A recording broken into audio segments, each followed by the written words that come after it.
guys, welcome back to the Sleep Atlas. Tonight we're setting sail on one of the most romanticized, misrepresented, and misunderstood chapters in world history. No, not knights, not pharaohs, not Romans with fancy sandals. We're talking about pirates, the real ones. Not Johnny Depp wobbling around on deck, but the men and women who sailed the Caribbean and the Atlantic during the so-called Golden Age of Piracy. Now here's the thing, we all think we know pirates, eye patches, parrots, R-matey, treasure maps with a big red X, but spoiler alert, that stuff mostly comes from novels, theater, and later Hollywood rewrites. Real piracy was less swashbuckling and more sweaty, smelly, filled with salted beef crawling with maggots, water that tasted like a rotting barrel, and constant anxiety that your ship might sink in a storm, or your captain might keelhaul you for stepping out of line. And yet somehow the legend of pirates has become this glamorous story of freedom, adventure, and treasure. But here's the contradiction, and it's worth letting it sink in. The Golden Age of Piracy wasn't golden at all. It was born out of war, poverty, hunger, and desperation. It wasn't about noble freedom, it was about scraping survival out of salt air, blood, and backbreaking work. Yet people keep retelling their stories because deep down we're drawn to the fantasy of escape, of rejecting rules, of carving out a small piece of freedom on the open sea. So, as you settle in, maybe dim your lights or turn on some soft background sounds, let's drift together into this world. Imagine the creak of ropes, the groan of wooden planks, the crash of waves on the hull. Tonight, we'll wander through crowded ports, stand under the Caribbean sun with sweat dripping down our backs, and listen to the salty curses of men who gambled everything on the sea. Before we start, a small ask. If you enjoy drifting off with these stories, give this video a like, and maybe even subscribe. And tell me in the comments, what's keeping you up tonight? I'd love to know. Now, let's begin our first chapter with a world teetering on the edge of chaos, just perfect for the rise of piracy. Chapter 1. A world ripe for plunder. Picture the year 1690.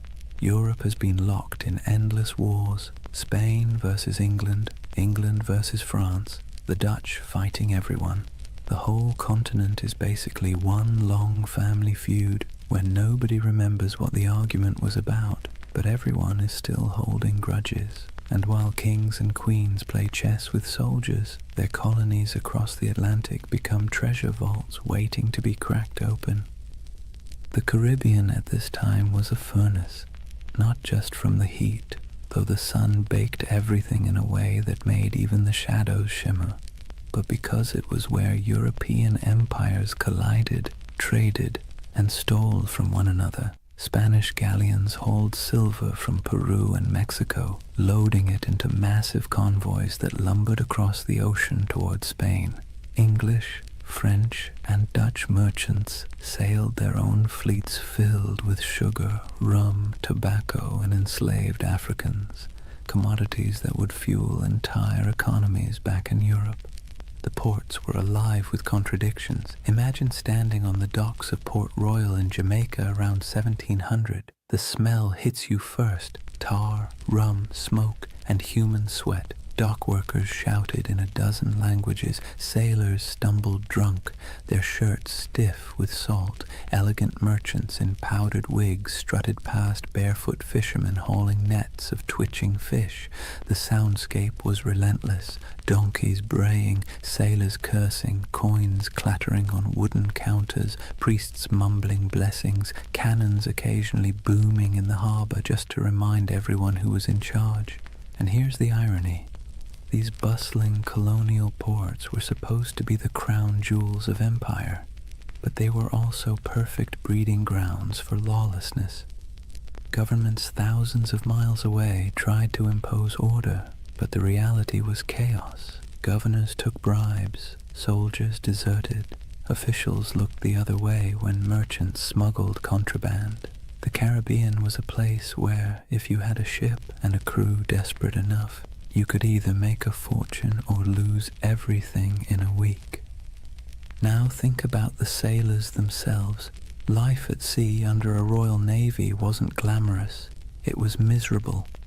Sailors were often press-ganged, basically kidnapped into service, dragged aboard ships against their will. Conditions were horrific. Cramped hammocks, weevil-infested bread, floggings for minor offences. Pay was late, if it ever came at all, and if you happened to survive the voyage, chances were you'd be discharged with nothing but a few coins jingling in your pocket and a body half ruined by scurvy. So when word spread that some sailors had gone rogue, ditched their oppressive commanders, seized ships and struck out as freebooters, it sounded less like criminality and more like rebellion. Piracy wasn't just a crime, it was a way out. Let's be clear though, the sea was not forgiving. It wasn't a highway of freedom. It was a gauntlet of storms, reefs, disease, and predators, both human and natural. But if you were a sailor in 1700 staring at the horizon from the deck of a crowded ship, the choice between a brutal life under a navy captain or rolling the dice with piracy might not have seemed that hard. By the turn of the century, the Caribbean had become what you might call a floating economy of risk. On one side, kings, merchants, and governors trying to keep order. On the other side, a growing army of dispossessed sailors, mercenaries, and adventurers who decided order was overrated. All it took was the right moment, a gap in empire, a weakly guarded convoy, a ship with sails trimmed just so, and fortunes could be made overnight. And so, with every galleon groaning under the weight of silver, every sugar plantation coughing up profits, and every port overflowing with sailors who'd had enough of being cheated, the stage was set.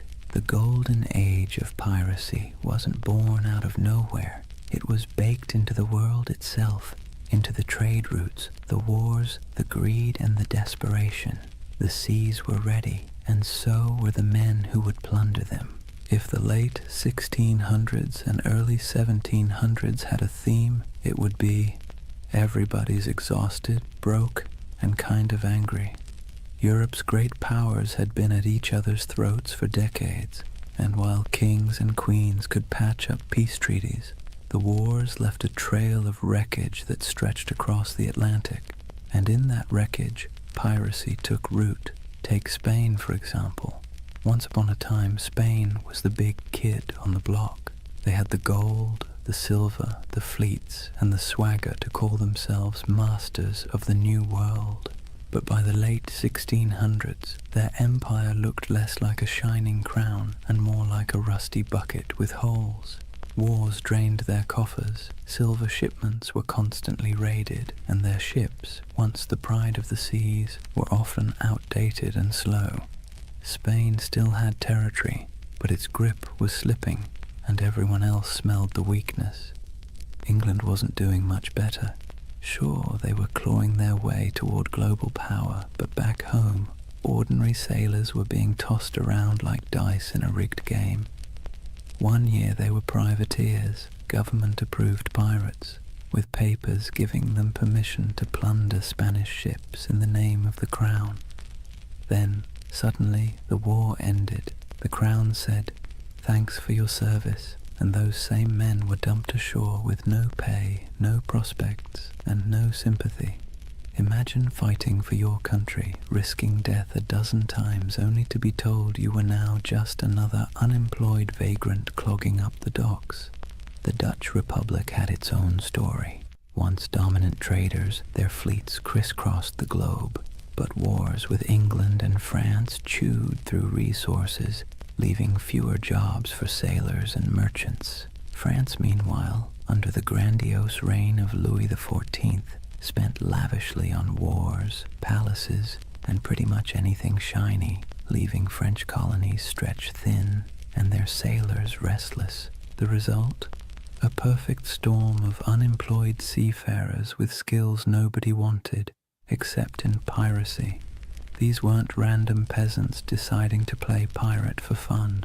These were trained men, veterans of naval battles, gunners who could load a cannon in seconds, carpenters who could patch a hull under fire, navigators who could steer through reefs in the dark, armies of skilled but bitter men, all with the same problem. No empire wanted to pay them anymore. And here's where it gets ironic. These empires had essentially created their own monsters. When Spain and England handed out letters of marque, those little slips of paper that legalized piracy during wartime, they encouraged men to attack enemy shipping. Privateers like Sir Francis Drake in the 1500s became national heroes. But once peace returned, those same activities suddenly became criminal. Imagine working for Uber, then one day Uber shuts down and declares, by the way, anyone still driving is now a car thief. That's what happened to thousands of seafarers who had been told plunder was patriotic until it wasn't. So what do you do when the wars end, your government abandons you, and you still have the skills to handle a ship and fire a cannon? You keep doing what you know best, but now for yourself. You keep raiding ships, you keep seizing cargo, you keep living by the sword, or in this case, the cutlass. Piracy wasn't just desperation, it was habit. It was a profession that governments themselves had encouraged and then tried to disown. This collapse of empire control didn't just happen on land. At sea, the very roots of trade were fragile. Convoys of Spanish galleons might be well defended, but smaller ships carrying sugar or rum often sailed alone. Merchant captains wanted profit, not protection, and cutting corners left them exposed. Add in tropical storms that could scatter fleets like confetti, and suddenly the Caribbean looked less like the King's Ocean and more like a buffet table for anyone bold enough to take a bite. And let's not forget the colonies themselves. Governors sent from Europe often cared more about lining their own pockets than enforcing the law. Some even welcomed pirates, so long as they brought in enough gold or shared enough loot. For struggling outposts like Nassau in the Bahamas, pirates weren't a nuisance, they were the economy. It's hard to enforce anti-piracy laws when half your town depends on stolen goods to survive, so piece by piece the mighty grip of empire loosened. Spain couldn't patrol all its waters. England's navy was stretched thin. France was distracted by continental wars, the Dutch were in decline, and into that vacuum sailed the pirates, men who saw the weakness of kings and decided to crown themselves instead. The collapse of empires didn't just make piracy possible, it made it inevitable. The seas were full of treasure, the navies were too thin to guard it, and the men who knew how to seize it had nothing left to lose. Out of that mix came not just scattered rogues, but an entire era, the so-called Golden Age of Piracy, when men and women from a dozen nations chose the black flag over the king's flag. Let's be clear, piracy didn't appear out of thin, salty air. It was the awkward child of privateering, a sort of legal piracy that governments were perfectly happy to use when it suited them.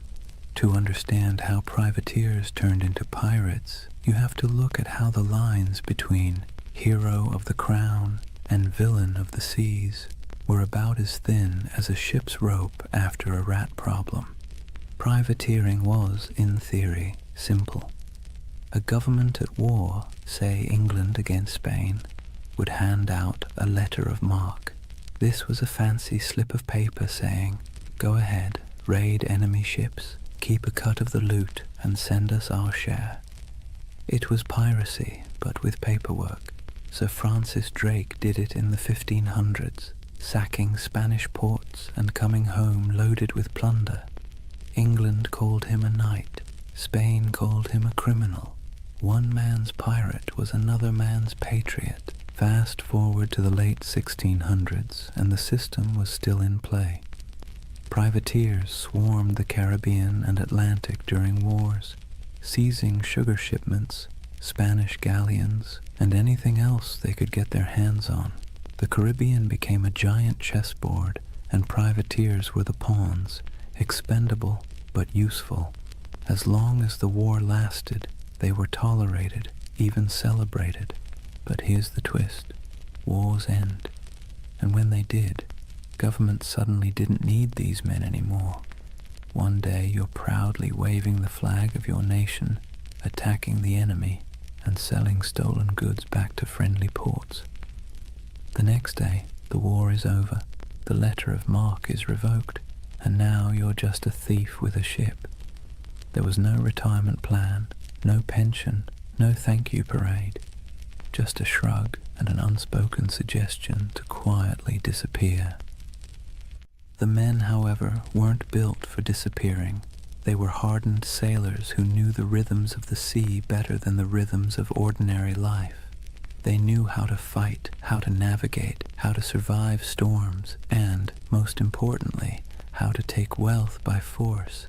These were not skills easily repurposed into farming or shopkeeping. So what did they do? They kept at it. The only difference was that now, instead of doing it for a king or queen, they did it for themselves. This transition was so common it almost feels inevitable. Many of the most famous pirates of the Golden Age had first cut their teeth as privateers. Men like Henry Morgan, who began under English sanction and later operated in a grey zone that looked a lot like piracy. Others, like Blackbeard, likely started out on privateering ships during the War of Spanish Succession before slipping into outright piracy when the war dried up. The habits, the networks, even the bases were already in place. It was just a matter of removing the official paperwork and keeping the cannons loaded. And here's the delicious irony. Governments created the very monsters they later tried so hard to destroy by training thousands of sailors in the art of state-sponsored looting. They gave them a taste for plunder. Then, by abandoning them in peacetime, they essentially shoved them straight into piracy. Imagine teaching someone to pick locks during a war because you need spies, then firing them when the war ends and expecting them not to use their skills. Of course they'll keep picking locks, only now it's your house.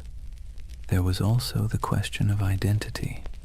Once a man had lived as a privateer, free from the crushing discipline of a navy, sharing loot with his mates, and living by the tides, could he really go back to scrubbing decks under the bark of some lieutenant? Navy life was brutal, punishments were harsh, pay was low, and the class system was rigid. By comparison, the life of piracy, even with its hunger, storms, and risk of hanging, offered more equality and excitement. It wasn't just survival, it was liberation from the grind of the empire. Ports like Port Royal in Jamaica and Tortuga off Hispaniola blurred the line even further. Merchants there didn't care if the goods were captured legally or not. Sugar, silver, rum, if it could be sold, it was welcome. Tavern owners, traders, even governors quietly winked at piracy, especially when it brought wealth into their struggling economies. Some governors even kept pirates as unofficial attack dogs, unofficial allies when convenient, expendable scapegoats when politics shifted. So, from privateers to pirates wasn't a sharp break. It was more like a slow, sloping slide into the inevitable. Men who had been celebrated for plundering Spanish ships found themselves doing the exact same thing, only now branded as criminals. And they embraced it because what was the alternative? Starvation? Subservience? A return to naval whippings and starvation wages? No thank you.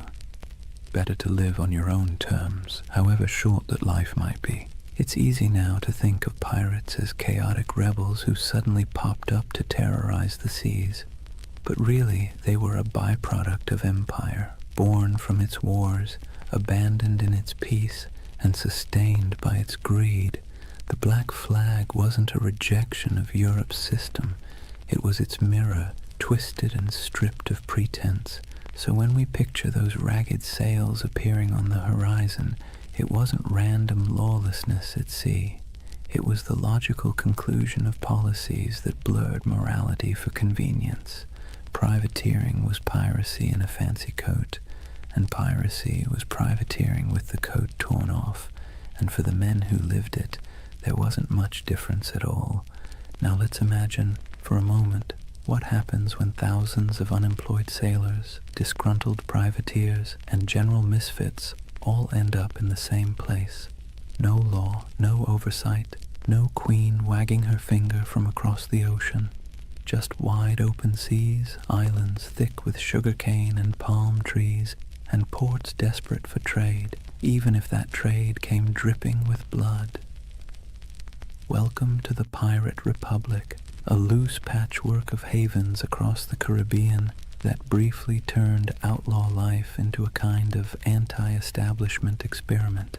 The most famous of these havens was Nassau, on New Providence Island in the Bahamas.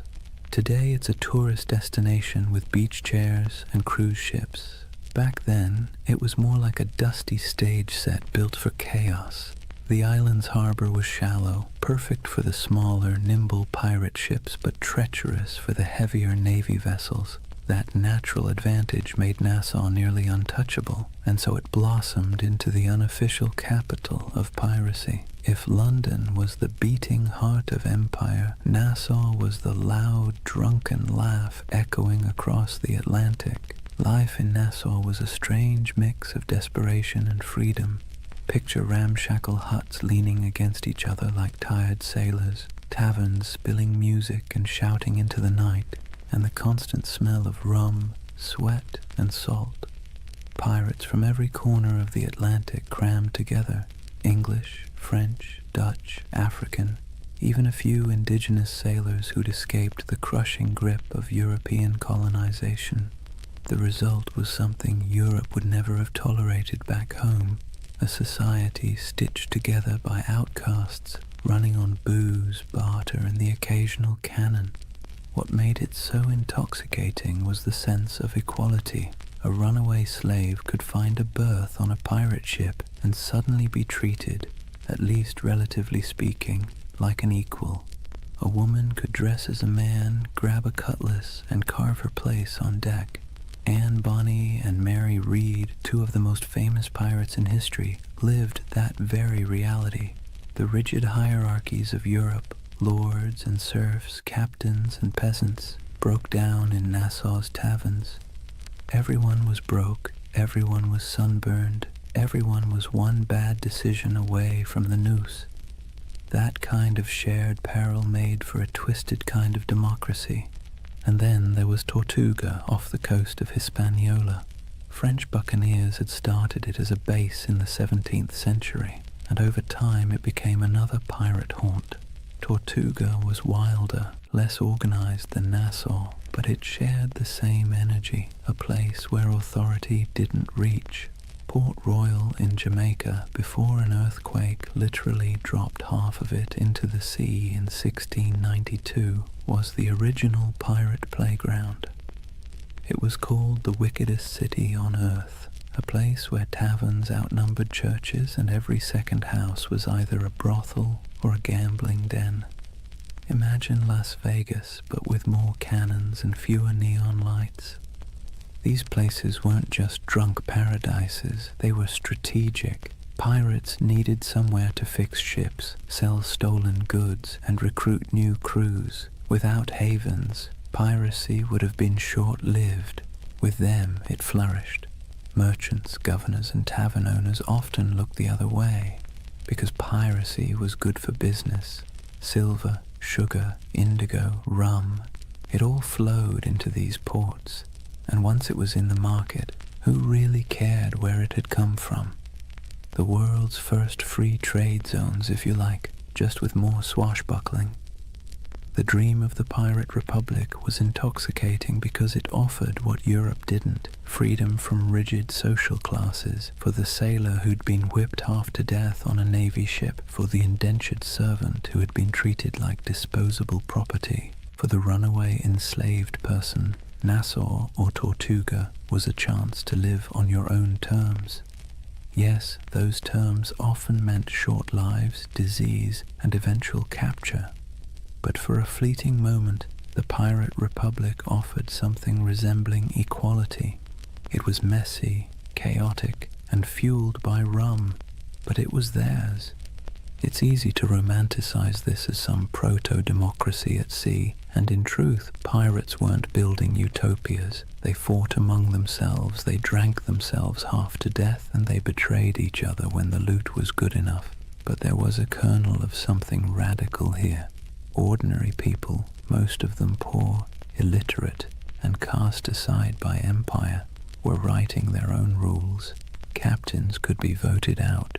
Plunder was divided more fairly than wages in most European jobs, and there was a sense, however fragile, that out here in the Caribbean heat, you weren't just surviving, you were free. Governments, of course, hated it. To them, the Pirate Republic was an insult, a slap in the face of civilization. They saw it as a cancer spreading across the Caribbean, undermining trade and embarrassing the crown. And so, predictably, they began plotting its destruction. But for a brief, shining decade or two, the dream held. A world of tattered sails and lawless harbors where outcasts became rulers, if only of themselves. So when you hear the phrase Pirate Republic, don't imagine marble halls or noble ideals. Imagine crowded taverns with lantern light flickering on sweat-streaked faces, mugs of grog slamming onto wooden tables, and the hum of 50 different languages mixing in the night. It wasn't a nation in any official sense, but it was a community, strange, fragile, reckless, that gave piracy its beating heart.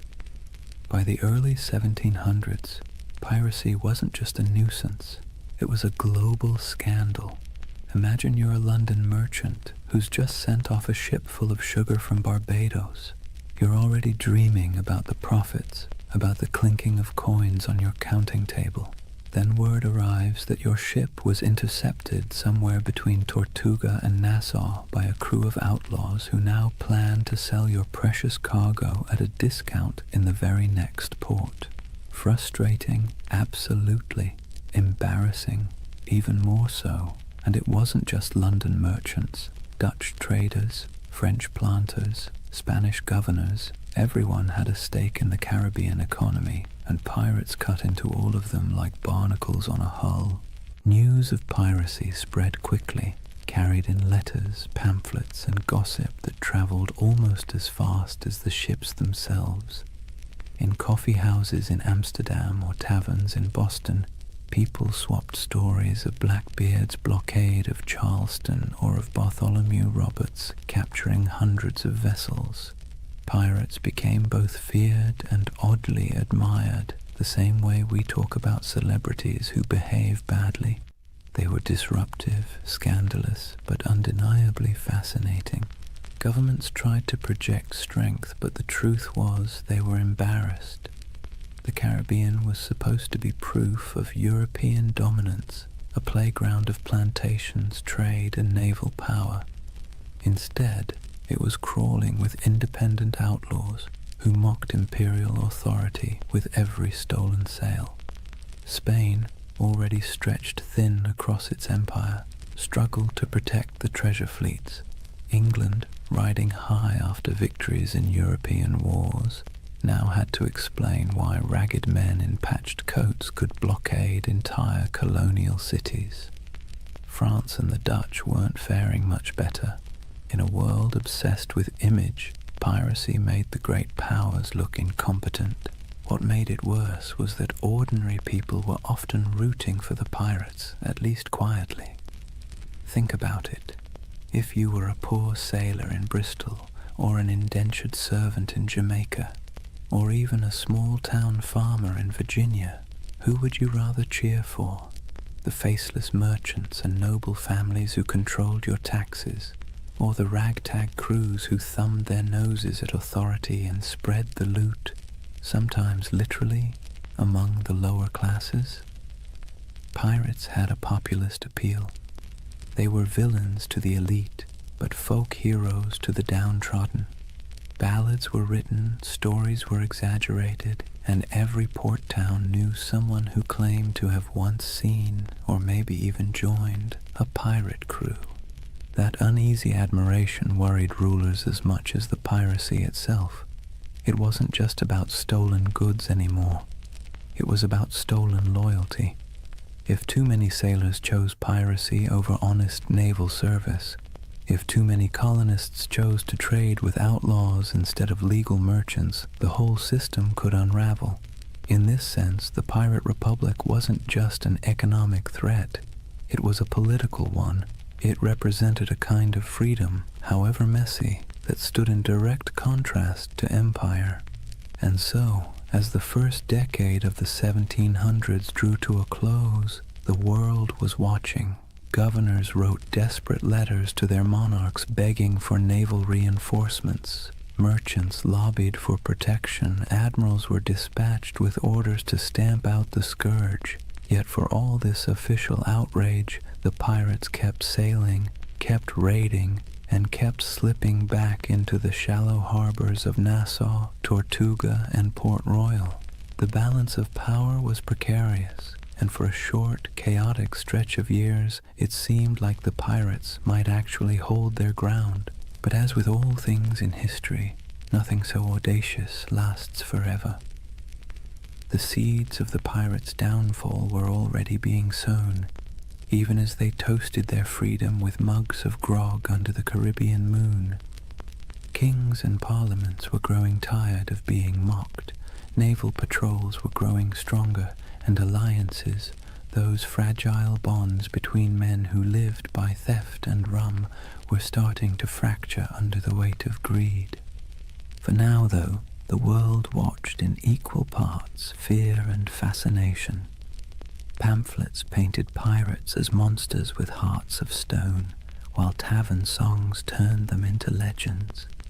Merchants cursed them, sailors dreamed of joining them, and governments plotted their end. The Golden Age of Piracy was in full swing, and like all golden ages, it glittered brightest just before the fall. Chapter 2. The Pirate's Life, Grit, Glory, and Grievance. So, let's get something straight right at the start. Life on a pirate ship was not a Caribbean holiday. You've probably seen the romantic paintings, glorious sails catching the wind, dramatic sunsets, and dashing figures with cutlasses gleaming. But if you were actually there, you'd spend less time admiring the view and more time trying to keep your stomach from revolting at the smell of rotting food. The pirate's life, while freer than serving in the Navy or laboring on a plantation, was still back-breaking, filthy, and endlessly uncomfortable. Imagine waking up below deck in the humid Caribbean heat. The air is thick, cloying, and full of the stink of unwashed bodies, damp wood, and tar. The ceiling is so low that you can't even stand upright. Rats scuttle across the beams, and you can hear the groan of the ship as it shifts against the waves. The pirate life didn't come with feather beds. You'd likely be sleeping on rough planks, maybe with a scrap of canvas for a blanket if you were lucky. Every day began with the creak of ropes, the bark of orders, and the endless rhythm of labor needed to keep a ship moving. Food was its own special kind of torture. Pirates stole plenty of supplies from captured ships, but unless you were lucky enough to raid a fresh merchantman recently, meals were, let's say, monotonous. Salted beef, so tough you could use it as a weapon. Hardtack, which was basically a cracker but harder than stone and often infested with weevils. Grog, a mix of watered-down rum, was the drink of choice, not because it tasted good, but because plain water went bad quickly in the heat.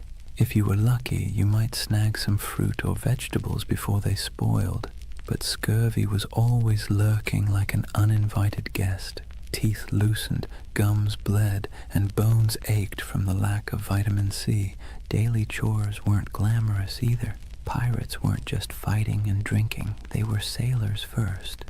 That meant scrubbing decks, mending sails, climbing rigging slick with salt spray, and bailing water from the hold during storms. And storms, by the way, were constant reminders that the sea itself was often more dangerous than any enemy. A hurricane could scatter a fleet in hours, leaving survivors clinging to driftwood while their dreams of plunder sank to the bottom.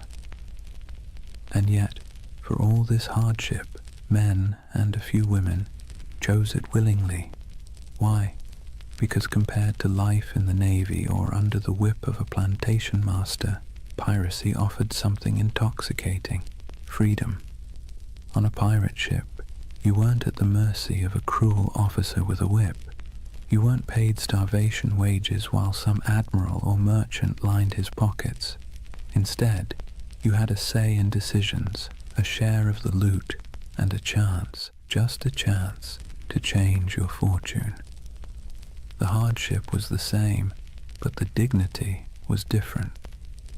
Entertainment helped break the monotony. Pirates loved music, fiddles, pipes, and drums when they could get them. They told tall tales, gambled with dice and cards, and sang bawdy shanties that echoed across the waves. Some ships even kept pets, parrots, monkeys, or stray cats, both for company and for laughs. And of course there was always rum. Rum was less a drink than a coping mechanism, numbing sore muscles, smoothing frayed nerves, and sometimes sparking brawls that left men with more bruises than treasure. But make no mistake, life aboard a pirate ship was a constant balancing act between freedom and discomfort. The same deck where you danced to a fiddle tune at night might be awash with seawater or blood the next morning. The same comrades who shared their food with you today might vote you out tomorrow if you crossed the wrong line. It was a world where everything was unstable. The sea, the supplies, the alliances, and that instability defined the pirate's existence. So, yes, the Golden Age of Piracy glittered, but the day-to-day life was about sweat, salt, hunger, and a kind of stubborn resilience. You didn't become a pirate because it was comfortable. You became one because, for all its stink and danger, it gave you control of your own fate, at least for a while. Here's a funny thing about pirates. They were some of the most democratic people of their time, not in the sense of voting booths and campaign speeches, but in a rough, practical way that actually mattered to the men living on those creaking decks. Imagine that. While monarchs squabbled over crowns back in Europe and kings claimed they ruled by divine right, pirates were out on the high seas voting on who got to be in charge. When a crew formed, the first order of business wasn't just raiding a Spanish galleon. It was drawing up what they called the Articles. These were pirate constitutions, handwritten agreements that spelled out everything from how loot would be divided, to punishments for theft, to the share of compensation if you lost a limb in battle. And yes, pirates had a kind of early insurance system. If you lost an arm, you might get 600 pieces of 8, a leg, maybe 800. It wasn't exactly health insurance with a friendly provider, but it was better than what the average soldier got on land, which was nothing at all. The Articles also set limits on behavior: no gambling below deck, lights out at a certain hour, no deserting in battle. And yes, they often forbade bringing women on board, though that rule was broken often enough to be almost comical. These weren't arbitrary rules, they were survival tactics. A pirate ship was a pressure cooker of bad food, bad hygiene, and too many strong personalities packed into too small a space. Without rules, things would have descended into chaos faster than you can say. mutiny. Now, the captain wasn't an untouchable figure like on a Navy ship. Pirate captains were elected by the crew, and they could be voted out just as easily. If a captain was too reckless, too stingy with loot, or just too annoying, the crew could replace him with someone else. This was radical for the 17th and 18th centuries.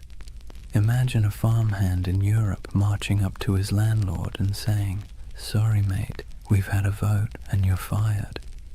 Unthinkable. But on a pirate ship, that was just Tuesday. Of course, the captain still held real authority in battle. When cannonballs were flying and boarding parties were scrambling across decks, someone had to make quick decisions. But outside of combat, his power was checked by the quartermaster. The quartermaster was like the ship's accountant and judge rolled into one. He handled supplies, settled disputes, and distributed plunder according to the articles. He was the balance to the captain, ensuring one man didn't hoard all the power or all the silver. Speaking of plunder, here's where pirates really stood out. On most navy or merchant ships, ordinary sailors got scraps. Captains and owners took the lion's share. Pirates, by contrast, split loot far more evenly. Yes, captains and officers usually got larger shares, but the gap wasn't massive. A captain might get 2 or 3 shares, while a common sailor got 1. Compare that to the Navy, where a captain could rake in a fortune while the sailors were paid in arrears, if at all. For men used to being at the bottom of the social ladder, this was revolutionary. This system created a sense of buy-in. Everyone had a stake in every raid. Everyone had a voice. It's one reason pirate crews could be so terrifyingly effective. They weren't being flogged into action by some officer. They wanted to fight because victory meant coin jingling in their pockets. Cold, heavy, jangly, deliciously spendable coin. It's tempting to see this pirate democracy as noble or progressive, but let's be clear, it wasn't about ideals. It was about practicality. Pirates knew they lived hard, dangerous lives. They needed a system that kept people motivated, minimized infighting, and gave everyone a reason to stick together when things got ugly. Fair shares and voting rights weren't about enlightenment. They were about survival. Still, there's something oddly charming about it. At a time when peasants were tied to land and sailors in navies were practically prisoners, pirates carved out their own rough republics. Nassau in the Bahamas was famously called a pirate republic, and while that sounds grand, it was mostly a sandy haven of broken-down taverns, makeshift huts, and a whole lot of rum. But for the men who had once been whipped by naval officers or cheated by merchant captains, it was paradise. So picture it, a ship rolling gently on the waves, men gathered on deck, a set of articles being read aloud by lamplight, each pirate nodding, agreeing to the rules, knowing that at least here, on this rough plank of wood floating in a dangerous sea, their voice mattered. It wasn't democracy as we think of it today, but it was a kind of freedom most of them had never known before. One of the most brilliant things pirates ever did wasn't about cannons or cutlasses, it was branding. Pirates understood that half the battle was won before the first shot was fired, and their greatest weapon wasn't always steel, it was fear. They cultivated it, packaged it, and sold it with skulls and crossbones. Let's talk about the Jolly Roger. That iconic black flag wasn't just for show, it was psychological warfare. Picture yourself as a merchant sailor in the Caribbean. You're already nervous. The sea is treacherous, storms are brutal, and half your crew is seasick. Suddenly, you spot a ship on the horizon raising a black flag, its canvas snapping in the wind. Painted on it is a grinning skull, a pair of crossed bones, maybe even an hourglass dripping sand. You know instantly these are not friendly visitors. You have a choice: surrender and hope for mercy, or fight and almost certainly die. And here's the genius. Most merchant crews didn't fight. They gave up. Pirates knew that if they could terrify you into surrender, they could plunder your ship without firing a shot, without losing a man, and without wasting precious gunpowder. The Jolly Roger was essentially the world's first corporate logo, and it worked like a charm. But flags weren't the only symbols. Pirates loved spectacle. Some captains made themselves into walking horror shows. Blackbeard, for example, tied slow-burning fuses into his beard before battle. Imagine a man storming across your deck with his hair literally on fire, eyes wild, smoke curling around his face like some demon from the deep. That's not just intimidation, that's theater. He was turning himself into a nightmare that sailors would retell in every port from Jamaica to London. Superstition also ran deep. These were men who spent their lives on the unpredictable sea, so of course they looked for signs, omens, and rituals. Whistling on board was considered bad luck because it might whistle up a storm. Bananas were famously avoided on ships, tied to tales of vanished vessels and mysterious deaths. Cats, on the other hand, were seen as good luck, their twitching tails thought to calm the winds.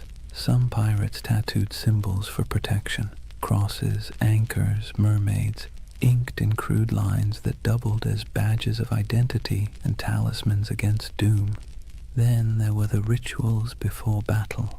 Some crews would gather for a speech, others for a raucous round of rum-fueled singing. There might be a drum beat or a chant, something primal to stir courage. Pirates knew the value of theatre not just for their enemies, but for themselves. Fear is contagious, and courage sometimes needs a costume. Music, too, had its place. Sea shanties weren't just entertainment. They were tools for survival, helping men row or haul ropes in rhythm, but they also bound crews together, creating unity in sound and spirit. Picture the dark deck of a ship, waves crashing, lanterns swaying, and a chorus of rough voices rising into the night, carrying equal parts defiance and desperation. Symbols and superstitions gave pirates an edge.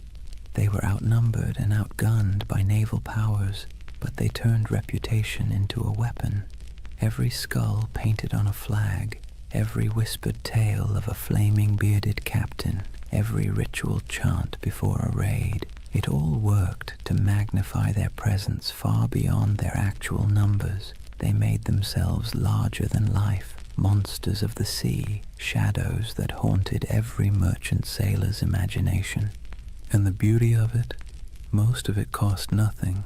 A painted flag, a dramatic entrance, a bit of theatrical madness. Pirates didn't need massive armies or endless treasuries. They needed fear, and they knew how to conjure it.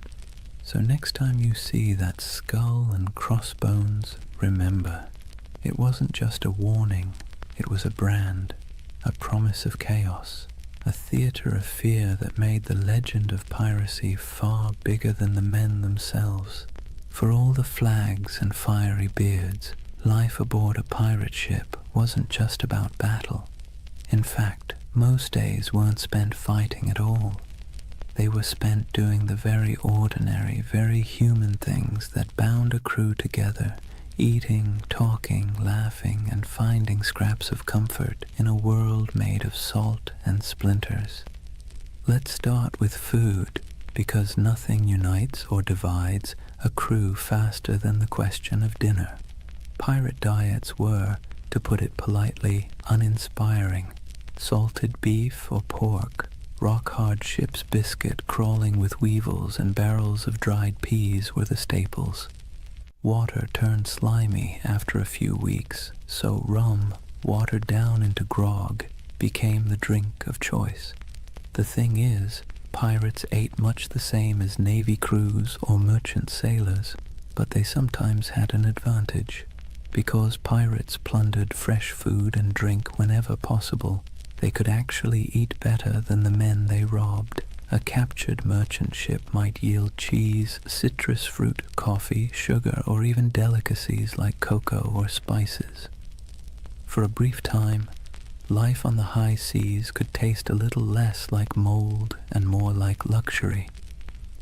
But food was more than sustenance. It was ritual. Sharing a meal created unity. Imagine a crew gathered on deck, bowls in hand, gnawing at salted meat and joking about who got the biscuit with the most maggots. It was grim humor, sure, but humor all the same. A bad meal, eaten together, still forged bonds. And the occasional feast, say, after a particularly good raid, was celebrated with music, rum, and more laughter than some men had known on land. Music itself was essential. Pirates didn't have iPhones, but they did have voices, fiddles, drums, and makeshift instruments. Sea shanties weren't just working songs. They were entertainment, morale boosters, and the glue that kept rhythm in both work and play. Picture the rough chorus rising under the stars, a drum tapping time, a fiddle screeching out a tune stolen from some tavern ashore. These weren't trained choirs, but the sound was raw, communal, and strangely beautiful. It stitched men together, reminding them that even in isolation, they belonged to something larger. Then there were the games. Dice and cards were popular, played with stakes as modest as tobacco or as reckless as shares of loot. Wrestling matches and contests of strength filled idle hours, with men cheering on their favorites.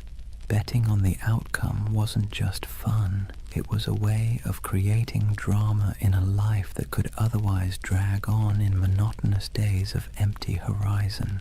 And let's not overlook the surprising inclusivity aboard pirate ships. Escaped slaves often joined pirate crews, where they could earn equal shares of plunder instead of chains. Women, though rare, found roles too, sometimes as disguised sailors, sometimes openly accepted as fighters or partners. Life aboard a pirate ship was brutal, but in its own odd way, it offered opportunities for outsiders that rigid societies on land never would. In these small details, the shared meals, the rowdy songs, the roll of dice, we see the human side of piracy. Beneath the myth of cutthroats and raiders was a community of men and women who found ways to survive, to laugh, and even to belong. Their ships were floating worlds, part prison, part family, part workplace, part tavern. And while the dangers of storms, disease, and naval patrols never disappeared, these ordinary moments gave piracy its texture, the rhythm of humanity beneath the roar of cannons. So when you picture pirates, don't just imagine black flags and treasure chests. Imagine the sound of dice clattering on a barrel lid, the smell of salted pork frying in a pan, the laughter of men half drunk on rum, and the scratchy notes of a fiddle floating over the sea at night. That too was the pirate's life, not just violence and fear, but moments of messy, ordinary humanity carved out in the vast loneliness of the ocean. For all the adventure, freedom, and strange democracy of pirate life, you have to ask the question, why did so many men and a few women decide that piracy was worth the risk of hanging, drowning, or dying from scurvy in some forgotten corner of the sea? The answer, as usual, has less to do with romance and more to do with grievance. Pirates were not born with skulls and crossbones on their flags. Most of them were men who had been used, abused, and discarded by the very empires that later called them criminals. Take the average sailor in the early 1700s. His life was a cruel contract, low pay, brutal discipline, and punishments that bordered on torture. The British Navy in particular ran on forced service. Impressment gangs snatched men off the streets, dragging them aboard ships where they might serve years against their will. Once aboard, they were flogged for minor infractions, fed poorly, and often paid late, if at all. It was a life so grim that joining a pirate crew, where you at least got a vote, a share of plunder, and the occasional feast, looked less like criminality and more like opportunity. Then there were the privateers. These men had once sailed under legal commissions, essentially hired by governments to plunder enemy ships during wartime. But when treaties were signed and peace declared, those commissions were revoked. Overnight, skilled sailors became unemployed and unwanted. Some went home to poverty. Others, unwilling to give up the taste of plunder or unable to find work, simply kept raiding. The difference was only paperwork. Yesterday's patriot privateer was today's villainous pirate. Economic desperation played its part too. Europe churned with unemployment, inequality, and waves of displaced workers. Colonies offered work, but much of it was brutal plantation labor or indentured servitude. If you were poor, your choices were few. Toil endlessly for scraps on land, serve miserably in the navy, or gamble your life on piracy, where at least the rewards were immediate, tangible, and occasionally extravagant. Even a short run of luck could mean pockets full of coin, fine clothes stripped from captured merchants, or a chance to live like a king for a few weeks before it all fell apart. And make no mistake, piracy was a protest of sorts. Pirates didn't just steal. They struck at the heart of the empires that had used them. They targeted Spanish treasure fleets, English merchants, and French plantations. Their defiance wasn't couched in noble speeches, but in cannon fire and audacious raids. To kings and governors, they were parasites. To many of the poor, they were folk heroes, men who thumbed their noses at the powers that had left them to starve. But grievances went deeper than economics. Pirates carried personal grudges, captains who had beaten them, navies that had cheated them of wages, merchants who had treated them as expendable. To hoist the black flag was not only to seek fortune, but also to take revenge on a world that had never cared if they lived or died. So when you picture pirates shouting and firing cannons, remember the bitterness beneath it all. Their laughter around the rum barrel was fueled by the knowledge that they had nothing to lose and everything to snatch. Their democracy at sea was born not from lofty ideals, but from anger at systems that had denied them dignity on land. Piracy was grievance turned into lifestyle, protest turned into plunder. That's why the Golden Age of Piracy still lingers in our imagination. Beneath the noise of cannons and the gleam of treasure, it was the story of men who had been pushed too far, who decided that if the world offered them no justice, they would carve out their own, on their own terms, with black flags snapping in the wind.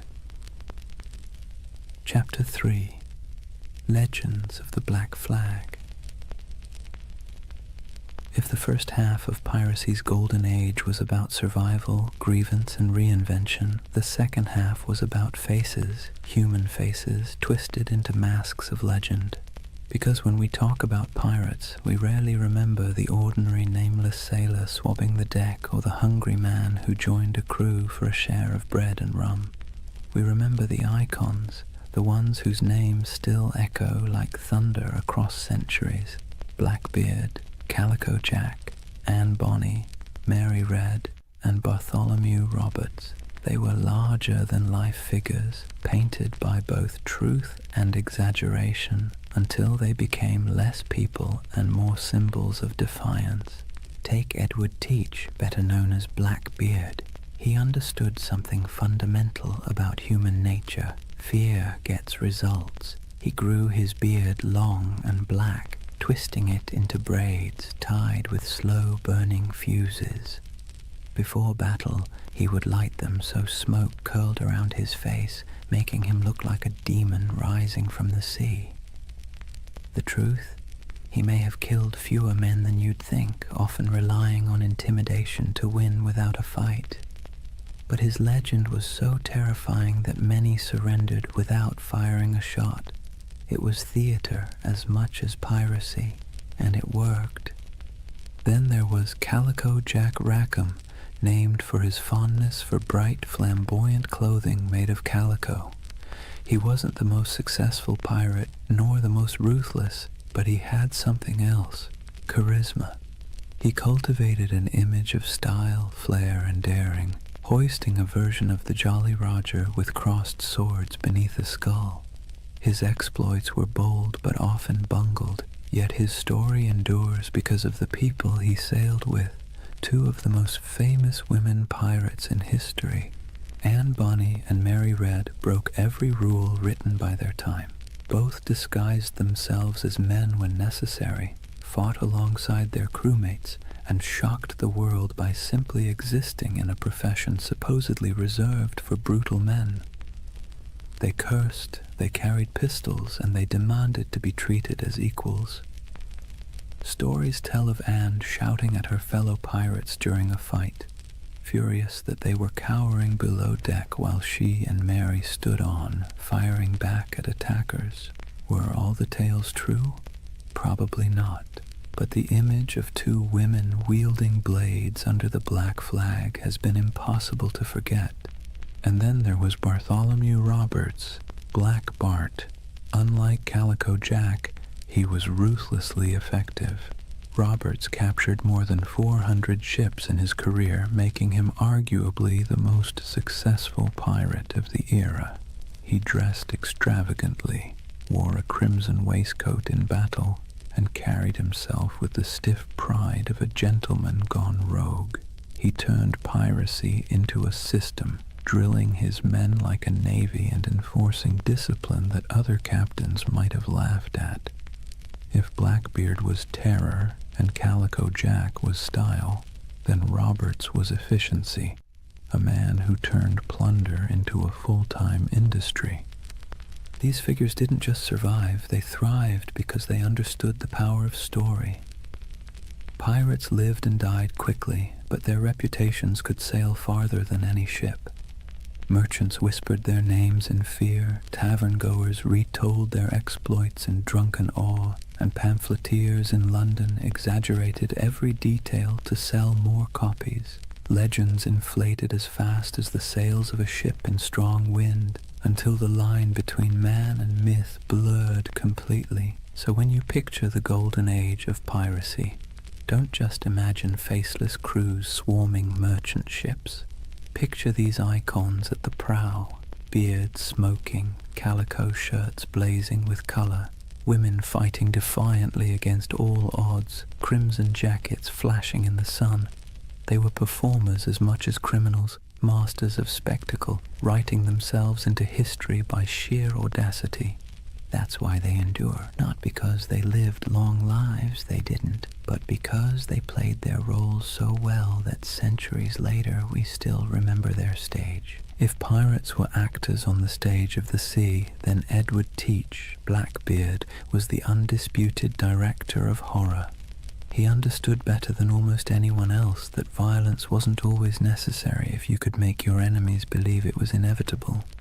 His greatest weapon wasn't his cutlass or pistols, but the terrifying image he constructed of himself. Imagine this. You're a weary merchant sailor, your ship heavy with sugar and rum, when you spot a vessel in the distance. Its sails are patched but full, its hull dark and looming, and then you see him. A giant of a man with wild, coal-black hair and a beard so thick it looks like it's swallowing his face.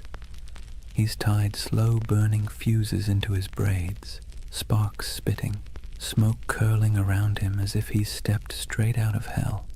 The sight alone is enough to send shivers through the toughest crew.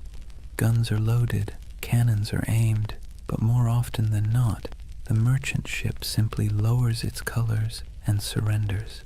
Why fight when the devil himself has shown up to collect? Here's the funny part. For all his terrifying image, Blackbeard wasn't actually the most bloodthirsty pirate. In fact, his ledger of confirmed kills was surprisingly slim compared to others. He didn't need to spill blood when his performance did the work for him. He crafted a persona so fearsome that it did the fighting long before the first cannonball flew. Think about it. Would you rather battle a man who looked like your neighbor or a smoke-shrouded demon who seemed to revel in chaos? Most captains chose the wiser option and handed over their cargo.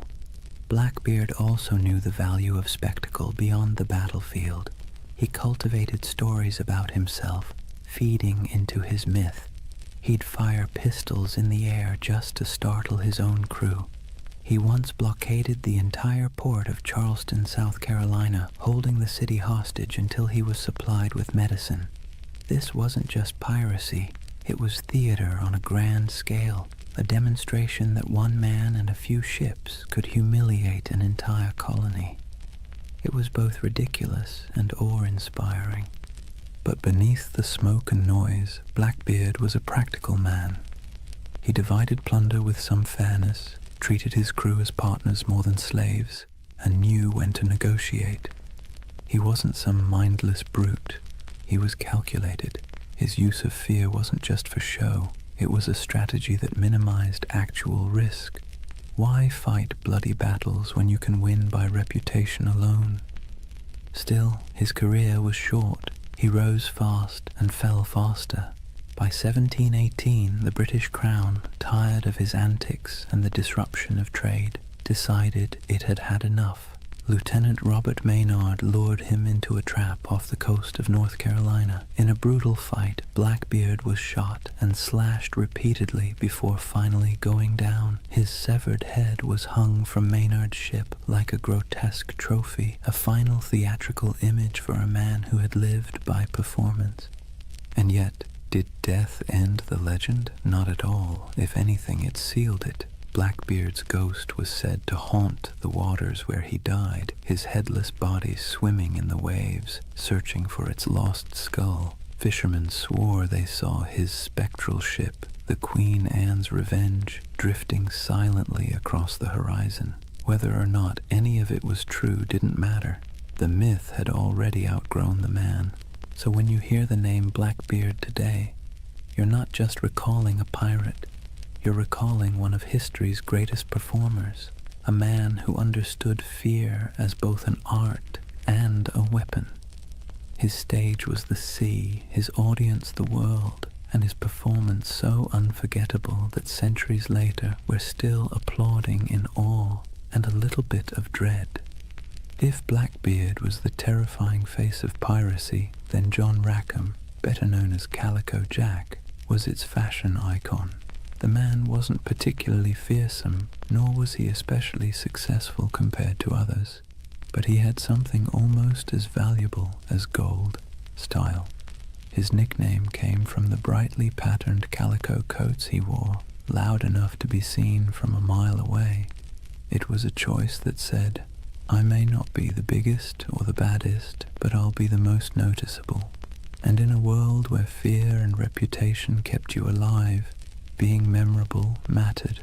Calico Jack's story would likely have been a footnote in the annals of piracy, if not for two extraordinary women who joined his crew, Anne Bonny and Mary Read.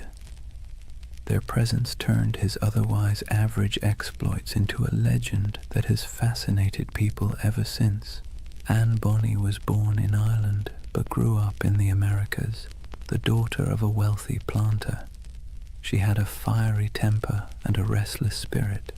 Stories say she once stabbed a servant girl with a kitchen knife, though the truth is hard to pin down. What we do know is that she wasn't content with the role society expected of her. Marrying a small-time sailor didn't calm her spirit. Running away with Calico Jack did. She traded the plantation house for the rolling deck of a pirate ship, proving herself as fierce with a blade as any man.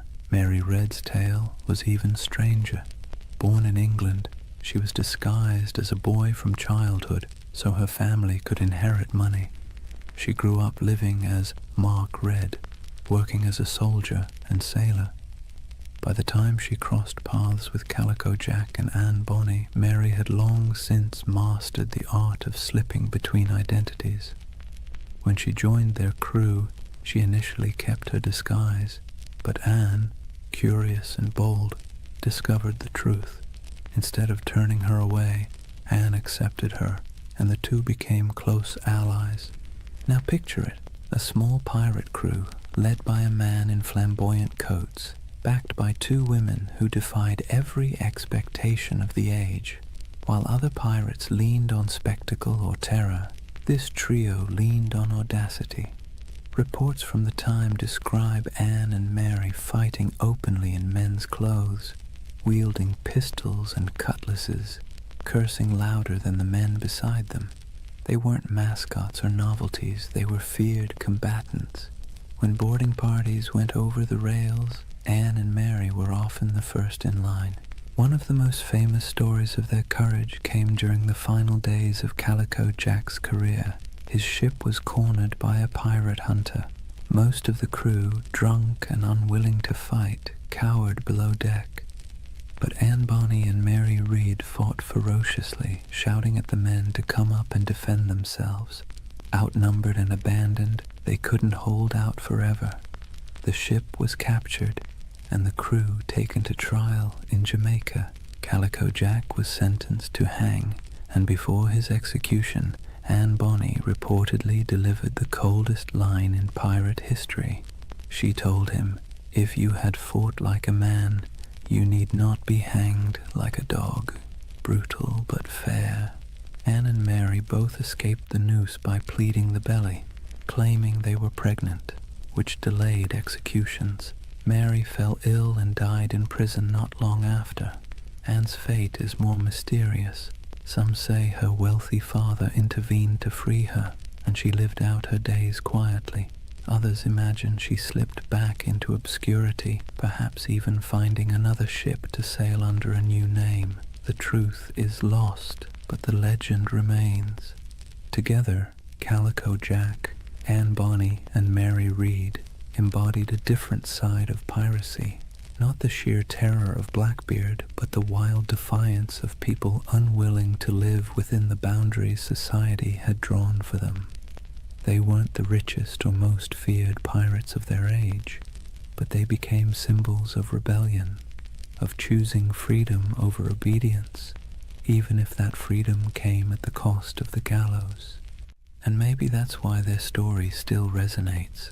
Pirates are remembered not just for plunder, but for the dream of living life on your own terms, no matter how brief or dangerous that life might be.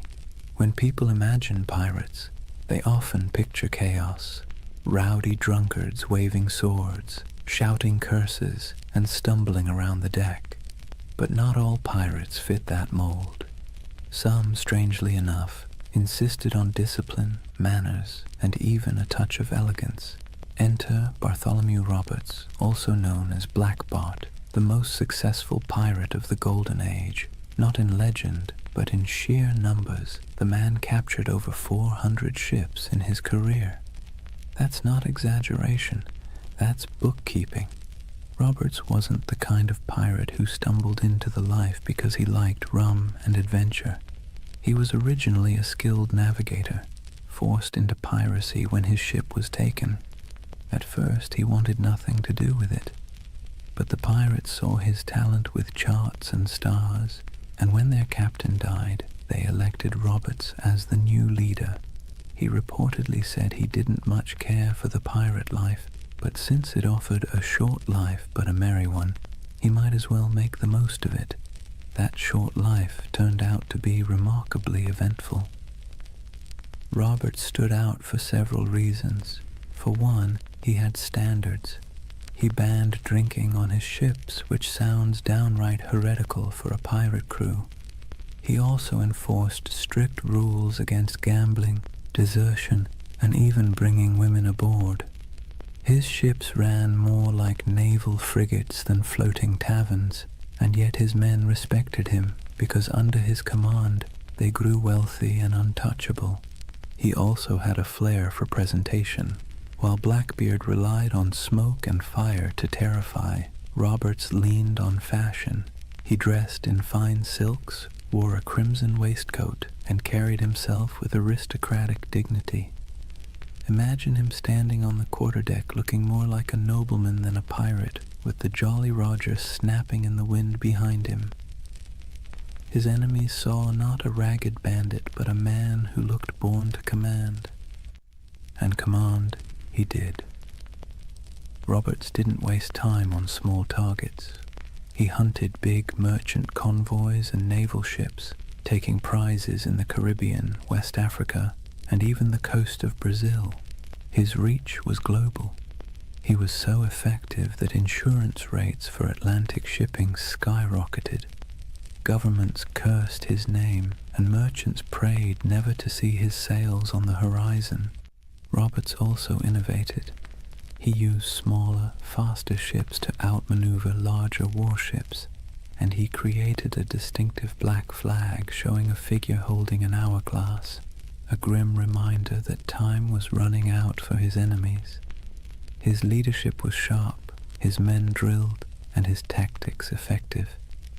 If piracy had generals, Roberts was one of them. But despite his elegance and order, he wasn't merciful. Roberts's raids often ended in executions or burning ships. His reputation sharpened not just by his appearance, but by his ruthlessness. Yet unlike Blackbeard's wild terror or Calico Jack's flamboyant defiance, Roberts's menace came with a chilling professionalism. He was less devil of the seas and more CEO of piracy. His downfall came, as it often did, from the tightening noose of empire. In 1722, near the coast of Africa, the British Royal Navy finally cornered him. During the battle, Roberts was struck by grapeshot and killed instantly. His men, knowing what capture meant, dressed him in his finest clothes, weighted his body with chains, and cast him into the sea, denying the Navy the satisfaction of displaying him in death. Bartholomew Roberts's reign lasted only a few short years, but in that time he reshaped piracy. He proved it could be efficient, disciplined, and terrifyingly successful. More than Blackbeard, more than Calico Jack, he showed that piracy wasn't just chaos on the waves. It could be a well-oiled machine, run with precision and purpose. And in a way, Roberts's legacy marks the peak of piracy's power. After his death, the Golden Age began to dim. The seas grew less welcoming to outlaws, and the balance of terror shifted back to the empires. But for a moment, one elegantly dressed pirate managed to turn the oceans into his empire, and he did it not with smoke or theatrics, but with order, discipline, and an iron will. If pirates were remembered only for their hunger, sickness, or sunburn, the Golden Age wouldn't have stuck in our imagination. What really carved them into legend were the moments when ragged crews on creaking ships went toe-to-toe with empires and lived to tell the tale. These were the epic raids and showdowns that spread their reputation across oceans like wildfire, whispered from tavern to tavern, and exaggerated until they felt larger than life. Let's start with the Caribbean, where Spanish galleons groaned under the weight of treasure hauled from the New World. These ships were floating vaults, packed with silver from Peru, gold from Mexico, and spices from across the empire. They were also well-armed and heavily guarded, but that didn't always save them. Pirates struck with speed, knowing that a single galleon could fund a lifetime. Stories circulated of bold raids where men climbed aboard under musket fire, smoke filling the decks as treasure chests were dragged away. The truth was often messier, with smaller victories and more frustration, but the image of pirates plundering Spanish treasure ships became the core of their legend. Then there were the blockades, audacious acts where pirates essentially declared themselves rulers of the sea. Imagine sailing into a harbor, dropping anchor across the entrance, and holding an entire town hostage. That's exactly what Blackbeard did at Charleston in 1718. For nearly a week, he strangled the city's trade, capturing ships and ransoming hostages. The people of Charleston, terrified of massacre, had no choice but to give in to his demands. It wasn't just robbery, it was theater, a statement to the world that pirates could hold whole cities in the palm of their hands. Other raids were more brutal, like the infamous attack on Ouida on the coast of Africa by Bartholomew Roberts. Roberts stormed the harbor, seizing ships, killing crews, and leaving smoking wrecks behind him. His reach across continents showed how piracy had gone global. It wasn't just the Caribbean anymore. It was the Atlantic, Africa, Brazil, anywhere trade sailed and wealth moved. But the stories weren't just about treasure. They were about battles fought against impossible odds. Pirate crews often faced warships far larger than their own. When they won, it wasn't just luck, it was tactics. They fought dirty, boarding quickly, using fear and confusion as weapons. A Navy captain might train for years to master a cannon broadside, but pirates knew how to turn desperation into an edge. Their greatest victories weren't about gold. They were about proving that outcasts and runaways could stand against the giants of empire. Of course, these showdowns didn't always end well. For every successful raid, there were failed ones, with crews scattered, captured, or killed. Yet somehow, it was the victories that stuck in memory. Sailors retold the stories in candle-lit taverns, each time with a little more smoke, a little more fire, a little more treasure. And as the tales grew, so too did the aura of piracy. It's worth pausing to think about why. Pirates didn't win many wars. They didn't topple kingdoms or rewrite maps, but they became symbols because of these moments when they defied the odds, even briefly. They lived in the cracks between empire and chaos, and their raids and blockades became stories of small men standing up to vast powers. That's the kind of tale that sticks, even when the facts get fuzzy. So whether it was Blackbeard choking a city, Roberts storming a harbor, or nameless crews slipping away with treasure under the moonlight, these epic showdowns kept the legend alive. And while empires eventually struck back in those brief, violent, theatrical moments, it was the pirates who ruled the seas. Chapter 4. The End of an Era. For all the bravado of pirates waving black flags and swaggering into taverns, their freedom was always temporary. The Golden Age of Piracy wasn't built on strength, it was built on neglect. The empires of Europe had been too busy fighting each other to deal with the nuisance of rogue captains. But once the wars settled and merchants began counting their lost profits, the patience snapped.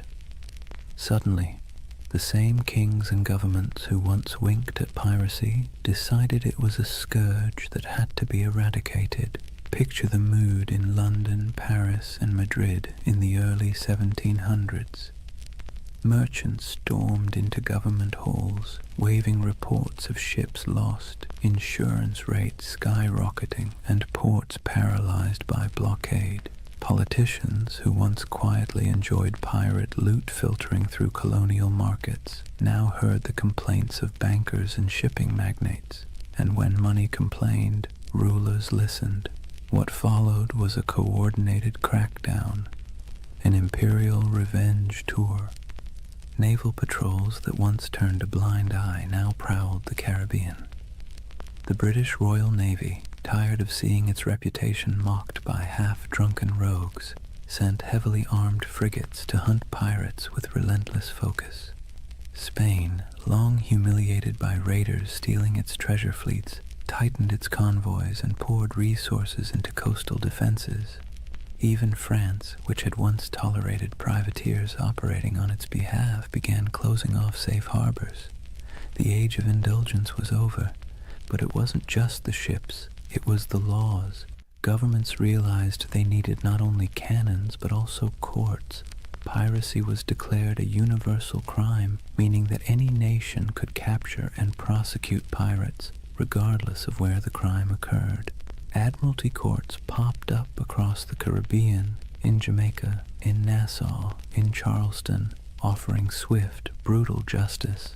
No long trials, no sympathetic juries, just a quick hearing, a guilty verdict, and the inevitable walk up the gallows. For men who had once toasted their freedom in Nassau taverns, the sight of bodies hanging along harbor entrances was a chilling message. The retaliation wasn't always fair, nor was it always accurate. Sailors unlucky enough to be mistaken for pirates were sometimes swept up in the dragnet, condemned alongside the guilty. Colonial governors eager to prove their loyalty to crown and profit made examples whenever possible. A pirate's end was no longer a quiet slip into obscurity. It was designed to be a public warning, a spectacle meant to terrify anyone thinking of hoisting the Jolly Roger.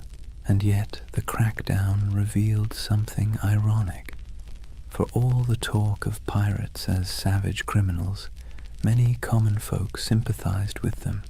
They saw governments that taxed them harshly, navies that conscripted them unwillingly, and merchants who grew fat while ordinary sailors lived on scraps. Pirates, for all their brutality, had lived outside that system, at least for a while. So when governments retaliated, it wasn't just pirates who grumbled. It was the people who sometimes saw in those outlaws a shadow of their own frustrations. But sympathy wasn't enough to save them. Once the combined might of Europe's navies and courts turned fully against piracy, the end was only a matter of time. The sea that had once seemed wide open suddenly felt crowded with warships. The harbors that had once welcomed became hostile, and the taverns that once rang with pirate songs now whispered of hangings. The retaliation had begun, and with it, the Golden Age of Piracy was sailing into its final storms. The retaliation wasn't just abstract policy. It had names, faces, and bloody finales. The Golden Age of Piracy closed not with a quiet fade, but with dramatic hunts that read like the last acts of a tragic play. If pirates had been the rock stars of the seas, their final chapters were their public downfalls, staged for maximum effect. Take Edward Teach, better known as Blackbeard. His reputation had grown so outrageous that even his enemies described him with a shiver of reluctant admiration. He cultivated fear like an artist, braided his beard with smoking fuses, glared from beneath a tangle of hair, and moved through battle with pistols strapped across his chest like a walking arsenal. But in the end, fear was not enough. In November 1718, the British Navy decided Blackbeard had outlived his usefulness as a legend. Lieutenant Robert Maynard sailed out from Virginia with a pair of sloops and cornered him off Ocracoke Island. The battle was brutal and up close, fought with pistols, cutlasses, and grit, and though Blackbeard fought like a demon, he fell. His head was hung from Maynard's bow as proof, a grotesque trophy meant to tell every sailor what became of even the fiercest pirate. But Blackbeard wasn't the only one. Across the Atlantic, Bartholomew Roberts, Black Bart, was sailing at the peak of his fame. Unlike Blackbeard's flair for theater, Roberts was all about efficiency. He raided with precision, commanded fleets of captured ships, and dressed in flamboyant crimson coats that made him as much a spectacle as his raids. He captured more ships than any other pirate, nearly 400 by some counts, yet even he couldn't outrun the noose tightening around piracy. In 1722, the British Navy cornered him off the coast of West Africa. A cannon shot cut him down mid-battle. His men, fearing what the British would do to his body, buried him at sea almost immediately, sending their captain to the depths before his enemies could claim him as a prize. And then there was Nassau. For years it had been the pirates' dreamland, a ramshackle republic of grog shops, makeshift huts, and lawless camaraderie where men and women reinvented themselves under the black flag. But in 1718, Woodes Rogers, backed by the British Crown, sailed in as governor. His arrival marked the beginning of the end. Pirates were given a choice: accept a royal pardon and live, or resist and hang.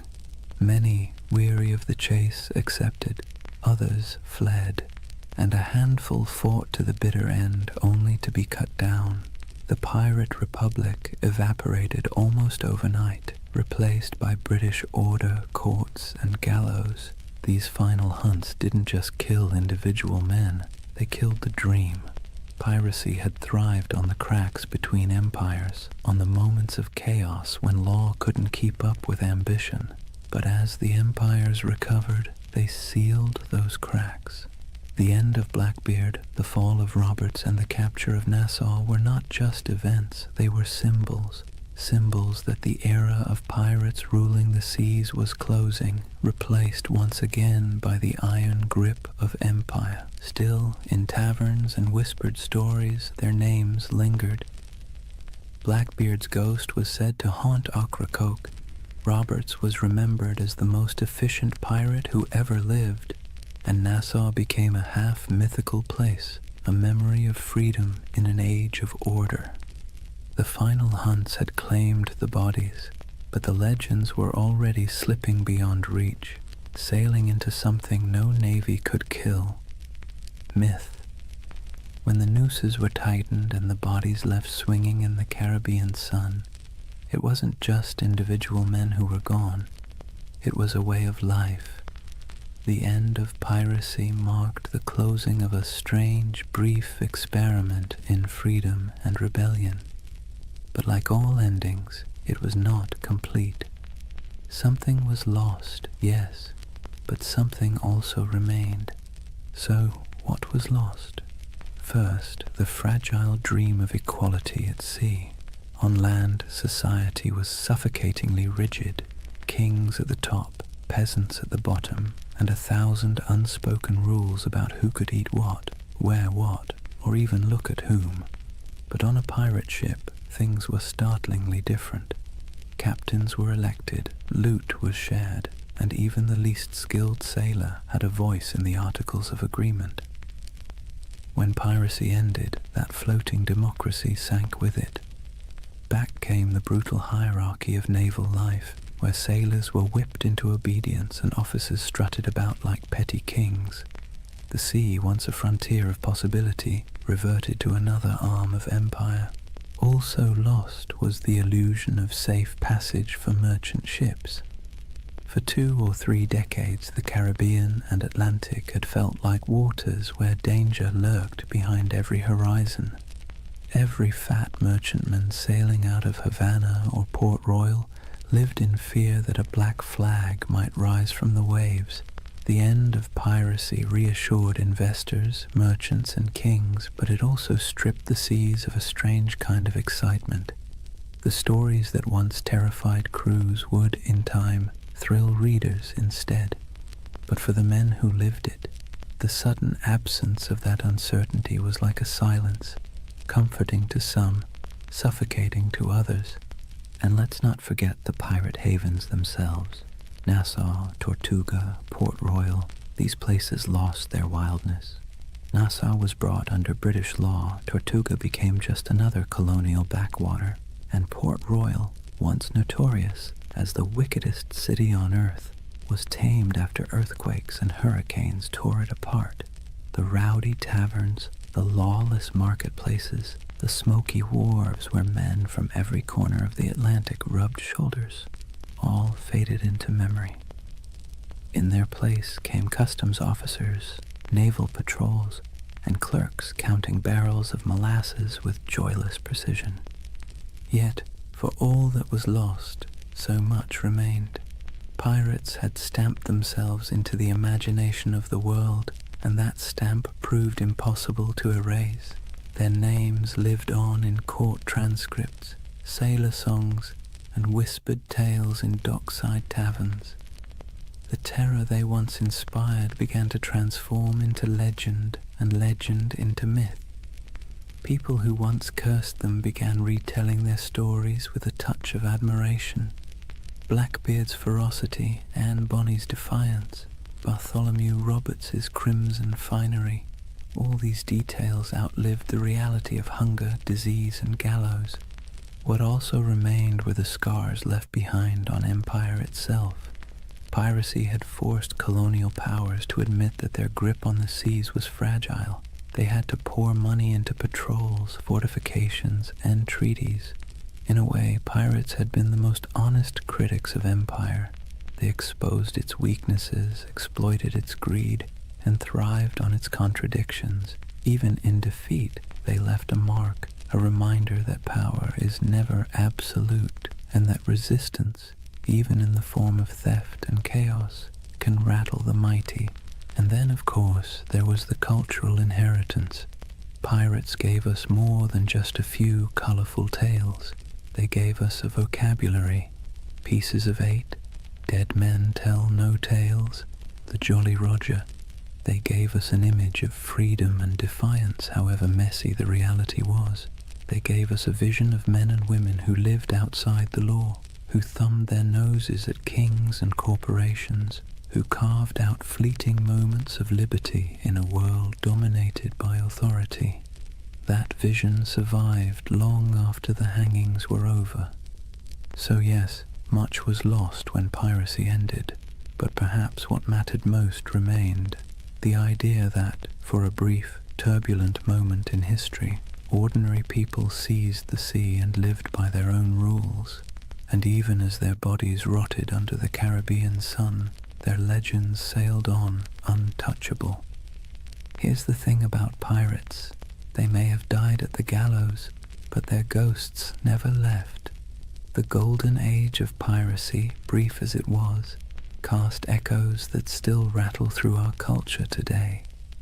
You can hear it in the creak of a movie ship's rigging, see it in the skull and crossbones slapped on Halloween costumes, and even hum it in the chorus of a sea shanty that went viral on TikTok centuries after the last pirate flag fell. The age itself ended, but the echo never stopped. The first echo came in literature. In the decades after the crackdowns, sailors still sang about Blackbeard and Roberts in taverns, but it wasn't until the 18th and 19th centuries that writers really started polishing the pirate into something mythic. Captain Charles Johnson's A General History of the Pirates, possibly written by Daniel Defoe, was basically the pirate's who's who of its time. It turned real men into larger-than-life anti-heroes, blending fact, rumor, and outright invention. Without Johnson's book, we might not even remember Anne Bonny or Calico Jack. He gave them immortality, even if he also gave them a touch more swagger than they probably had in real life. The next big echo came with adventure novels. Robert Louis Stevenson's Treasure Island didn't just echo the Golden Age, it amplified it into something permanent. Long John Silver's Crutch and Parrot, the buried treasure maps marked with X, the idea of pirates talking in a peculiar accent. These weren't direct from history, they were creations, echoes distorted into legend, and yet they stuck so firmly that even today, when you picture a pirate, you're probably picturing Stevenson's imagination more than anything Blackbeard ever did. The echo spread into song and theater, then into Hollywood. Errol Flynn swung from rigging with suspiciously clean teeth. Disney built an empire of its own with Pirates of the Caribbean, turning Captain Jack Sparrow into a global icon, and with each retelling, the pirate grew further from the salty, disease-ridden truth and closer to an eternal symbol of rebellion, freedom, and adventure. Pirates once hanged for terrorizing shipping lanes were recast as lovable rogues. History got smoothed over, but the echo carried on. There's another echo too, one that's less flashy but maybe more important. Pirates left behind ideas that have crept into modern conversations about democracy, labor, and resistance. The way they divided plunder fairly, the way they voted for leaders, the way they allowed voices that were silenced on land to be heard at sea, all of that has fascinated historians. Some have even argued that pirate ships were floating laboratories of democracy, a rough but radical experiment in fairness. The echo of those ideas about equality, about rejecting hierarchy, still has a strange resonance today, whether or not we acknowledge the source. And then there's the personal echo, the one that whispers in our imaginations when we stare at the horizon. Pirates embody the dream of escape, the fantasy of cutting ties, hoisting sails, and vanishing into the blue to live by no one's rules but your own. Most of us would never want the reality, the scurvy, the lice, the constant threat of death, but the dream lingers. It's why pirate flags still flutter on college dorm walls, why people still hold talk like a pirate day, and why buried treasure stories still make kids dig holes in the backyard. The echo isn't just in books and movies, it's in us. So when we talk about the Golden Age of Piracy, remember, it didn't just end, it transformed. The flesh and blood pirates are gone, but the shadows they left behind still sail. Their flags wave in our stories, their songs ring in our ears, and their ideas, twisted, exaggerated, but stubbornly alive, still haunt the edges of culture. The seas are quieter now, the Caribbean no longer stalked by men with pistols and cutlasses, but in the echo of their age, they never truly died. So here we are, at the quiet end of a noisy age. The Golden Age of Piracy burned bright and brief, just a few decades of chaos, rebellion, and salt-stained dreams. In reality, it was cramped decks, spoiled meat, diseases that lingered like unwelcome passengers, and the constant threat of capture. Yet somehow, from those harsh conditions came a legend that refuses to sink. Think of what we've walked through tonight. We've seen how wars and collapsing empires set the stage for piracy. We've stepped onto ships where men voted for their captains and shared their plunder in a rough version of equality. We've met figures who blurred the line between myth and reality. Blackbeard with his smoky theatrics, Anne Bonny and Mary Read defying expectations, Calico Jack turning piracy into style, and finally we watched as governments cracked down, the nooses tightened, and the so-called Republic of the Seas faded back into dust. But of course the story didn't really end there. Pirates didn't just vanish, they drifted sideways into imagination, into tavern songs, into novels, into Hollywood, into Halloween costumes and internet memes. Their Jolly Roger still waves, not from a mast, but from the collective imagination of every generation that sees in them a flicker of freedom, rebellion, or adventure. They were criminals, yes, but also dreamers, and maybe that's why we can't quite let them go. As you lie back now, let the rhythm of the waves soften in your mind.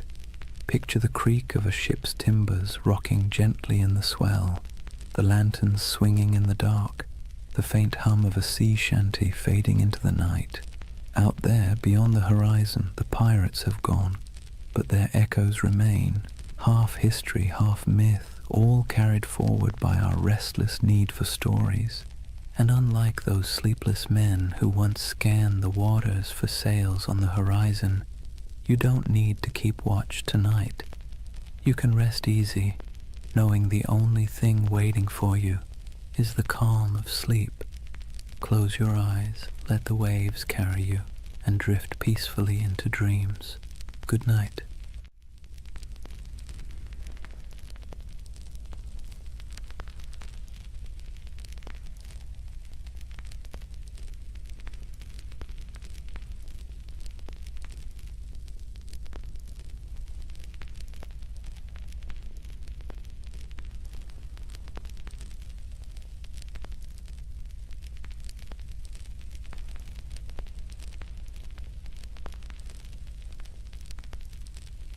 Hey guys, welcome back to the Sleep Atlas. Before we start tonight's journey, take a moment, dim the lights, let the noise of the day dissolve.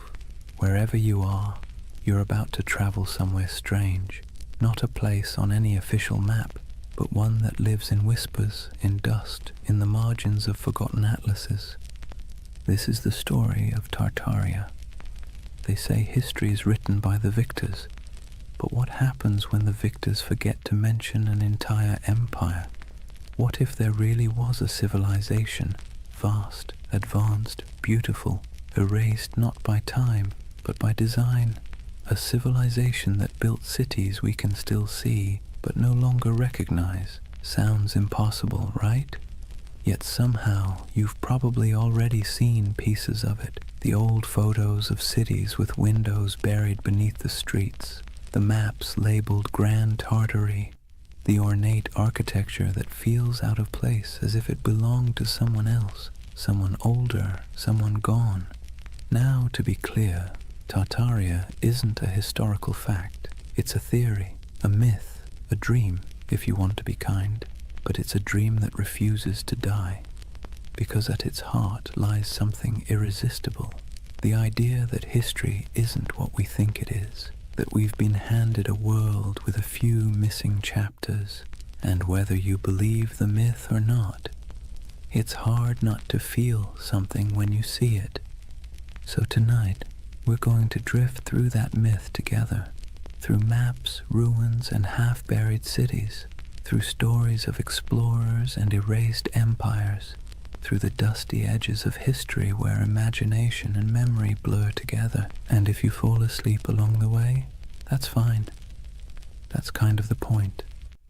For more journeys through history to help you sleep, please subscribe to the Sleep Atlas. And hey, what's keeping you up tonight? Let me know in the comments. Alright, let's begin.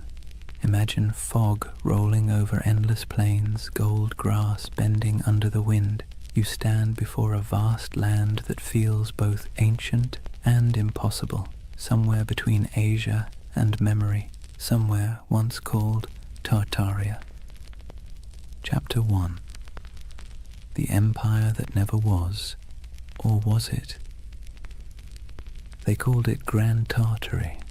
On maps from the 17th and 18th centuries, it sprawled across nearly half of Asia, an empire stretching from the icy edges of Siberia to the mountains of Tibet, from the Pacific all the way to the Caspian Sea.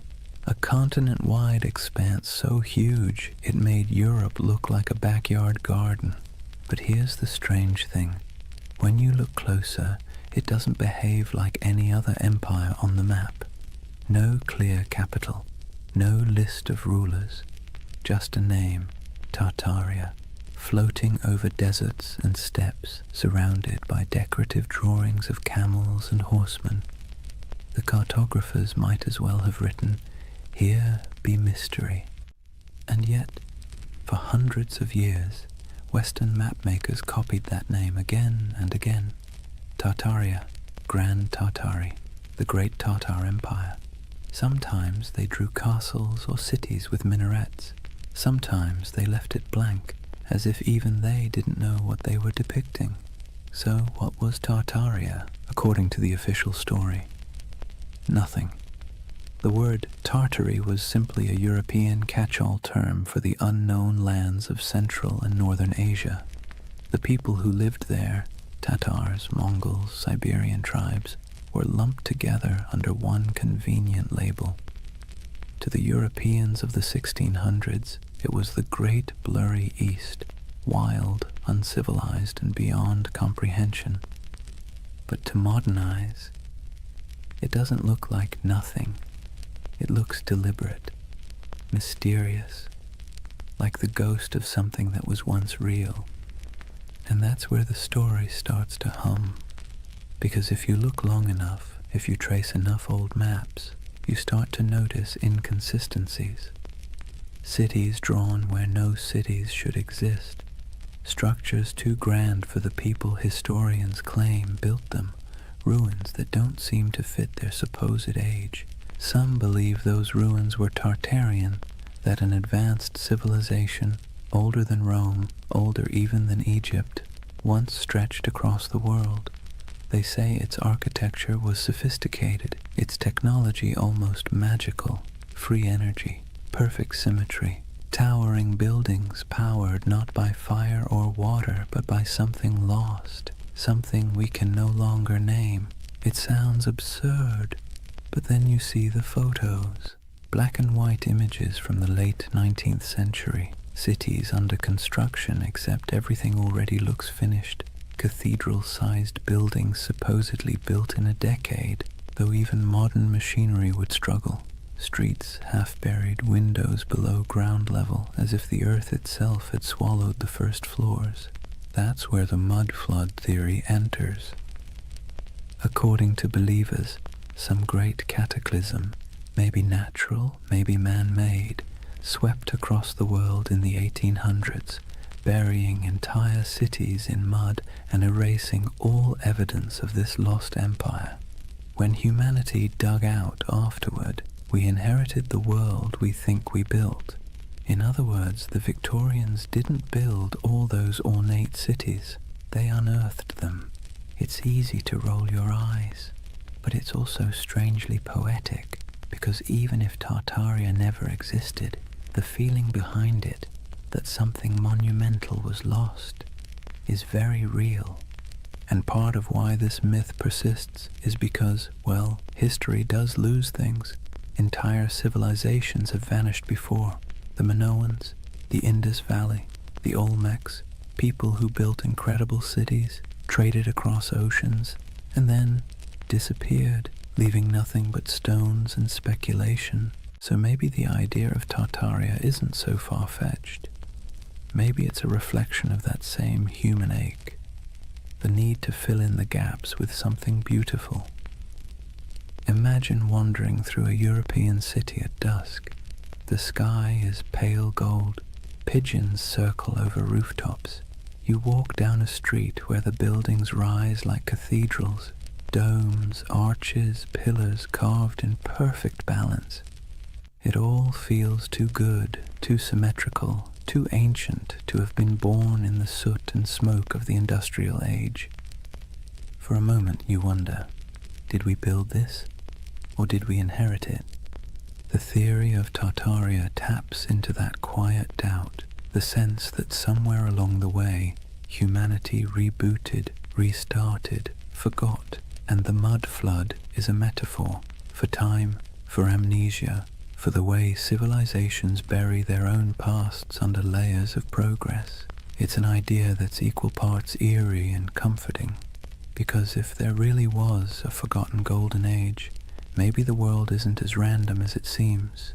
Maybe we've been here before. Maybe we'll find it again. And even if it's all a myth, it's a myth that asks good questions. Who decides what counts as history? How much of what we know is just the version that survived? So as we drift deeper into the story, try not to worry about what's true or false. Just imagine the possibility. A civilization erased not by war, not by time, but by forgetting. A memory whispered by wind over empty plains. The empire that never was, or maybe the one we no longer remember. Imagine you're an explorer in the late 1700s. You've left behind the comfortable parlours of London or Paris, the powdered wigs, the smoky taverns, the endless debates about civilization and progress.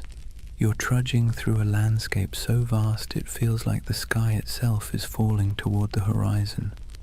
This is the world early explorers called Tartary. Endless plains, windswept deserts, forests that swallow sound. You could ride for weeks without seeing a soul, yet somehow you never feel alone. There's something in the air, the sense that once something grand was here, something old, something that had the decency to leave quietly. Western explorers were baffled by what they found. Vast stone ruins scattered through Central Asia, half-buried fortresses, walls that seemed to go nowhere. Nomadic tribes spoke of ancient cities lost to storms and floods, old temples built by hands they could no longer name. And yet, in their journals, these explorers rarely admitted confusion. Europeans of the Enlightenment were not fans of mystery. They preferred tidy explanations. Primitive people, ancient ruins, nothing to see here. Still, a few of them couldn't quite let it go. In 1755, the English geographer Emmanuel Bowen published a map labeling nearly the entire interior of Asia as Great Tartary. To the west lay Little Tartary, and further south, Independent Tartary. Even China was labeled part of the Great Tartar Empire. Historians later claimed it was simply ignorance. Cartographers didn't know what else to call it. But if you're a conspiracy-minded insomniac scrolling through old atlases at 3 a.m., it starts to look deliberate, like someone drew a curtain over half the world and wrote, "Don't ask." Those maps became the backbone of the Tartarian legend. The idea that there was once a sprawling civilization across Siberia and Central Asia, erased from history and memory alike. And when explorers traveled through those regions, what they described often sounded contradictory. They found nomadic tribes living in tents, herders, hunters, perfectly ordinary people. But they also found traces of things that didn't fit. Ancient irrigation systems, half-buried brickworks, strange mounds that hinted at forgotten settlements. The farther they went, the more surreal it became. In Siberia, there were reports of colossal ruins swallowed by forests. In Mongolia, strange carvings and fortifications half lost to the sands. Some described crumbling citadels near the Altai Mountains, built of stone so precisely fitted it might as well have been cast, not carved. To modern historians, it's no great mystery. Remnants of older cultures, Turkic kingdoms, Mongol fortresses. But to the romantically inclined, it's something else. Evidence, perhaps, of a civilization that once ruled these lands, far older and more advanced than the textbooks admit. And then there's the emptiness, the eerie, silent expanse that made even hardened travelers uneasy. Take the accounts of Peter Simon Pallas, a German naturalist who explored Russia and Siberia in the 1770s. He described vast areas devoid of inhabitants, where ruined settlements lay beside abandoned mines and decayed fortifications. He mentioned rivers cutting through landscapes that seemed to have been reshaped by catastrophe, as though floods or mudslides had swept entire cities away. When his journals were published in Europe, readers found them haunting. The image of a land once filled with life, now reduced to wind and silence. It's here that the myth of the mud flood starts to germinate. The idea that an ancient disaster literally buried a civilization under layers of sediment, windows below street level, doors half submerged, entire first floors beneath the dirt. For believers, that wasn't just geology, it was evidence. And if you've ever walked through an old city, St. Petersburg, Prague, even San Francisco, you might have noticed it too. Streets sitting higher than the building's original entrances, like time itself kept adding layers. Of course, historians say it's just how old cities evolve. Roads get repaved, foundations sink, streets are raised to prevent flooding. But the human imagination doesn't like boring answers. Geological settling doesn't keep you awake at night. The idea of a worldwide cataclysm, though, that does. What's compelling about these explorers' reports is not what they found, but what they felt. The sense that they were moving through someone else's world, one that had been erased. There's a moment in nearly every explorer's journal, the kind that never makes it into the abridged editions, where they sound tired. The grand adventure wears off, and what's left is silence. Cold wind, vast skies, the creak of leather, and a feeling that they are walking through the afterlife of history. They pass strange earthworks, abandoned stone foundations, carvings of faces eroded to anonymity. Sometimes they sketch them, sometimes they move on. Always there's the sense of almost understanding, almost remembering. And maybe that's what Tartaria really is, a landscape of almost history, almost memory, a civilization that feels like it should have existed, even if it didn't. Think about it. How many times has humanity stared at something old and half-broken and said, we could never build that today? It's an illusion, but a powerful one. Standing before ruins or monuments, we see not just stone and mortar, but the faint shadow of our own fragility. We want the past to be smarter than us, nobler than us, more advanced than we deserve. It's easier to believe we're living in the ruins of greatness than to admit that maybe we're the ones who'll be forgotten. So when explorers trudged across those endless Asian plains and saw remnants of something they couldn't explain, it planted a seed, a legend. And legends, once born, never die. They sleep, they wait, they resurface in new forms, on message boards, in YouTube videos, in late-night rabbit holes where half the fun is not believing, but wondering. The Tartarian myth is less about what those explorers found and more about what we want to find, meaning, continuity, proof that the world once made sense and that maybe beneath all this noise and chaos, it still does. Imagine the explorer's campfire. The air is thin and cold. Sparks float upward, swallowed by the night. Somewhere in the distance, wolves call to each other, and above stars shimmer, the same constellations those long-lost Tartarians might have seen if they ever existed at all.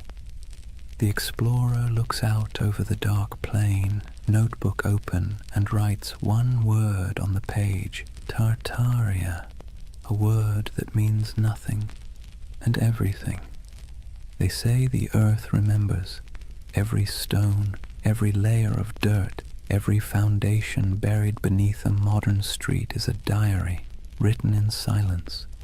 But if you listen to the believers of the mud flood, the earth doesn't just remember, it hides. Picture this, a city half buried, windows that look out onto soil instead of streets, doorways that open into nothing but packed dirt, buildings whose first floors have vanished beneath layers of earth and time. To most, it's a quirk of old construction. To the followers of Tartaria, it's evidence of something far stranger, a global cataclysm that erased an entire civilization in a single, muddy sigh. The mud flood theory is one of those beautiful modern myths that could only have been born in the age of the internet. It began quietly, like a whisper in digital catacombs, obscure forums, old photography groups, amateur historians trading ideas. Someone noticed something odd, antique photos from the 1800s showing cities with half-buried buildings, windows at ground level, strange architectural anachronisms. Then someone else noticed the same thing somewhere else, and suddenly a pattern emerged, or seemed to. If you stare at enough old photos for long enough, patterns start to appear everywhere. And soon the whispers took form. What if history isn't what we think it is? What if there was a reset, a literal flood of mud that buried the old world, wiped it clean, and left us to rebuild on top of its bones? It sounds ridiculous, but also admit it. It's a little bit seductive. Let's take a closer look at what this story really says. According to the myth, sometime in the 18th or 19th century, dates are always vague, an immense cataclysm struck the earth. Not water, but mud, thick, heavy, suffocating mud that rolled over cities like a blanket, swallowing buildings, streets, even entire civilizations. What survived was what we now call our world, a reset civilization built atop the ruins of the one before. The theory claims we are the survivors of an amnesiac world living in the shadow of a forgotten age. And once you start looking for it, you see it everywhere. Old photographs of St. Petersburg, where neoclassical buildings seem to have half their height underground. Doorways that lead nowhere in Istanbul. Strange window wells in San Francisco. Cathedrals whose ground floors appear oddly misaligned with the modern streets around them. The world, it seems, is full of buried stories. But here's where the magic, or the mischief, lies. Context. Cities grow, streets rise, pavements get repaved, foundations sink, earthquakes shift land. Engineers, bless their pragmatic hearts, have been dealing with that since ancient Mesopotamia.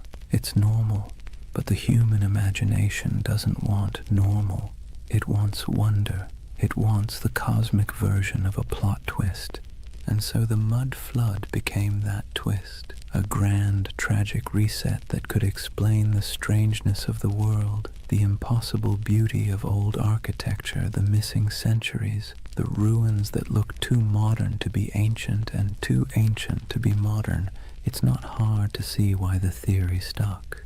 It scratches two primal itches, the fear that we've forgotten something vital, and the hope that once humanity reached heights we can barely comprehend. It's a bedtime story for adults who no longer trust bedtime stories. Imagine it, the great cities of the past humming with energy and knowledge, star-shaped fortresses aligning with the heavens, towers crowned with gilded domes, machines powered not by coal or electricity but by sound, magnetism, or divine geometry. A golden age washed away in silence, leaving behind half-buried clues for the curious to rediscover centuries later. It's haunting, isn't it? The thought that the ground beneath your feet might be hiding a version of civilization more graceful, more harmonious, and, let's be honest, less exhausting than this one. The most poetic versions of the myth don't even insist on global destruction. They suggest something subtler. That time itself buried Tartaria. That the mud is just metaphor. The weight of centuries pressing down until memory sank into soil. That our cities grew atop their bones, and we live in their echoes without even realizing it. But even the literal believers, the ones who pore over 19th century photographs and Google Earth screenshots, are chasing something more than evidence. They're chasing awe, the sense that the world is not yet fully explained, that maybe, just maybe, there are still secrets hiding in plain sight. Because here's the uncomfortable truth. We like feeling small, not powerless, just small. The idea that we are part of something vast, mysterious, and older than we can imagine brings comfort. It means our anxieties, our endless scrolling, our late-night insomnia, they're all just surface noise above something deeper, older, wiser. The mud flood myth, for all its implausibility, taps into that longing. It's also, in a strange way, an act of defiance. In an age where algorithms decide what we see and experts tell us what to believe, the mud flood says, "No, I'll look for myself." It's a rebellion of curiosity, however misguided. And curiosity, even when it wanders off the map, is still one of the noblest human instincts. There's another reason the mud flood myth feels oddly soothing. It provides closure. History as we know it is messy. It's full of gaps, contradictions, burned archives, and lost languages. But if you say, it was all wiped out by a cataclysm, suddenly everything makes sense. The missing records, buried, the inconsistent architecture, survivors of the old world. The sense that things used to be better? Proof of what we lost. It's a complete narrative, simple, self-contained, emotionally satisfying. And if you whisper it softly enough, it almost sounds plausible. But let's pause for a moment. Imagine walking through one of these mud-flood cities today. St. Petersburg in winter, snow falling over pale facades, the streets gleaming under the dim orange glow of street lamps. You pass a row of 18th century buildings, their ground floors half below street level, the windows dark and shuttered. And for a second, just a second, you feel it. The hum of something ancient, the faint vibration of time layered upon time. You know rationally that the explanation is boring, centuries of road repairs and architectural evolution.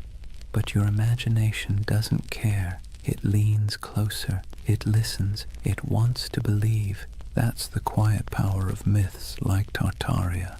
They live not in evidence, but in emotion. And emotion, not logic, is what builds civilizations, or stories of them. So when someone insists the world was buried in mud a few hundred years ago, it's tempting to laugh, but look closer, and you'll see what they're really saying. They're mourning something they can't name. They're trying to make peace with the feeling that something's missing. That modern life, bright, loud, and efficient, feels a little hollow, as if the real story is still underground. And maybe, in a metaphorical way, it is. Not beneath our cities, but beneath our certainty. History is the soil we stand on, and every generation adds another layer. The deeper you dig, the older the questions get, until eventually you realize that the mud was never hiding the past. It was making it. The world is built on burial, and everything beautiful is, in some sense, reclaimed from the dirt. So maybe Tartaria was never an empire at all. Maybe it's an idea, a longing for the lost wholeness of things. Or maybe it's just a very elaborate excuse for why so many basements flood in spring. Take your pick. Either way, as the night deepens and your thoughts drift like dust in lamplight, the question lingers: if an entire civilization could be buried under centuries of mud and forgetfulness, would we even recognize it when we uncovered it? Or would we mistake it for ruins of our own? It's a strange thing, how ruins can feel alive. You walk among them and swear you can hear breathing. Not loud, not human, but the slow exhale of stone, the whisper of time smoothing edges and swallowing stories. That's the allure of forgotten grandeur, the feeling that the past isn't gone, just drowsing, half buried, half awake, waiting for someone to notice. When people speak of Tartaria, they don't imagine mud and dust. They imagine beauty, colossal arches, glittering domes, towers capped with orbs of gold, and wide boulevards aligned with the stars. They imagine symmetry, harmony, perfection, the world before we made it messy. And that's the quiet genius of the myth. It isn't built on fear, but on longing. You've seen it, even if you didn't recognize it. The grand railway stations built in the 19th century, dripping with ornament that seems almost too elegant for its purpose. The courthouses with domes that look more celestial than civic. The cathedrals rising from cobblestone streets like frozen thunderclaps of devotion. You stand before these buildings and wonder, who built this, and why don't we build like this anymore? That question is the ember that keeps Tartaria glowing in the imagination, because it feels wrong that we've forgotten how to make beauty on that scale. It feels wrong that we can't carve marble with such grace, or erect domes that kiss the clouds. And when something feels wrong, the human mind looks for a story to explain it. Tartaria becomes that story, a civilization that mastered form, function, and soul, then vanished without a trace. Some say those old buildings are Tartarian relics, that the ornate facades of St. Petersburg, Paris, Chicago, and even San Francisco are remnants of the same world, a world whose architecture was an act of faith. That the reason we can't replicate it now is because the knowledge was erased, the formulas for harmony, for proportion, for power drawn from geometry, gone, buried under new blueprints and the hum of electric wires. Of course, historians roll their eyes at this. They'll tell you, patiently, that these buildings were designed by very real architects, that neoclassicism was an artistic movement, not evidence of a hidden empire, that the beauty of those domes and arches came not from secret knowledge, but from mathematics, sweat, and a lot of unpaid apprentices. And they're right, technically. But here's the thing. Beauty doesn't care about technicalities. The Tartarian myth persists because these buildings feel different. They hum at a frequency modern architecture doesn't. Walk past a concrete office block and your mind slides off it. Walk past a century-old opera house and you slow down without meaning to. You feel something, a pulse. Maybe it's nostalgia, maybe it's resonance, maybe it's just the echo of a time when craftsmanship was an act of worship. But whatever it is, it feels alive. Imagine standing at twilight in front of one of those old structures. The stone glows amber.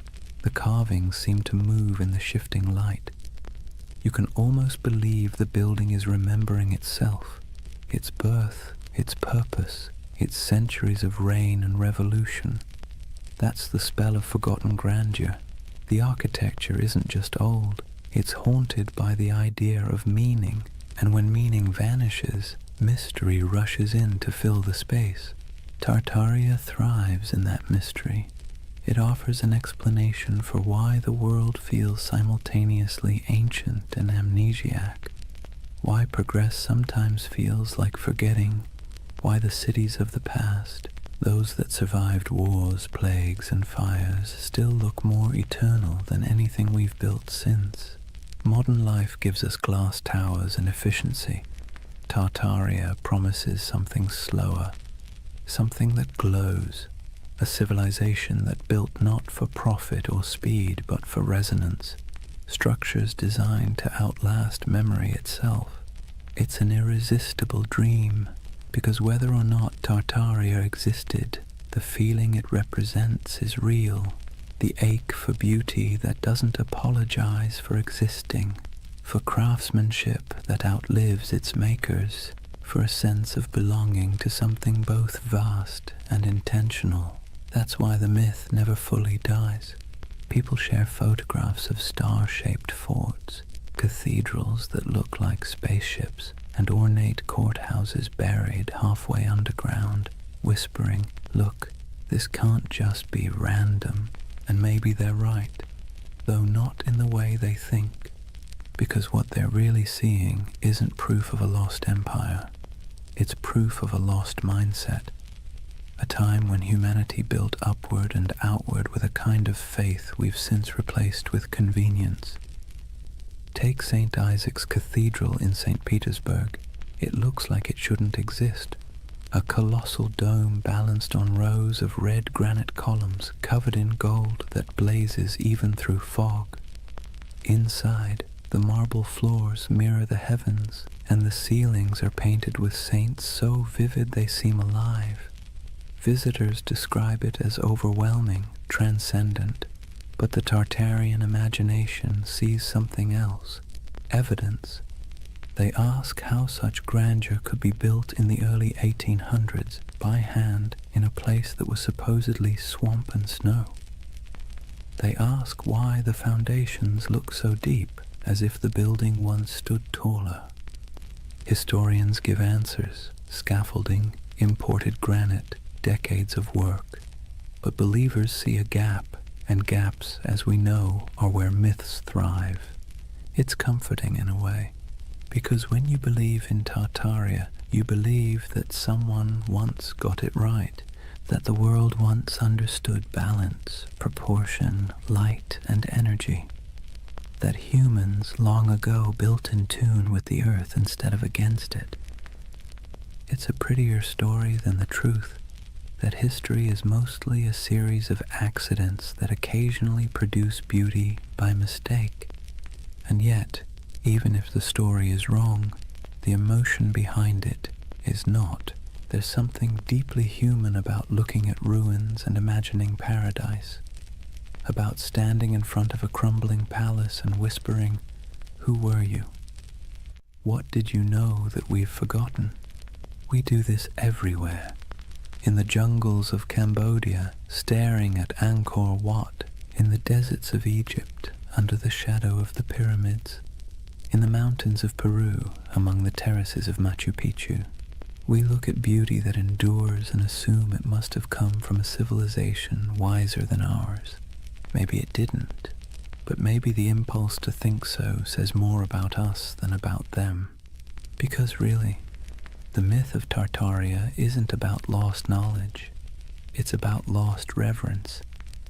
We miss believing that beauty meant something, that it wasn't an accessory, but a form of truth. That stone could hold memory, and domes could sing. So when you see those impossible old buildings and feel that small, unexplainable ache, don't rush to fill it with conspiracy. Let it linger. That ache is the story. It's the ghost of wonder, tapping you on the shoulder, reminding you that history is not a timeline. It's a mood, a long, slow chord, still resonating beneath the noise. And maybe that's what Tartaria really is, the echo of a world that believed in harmony more than speed, a civilization of imagination, built not in stone, but in longing. So as you drift deeper into this story, eyes heavy, thoughts softening, remember this: whether Tartaria was real or not, the beauty it promises was. You can still walk through it, touch it, breathe it in brick and marble and dusk. It's there, waiting quietly behind every ornate facade and every buried window. Forgotten grandeur, humming in the walls. There's something strange about ideas that shouldn't survive, yet somehow do. Tartaria is one of them. Every few decades it slips back into conversation like a ghost that refuses to stay buried. A whisper here, a map there, a photograph that feels off. Too ornate, too advanced, too forgotten. It persists not because it's proven, but because it's beautiful. You see, real history doesn't linger in our imaginations the same way myths do. Facts settle, myths breathe, and Tartaria breathes in the spaces history forgot to fill. It's almost poetic, how a rumor can live longer than an empire. How a half-remembered word on an antique map, Tartary, can spark entire worlds in the modern mind. Because the truth is, humans don't remember data, we remember stories. And this one, it's irresistible. A world erased, a golden age hidden beneath our feet. The paradox of Tartaria is that it survives precisely because it never existed. A real empire would have ended, decayed, been replaced, but something that never was can never truly die. It hovers in imagination, endlessly renewable, unprovable, untouchable. The perfect myth for the digital age, weightless, viral, and infinitely remixable. Scroll through YouTube or Reddit and you'll see it. Old photographs of grand cityscapes labeled Tartarian architecture, posts about star forts and buried windows, endless debates about free energy, hidden cataclysms and lost technology, thousands of comments beneath them, people saying things like, "I've always felt something was off about history." It's not about belief, it's about belonging. The myth offers comfort to anyone who looks at the modern world and feels like something essential slipped through our fingers. Maybe that's the real allure. Tartaria gives shape to a feeling we all have but rarely admit, that somewhere along the way, humanity traded mystery for machinery. We built faster, higher, louder, but maybe not better. We paved over silence, replaced curiosity with certainty, and called it progress. And when that certainty began to crack, when our cities started to feel soulless, our histories fragmented, people began looking backward, not for answers, but for meaning. It's easy to mock that impulse. Historians roll their eyes, scientists sigh. But behind the internet rabbit holes and Photoshop theories lies something genuine, a hunger for enchantment, a longing to believe that the past wasn't just dirt and survival, but art and light and knowledge we've somehow misplaced. And in that sense, Tartaria isn't a conspiracy, it's a lullaby, a story people tell themselves when the modern world feels too sterile, too linear, too loud, a bedtime tale for adults who sense that truth might not always fit inside textbooks. Think about it. We've mapped the Earth, decoded the genome, photographed black holes, and yet we're still drawn to mystery. It's like a gravity our species can't escape. Tartaria gives us that gravity in soft, dreamlike form. A lost world that never judges, never contradicts, never ends, because it was never real enough to die. But here's the thing, even myths can tell truths. They tell us what we miss, what we value, what we quietly wish could come back. When people imagine Tartaria, what they're really longing for isn't a lost empire, it's coherence.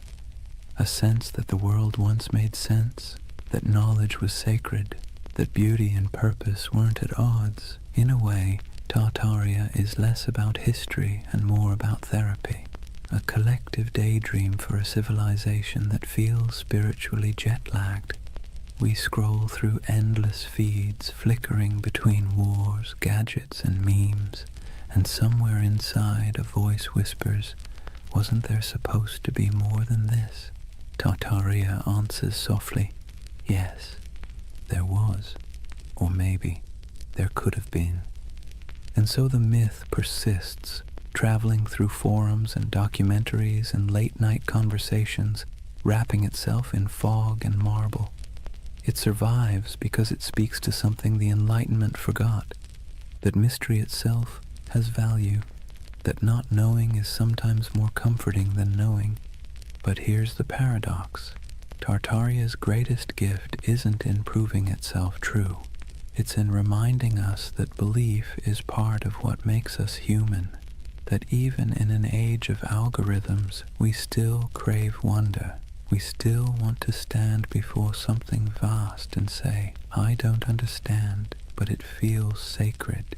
Maybe that's why late at night you find yourself staring at photos of old cities, their streets glimmering with gaslight, their domes fading into fog, and feel that tug in your chest. It's not nostalgia for Tartaria. It's nostalgia for awe, for the feeling of being small beneath something magnificent, something that doesn't explain itself. So as you lie there now, the room dim, the hum of the modern world soft around you, imagine that somewhere, beneath centuries of soil, beneath stories and skepticism, there's a quiet city still dreaming. Its towers shimmer faintly under the weight of time. Its fountains murmur in forgotten languages, and if you listen long enough, you can almost hear it, the heartbeat of the world before we named it. They called it Tartaria. Maybe it never was, but its echo, soft, patient, luminous, still lingers. Drift with it for a while. Let the questions fade. You don't need answers tonight, only the wonder. Chapter 2. The Real Tartars, Nomads, Empires, and Misunderstood Worlds. Let's take a breath. We've wandered through the fog of myth, through maps that hum with impossible empires and ruins that seem to remember more than they should. But now it's time to peel back the dream and look at the ground beneath it, the soil, the wind, and the people who actually lived there. Because behind every legend lies something real, even if it's been twisted beyond recognition. So let's step out onto the steppe. Imagine yourself standing somewhere between Russia, Mongolia, and Kazakhstan. Not today, but thousands of years ago. There are no borders here, no lines on a map, no marble cities, just horizon, an ocean of grass rolling under a sky so wide it makes you dizzy. The air smells like dust and horses. The sound of wind is constant, threading through tall stalks of feather grass.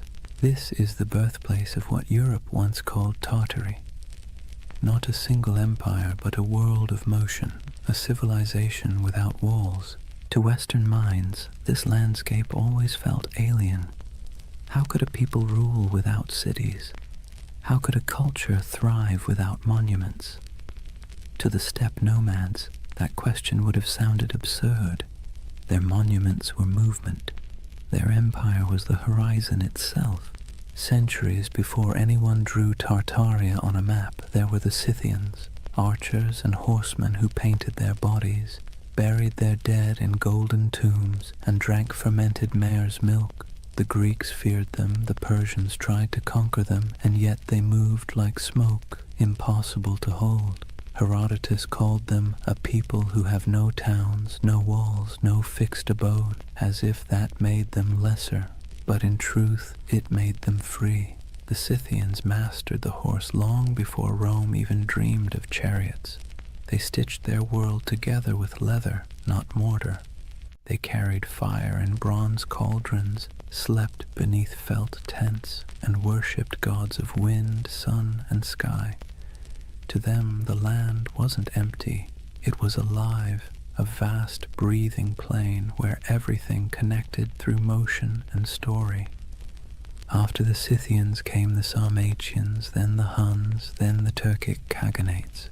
The names shifted, but the rhythm stayed the same. Nomads rising like storms, surging westward, reshaping everything in their path. They raided, traded, intermarried, and vanished into the mist again, leaving behind only graves and legends. And so, by the time medieval mapmakers in Europe began sketching the world, this enormous, ungovernable space had already become a myth. To them it was a blank, the unknown lands beyond the Christian world, filled with monsters, giants, and Tartars. That word, Tartar, wasn't even theirs.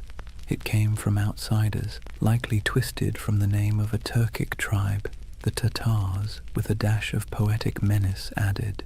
Medieval Europeans thought it sounded like Tartarus, the Greek underworld, so they called these nomads Tartars, as if they'd come from hell itself. You can almost hear the shiver in the name, but the truth was far more complicated and far more interesting. These weren't demons, they were people. Traders, horsemen, mothers, poets. They lived lives as rich as any Roman senators, just measured differently. Picture a nomadic camp at sunset. The steppe glows gold. Horses graze on the horizon, their coats shimmering in the low light. Fires crackle as women stir pots of milk and millet. Children chase each other between felt tents, yurts, their laughter carried by the wind. Men return from herding, their bows slung over shoulders, dust clinging to their boots. The air smells faintly of smoke and grass. Somewhere, a throat singer begins a low, resonant song, and the notes ripple across the plain like the hum of the earth itself. This was their Rome. Not a city of marble, but of motion and memory. And to them the West's obsession with stone walls would have seemed as strange as worshipping stillness. But as centuries rolled on, stillness began to win. Empires like China, Persia, and eventually Russia pushed outward, trying to tame the steppe. They built forts, drew borders, demanded tribute. The nomads resisted, then adapted. They traded horses for silk, hides for grain, freedom for survival. Slowly, their infinite world began to shrink. By the time European explorers stumbled across these lands in the 17th and 18th centuries, the old steppe empires were fading. The Scythians were long gone. The Mongols' great Kanates had fractured. The once fluid borders had hardened into lines on parchment, and those lines, curved by ignorance, exaggerated by imagination, became the first maps of Tartary. To the west, it looked like a mystery, an empire that wasn't quite there, a vast, seemingly empty space once teeming with civilizations that had vanished. But to those who lived there, it wasn't emptiness, it was memory. The bones of ancestors beneath the grass, the hum of stories in the wind, the echo of hoofbeats across the centuries. And maybe that's where the myth begins to make sense, because when you stand on a plain that stretches to the horizon in every direction, it's easy to believe that time itself might fold here, that something ancient could still be sleeping under the soil. Perhaps the world didn't erase Tartaria at all. Perhaps it just forgot how to see it. Let's be honest, Europe never really understood Asia, not in the Middle Ages, not in the Renaissance, and arguably not even now. For centuries, the lands east of Moscow and west of China were less a geographic reality and more a psychological one, an enormous blank space where anything could exist. And in that blankness, the idea of Tartary began to grow like a mirage. Imagine a candlelit room in Venice, sometime around the 14th century. A mapmaker hunches over his parchment, hands stained with ink. On the table beside him lie fragments of rumors, sailors' tales, merchant gossip, and a half-remembered account of a man named Marco Polo, who claimed to have seen palaces of gold and cities of stone somewhere beyond the horizon. He dips his quill and begins to draw. Europe is clear. So is Africa mostly. But once he crosses the Ural Mountains, the lines begin to blur. His hand hesitates. What lies beyond? He's never been there. No one he trusts has either. So he fills the void the way humans always do. He imagines. He writes Tartaria in sprawling letters across the page, large enough to cover thousands of miles, because what else can you do when you're staring into the unknown? For Europeans, Tartary became a convenient label, an umbrella term for everything east of civilization and west of comprehension. It wasn't a nation, it was a category, a way to point at a map and say, this belongs to the others. But here's the funny thing. The more they tried to define it, the more mysterious it became. In the 13th century, when the Mongols exploded across Eurasia like a thunderstorm, Europe finally came face to face with the so-called Tartars. Villages burned, kingdoms crumbled, and word of unstoppable horsemen spread faster than the riders themselves. To a continent already steeped in superstition, it must have felt like the end of the world. Priests whispered that the horsemen were the scourge of God, a punishment for human sin. Chroniclers described them as monsters with faces of beasts and hearts of iron. And yet, when the first diplomatic envoys actually met them, they found something unexpected: organization, bureaucracy, even tolerance. The Mongol Empire, at its height, ran on order, not chaos. Messengers carried official seals, merchants moved safely under Mongol protection, and conquered cities often kept their own rulers so long as they paid tribute. The great Khans weren't savages, they were administrators. Ruthless ones, sure, but methodical. But Europe didn't want to believe that. It was easier, somehow, to imagine an empire of shadows, to turn complexity into myth. So the name Tartary stuck, not as a real place, but as a kind of warning, a whispered reminder that beyond the edge of the familiar world, something vast and unknowable waited. By the Renaissance, the legend of Tartary had evolved into something even stranger. The age of exploration brought better maps, but not necessarily better understanding. Cartographers began drawing Great Tartary, Little Tartary, and Chinese Tartary across their globes, carving up Central Asia into neat territories that existed mostly in imagination. If you were a European scholar in 1700 and you saw a map of Great Tartary stretching from Siberia to the Caspian Sea, you'd assume there was a single civilization there, a mighty hidden empire rivaling Rome or China. And if you were an explorer wandering through empty steppes, stumbling across crumbling ruins or strange earthen mounds, your mind might start to fill in the blanks. Who built this? Where did they go? Humans hate loose ends. We crave narrative closure, and Tartary, this vast echoing blank on the map, offered none. Marco Polo didn't help either. His travels fed the fire beautifully. He spoke of vast courts, cities paved in stone, golden palaces, and khans who ruled lands so wide that weeks of riding couldn't cross them. He wasn't wrong exactly. The Mongol Empire really was that enormous. But when his book was copied, translated, and retold, his words grew elastic. People read his tales and imagined something grander still, a civilization older than memory, hidden beneath layers of dust and time. You can almost see it, the way myths grow like vines around facts. Even the Enlightenment couldn't kill it.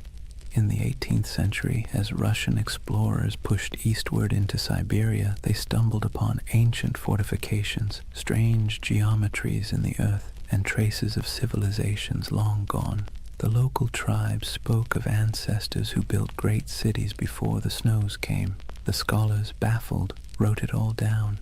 And back in Europe, those reports fed the imagination once more. By now, Tartary had become more than geography. It was an aesthetic. The word conjured mystery, distance, and faded grandeur. Artists painted sweeping landscapes of icy mountains and lone riders beneath silver skies. Novelists filled their pages with lost kingdoms and forgotten dynasties. And so, when conspiracy theories about a lost Tartarian empire began resurfacing centuries later, it wasn't from nowhere. It was born of something older, a long European tradition of misunderstanding the East, of romanticizing what couldn't be explained, and of filling blank spaces with dreams. Maps, after all, are never neutral. They don't just show where things are, they show what people believe matters. And for centuries, Tartary mattered not because it was real, but because it was mysterious. Imagine yourself once more looking at one of those old maps. The parchment crackles under your fingers. The ink has faded to brown. The edges are frayed. Across the top, in flowing letters, are the words, Magna Tartaria. You trace the line of mountains, the curving rivers, the scattered cities whose names you don't recognize. You realize you're staring not at geography, but at imagination, a dream caught in ink, a memory of a place that never quite existed, but that never fully went away either. And maybe that's why Tartaria still captures people today. It wasn't born in a lab or on a message board. It was born in candlelight on parchment, in the minds of men who couldn't stand not knowing. A story that began as cartography became mythology. And mythology, as history always proves, has a way of outlasting the truth. Picture a road that isn't really a road. It's not marked by signs or asphalt or tidy lines of direction. Instead, it's an invisible web of paths, camel tracks winding through dunes, mountain passes marked by cairns, river barges drifting under starlight. This was the Silk Road. Not one road, but thousands, threading together China, Persia, India, Byzantium, and everything in between. And somewhere in the middle of that vast tangle lay the ghost of Tartary. The Silk Road was less about silk than it was about exchange. Of goods, yes, but also of ideas, stories, and beliefs. Every caravan that set out carried more than fabric and spices. It carried imagination. The West dreamed of the East as a place of wonder, while the East saw the West as a land of restless curiosity. And where those two imaginations met, right there, In the open steppes of Central Asia, the myth of Tartary quietly took root. Imagine the rhythm of a caravan, bells jingling from camel necks, dust swirling beneath hooves, a merchant humming softly, half to himself, half to keep his pace. At night, when the fires burned low, stories flowed like wine, tales of lost cities swallowed by sand, temples of gold hidden in the desert, empires that rose and vanished before the next dawn. Every traveler added a new layer to the legend, and the Silk Road became less a trade route than a whispering gallery of the world's dreams. Now let's be clear, there were empires here, real ones. The Scythians, Parthians, Sogdians, Kushans, and of course the Mongols, civilizations that thrived for centuries, building fortresses, minting coins, and carving art that fused Greek realism with Persian geometry and Indian grace. These were the real architects of what Europe would later call Tartary. But to a traveler passing through, the borders blurred. One city's language faded into another's. One god's statue looked suspiciously like a god from somewhere else. The world felt unified and strange all at once. The Silk Road had a way of softening distinctions. It made neighbors of distant worlds. Greek philosophers' ideas found their way into Buddhist monasteries. Chinese silk wrapped Roman senators. Persian astronomers charted the same stars that guided caravans across the steppe. But myths travel even faster than silk. When a merchant from Samarkand sold a roll of fabric in Venice, he didn't just trade goods, he traded worlds. He told stories of the East so dazzling they didn't sound real. Cities with towers of glass, he might say, rivers that shimmer like silver. Men who lived 200 years, and back home, when he unpacked his profits and poured himself a drink, he probably heard equally absurd stories about the West. It's easy to forget that for most of human history, distance was a form of magic. The farther away something was, the more fantastical it became. And no distance loomed larger in the European mind than that mysterious space labeled Tartary. Through this swirling exchange, Tartary became a kind of mythic glue, a word that held together the fragments of a world too vast to comprehend. Think of it like this. When a Venetian mapmaker in 1500 scribbled Tartaria across the center of his globe, he wasn't really describing a political entity. He was describing everything between Europe and China, between knowledge and ignorance, between history and imagination. And here's where things get interesting. While Europe imagined Tartary as an exotic wilderness, the people who actually lived there were building connections that shaped the ancient world. The Sogdians, for instance, traders from what's now Uzbekistan, ran a network of trade colonies so extensive that historians sometimes call them the FedEx of the Silk Road. They spoke multiple languages, mediated between empires, and filled their homes with art from every culture they touched. A single Sogdian mural might show an Indian goddess, a Persian king, and a Chinese dragon all sharing the same painted wall. To them, Tartary wasn't a mystery, it was home. And yet, this multicultural world also sowed the seeds for misunderstanding. When distant observers caught glimpses of it, they didn't see the nuances. They saw only the grandeur, the temples, the stone roads, the fortified cities, and assumed it must belong to a single empire. That assumption, multiplied over centuries, became the illusion of the great Tartarian civilization. Even today, the ruins scattered across Central Asia, stone walls buried in sand, intricate tile work crumbling in forgotten courtyards, feed that same longing. People look at them and wonder, who built this? Where did they go? Why do our textbooks skip over it? It's a fair question, because history doesn't just forget, it edits.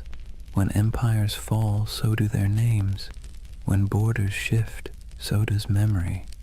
The Mongols became the Tatars became Tartars, and eventually Tartary became a convenient shorthand for the unknown. But beneath all that confusion was something real.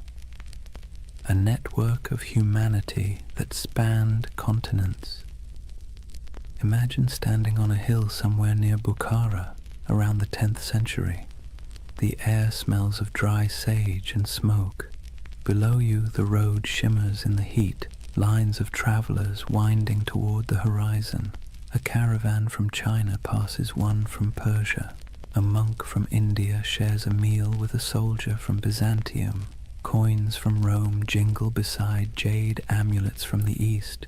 It's not an empire. It's not chaos. It's something in between, a living, breathing web of connection. And that's what Tartaria really was. Not a kingdom lost to mud, but an echo of this interconnected world. A dream of unity before maps divided it into pieces. The Silk Road gave birth to the myth by accident, because connection always looks like magic when seen from afar. So when modern believers look at old maps and see the word Tartaria sprawled across half the world, maybe they're not completely wrong to feel awe. They're just reading a poem that was once mistaken for a border. The Silk Road blurred the lines between civilization and myth, empire and echo. And in that blur, half dust, half starlight, the legend of Tartaria found its heartbeat. Words have a funny way of sticking to things they were never meant to describe. Tartary was one of those words, an intellectual shortcut that turned into a centuries-long misunderstanding. By the time Europe stumbled out of the medieval era, the East was less a place and more a story. Monks copied maps showing vast lands labeled Tartaria, shaded in pale yellows and browns, with scribbled notes like, "Here be dragons," or "Land of giants." It wasn't meant as insult or precision. It was just ignorance wrapped in ink, but ignorance dressed up nicely enough can look like authority. When Marco Polo returned from his travels in the late 1200s, he told Europe about the magnificence of the Mongol Empire. Golden palaces, porcelain cities, and roads so smooth you could roll a wagon for days without breaking an axle. His descriptions, half wonder, half exaggeration, lit up Europe's imagination. And when cartographers began to draw what he described, they needed labels. Cathay for China, Ind for India, and for everything else in the vast cold space north of Persia and east of Russia, Tartary. Let's be clear, Europe didn't know what Tartary was, but that didn't stop them from acting like they did. To Western minds, Tartary became a convenient placeholder for the unknown. It wasn't a country, it was a concept, a blank canvas where explorers, missionaries, and chroniclers could project whatever they needed to believe about the world beyond their reach, and what they needed, more often than not, was mystery. Maps from the 16th and 17th centuries show it sprawling across the top of the world like a sleeping giant. Great Tartary, Independent Tartary, Chinese Tartary, Little Tartary, names multiplying like rumors. To anyone who studied those maps, the message was clear. Beyond the borders of civilization lay a vast land of danger, wealth, and the unknown. And there's something deeply human about that. When faced with uncertainty, we name it. We box it in with words, even if those words are wrong. To Europeans of the early modern world, Tartary became shorthand for all the places they hadn't yet conquered, understood, or categorized. It was an intellectual convenience, a linguistic shrug. Everything out there. If you were a 17th century scholar in London and someone mentioned the Tatars, you might imagine fur hats, horsemen, frozen tundra, and endless plains. You wouldn't know the difference between a Mongol prince in Karakorum and a nomad in the Kazakh steppe. To you, it was all Tartary, but that flattening, reducing countless cultures into a single word, had consequences. It erased identities, histories, and languages in the Western imagination long before any empire actually reached those lands. Imagine an atlas from the 1700s, lying open on a polished oak table. The continents are familiar enough now. The Americas are roughly shaped. Africa's coasts are charted. But look at Asia, and you'll see something odd. Above India and China stretches an ocean of blankness, punctuated only by the word Tartaria, scrawled in proud, swirling letters. No cities marked, no rivers traced, just emptiness. That emptiness became an invitation. Missionaries imagined lost Christian kingdoms hidden in those plains, descended from the mythical Prester John. Explorers fantasized about tribes of giants or entire cities of gold. Poets and philosophers romanticized the steppe as a land of freedom, wild, untamed, untouched by decadence. And over time, that fantasy hardened into pseudo-history. Tartary wasn't just a blank spot anymore, it was a world view. Even the word itself carried a sting. Derived from Tatar, it got twisted into Tartar, echoing the Greek Tartarus, the underworld. Early chroniclers saw the Mongols storm into Europe in the 13th century and thought, "Ah, yes, these must be the people from hell." The name stuck, and for centuries afterward, Tartar became synonymous with savagery, chaos, and apocalypse. When the Mongol Empire fractured and faded, the word didn't fade with it. It lingered. Europe kept calling the steppe Tartary, even as local empires rose and fell. The Golden Horde, the Timurids, the Kazakh Khanates. To the west, these nuances didn't matter. The name Tartary swallowed them whole. The irony.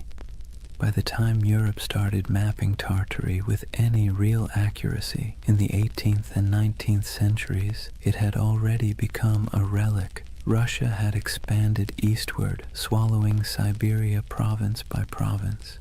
Qing China had claimed the west, and yet the word persisted, echoing in atlases long after it had lost any real meaning. There's something almost poetic about that, how a word can outlive the thing it never actually described. And it's here that the modern myth of Tartaria quietly germinated, because when those old maps resurfaced centuries later, digitized, color-corrected, and posted online, they seemed to show something uncanny. A vast empire covering half the world, cities we've never heard of. Borders that no modern historian could explain. To the curious eye, it looked less like a cartographic mistake and more like a cover-up. Why don't they teach this in school? People asked. How could such a massive empire just vanish? But the answer, as with most things, is simpler and somehow more mysterious. It didn't vanish. It never existed. Not as one empire, anyway. What vanished was understanding. What collapsed was the web of meaning connecting the real places, Siberia, Mongolia, Central Asia, to the word Tartary. The West's misunderstanding created a ghost, and the modern age brought that ghost back to life. There's an eerie beauty in that, a reminder that myths don't die. They just wait for technology to resurrect them. When you look at one of those antique maps, ink faded to sepia, the parchment curled at the edges, you can almost feel the hum of it, not as evidence of a conspiracy, but as a fossil of imagination. Tartary wasn't a lie. It was a mirror. It reflected Europe's fears, desires, and limits. And like all mirrors, the longer you stare into it, the more it stares back. By the dawn of the 18th century, the old mystery of Tartary was about to meet its slow death, not in battle, not in flames, but in bureaucracy, in borders drawn, treaties signed, and maps updated by men who preferred paperwork to poetry. It wasn't an erasure in the way myths like to imagine. No secret cataclysm, no forbidden knowledge sealed away by shadowy elites. It was something quieter, more mundane, and somehow more tragic. Tartary was about to be swallowed, not by time, but by empire. Let's set the stage. The year is 1721. Peter the Great has just declared the Russian Empire. He's reformed the army, modernized the navy, shaved the beards off his nobles, and built a brand new capital, St. Petersburg, on a swamp that would one day gleam like a mirror of Europe itself. Russia, once the frontier of the old Tartarian wilderness, now saw itself as its conqueror. And conquest, as Peter understood, was as much about naming as it was about fighting. Where the maps once said Tartaria, Russia began writing Siberia, Yakutsk, Omsk, Irkutsk. The empty spaces of imagination were replaced with administrative precision, governors, garrisons, and census records. You can almost hear the scratching of quills replacing the crack of hooves across the steppe. This was empire by cartography. For centuries, Europe had peered east and seen a void. Russia filled it with coordinates. And just like that, the last breaths of Grand Tartary disappeared under layers of ink and decree. But here's the irony. While the West's maps were losing their mystery, the lands themselves were as unknowable as ever. Siberia wasn't tamed. It was endured. Frozen rivers, taiga forests, mountains that chewed up expeditions and spat them out as legends. To the empire, it was a treasure chest of resources, furs, minerals, and later oil. But to the people living there, it was home. The native tribes, the Evenki, Buryats, Yakuts, and dozens more, didn't think of themselves as Tartarians or Russians. They were simply themselves, and yet, in the tidy world of European cartographers, they became footnotes to someone else's empire. Take a moment to picture a Russian expedition in the mid-17th century, trudging through snow so bright it hurts to look at. The air burns the lungs, the dogs pant steam. A Cossack officer marks a new river on a map, proud that he's bringing civilization to the wilderness. But behind him, an old shaman watches silently, knowing that the land doesn't belong to anyone who needs to draw it to believe it's real. That's how Tartary truly vanished, not by disaster, but by documentation. The Enlightenment had arrived, and mystery was no longer fashionable. The world had to be measured, categorized, and explained. A single romantic name like Tartaria didn't fit into that neat little system. It was too vague, too mythic, too medieval.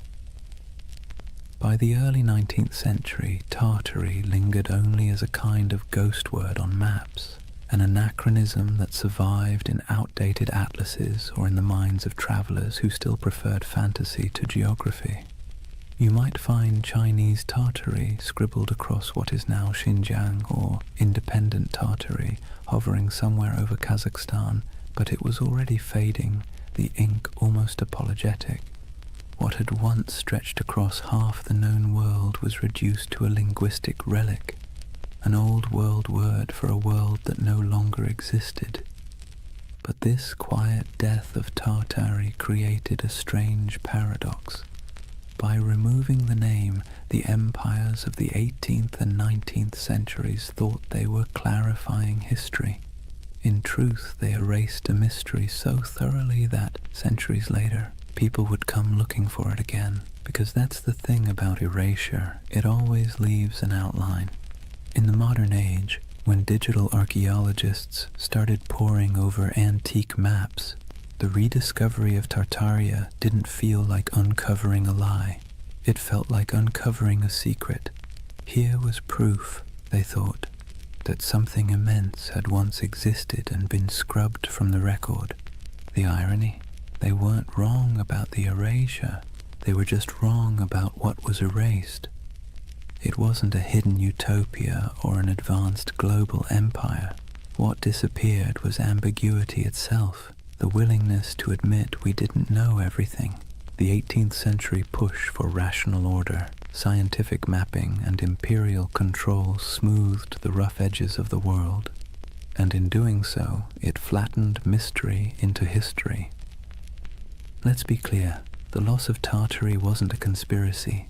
It was a side effect of certainty, and maybe that's why its ghost haunts us still, because deep down humans don't actually like a world that's too explained. We crave wonder, we miss the blank spaces, so when we see Tartaria glowing faintly on an old parchment, we don't just see a name, we see a question.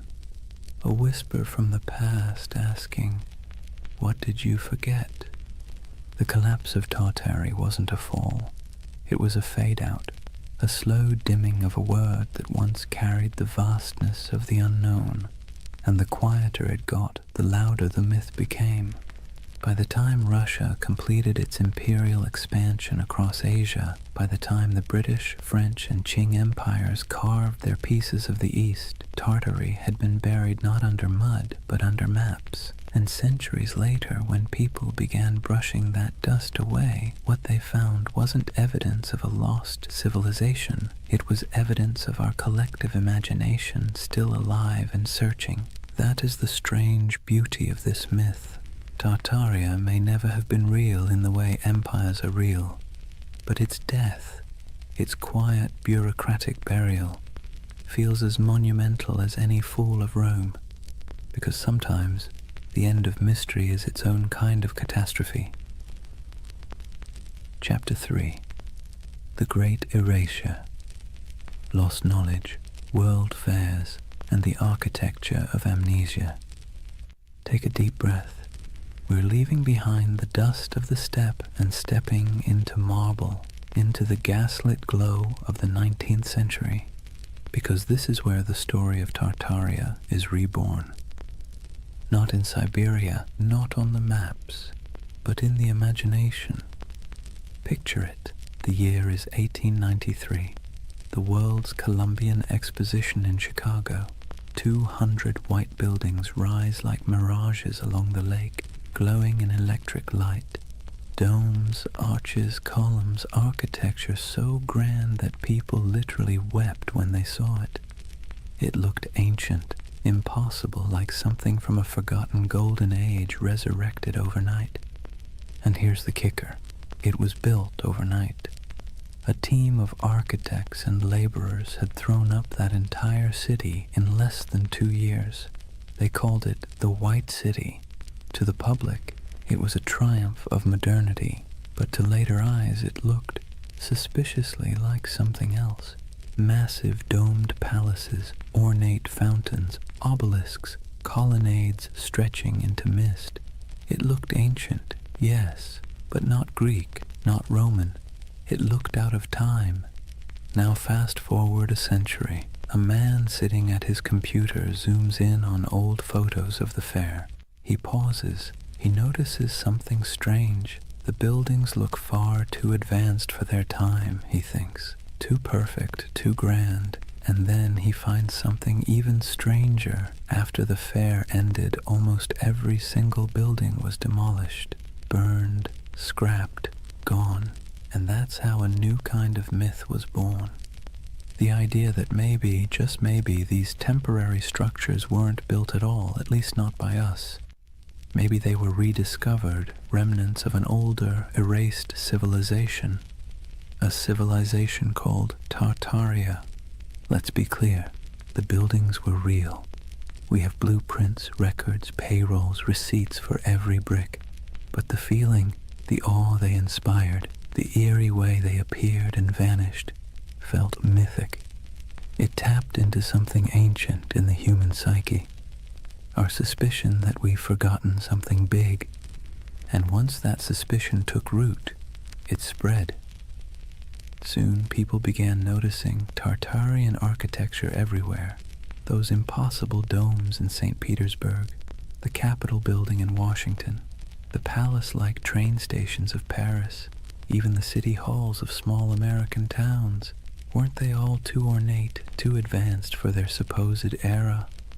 The theory blossomed like ivy over ruins that maybe the 1800s weren't a time of invention, but of cover-up, that there had been a worldwide reset, a mud flood, a cataclysm that wiped out the old civilization and left humanity to rebuild amid the ruins. The world's fairs, in this view, weren't celebrations of modern progress at all. They were redecorations, a way to reintroduce a repurposed world, scrubbed clean of its true history. The fairs, the grand expos, were merely the unveiling ceremonies of a planet repainted. Now this is where skepticism and wonder collide, because if you look at those photos, you can feel it. The eerie stillness of early photography only adds to the illusion. Long exposures make crowds disappear.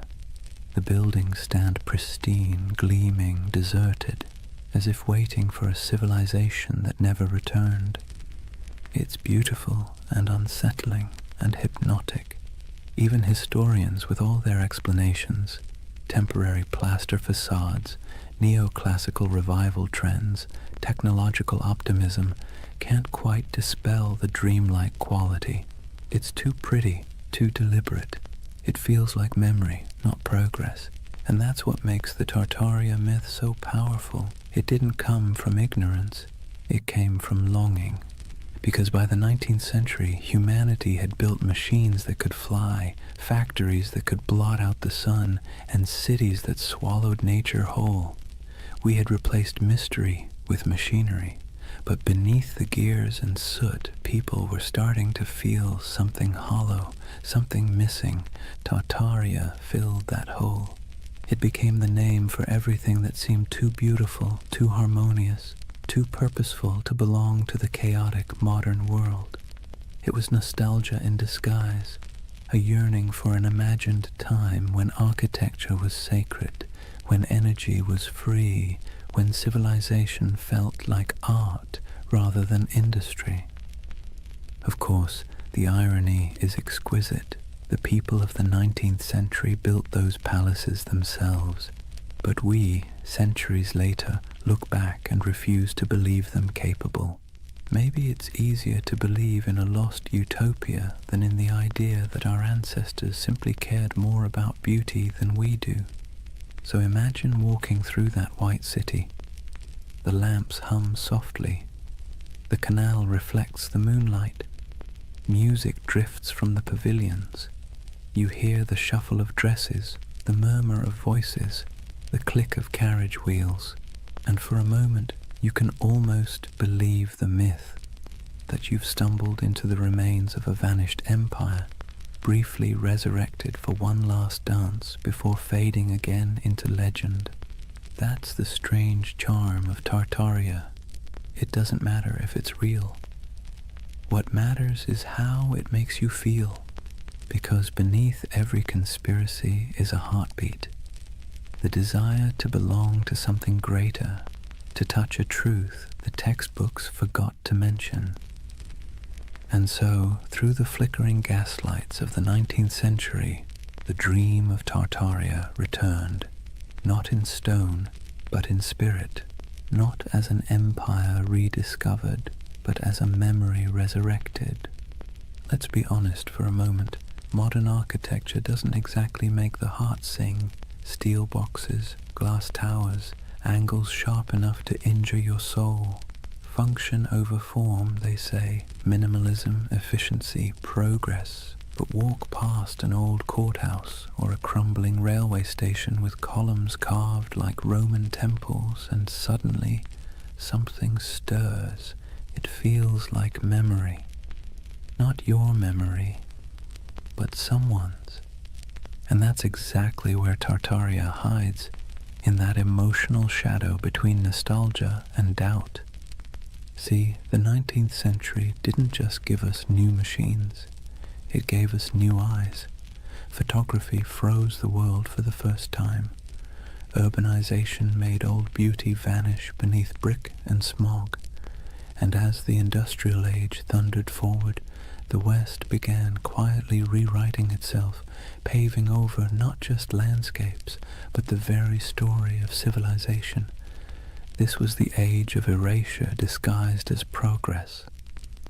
When old cathedrals were restored into shapes they had never been, when ancient city walls were torn down to make room for the future, when soot-blackened monuments were scrubbed and renamed, their histories conveniently rewritten for the age of reason. Historians call it modernization.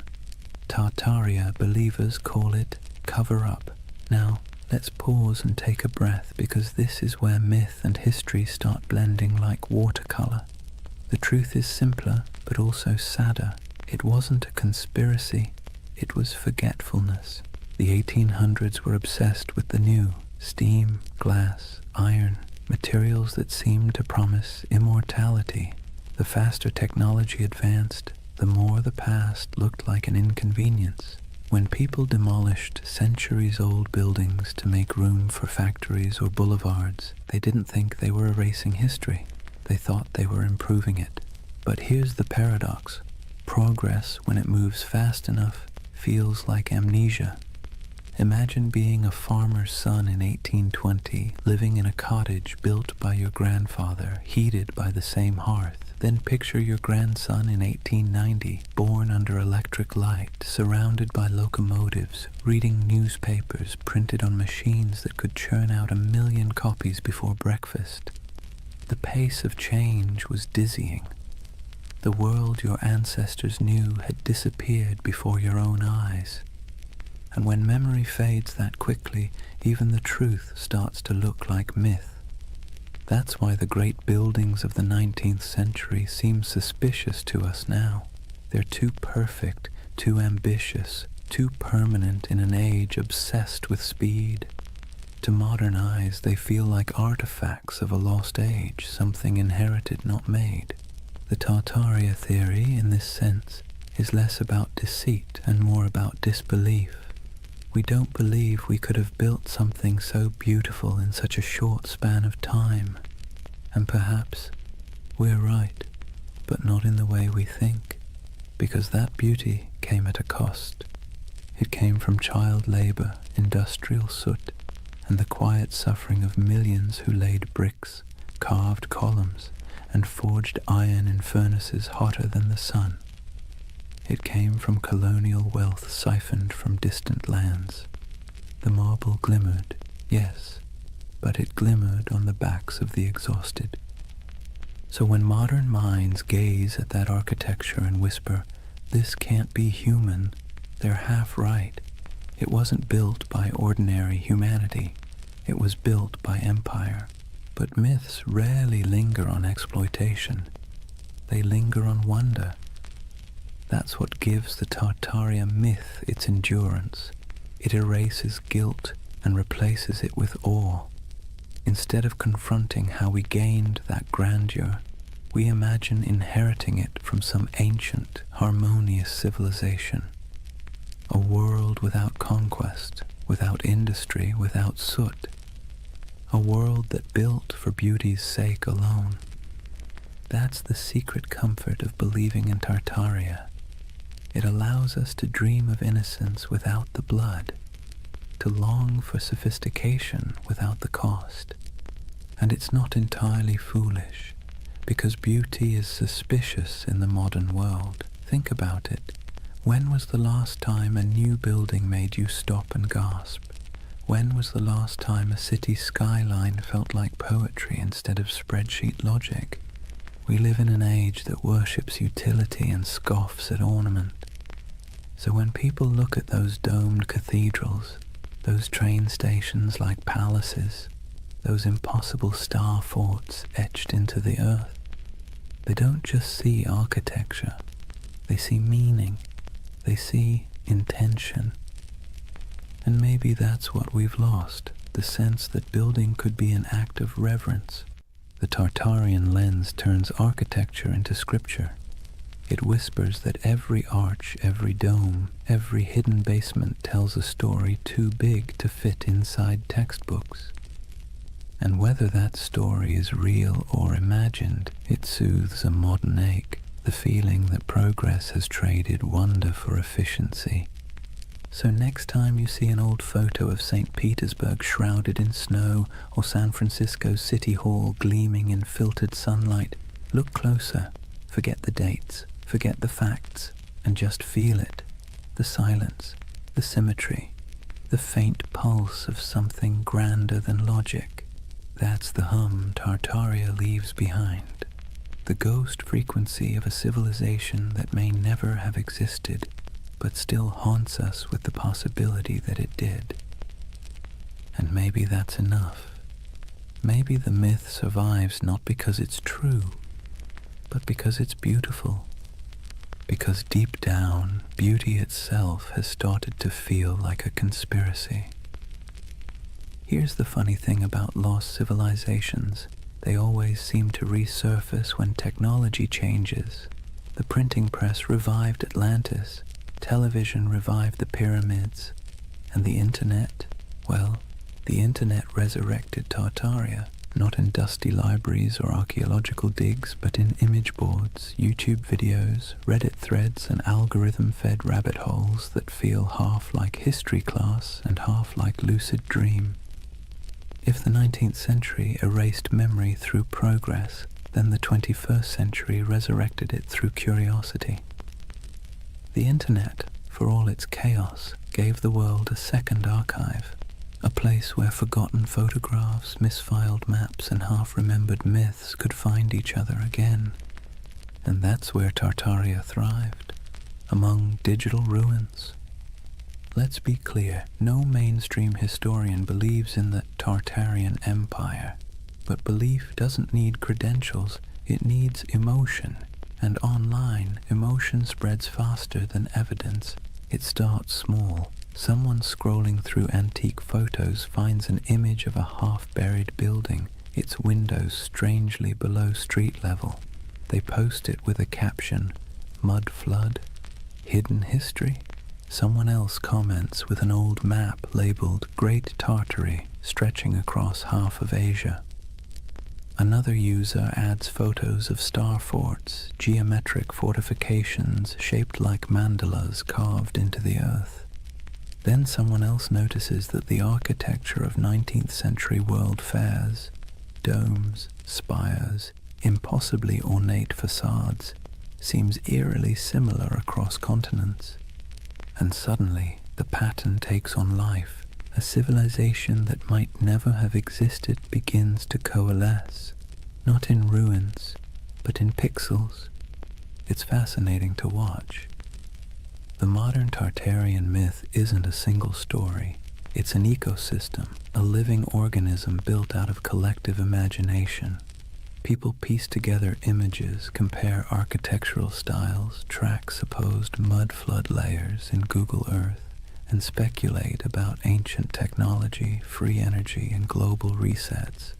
And let's be honest, there's something soothing about it. It scratches the same itch that makes people organize puzzle pieces at 2 a.m. You start with fragments, photographs, engravings, forgotten buildings, and try to make sense of the world's dissonance. Why does history sometimes feel incomplete?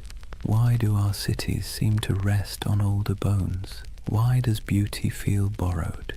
The Tartaria theory online isn't just conspiracy, it's therapy for disillusionment. See, we live in an age drowning in data, but starving for coherence. Billions of facts, timelines, and explanations float around like loose screws. But the more we learn, the less it feels like we understand. We've traded mystery for information, and somehow that doesn't feel like progress. Tartaria brings the mystery back. Scroll through its digital cathedrals, YouTube thumbnails of glowing domes and forgotten maps, and you'll see that what people crave isn't deception, it's wonder. the feeling that history still holds secrets, that maybe we haven't already found every answer, that maybe, just maybe, there's still magic left under the mud. And the internet, for all its cynicism, feeds that craving beautifully. Where old historians dismissed oddities as coincidences, the online world stitches them together with creativity. Star forts become energy hubs, domes become ancient power stations, mud floods become symbolic of global resets, metaphors for forgotten knowledge buried under modern noise. It's easy to laugh, but maybe we shouldn't, because behind every pixelated claim is something deeply human, the refusal to accept a world without mystery. The same impulse that made explorers sail off the map now makes people scroll through archives at 3 a.m, chasing the ghost of a civilization that never left a skeleton behind. And there's something else, an aesthetic truth. Look at those old photos, the sepia skies, the faint haze, the impossible scale of those buildings. They feel dreamlike, like glimpses from another timeline where humanity built for eternity instead of quarterly profits. When people online say, "This architecture is too perfect to be from our timeline," what they're really saying is, "This feels like a dream I half remember." And that's what Tartaria has become, a collective dream stitched together from the past's photographs and the future's loneliness. Of course, the irony is delicious. The very technology that gave us infinite knowledge also gave us infinite uncertainty. The more we digitized our history, the more unreal it began to look. Old black and white photos uploaded at high resolution don't make history clearer. They make it stranger. The lighting, the shadows, the absence of movement, it all feels frozen, ghostly, like the world before electricity was somehow more alive. So when you see someone online connecting old city photos and whispering Tartaria, what you're witnessing isn't delusion, it's longing, a search for coherence, for the feeling that history isn't just progress and decay, but a cycle of remembering and forgetting. And isn't that what all civilizations do? They rise, they crumble, and then they return in imagination. Rome, Atlantis, Lemuria, Tartaria, each one a mirror reflecting not the past, but our hunger to belong to something grander than the present. In that sense, the internet didn't invent Tartaria, it simply gave it a voice, a new empire of whispers sprawling across servers and screens, where myths are immortal and disbelief is optional. Scroll long enough and you'll start to see why people stay. The posts feel soothingly repetitive. Arches, domes, star forts, mud floods, each image a little lullaby of lost grandeur, a bedtime story told by algorithms instead of grandfather. So maybe Tartaria isn't a place at all. Maybe it's what happens when memory and imagination meet in the glow of a computer screen. Half fact, half wish. The myth doesn't just say, "Look what we've lost." It says, "Look what we still want to believe." And that, perhaps, is the most human story of all. Let's pause for a moment, take a slow breath, and think about why people believe in things like Tartaria. Not in the mocking way you see on forums or documentaries, but really think about it. Why does the idea of a lost civilization hidden under our cities feel comforting? It's not stupidity, it's not gullibility, it's yearning. Humans, for all our cleverness, are wired for mystery. We're pattern-seeking animals, tracing meaning in the stars, in tea leaves, in the cracks of old maps.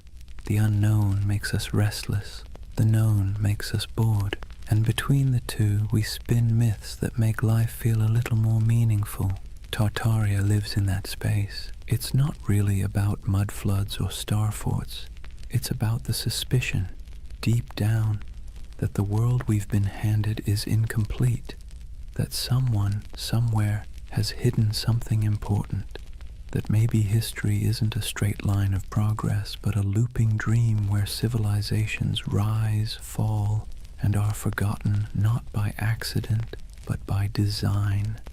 And honestly, that's not such a crazy thought. Think about how much of history you've forgotten personally. Think of everything humanity has lost to fire, war, vanity, or neglect. Libraries burned, languages erased, empires swallowed by desert and jungle. The dark ages weren't dark because nothing happened. They're dark because the light of memory didn't reach that far. So when someone looks at an ornate 19th century building and says, "I don't think we built that," they're not rejecting history. They're mourning it. They're mourning a world that seems to have misplaced its wonder. Let's be clear, modern life doesn't give us much mystery anymore. We have answers for everything, or at least the illusion of them. You can type any question into a search bar and get a dozen replies in seconds. But that convenience has a side effect. It kills the thrill of not knowing. And mystery, as it turns out, is essential to the human spirit. Without it, the world feels flat. That's where conspiracies slip in. They fill the void left by lost awe. When people say the elites hid the truth of Tartaria, what they're really saying is, I miss when the world felt magical. It's an emotional rebellion against boredom, a soft protest against a sterile universe made of facts but lacking enchantment. And here's the interesting part, it's not new. Every age invents its lost golden age. The Greeks dreamed of Atlantis. The Victorians romanticized Lemuria. The 20th century turned the Mayans into cosmic prophets. And now, in the digital age, we have Tartaria, an empire of dreams built on archives and algorithms. Each generation looks backward and imagines perfection because it's easier than imagining perfection ahead. We do it because the past is safe. It can't disappoint us anymore. Psychologically, belief in a hidden civilization like Tartaria scratches multiple itches at once. There's pattern recognition, the brain's love for connecting dots even when they don't belong together. There's narrative control, the soothing illusion that the world makes sense, that nothing happens by accident. And there's nostalgia, the bittersweet ache for a world that may never have existed, but should have. And then there's trust. Modern institutions, media, government, academia, have lost credibility with the public. When experts say, that's impossible, a growing part of the population quietly replies, so was flight once. The more closed and dismissive authority becomes, the more open people become to alternative voices whispering, maybe they're hiding something. It's not that people trust random YouTube channels more than historians. It's that the channels sound human, curious, skeptical, fallible. The voice of official history often sounds cold, certain, and patronizing. The voice of the Tartaria believer sounds like someone sitting beside you late at night saying, "Look at this, doesn't it make you wonder?"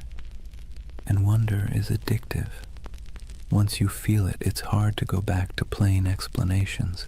Even the act of believing, of piecing clues together, creates a small dopamine rush. It gives the believer a sense of purpose. You're not just scrolling, you're investigating. You're part of something big, something secret. It's empowering in a world that makes most people feel small and powerless. So the Tartarian myth becomes more than a theory. It becomes a community, a shared dream. People trade discoveries, maps, and theories not because they're delusional, but because it feels good to search together. The hunt becomes the reward. And in that sense, Tartaria isn't a symptom of ignorance. It's a symptom of loneliness. Think about it. The more connected we are online, the less connected we feel in real life. Cities are crowded but isolating. News is constant but disorienting. Our modern world gives us everything except belonging. And so people build belonging out of mystery. Believing in a hidden past means believing in meaning itself, that we're not just floating through chaos, that someone somewhere once built something extraordinary, and maybe we can again. That's not conspiracy. That's hope in disguise.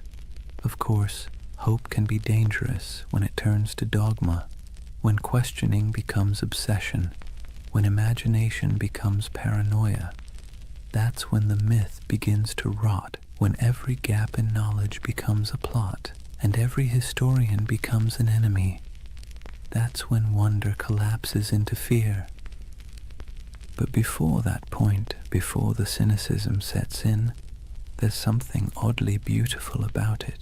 People standing in awe before old cathedrals and asking, how did they do it?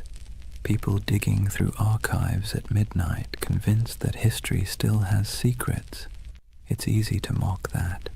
Harder to admit that it's the same impulse that built science, art, and philosophy in the first place. Curiosity is the ember. Myth is just the smoke. So the Tartarian believers, in a strange way, are modern heirs to the ancient dreamers, the ones who stared at the stars and saw gods, the ones who saw order in chaos. They're not historians, but they are human. They want the past to matter. They want the present to make sense. And maybe that's why Tartaria lingers. Not because it's real, but because it feels right, in some deep, poetic way that logic can't quite dismantle. It tells a story not about what we've found, but what we've lost. And that's a kind of truth, too. As the night deepens, imagine those endless digital threads, thousands of people across time zones, glowing screens reflecting in tired eyes, all dreaming together of a civilization that never was. Maybe they aren't crazy. Maybe they're just homesick for a world that once felt full of wonder. Let's take a breath here. After all this talk of vanished empires and buried cities, it's time to do what the best historians always do. Look carefully, quietly, and without agenda. Because when you set aside the noise of the internet and really look at what's left of Tartaria, what you find isn't a conspiracy. It's something far more human, and somehow even more fascinating. The term Tartary was not a secret code name for a lost empire. It was a geographic placeholder, a cartographer's shrug. For centuries, Europeans simply didn't know what lay beyond the Ural Mountains or deep in the Siberian steppe. So they wrote Tartaria, like writing "Here be dragons," a kind of verbal fog to fill the blanks. The maps weren't evidence of an empire erased. They were evidence of ignorance being slowly replaced by exploration. And those grand old buildings, the ones people point to as proof of impossible architecture, they're very possible. Magnificent, yes. Impossible, no. The ornate city halls, cathedrals, and palaces of the 19th century weren't built by some forgotten super-civilization. They were built by humans with chisels, scaffolds, and a near-religious obsession with grandeur. The 1800s were a century drunk on ambition. Industrialization made iron, glass, and concrete cheaper than ever. Colonization and global trade poured wealth into Europe's cities. Architects looked backward to Greece, Rome, Byzantium, and Egypt, and then combined everything like over-enthusiastic chefs. The result was the neoclassical explosion, domes, columns, and marble facades that looked ancient but were brand new. That's why so many people mistake them for relics, because they were designed to look timeless. They were Rome in steel corsets, deliberate nostalgia built in brick and plaster. The world's fairs that fuel so many Tartarian videos, they were real, yes, and they really did look astonishing. Whole temporary cities of palaces, fountains, and gleaming towers that appeared overnight and vanished just as quickly. But they weren't cover-ups. They were theatre. They were the 19th century showing off. Most of those buildings were plaster over wood, not marble. They were meant to impress, not endure. When the fair ended, the facades were torn down or burned, leaving only photographs that today look eerily like the ruins of a forgotten world. No secret empire, just show business.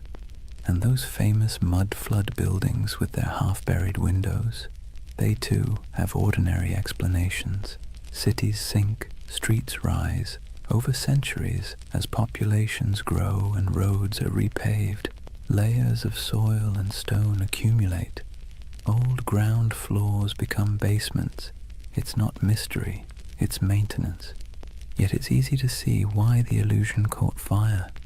Because even the real explanations, erosion, engineering, economics, are, in their own way, beautiful. The world doesn't need hidden magic to be miraculous. Consider this. The same roads once labeled Tartarian carried traders, nomads, poets, and conquerors across continents. Cultures met, clashed, and blended until identities blurred. What Europe called Tartary was not one empire but a kaleidoscope of peoples, Turkic, Mongol, Persian, Russian, Chinese, each with their own stories, languages, and gods. Out of their collisions came ideas, inventions, and art that shaped the world we still live in. The myth says Tartaria was erased. The truth is that it was never singular to begin with. It was many, and that's why it's hard to pin down. The steppe doesn't lend itself to borders. Empires there were fluid, waves of power that rolled across the grasslands and receded again. The Scythians, the Huns, the Mongols, the Khazars, they all rose, ruled, and vanished, leaving behind only fragments. To an outsider, that flux looked like a void. To those who lived it, it was life itself. And maybe that's where the misunderstanding lies. Western history loves walls and dates, beginnings, endings, dynasties. The steppe doesn't play by those rules. Its empires were seasonal, migratory, woven into the land and wind. If you expect pyramids, you miss the poetry. So no, there was no single global Tartarian empire, but there was a vast, interconnected world of trade, culture, and movement that stretched from Europe to China long before globalization had a name. The Silk Road wasn't just silk, it was the internet of its day, transmitting not data but ideas. Buddhism, astronomy, metalwork, medicine all passed through those dusty caravans. The real miracle isn't that something was erased, it's that so much survived, and yet debunking doesn't have to mean disappointment. If anything, it should make the world feel richer, because the truth is not dull, it's layered. The mud flood isn't proof of deception, it's proof of time. The ornate buildings aren't relics of a forgotten empire, they're monuments to human excess. The missing maps aren't evidence of suppression, they're artifacts of discovery. And here's the quiet irony. Even the myth itself is part of history now. The videos, the forums, the believers, they've become a digital folklore, our century's way of myth-making. Future historians might study us and say, they dreamed of Tartaria because they were tired of concrete. Maybe that's what keeps the story alive. Not deceit, but desire. The desire for mystery, beauty, and meaning in an age that feels too catalogued, too explained. Tartaria is less a conspiracy than a collective poem, one line written in frustration, another in wonder. And perhaps that's how we should leave it, gently. The myth and the truth coexisting like twin shadows cast by the same fire. The factual story of history's shifting frontiers, and the emotional story of humanity's hunger for lost splendor. So the next time you pass an old building with buried windows, or stumble across an antique map marked Tartary, don't roll your eyes, And don't fall into the rabbit hole either. Just pause, look, feel the weight of centuries pressing quietly under your feet. Real or imagined, every layer of that soil carries a story. Because whether it's called Rome, Babylon, Atlantis, or Tartaria, the dream of forgotten empires never really fades. It just changes shape, waiting for someone new to wonder. Chapter 4. The Eternal City, Why We Dream of Lost Civilizations. Take a moment, close your eyes, and imagine you're standing in the ruins of a city that never existed. The stones are warm beneath your feet. The air hums faintly with the echo of 1,000 unrecorded stories, and the wind brushes against carved columns whose builders' names were never written down. It's a dream, but somehow it feels truer than waking. That's the strange comfort of Tartaria. Even after we've picked apart the facts, even after the history books have closed the case, the idea lingers. The notion that somewhere, sometime, humanity built something magnificent, a civilization unified, enlightened, and then, inexplicably, erased. It's the same instinct that makes us search for Atlantis, or Lemuria, or the lost library of Alexandria. A quiet yearning that whispers, maybe we used to know more, maybe we were better once. And let's be clear, this isn't foolishness, it's longing. Believing in Tartaria isn't really about maps or mud floods. It's about something deeper, the ache for lost harmony, for order in the chaos of modern life.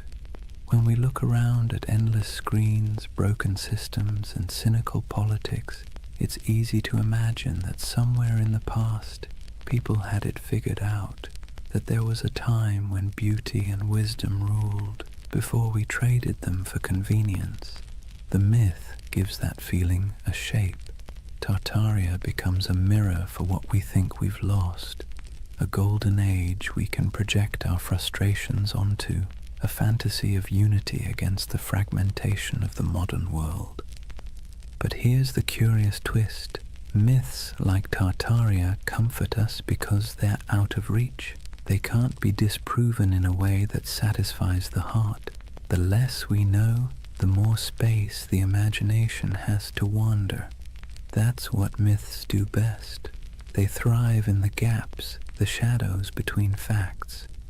Think about how the story feels, not just what it says.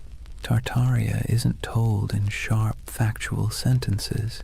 It's whispered in forums late at night by people who sound more wistful than conspiratorial. They're not shouting about domination. They're sighing about what might have been. It's not paranoia. It's melancholy. The same kind of melancholy you feel walking through an abandoned building, seeing beauty and decay folded together. There's a paradox at the heart of this comfort. We know modern life is more advanced than any age before it, yet it rarely feels that way. We have the internet, medicine, spaceflight, instant communication, but we also have loneliness, burnout, and an undercurrent of loss. The myth of a vanished civilization fills that emotional void. It says, you're right to feel that something's missing. It's like nostalgia for a memory we never had, and in that sense, Tartaria isn't about the past at all. It's about the present, about how alien our own world can feel. The skyscrapers of glass and steel, the humming servers, the sterile symmetry of cities built for efficiency rather than awe. No wonder people scroll through photos of old domes, arches, and impossible cathedrals and feel something stir. Those buildings look like they remember something we've forgotten, so we call it Tartaria. We give the feeling a name. It's easier to believe there was once an age of grace that was stolen than to accept that beauty is fragile, and we let it slip away ourselves. But this comfort isn't all illusion. The belief itself reveals something profound about us. Humans are meaning-seeking creatures. When the world feels senseless, we create patterns to make it make sense. We weave stories over the noise, and in those stories, we find calm. Myths are our way of telling ourselves that the universe still has order, even if it's hidden. That's why so many people find peace in the idea of a lost civilization. It implies that knowledge, beauty, and balance aren't gone forever, just misplaced. It turns chaos into a temporary condition. And maybe that's why Tartaria caught fire in the digital age. The internet is chaos incarnate, 1,000 overlapping timelines, all screaming for attention. In that noise, the myth feels like a lullaby. It slows everything down. It says, once there was harmony. Once the world was whole. Now, whether that's true or not almost doesn't matter. What matters is the feeling it evokes, the quiet pull towards something larger, wiser, softer than the present. The myth becomes a kind of spiritual balm for an age that measures everything but meaning.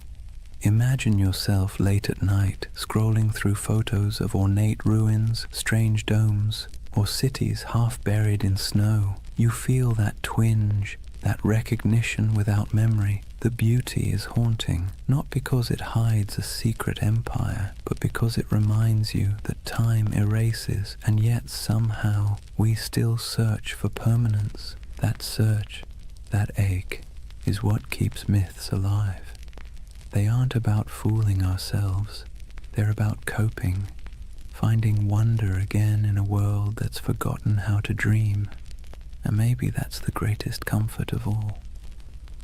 Tartaria might not have existed on a map, but it exists in us, in that quiet place between curiosity and longing, where we still hope that something grand and good once stood before the mud, before the noise, before the forgetting. If you really want to understand why Tartaria has captured so many imaginations, you have to stop asking what it was and start asking what it means. Because myths, like mirrors, don't just reflect the world, they reflect us. When people talk about Tartaria, they're not just discussing lost cities or forgotten empires. They're projecting themselves, their hopes, their doubts, their nostalgia, onto a blank canvas of the past. Tartaria becomes less of a place and more of a personality test for civilization. Think about it. To some, Tartaria represents a golden age of harmony and beauty, proof that humanity once lived in balance with nature and technology. To others, it's evidence of corruption and suppression, a story of truth hidden by elites and rewritten by victors. The same myth, two completely different reflections. It tells you less about history and more about what people want from it. And maybe that's the point. Tartaria isn't history. It's a Rorschach test for modern anxiety. We look into its cloudy waters and see what we most long for, or most fear. Let's be clear, myths don't survive because they're accurate. They survive because they're useful. They give shape to feelings that don't fit neatly into textbooks. They're how we process the gap between the world we have and the one we wish we had. The idea of a lost, enlightened civilization comforts us precisely because it suggests that the world wasn't always this complicated.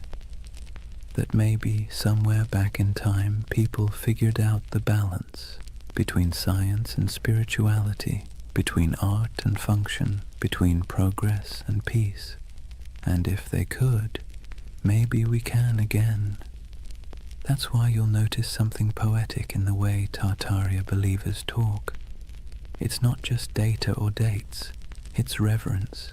They speak of architecture the way others speak of cathedrals. They trace maps like pilgrimages.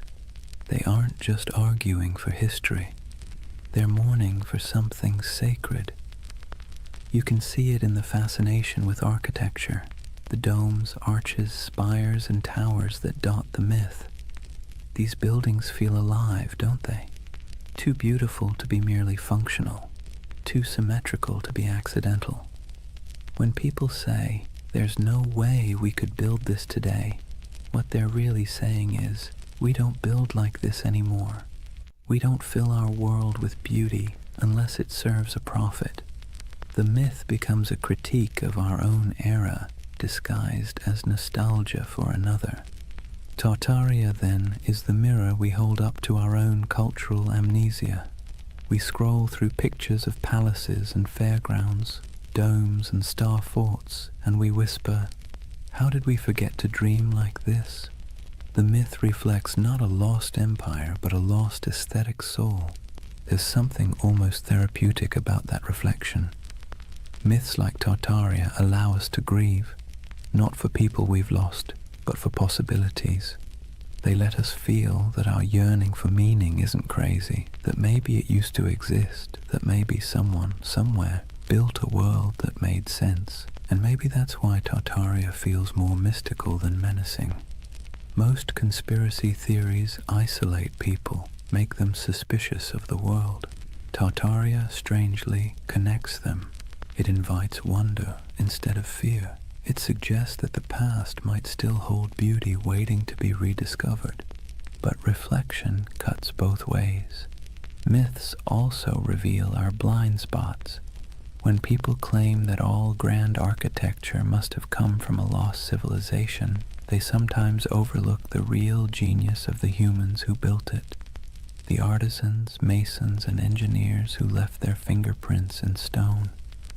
The myth honors beauty, but erases the hands that created it.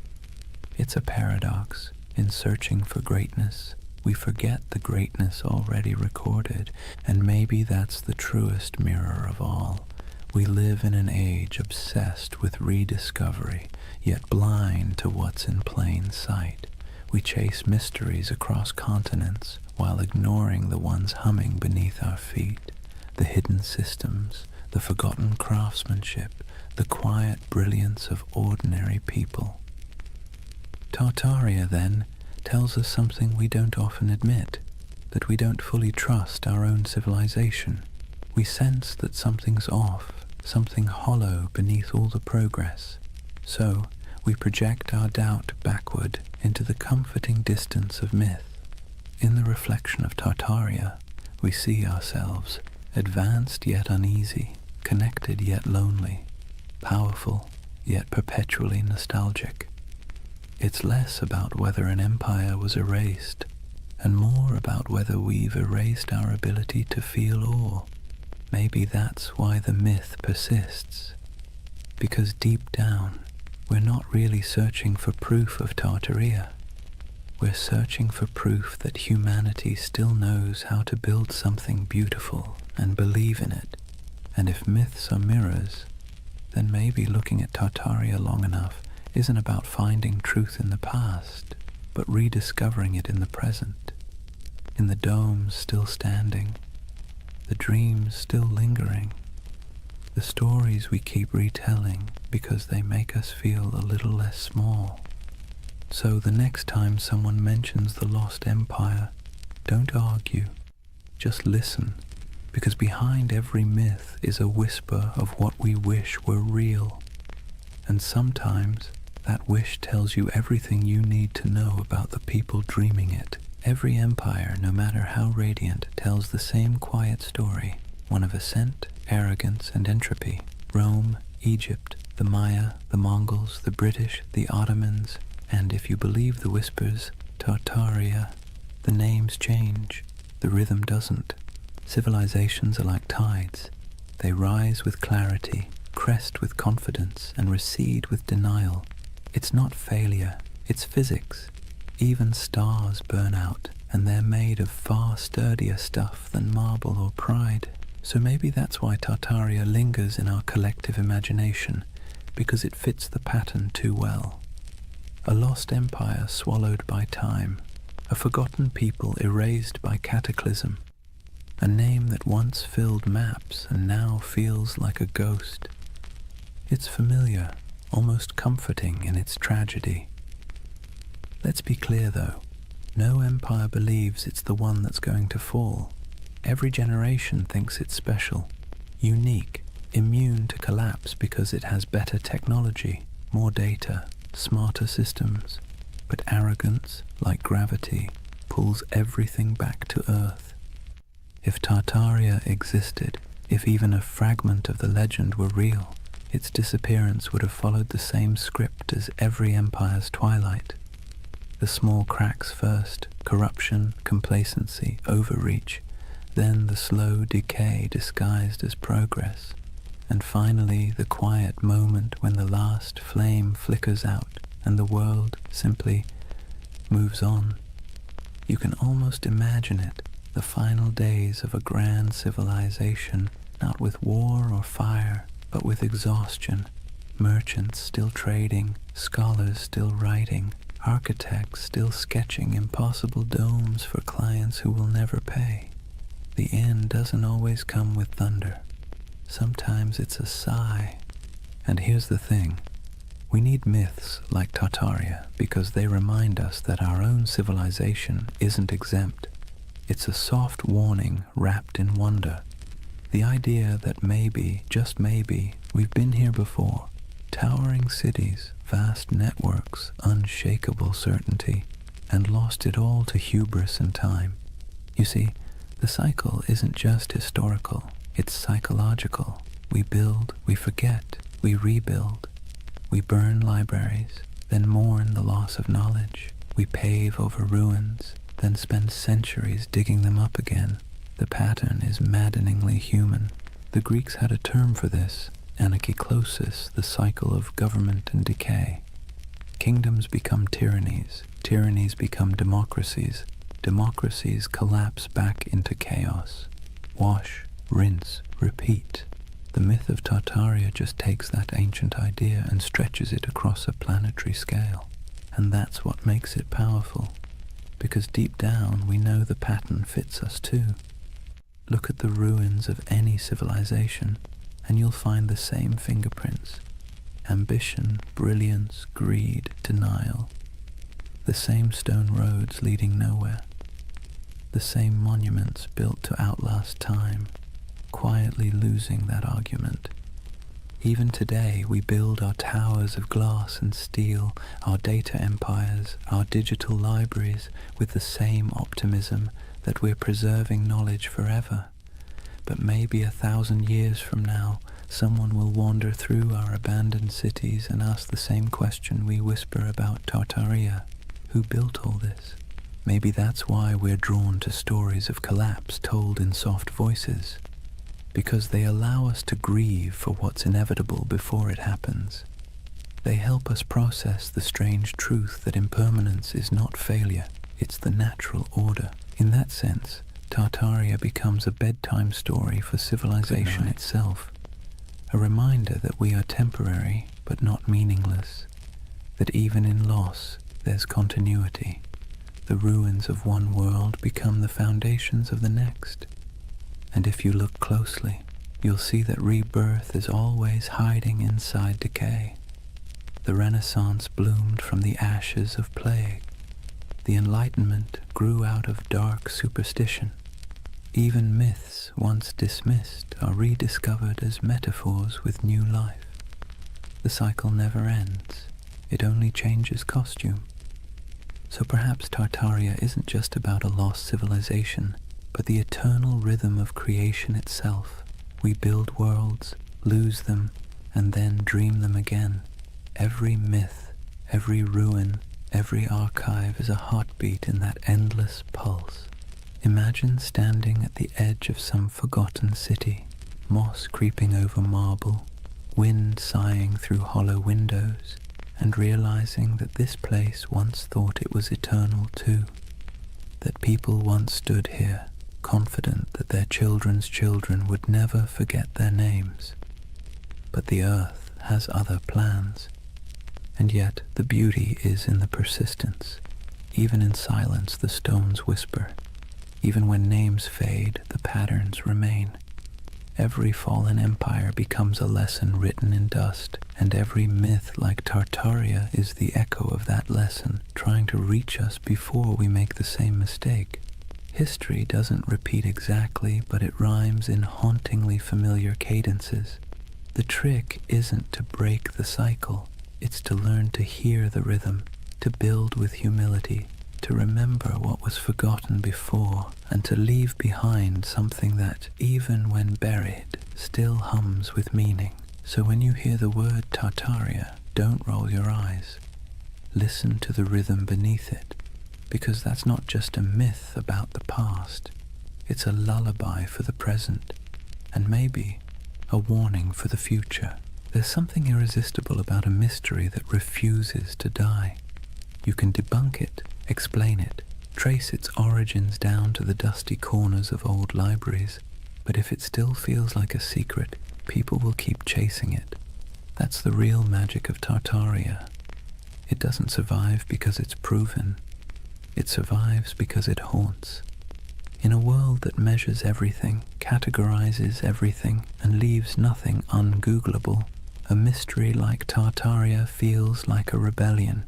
It's a crack in the glass of certainty, a reminder that not everything is neatly archived in the cloud. Some things remain just out of reach, teasing, luminous, half-remembered. Let's be honest, the modern world isn't built for mystery. We live in an age of answers. Every question has a search bar waiting to solve it in half a second, and yet deep down, we miss not knowing. We miss wonder. We miss the feeling that the world is bigger than our understanding. Tartaria gives us that feeling back. It's a paradox. We're surrounded by more information than any civilization in history, and somehow we trust less of it. We have satellite maps of every mountain, street view of every alley, but we still find ourselves staring at old maps labeled Grand Tartary and thinking, maybe something's missing. Maybe history isn't as linear as it pretends to be, and who can blame us? The past is always a little blurry, like a photograph printed from a damaged negative. Historians do their best to fill the gaps, but even the most rigorous scholarship leaves shadows. Tartaria slips into those shadows, into the empty spaces between what we know and what we feel. There's also a quiet beauty in unanswered questions. They remind us that curiosity itself is a form of connection. When someone spends years digging through forgotten archives, zooming into grainy satellite images, or exploring the ruins of an abandoned palace, they're not just chasing facts, they're chasing wonder. They're trying to feel something vast and timeless, something that hums beneath the noise of everyday life. Tartaria gives people permission to believe that the world might still hold secrets. That's why even skeptics can't quite bring themselves to dismiss it entirely, because even if it's not true in a historical sense, it's true in a psychological one. It's the same impulse that made ancient people draw constellations in the stars, to impose meaning on the infinite and find comfort in the patterns. Imagine yourself walking through an old European city at night. The cobblestones glisten after rain. Gas lamps flicker against the carved faces of forgotten gods on building facades. You look up, and the skyline feels impossibly ancient. Arches, domes, and spires stacked like a dream you can't quite interpret. You don't know who built it. You don't need to. The mystery itself is enough. It's like hearing a song in a language you don't understand but somehow recognize. Tartaria lives in that feeling. The hum between knowing and not knowing. The soft echo of lost craftsmanship, the sense that time might be a loop and we're just tracing paths our ancestors already walked. And the irony is, the more we learn about history, the more mysterious it becomes. Every discovery opens 10 new questions. Every answer reveals how much we don't know. The ruins of Göbekli Tepe pushed back the dawn of civilization by thousands of years. The Antikythera mechanism rewrote what we thought the ancients could build. Maybe Tartaria doesn't exist, but the idea that civilizations rise and vanish, leaving traces we mistake for impossibilities, isn't so far-fetched after all. Even the skeptics, the scientists, the historians, they're chasing the same thing as the dreamers. They just call it research instead of mystery. But deep down, it's the same hunger to understand what came before, to find meaning in the ruins. There's a gentle wisdom in letting some mysteries remain mysterious. Not every story has to be resolved. Not every legend needs to be disproven. Some things are more beautiful when they stay slightly out of focus. Tartaria belongs to that realm, the twilight between history and imagination. Because here's the truth. Even if we mapped every ruin, deciphered every language, catalogued every artifact, we'd still find ourselves asking, what's missing? What did we overlook? What used to be here? And that question, that ache, is what keeps humanity moving forward. It's what drives us to explore, to create, to tell stories at all. Mystery, in a strange way, keeps us human. It reminds us that we don't control everything, that there are still edges to the map, and in a world that feels increasingly small, that's a comfort. So if you ever feel the pull of Tartaria, the urge to look at an old map and imagine lost cities under the soil, buried glass domes beneath the ice, vanished languages whispered through time, don't resist it. It's not foolishness, it's memory dressed as wonder. It's the part of you that still wants to believe there's more to the story, because there always is. Imagine drifting in that half-awake space between dreaming and memory, the kind where time doesn't quite make sense and faces blur into landscapes. That's what the myth of Tartaria feels like, a collective dream stitched together from ruins, half-forgotten books, and the quiet yearning that maybe, just maybe, humanity once built something beautiful and lost it. Not just an empire, but an idea. Tartaria isn't really about maps or mud floods. It's about longing. The longing for a golden age before the noise, before the smog, before the blinking lights of modern anxiety. A world where cities gleamed, not with plastic and neon, but with purpose. Where architecture felt alive, humming with mystery. Where the air itself seemed to remember something divine. When people talk about Tartaria, they're really talking about home, a home they've never seen but somehow recognize. It's tempting, isn't it, to imagine that once there was a civilization so advanced it left behind the blueprints of paradise, smooth white marble gleaming under perpetual sunlight, towers spiraling toward the heavens, not in arrogance but in harmony, streets where water flowed instead of traffic, and knowledge wasn't locked in institutions but breathed like air. The myth whispers that maybe humanity peaked, fell, and forgot, and maybe we're just children trying to remember the lullaby our ancestors sang before the storm. Let's be clear though, Tartaria, as the internet tells it, probably didn't exist, but the feeling of it does. That's what matters. Because myths are just dreams that cultures refuse to wake up from. They serve a purpose, especially in times like ours, when everything feels impermanent, synthetic, and accelerated. Tartaria slows the world down. It reminds us of the beauty of mystery, craftsmanship, and the sense that not everything has to be profit or progress. There's a kind of poetic justice in the way this myth took shape online, in the strangest corners of the internet. A digital ghost story for the digital age. Scroll long enough through photos of ornate buildings with impossible domes and buried windows, and you'll feel it too, that little flicker of awe. Even if your rational mind rolls its eyes, your imagination leans in. What if, it whispers, what if this really was part of something greater? The myth resonates because we're surrounded by ruins and don't realize it.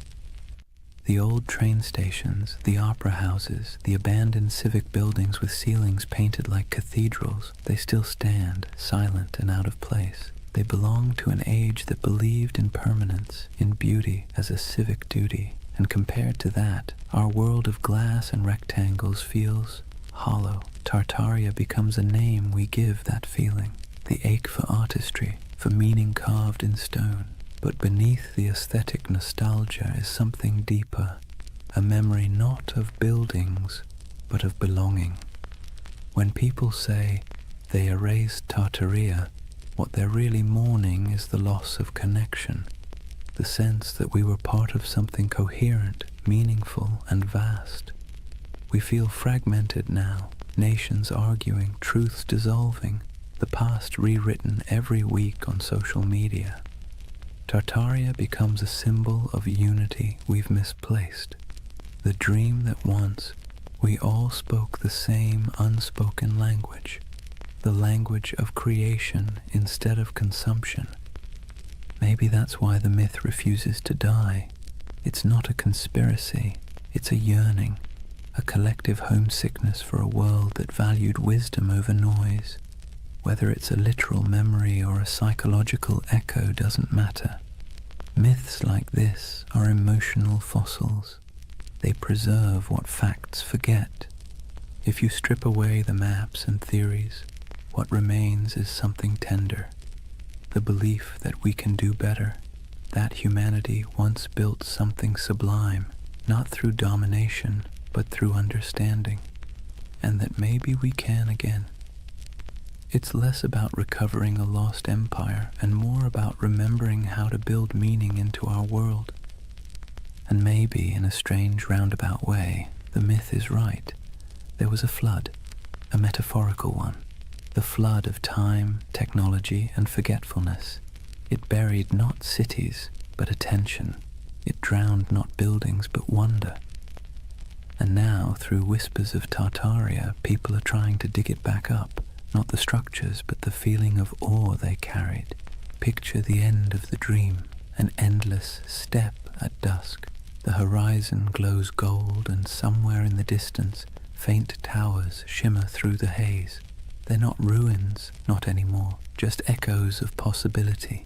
You start walking toward them, though you know you'll never reach them. That's Tartaria, not a destination, but a direction. Not history, but hope. And as you drift toward sleep, remember this. Every civilization is both a memory and a prophecy. What we imagine today shapes what we build tomorrow. So maybe Tartaria isn't behind us. It's ahead, waiting to be remembered not as a lost empire, but as an invitation to build again, but slower, kinder, wiser, to carve beauty into the world and mean it this time.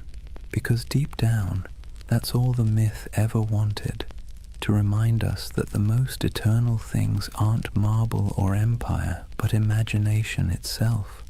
The quiet, persistent dream that we came from something extraordinary, and that we can still be. So now, as the story fades and the dream of Tartaria settles like evening mist, take a moment, breathe slowly, let the world around you grow quiet. The hum of the present softens, and for a brief, weightless instant, it feels as though time itself exhales.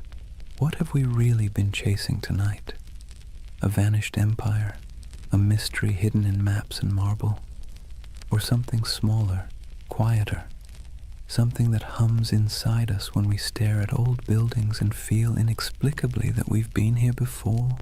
Tartaria may never have existed on any official timeline, but in another sense, it's never stopped existing. It lives in the empty plazas at dawn, when the light hits old stone just right, and the world feels ancient again. It lives in the symmetry of cathedrals, the curve of forgotten domes, the echo of a song hummed in a language no one remembers. It lives in us, the builders, the dreamers, the rememberers. And maybe that's the truth behind all forgotten civilizations. They never really vanish, they just move inward into the imagination. Every myth is a refuge, a way of saying, once we were capable of beauty. Once we remembered how to build with our hearts. So as you lie there now, listening to the quiet between sentences, imagine those impossible cities, half marble, half memory. The air is cool, the towers glow faintly, their reflections trembling in still water. Somewhere in the distance, bells ring, soft as wind chimes, a civilization asleep, waiting to be remembered. Let yourself drift there for a while, between the known and the forgotten, between myth and truth, between what was and what could be, because that's where Tartaria lives, not in the history books, but in the gentle space between waking and dreaming. The world outside your window may look ordinary, but beneath it runs the same current that built empires, painted ceilings, and told stories by firelight. It's the same desire to make meaning from the chaos, to leave something beautiful behind, even if no one remembers who built it. So rest easy. You don't need to solve the mystery tonight. You don't need to decide what was real and what was legend. Just breathe and listen. The past has a rhythm, slow and steady, like the tide, like a heartbeat. It's the sound of humanity remembering itself. Tomorrow the noise will return, screens, traffic, chatter. But tonight belongs to silence, to candlelight, to the soft pulse of an imaginary empire that refuses to die. Tartaria is gone, but also eternal, an echo across time reminding us that wonder is its own kind of truth. And as your eyes grow heavy, think of it this way. Maybe the greatest lost civilization isn't buried under mud or stone. Maybe it's the one inside us, waiting to be uncovered again. A world built not from power, but from awe. Good night, dreamer. Sleep well under ancient skies. And if you find yourself walking through those shining cities again, don't rush. Stay a while. The empire of imagination is always open.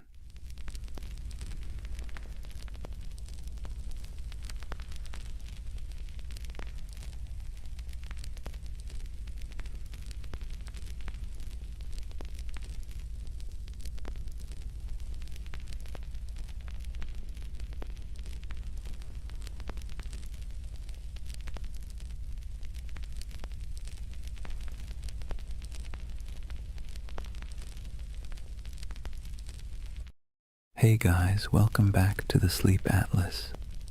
Tonight, we're wandering into one of those stories that sits somewhere between history and myth, the kind that makes textbooks squirm but conspiracy theorists cheer. We're talking about the Anunnaki, the ancient gods of Mesopotamia, the so-called Great Ones, whose names have echoed for thousands of years. Now, before you picture little green men zipping around in flying saucers, let's be clear. The Anunnaki weren't dreamt up by modern sci-fi. They were very real to the people of ancient Mesopotamia, the Sumerians, Akkadians, Babylonians, and Assyrians, who lived their entire lives believing these beings were watching, judging, and occasionally meddling in their affairs. These gods weren't distant. They weren't serene. They were moody, demanding, and sometimes alarmingly human in their behavior. But here's the twist. In the last few decades, the Anunnaki have been rebranded, plucked out of their ancient temples and repackaged as spacefaring engineers who supposedly created humanity. You've probably seen them pop up on late-night cable documentaries with dramatic music, or in corners of the internet promising that the truth is out there. On one hand, that's entertaining. On the other, it's a perfect reminder that myths are slippery. They change to fit whatever worries and wonders we carry. So tonight, I'm going to tell you their story. The real story, as much as we can piece together from clay tablets, broken myths, and a lot of scholarly head-scratching. We'll wander through the fields of Mesopotamia where ordinary farmers sweated under the sun, convinced that every harvest was a divine test. We'll meet kings who built entire cities just to brag that the Anunnaki approved of them. We'll listen to myths where gods squabbled, punished, and occasionally spared humanity. And yes, we'll peek into the modern fascination with aliens because apparently every ancient thing eventually gets abducted by sci-fi. But don't worry, this isn't a lecture. Think of it as a long, meandering nighttime walk through a world that feels both impossibly distant and strangely familiar. So, dim the lights, maybe pull a blanket a little tighter, and let's drift together into the land between rivers and gods. And before we begin, let me ask, what's keeping you up tonight? Let me know in the comments. I'd love to hear where in the world you're listening from. Settle in. Let's start at the beginning. Chapter 1. Life under the watchful eyes of the gods. Imagine yourself standing in the wide open plain of Mesopotamia, the land between the rivers, the Tigris to the east and the Euphrates to the west. The horizon stretches flat and endless, broken only by the shimmer of heat and the twisting bodies of those unpredictable rivers. The air is heavy, thick with dust and the smell of damp reeds. Somewhere in the distance, a donkey brays, and over all of it, an invisible weight hangs in the air, the belief that the Anunnaki are watching. To the people who lived here thousands of years ago, the rivers weren't just water, they were divine moods made liquid. A generous flood meant the Anunnaki were pleased, a drought meant they were angry, a sudden storm that flattened your barley fields. That was a cosmic tantrum, the gods reminding you who really ran the show. Every harvest, every illness, every successful birth or sudden death was interpreted as a sign that the Anunnaki were either blessing or punishing humanity. Daily life unfolded under this constant sense of scrutiny. Farmers trudged barefoot through muddy fields, wooden plows dragged by weary oxen. Every furrow cut into the soil was not just work, but an offering. An unspoken prayer that the Anunnaki would let the grain grow. Scribes bent over clay tablets in the shade of temples, scratching wedge-shaped symbols into wet clay, convinced that the gods valued their careful accounting of grain, beer, and taxes. Mothers tucked their children into reed mats at night with stories of Inanna and Enlil, half myth, half warning, because even bedtime carried reminders that the gods were keeping score. The landscape itself reinforced the idea. Towering ziggurats rose above flat mud-brick cities, stepped pyramids painted in bright colors that have long since faded. To climb one was to ascend closer to the heavens, to the Anunnaki who supposedly convened in their council chambers above. At the base, ordinary people shuffled forward with offerings, bowls of grain, jars of beer, bleating goats, hoping that their small sacrifice might earn a flicker of divine favor. And through it all, the question lingered. Were the gods ever satisfied? The answer, most of the time, was no. If the Anunnaki were pleased, life was merely tolerable. If they were displeased, life became unbearable. It was a kind of spiritual anxiety disorder written across an entire civilization, one that never let you forget that your fate was being judged by beings you couldn't see but definitely believed in. So here's the paradox of Mesopotamia and of the Anunnaki themselves. They gave people a framework to explain the chaos of life, but they also kept everyone permanently nervous. Imagine waking up every day knowing that your job performance review wasn't coming from your boss, but from a pantheon of unpredictable, immortal beings with the power to ruin your entire year. Comforting? Not exactly. Necessary? Absolutely. That was life under the watchful eyes of the Anunnaki, and it was only the beginning. Now that we've set the scene, the dust, the rivers, the nervous glances toward the heavens, let's lean into the daily grind of keeping the Anunnaki happy. Because if there was one thing everyone in Mesopotamia agreed on, it was that the gods were needy. Think of the Anunnaki less like distant divine beings and more like an extended family of very spoiled aristocrats. They didn't simply exist in the background of your life. They were treated as if they lived right there in the city with you, lounging in temples that were really more like mansions stocked with food, drink, and endless attention. Priests fed the gods' statues elaborate meals. They clothed them in fine garments. They bathed them, sang to them, and even tucked them into bed at night with rituals designed to assure the gods that yes, they were adored. And here's the kicker, the gods didn't actually eat the food, wear the clothes, or drink the beer. The priests did, but in the logic of the time that was the point.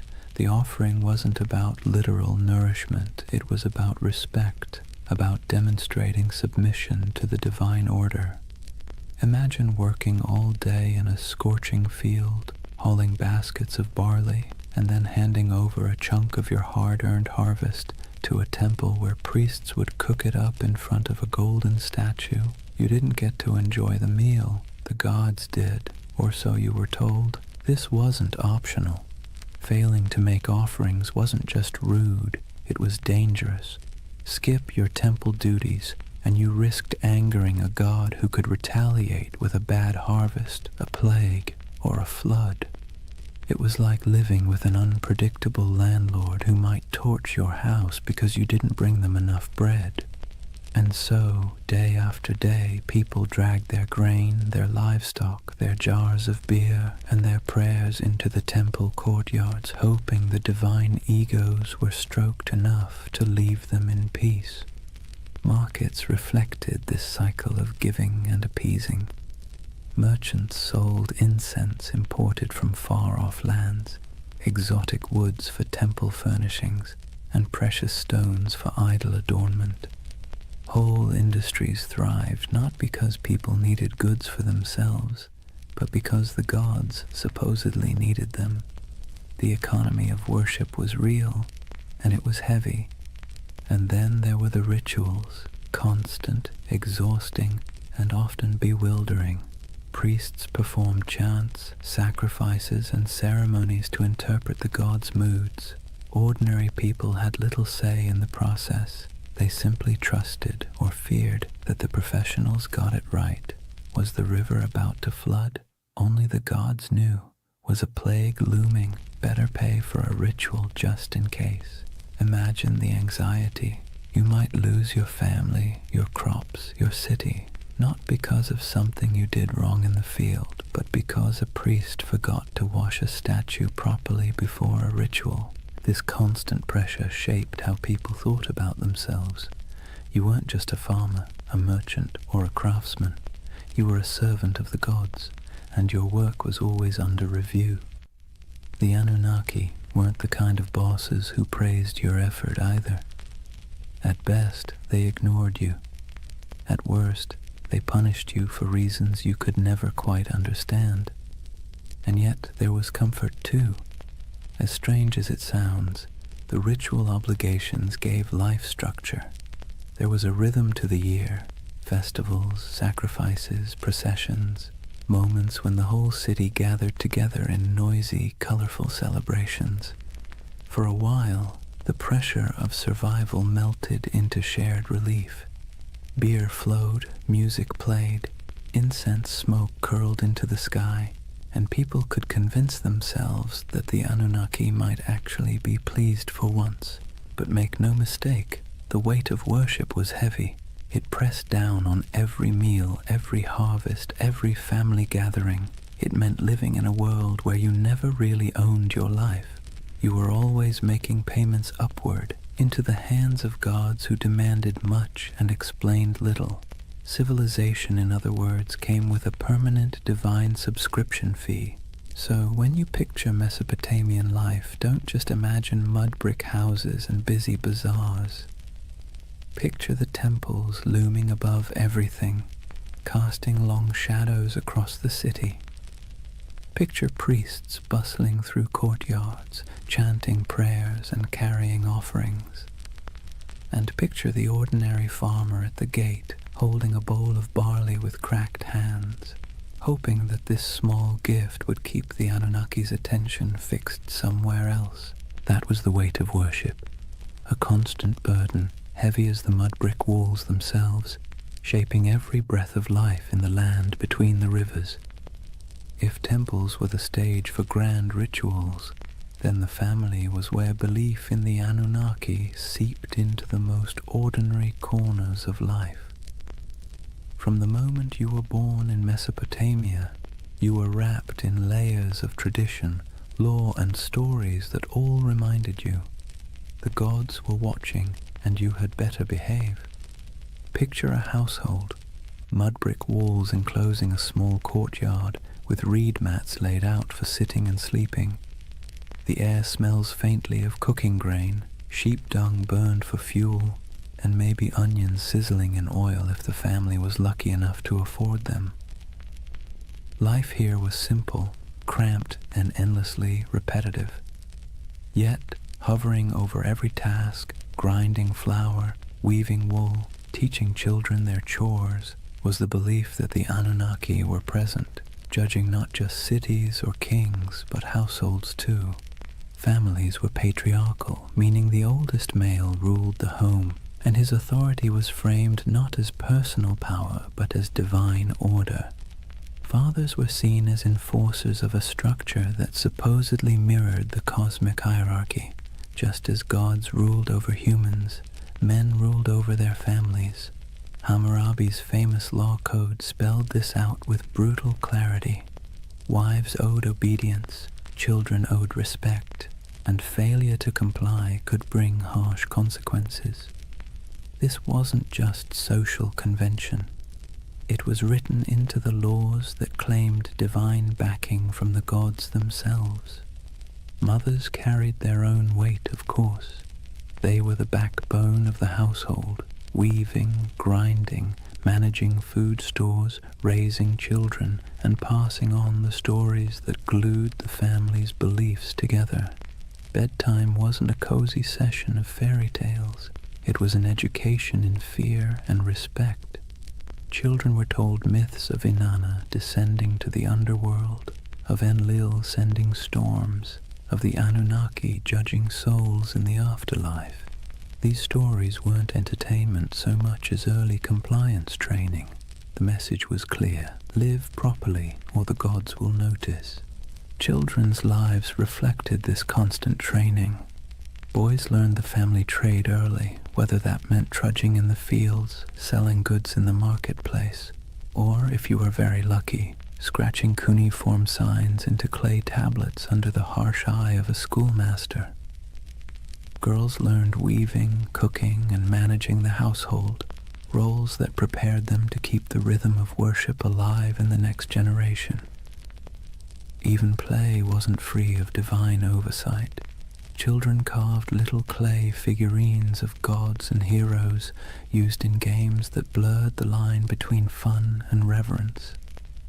Faith wasn't just whispered in prayers, it was baked into family rituals. Before meals, small offerings of grain or beer might be set aside for the household gods. Amulets were hung by doorways to ward off demons. Protective charms shaped like little snarling figures were placed in bedrooms, especially near infants. Birth itself was wrapped in ritual. Women prayed to Ninhursag, goddess of fertility, to protect mother and child, while midwives muttered incantations to keep evil spirits away. From the very first breath, life was understood as a fragile gift, one that could be snatched away if the Anunnaki weren't appeased. And here's the thing, families weren't just private units, they were miniature reflections of the larger city and its hierarchy. Just as kings claimed authority from the gods to rule nations, fathers claimed authority from the gods to rule homes. The same logic that justified empires justified bedtime discipline. Civilization and family structure grew up hand in hand, each reinforcing the other, all under the Anunnaki's restless gaze. Of course, within this strict system there were still moments of warmth. Picture a mother teaching her daughter how to weave, her hands guiding the thread through the loom. Picture a father showing his son how to plant barley, pressing the seeds into the soil with calloused fingers. Picture siblings squabbling in the courtyard, stealing figs, chasing each other until their laughter echoed against mud brick walls. These were human moments, timeless and familiar, lived out under the shadow of divine expectation. So when you think of Mesopotamian families, don't imagine cozy equality or freedom of choice. Imagine order, hierarchy, and obligation structured from the top down, from the Anunnaki themselves to the smallest child in the household. Family wasn't just family, it was a rehearsal for serving the gods, and every story told at bedtime, every offering laid out at a threshold, every whispered prayer before sleep reinforced the same lesson. The Anunnaki were always listening. That was family and faith in ancient Mesopotamia, woven so tightly together that you couldn't separate one from the other. Home was never just home. It was a microcosm of the cosmic drama played out every day under the eyes of gods who demanded order, loyalty, and obedience. If Mesopotamian families carried the rhythm of worship in their courtyards, then the cities themselves thundered with it. The soundscape of Mesopotamia wasn't just donkeys braying or merchants shouting.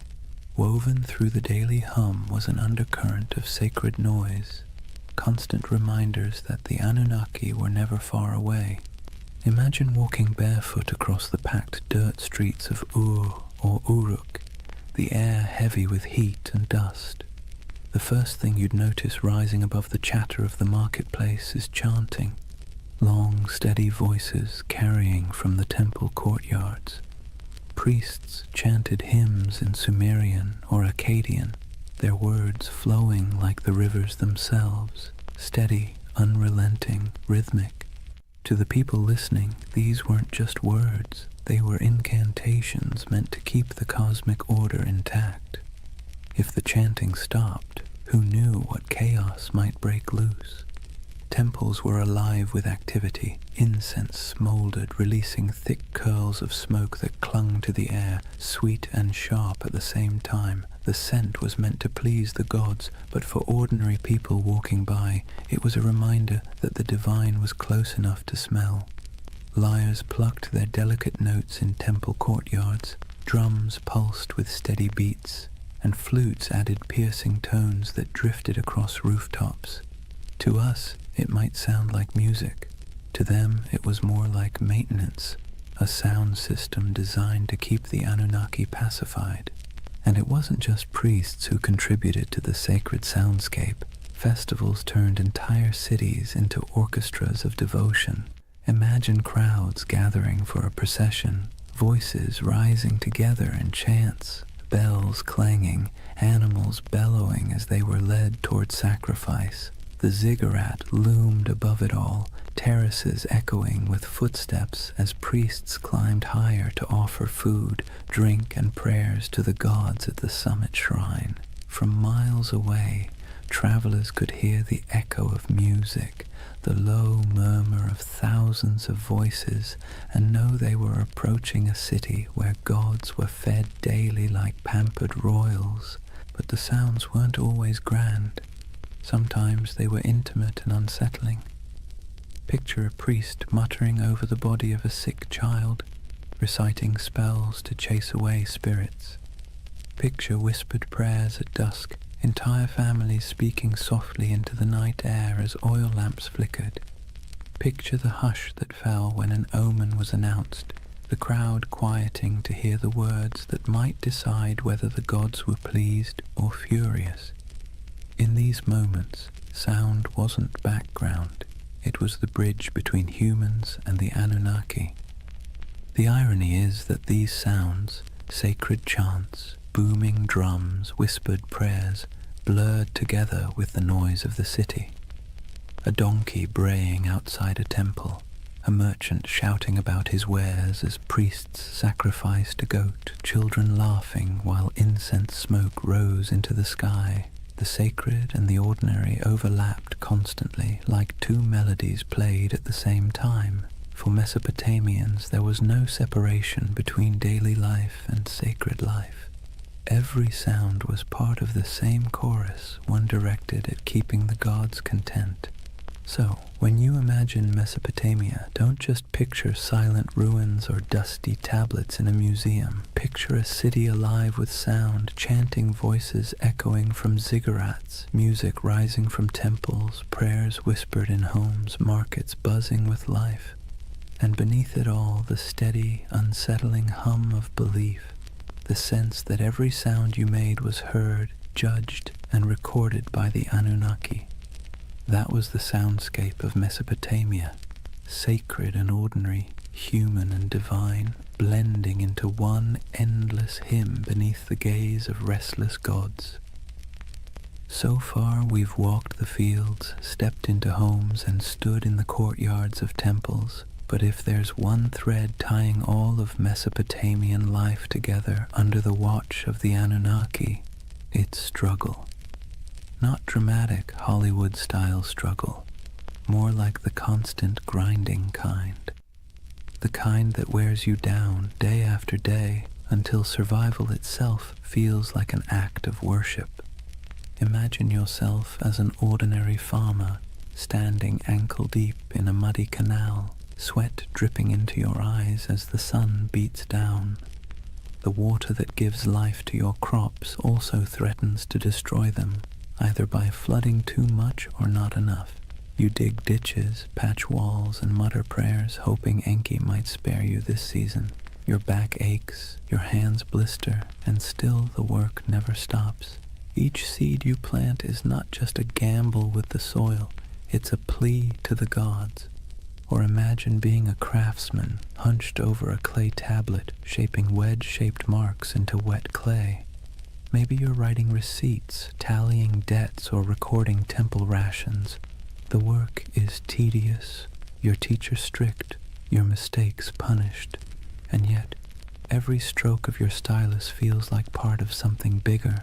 You're not just tracking grain, you're participating in a divine system where the Anunnaki themselves are imagined to weigh human worth in records and decrees. Disease lurked in the background too.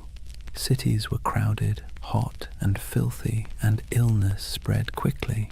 If someone in your family fell sick, you didn't think of germs, you thought of angry gods or lurking demons.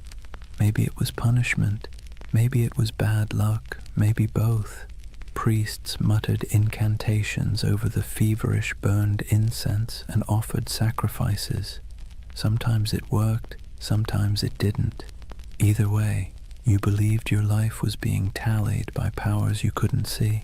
And then there was the simple, unshakable anxiety of living in a land where nothing stayed stable for long. Floods, droughts, raids from neighbors, every threat felt like it came with divine approval or divine neglect. You might work tirelessly, live faithfully, and still watch your field wash away overnight. It's no wonder that Mesopotamian myths constantly circle back to the same themes. Humans struggling, gods displeased, chaos always around the corner. But within that struggle, there was resilience. People endured. They dug new canals after floods, rebuilt homes after raids, prayed louder after disasters. Families bound themselves tightly together. Neighbors leaned on one another in the marketplace, and communities clung to rituals that gave their world meaning. The Anunnaki may have loomed like stern overseers, but the people found ways to keep living, laughing, and even celebrating in the cracks between their hardships. So, when you picture Mesopotamia under the eyes of the Anunnaki, don't imagine endless golden fields or carefree abundance. Imagine sweat-soaked tunics, cracked hands, and weary faces that still lifted toward the ziggurat at dawn. Imagine humanity trying, failing, and trying again, all while believing that somewhere, far above or deep below, the Anunnaki were watching, measuring, and deciding their fate. That was the human struggle. A constant effort to carve order out of chaos, meaning out of hardship, and survival out of a world that felt forever precarious. And in that struggle, civilization itself was born. Chapter 2. The Gods Who Ruled the Skies and Earth. If life in Mesopotamia felt like a constant test, then the examiners were the Anunnaki. These weren't gentle guardian angels or abstract philosophical ideas. They were the great gods, beings who sat at the very top of the divine food chain, descended from the union of Anu, the Sky Father, and Ki, the Earth Mother. To the Mesopotamians, the Anunnaki weren't distant background characters. They were judges, enforcers, and supervisors, always peering down like cosmic landlords who never forgot to collect rent. The word itself, Anunnaki, has a heaviness to it, something that sounds like it should be whispered by torchlight. Ancient scribes described them as the 50 great gods, though their numbers shifted depending on which city you asked. Some texts placed them in the heavens, others in the underworld. In either case, their role was clear. They were the arbiters of fate, the beings who decided whether you lived to see another harvest or whether your name would vanish into dust. Picture it like a cosmic council chamber. Anu presides as the lofty patriarch of the skies, his authority absolute, but his personality distant. He isn't the kind of god you chat with about personal problems. He's the one who sets the tone, like a CEO you've never met, but whose name sits on every memo. Beneath him, Enlil, god of air and storms, is the enforcer, a figure as feared as he was respected. He could bless the land with life-giving rain or flatten it with violent winds. His moods were the weather forecast. Ea, or Enki, the clever god of wisdom and water, often played the role of fixer, the one who bent the rules when the council's decisions were too harsh. Ninhursag, the mother goddess, embodied fertility and nurturance, though even she could be stern when humanity overstepped. The Anunnaki weren't imagined as serene or harmonious. Their council was more like a divine courtroom full of debates, rivalries, and power plays. They were the ones who weighed the fates of kings and commoners alike. If a ruler conquered a rival city, it was because the Anunnaki permitted it. If a plague swept through the streets, it was because the Anunnaki had signed off on the punishment. Their decisions rippled down into every corner of daily life, from the canals of farmers to the palaces of kings. And while ordinary people couldn't see them directly, their presence was everywhere. Every temple inscription invoked their names. Every prayer carried their authority. Every law code claimed their approval. Kings ruled not because of military might alone, but because they claimed to be chosen by the Anunnaki. To question their power was to question the gods themselves, and that was a career-ending move, if not a life-ending one. So, when you picture Mesopotamian religion, don't imagine a single figure like Zeus hurling thunderbolts or a kindly creator painting the skies. Imagine a boardroom full of moody, powerful beings, each with their own agenda, each wielding immense influence over humanity. Some offered guidance, some unleashed terror, and all demanded constant recognition. The Anunnaki were both the architects and the auditors of civilization, and their signatures were stamped on everything that survived from Mesopotamian life. They weren't just gods in stories. They were the living framework of reality, the background hum of existence. and under their watchful eyes, humanity took its first halting steps into what we call civilization.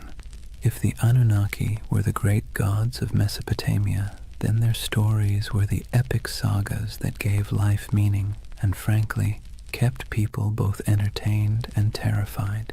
These weren't bedtime tales meant to lull you to sleep. They were cautionary dramas about power, mortality, and what happens when you cross the wrong god on the wrong day. Take Inanna, also known as Ishtar, the goddess of love, war, and everything messy in between. Her most famous story is the descent into the underworld. Imagine her striding into the shadowy realm ruled by her sister Ereshkigal, Queen of the Dead. But there's a catch. At each of the 7 gates she passes through, she must remove an item of clothing or jewelry.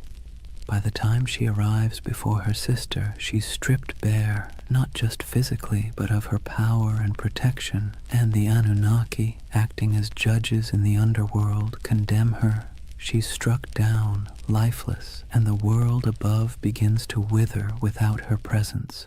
Only through divine trickery and intervention does she return, but not without a price. Her lover, Dumuzi, is dragged down to take her place for part of the year. It's a story about death and rebirth, about the cycles of fertility and decay, but also about how even the mightiest goddess isn't immune to the stern judgments of the Anunnaki. Then there's Enlil, the god of storms, whose power was as unpredictable as the weather he ruled. In one tale, he decides humanity has become too noisy. Seriously, that was their crime, just existing too loudly, and pushes for their destruction. You can imagine a farmer shaking his head at this, muttering, "We break our backs in the sun, and still the gods complain we're too chatty." But it wasn't just petty annoyance. The Anunnaki gathered as a council to decide humanity's fate, and their verdict carried the weight of life and death. Enki, the god of wisdom and water, often acted as a counterbalance. He was the sly one, slipping humanity a lifeline when the other gods turned cruel. He whispers secrets to mortals, helps heroes survive floods, and generally makes sure that civilization doesn't collapse entirely under the divine equivalent of poor management. His rivalry with other Anunnaki, especially when their decrees seemed harsh, created the tension at the heart of many myths. Without him, the stories would end a lot sooner, usually with humanity wiped off the map. The Anunnaki didn't just sit around in myths as background figures. They were portrayed as active enforcers of cosmic law. They're described as judges in the underworld, weighing the souls of the dead. They show up in tales as the arbiters of fate, determining whether kings succeed or fall. To the Mesopotamians, this wasn't abstract philosophy. It was how the universe worked. The Anunnaki weren't just on the stage. They were the directors, the critics, and occasionally the executioners. And then, of course, there's the divine drama. Rivalries, betrayals, and power grabs weren't unique to human kings. The Anunnaki mirrored the squabbles of earthly rulers. They fought, negotiated, sulked, and occasionally unleashed chaos on a cosmic scale. Every myth reinforced the idea that the universe was not run by serene, detached beings, but by temperamental gods with very human flaws. So, the mythic storylines of the Anunnaki weren't simple tales. They were the scripts by which Mesopotamians understood their place in the world. When you planted your crops, you remembered Inanna's descent. When storms raged, you muttered prayers to Enlil. When you needed a glimmer of hope, you looked to Enki. These stories explained why life was fragile, why the gods were fickle, and why survival always felt like it balanced on the edge of divine whim. If Mesopotamian myths were the great campfire stories of their day, then the Epic of Gilgamesh was the full-length box set, multi-season, full of drama, cosmic cameos, and the occasional existential crisis. And tucked into this saga, just behind the swagger of Gilgamesh himself, you find the fingerprints of the Anunnaki. They weren't the stars of the show, but they were always present, quietly pulling strings, stamping judgments, and reminding humanity who was really in charge. Gilgamesh, king of Uruk, is portrayed as 2/3 divine, 1/3 human, a math equation that somehow worked in Mesopotamian mythology but would make your high school algebra teacher sweat. Despite his divine heritage, he still lived under the gaze of the Anunnaki.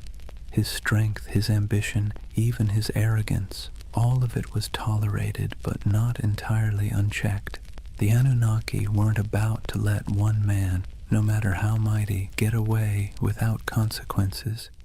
Take his quest for immortality. After the death of his companion Enkidu, Gilgamesh is swallowed by grief, staring mortality in the face, and in that grief he sets out to find Utnapishtim, the Mesopotamian Noah, the one mortal granted eternal life after the great flood. But here's the twist. Utnapishtim's story is inseparable from the Anunnaki. It was they who decreed the flood to wipe out humanity, annoyed once again by our collective noisiness. It was they who sealed the fate of countless villages, and it was Ea, sly Ea, who bent the rules by whispering to Utnapishtim, helping him survive in a boat loaded with animals. Without that divine trickery, there would be no flood hero, and thus no quest for Gilgamesh to undertake. When Gilgamesh finally finds Utnapishtim, he's told in no uncertain terms that immortality isn't for him. The Anunnaki themselves had decreed it. When the gods created man, they allotted him death, but life they retained in their own keeping. That line is essentially the fine print of existence. Humanity got the mud bricks, the barley, the back-breaking labor. The gods kept immortality for themselves. Tough luck. Even the great adventures within the epic, slaying Humbaba, guardian of the cedar forest, or killing the bull of heaven after Inanna sends it to punish him, circle back to the gods' involvement. The Anunnaki weren't background noise. They were the referees, deciding when Gilgamesh had crossed a line and when his hubris deserved punishment. The death of Enkidu, for instance, is the direct result of divine judgment. The Anunnaki convene and decree that one of the pair must die for their defiance. Enkidu becomes the casualty, and Gilgamesh, for all his divine strength, can do nothing but weep and rage. What's remarkable is how these stories resonate with us even now. The Epic of Gilgamesh isn't just about a king wrestling lions or digging canals. It's about humanity's oldest anxieties. Why we die, why we suffer, and why no amount of wealth or power can change those facts. And standing behind those anxieties are the Anunnaki, like cosmic administrators who handed humanity its most dreaded memo. Life ends, always. So, as Gilgamesh wandered deserts, scaled mountains, and crossed seas in search of eternal life, he wasn't just wrestling with his own fears. He was wrestling with the verdict of the Anunnaki, a verdict no mortal could ever overturn. His story wasn't just a king's adventure. It was a parable about the boundaries set by the gods and the futility of trying to break them. And in the end, Gilgamesh's great realization wasn't that he could cheat death, but that he couldn't. His city, his walls, his legacy, those would endure, not his body, which, ironically, is exactly what the Anunnaki seem to want. Humanity striving, building, suffering, and remembering, but never escaping. Civilization itself, with all its mud, sweat, and noise, became the immortality humans were allowed. If you've ever heard the story of Noah's Ark, you might think it's unique. One righteous man, one enormous boat, a zoo crammed 2 by 2, and a god who decided humanity needed a hard reset. But here's the thing, Long before the Bible put pen to parchment, Mesopotamia had already told its version. Several versions, in fact, and at the center of everyone, like judges sitting in an endless board meeting, were the Anunnaki. The earliest version we know comes from the Atrahasis epic. In this story, humanity isn't destroyed because of sin or even bad manners, but because of noise. Yes, noise. Apparently, humans were just too loud for the gods to get a decent night's rest. Picture the Anunnaki sitting in their divine chambers, grumbling like cranky landlords. These humans won't stop partying, yelling, clattering around with their plows. Enough. So they decide to wipe the slate clean. First they try droughts, then plagues, then famine, but nothing seems to stick. Humanity, stubborn as ever, bounces back. Finally, the Anunnaki pull the ultimate lever, a flood to drown every last village. Rivers swell, storms rage, and the land sinks beneath walls of water. Humanity is meant to vanish, a failed experiment erased by divine decree. But one god doesn't quite play along. Enter Ea, clever, cunning, and a little too sympathetic toward mortals for his own good. He whispers a warning to Atrahasis, a man chosen not for his holiness but for his usefulness. Build a boat, Ea advises, and not just any boat, a giant vessel sealed with pitch, stocked with food, and loaded with animals. Atrahasis obeys, and when the waters rise, he and his cargo survive, bobbing above the drowned world like the last ember of human life. A later version of the story appears in the Epic of Gilgamesh, where the survivor is called Utnapishtim. The details are eerily familiar: divine anger, whispered instructions, an ark, a flood, and birds sent out to find dry land. Sound familiar? It should. The echoes between these Mesopotamian tales and the later biblical flood story are too strong to ignore. Scholars argue endlessly about who borrowed what, but one thing is clear. Mesopotamia wrote the first draft of humanity's greatest flood myth, and in every draft, the Anunnaki are central. They sit in council, they bicker about humanity's fate, and when the floodwaters finally cover the land, they're portrayed in almost comic relief, huddled together, terrified by the very storm they unleashed. Some tablets even describe them as starving, deprived of the offerings that humans usually provided. Without people bringing bread, beer, and incense, the gods themselves were suddenly cut off. The flood, in other words, was as inconvenient for them as it was catastrophic for us. The flood stories reveal something essential about how Mesopotamians saw the Anunnaki, as powerful but flawed, terrifying but needy. They could annihilate the world on a whim, yet still panic when their own survival was threatened. They were less like all-knowing deities and more like moody overlords with too much power and not enough foresight. For the people who told these stories, the message was clear. Humanity existed at the mercy of forces it could never control. Floods could sweep away entire harvests overnight. Droughts could starve villages. Life was precarious, fragile, and unfair. By embedding those anxieties into myth, the Mesopotamians made sense of the chaos. The Anunnaki weren't just random forces of nature. They were personalities you could bargain with, flatter, or, if you were lucky, find an ear to outwit on your behalf. And maybe that's why the flood myth has lasted so long. It resonates with the most basic human fear, that everything we've built, everything we've struggled for, can be washed away in an instant. The Mesopotamians wrapped that fear in the story of divine judgment, a story so powerful it sailed forward through time, carried on clay tablets, copied into scripture, and retold for millennia. So, the flood wasn't just water rising, it was a story of humanity's fragility, the gods' capriciousness, and the desperate hope that someone, anyone, might survive to start over again. If you've ever sat through a corporate meeting where everyone jockeys for credit, interrupts each other, and tries to outdo the boss, congratulations, you already understand Mesopotamian divine politics. Because the Anunnaki, for all their cosmic authority, were basically the original middle managers of the universe, constantly bickering, scheming, and pushing their agendas. Let's be clear. The Anunnaki weren't serene, enlightened beings sitting in eternal harmony. They were more like a council of city-states writ large. Each had their turf, their loyalties, and their grudges. When they gathered, it wasn't kumbaya around the celestial campfire. It was more like a landlord's association deciding how much rent to raise while secretly planning who to stab in the back at the next vote.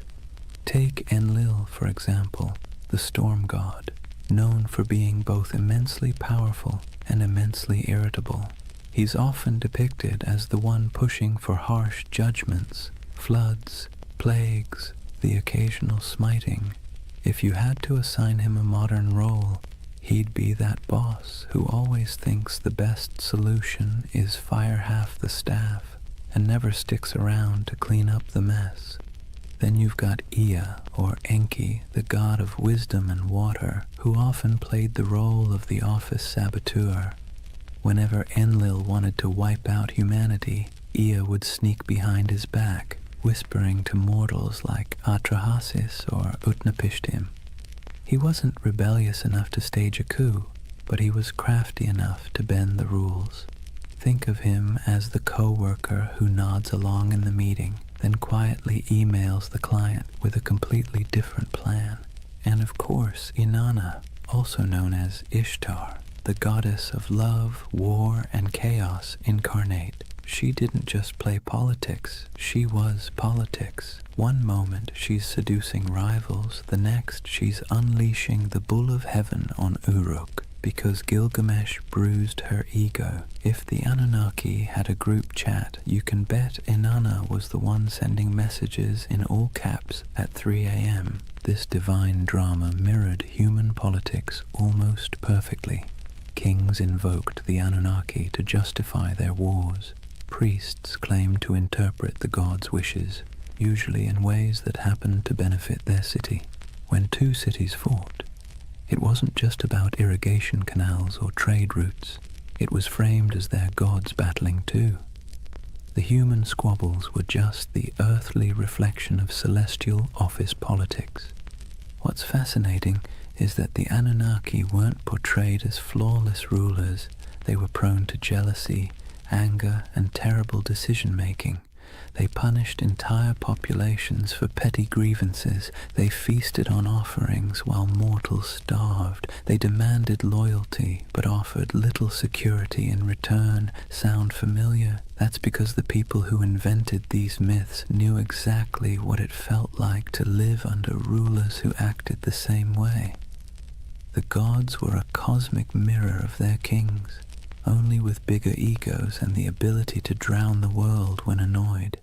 And yet this chaos wasn't just accepted, it was baked into the worldview. For Mesopotamians, the divine council was messy because life was messy. The Anunnaki didn't represent a utopia, they represented reality, unpredictable, unfair, and exhausting, but also the only system anyone knew. So the next time you picture Mesopotamian religion, don't imagine calm temples and peaceful hymns. Picture a smoky back room, gods arguing over humanity's fate, each angling for influence while pretending to act for the greater good. That was the drama of divine politics, and it shaped every flood, famine, and fleeting moment of human survival. Chapter 3. Myths, Mysteries, and Alien Theories. Before we dive into modern theories about aliens with laser beams building ziggurats, let's ground ourselves in how the people of Mesopotamia themselves actually understood the Anunnaki. Because for them, these weren't space visitors or sci-fi saviors. They were the very fabric of existence. The Anunnaki were the great gods, descended from Anu, the sky, and Ki, the earth. They weren't casual background deities. They were the stern judges, the cosmic accountants of fate.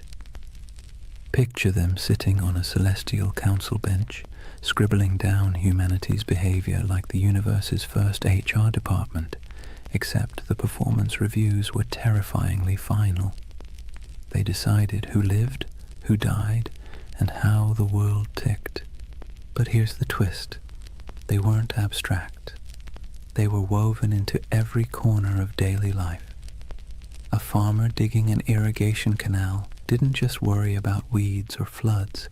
He worried about whether the Anunnaki were pleased with his offering of grain. A merchant weighing silver in the bazaar wasn't just concerned about fair trade. He wondered if the gods of fate were tallying his honesty. The Anunnaki weren't far away. They were breathing down your neck in every deal, every harvest, every storm cloud on the horizon. Temples were their houses, but also their workplaces. Priests acted as caretakers, feeding the statues daily meals, dressing them in embroidered garments, and bathing them in ritual purity. Imagine treating a carved stone figure as if it were your very picky, very powerful roommate who might throw a tantrum if dinner was late. That's the relationship Mesopotamians had with their gods, equal parts reverence and anxiety. The Anunnaki's role stretched beyond the fields and temples. They were tied to fertility, justice, and even the underworld.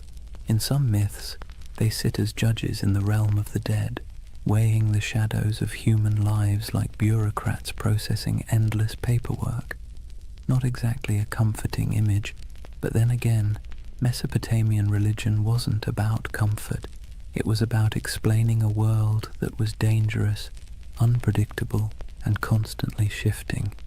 And the rituals reflected that. People poured out libations of beer, laid down offerings of bread, burned incense, and sang hymns to keep the divine machine running. Festivals were not just moments of joy, they were mandatory maintenance on the cosmic engine. Skip a ritual, anger a god, and suddenly your canal might collapse or your child might fall sick. So when we talk about the Anunnaki, the ancient understanding wasn't glamorous, it was anxious. These weren't benevolent guardians handing out blessings. They were moody overseers, cosmic bosses whose whims dictated survival. And humanity's job was simple, if exhausting. Keep them fed, keep them clothed, keep them entertained, and maybe, just maybe, they wouldn't ruin your week. In other words, the Anunnaki were less about lofty spirituality and more about survival management. They reflected the world their worshippers lived in, harsh, unstable, unpredictable, but impossible to ignore. So let's clear the fog a bit. When we talk about the Anunnaki, what do we actually know from the ground? What's been dug up, baked in clay, and translated by bleary-eyed archaeologists squinting at wedge-shaped cuneiform? Because while modern theories tend to leap straight into sci-fi territory, the ancient sources are both more grounded and, in some ways, more fascinating. The word Anunnaki itself pops up across thousands of years of Mesopotamian texts, from Sumerian myths to Babylonian epics. These weren't obscure fringe deities whispered about in one dusty tablet. They were front and center, woven into the very structure of Mesopotamian religion. They appear in the Enuma Elish, the Babylonian creation story, their judges in underworld texts, their name dropped in royal inscriptions, invoked as divine witnesses to treaties and curses. If you lived in Mesopotamia, you would have heard their names the way we hear the law or the government. Archaeologists have unearthed thousands of cuneiform tablets that mention them. Some are myths, some are hymns. Others are dry administrative lists where the Anunnaki show up as the divine recipients of offerings, bread, beer, livestock, and occasionally the odd luxury good. Imagine seeing your gods listed alongside taxes in a spreadsheet carved into clay. That's how real they were to the people of the time. Visually, the evidence is trickier. unlike Egyptian gods with instantly recognizable animal heads, the Anunnaki weren't locked into one iconography. Sometimes they're represented as human-like figures in elaborate robes with horned crowns, a symbol of divinity. Other times, they're mentioned collectively, more as a divine council than as individuals with distinct faces. Reliefs from places like Assyria show gods flanking sacred trees, holding ritual objects, or hovering in winged forms. Whether every winged figure should be read as Anunnaki is debated, but what's certain is that these divine images were meant to remind worshippers of cosmic hierarchy, gods above, humans below, no exceptions. Then there are the ziggurats themselves, the massive step temples that dominated Mesopotamian skylines. While we can't slap a label on the bricks reading Anunnaki headquarters, the texts make clear these structures were dedicated to them and their kin. Priests, trained scribes, and entire economic systems revolved around the upkeep of these temples. Archaeological digs at Ur, Uruk, and Babylon show storehouses stuffed with offerings, workshops producing ritual goods, and courtyards where processions would wind past colossal altars. These weren't quaint little shrines. They were institutions, part Wall Street, part Vatican, part government office, all in the name of gods like the Anunnaki. Of course, the tablets don't answer every question. They leave gaps. Frustrating gaps that modern minds love to fill with speculation. Did the Anunnaki descend from the heavens in some dazzling moment of contact? The texts never say that. Did they genetically engineer humans in a laboratory? No mention. What they do say is that the Anunnaki were the arbiters of fate, the enforcers of divine will, and the ever-watchful overseers of human existence. They're described as present in the underworld, as the ones who decree destinies, and as an assembly that even other gods had to respect. The challenge and the beauty of the archaeological evidence is that it roots the Anunnaki firmly in the ancient imagination without giving us neat answers. What survives is clay, dry, cracked tablets that were once wet mud in the hands of scribes. Reliefs chipped out of palace walls, broken statues that once carried offerings, the echoes of rituals performed in smoke-filled courtyards. The Anunnaki live on through these fragments, like a puzzle with half the pieces missing, and maybe that's why they remain so compelling, because the evidence is enough to prove they were central to Mesopotamian life, but not enough to fully explain them, which leaves space, too much space, for centuries of speculation from serious scholarship to, well, let's just say, less serious theories about alien overlords building irrigation canals. Now, here's where things take a sharp turn from dusty tablets to late-night cable television. For thousands of years, the Anunnaki lived quietly in broken clay fragments and forgotten ziggurats. Then the 20th century rolled around, and suddenly they were recast as cosmic engineers from another star system. The gods of the underworld became astronauts, and the myths of Mesopotamia were rebranded as ancient history's greatest cover-up. The name most associated with this reimagining is Zecharia Sitchin, a writer who in the 1970s published a series of books claiming that the Anunnaki weren't just gods. They were extraterrestrials from a mysterious 12th planet he called Nibiru. According to his interpretation of Sumerian texts, these beings came to Earth hundreds of thousands of years ago, mined gold to repair their failing atmosphere, and genetically engineered humanity as a labor force. Essentially, humans are the original interns in someone else's cosmic business plan. Sitchin's book sold like hot bread in a Mesopotamian market. They tapped into a cultural moment when UFOs, space exploration, and Cold War paranoia made alien narratives irresistible. His Anunnaki weren't just mythic figures. They were proof, he claimed, that our origins weren't entirely our own. The gods of Sumer weren't metaphors, they were visitors, technicians, and in some versions, slave masters. And conveniently, they promised to return someday, which gave the whole story a nice mix of biblical prophecy and sci-fi cliffhanger. From there, the Anunnaki leapt into popular culture. They became staples in documentaries, internet forums, video games, and conspiracy theories. You've probably seen them lurking in the background of the History Channel's Ancient Aliens, their horned crowns swapped for astronaut helmets in digital recreations. They pop up in books arguing that ancient architecture, the pyramids, Stonehenge, Machu Picchu, was the handiwork of godlike beings with advanced technology. Never mind that the Sumerians never claimed their ziggurats were rocket launch pads. The imagery proved too enticing for modern imaginations.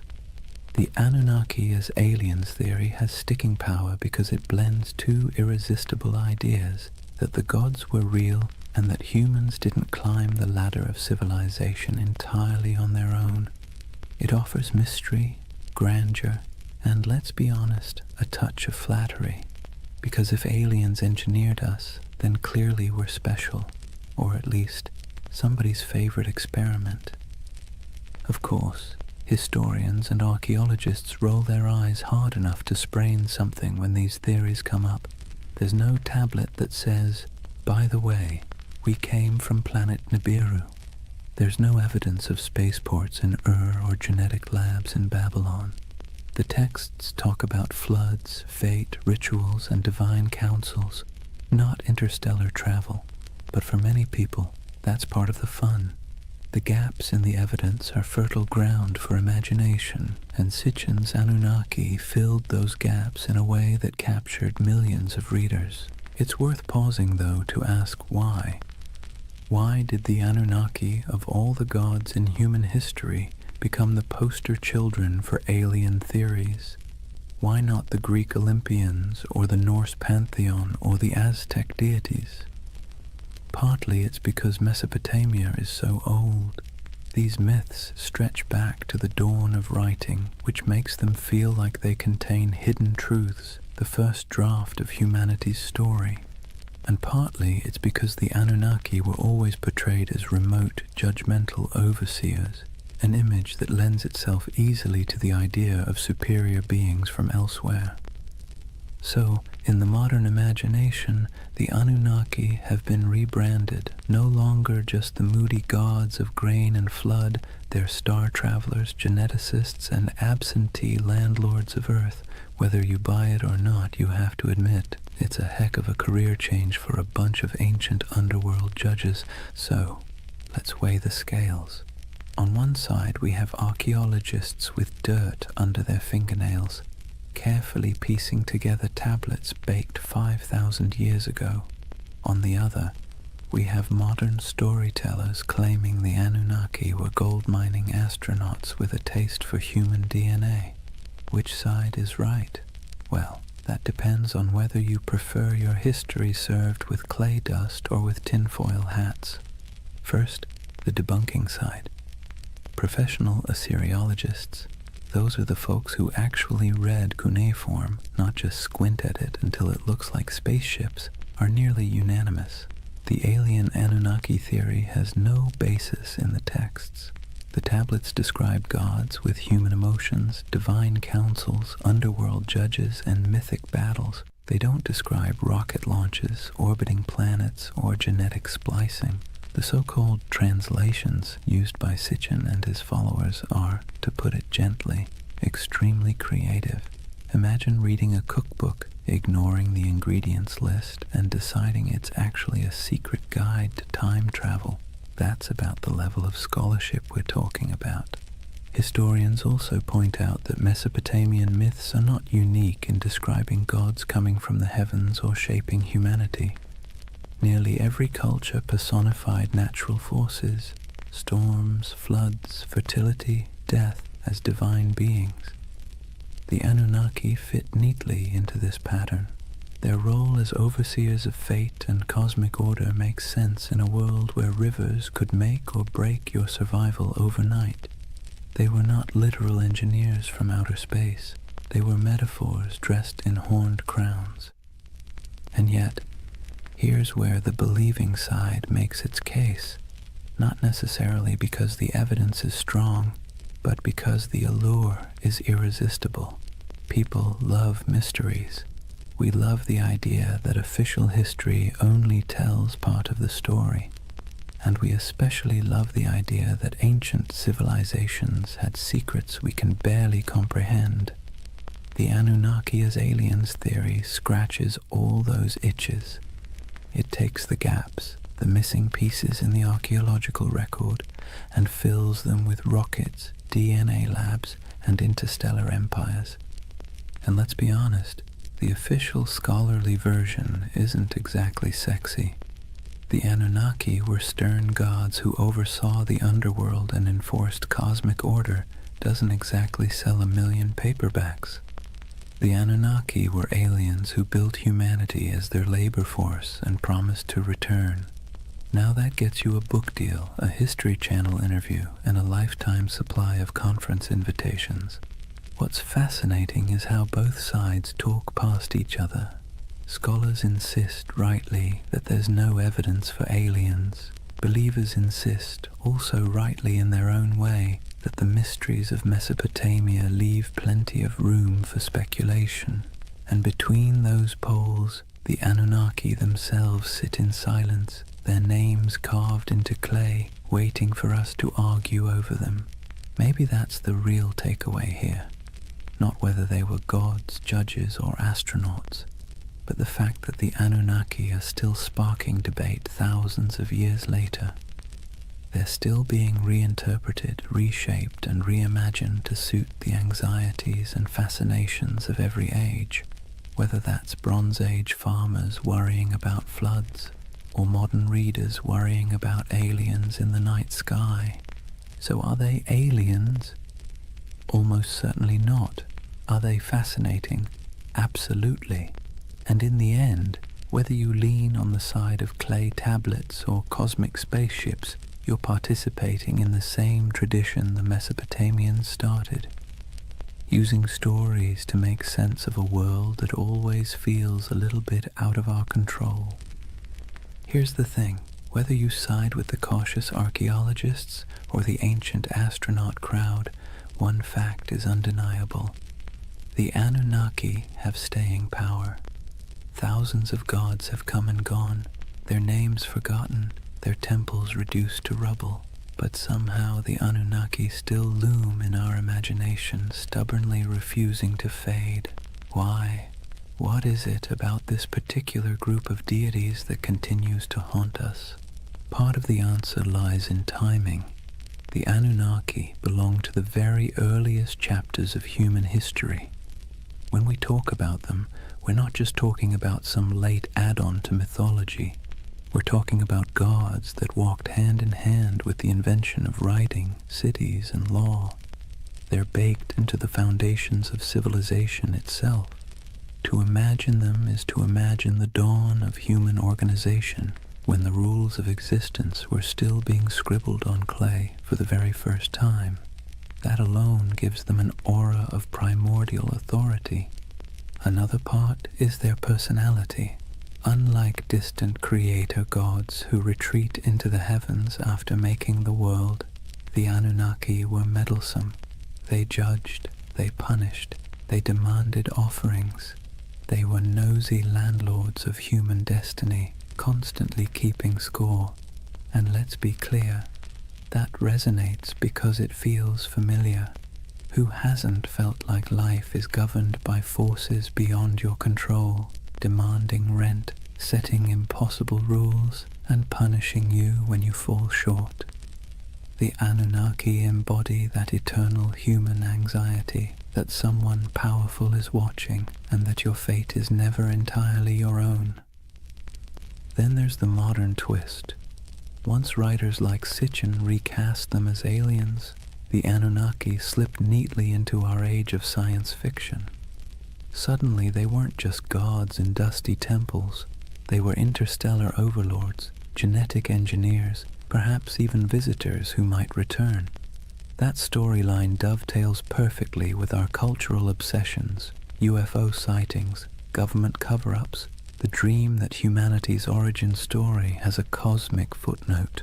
The Anunnaki became flexible enough to serve both the skeptic and the dreamer, the scholar and the conspiracy theorist. But maybe the deepest reason they captivate us is because they stand at the intersection of myth and mystery. They are ancient enough to feel weighty, mysterious enough to feel open-ended, and human enough to feel relatable. They bridge the gap between the world we know and the world we suspect might exist just beyond our understanding. Whether as gods, symbols, or aliens, the Anunnaki invite us to ask big questions about control, destiny, and the possibility that humanity isn't entirely steering its own ship. And so they linger on broken tablets in dusty museums, on the shelves of UFO bookstores, in memes, podcasts, video games, and documentaries. They've outlived the cities that once worshipped them, and they'll probably outlive our own stories too, because the Anunnaki aren't just gods of the underworld, they're gods of imagination, and that, in the end, might be the only immortality any deity truly needs. Chapter 4. Legacy, Splendor, and Echoes in Time. If you were a Mesopotamian king, life wasn't just about managing crops or worrying about canal maintenance. That was for everyone else. Your main job, besides bragging in stone, was to convince people that the Anunnaki were firmly in your corner.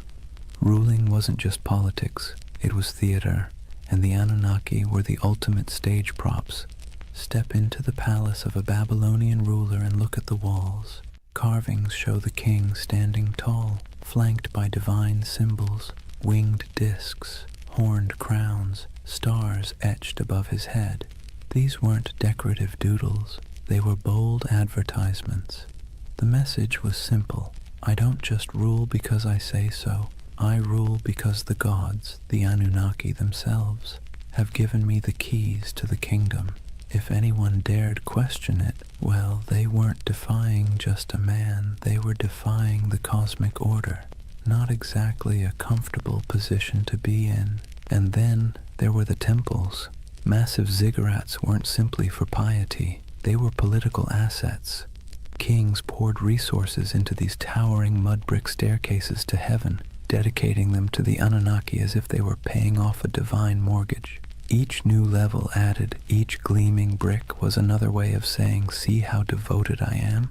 Clearly the Anunnaki love me more than the guy ruling next door. Priests, of course, benefited handsomely from this arrangement, receiving offerings, land, and workers, all in the gods' names. Kings and priests together formed a kind of divine PR firm, endlessly reminding everyone that their power flowed straight from above. Rituals, too, were carefully choreographed to spotlight this connection. The king might be shown pouring libations to a statue of a god or personally leading a festival procession. Behind him trailed nobles, musicians, soldiers, and ordinary citizens, all participants in a drama where the king was both actor and messenger. The Anunnaki's presence was invoked at every step, their supposed approval stamped onto the very structure of civic life. Of course, it wasn't all incense and hymns.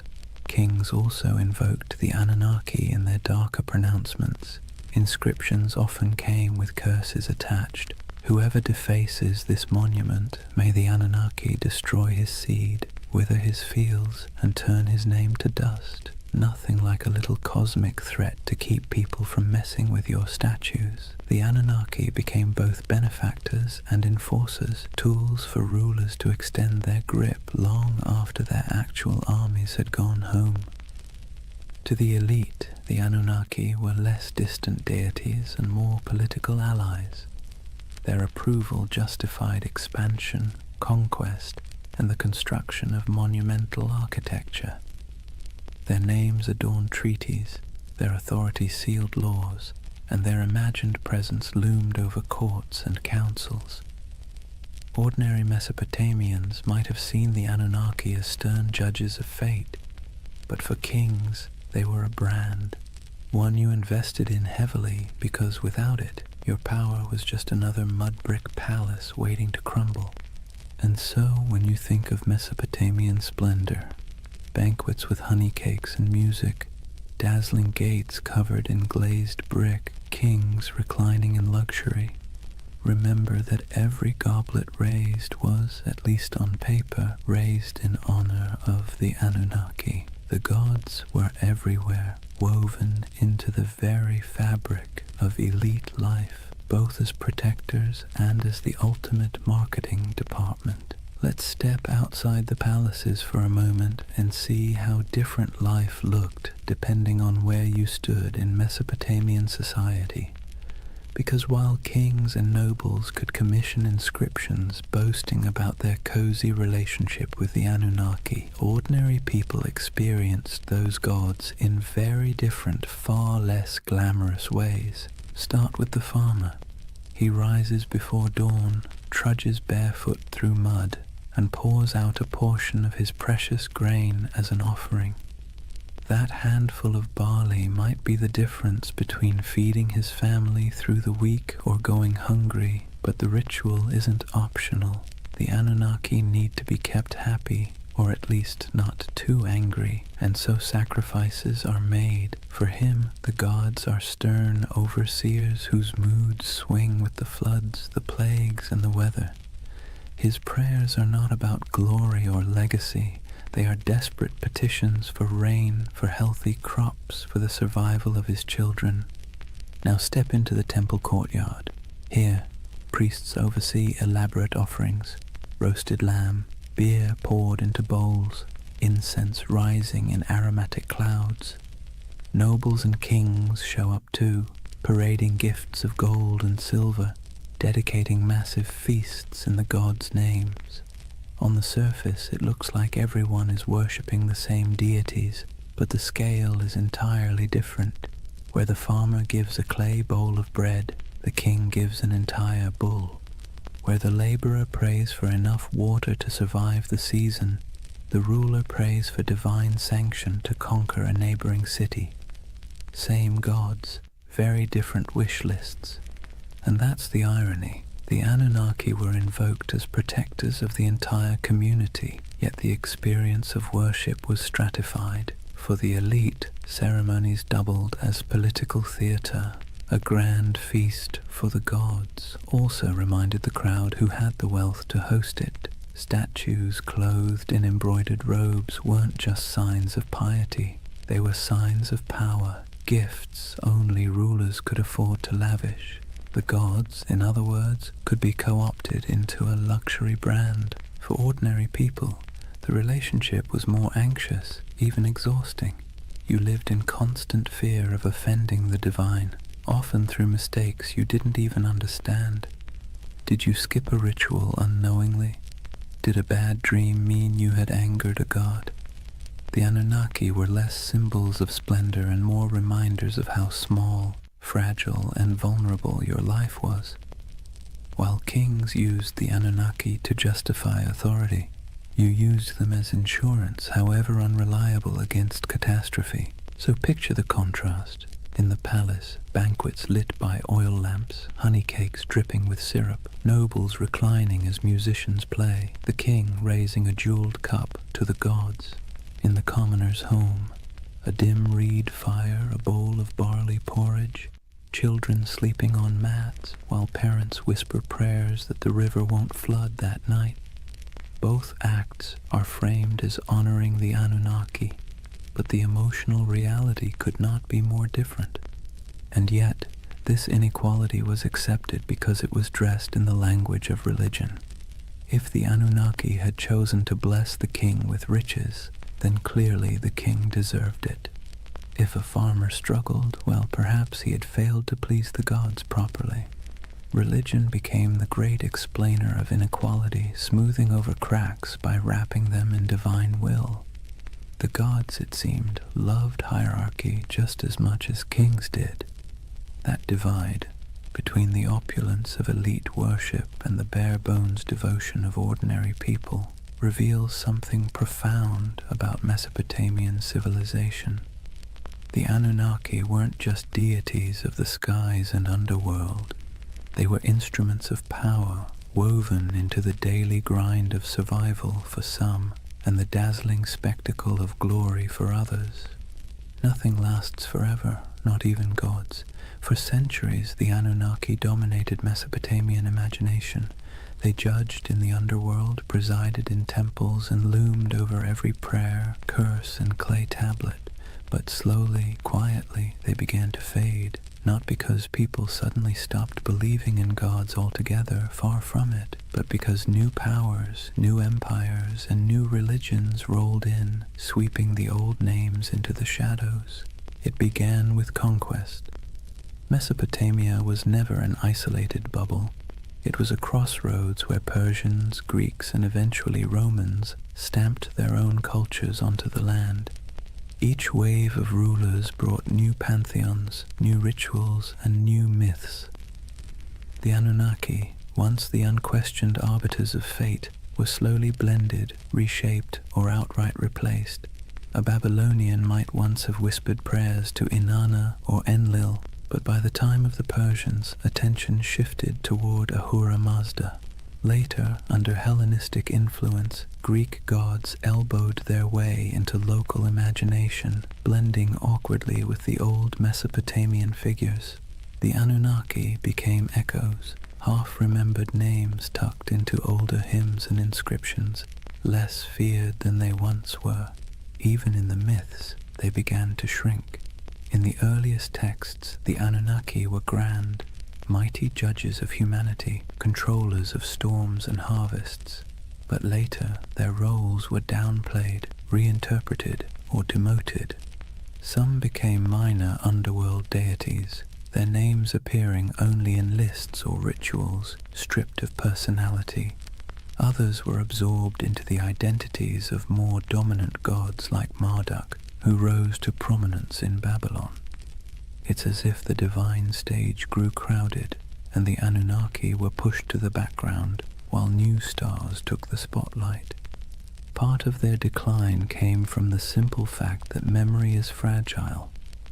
Myths were preserved on clay tablets, but those tablets broke, crumbled, or were buried under centuries of dust.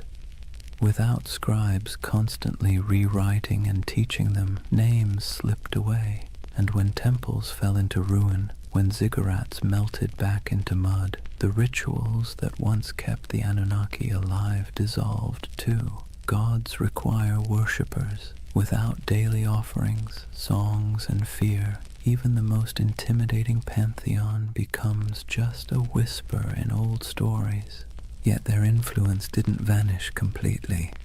Biblical writers remembered Babylon and its gods, often casting them as symbols of arrogance or oppression.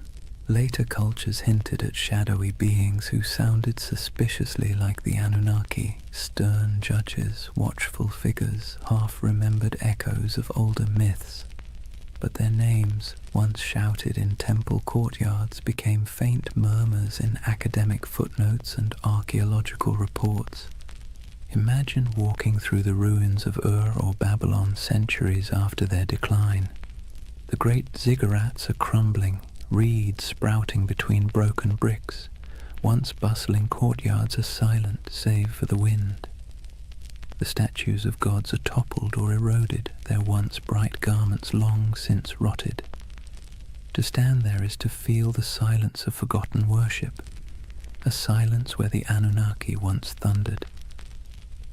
And yet there's a strange comfort in that silence.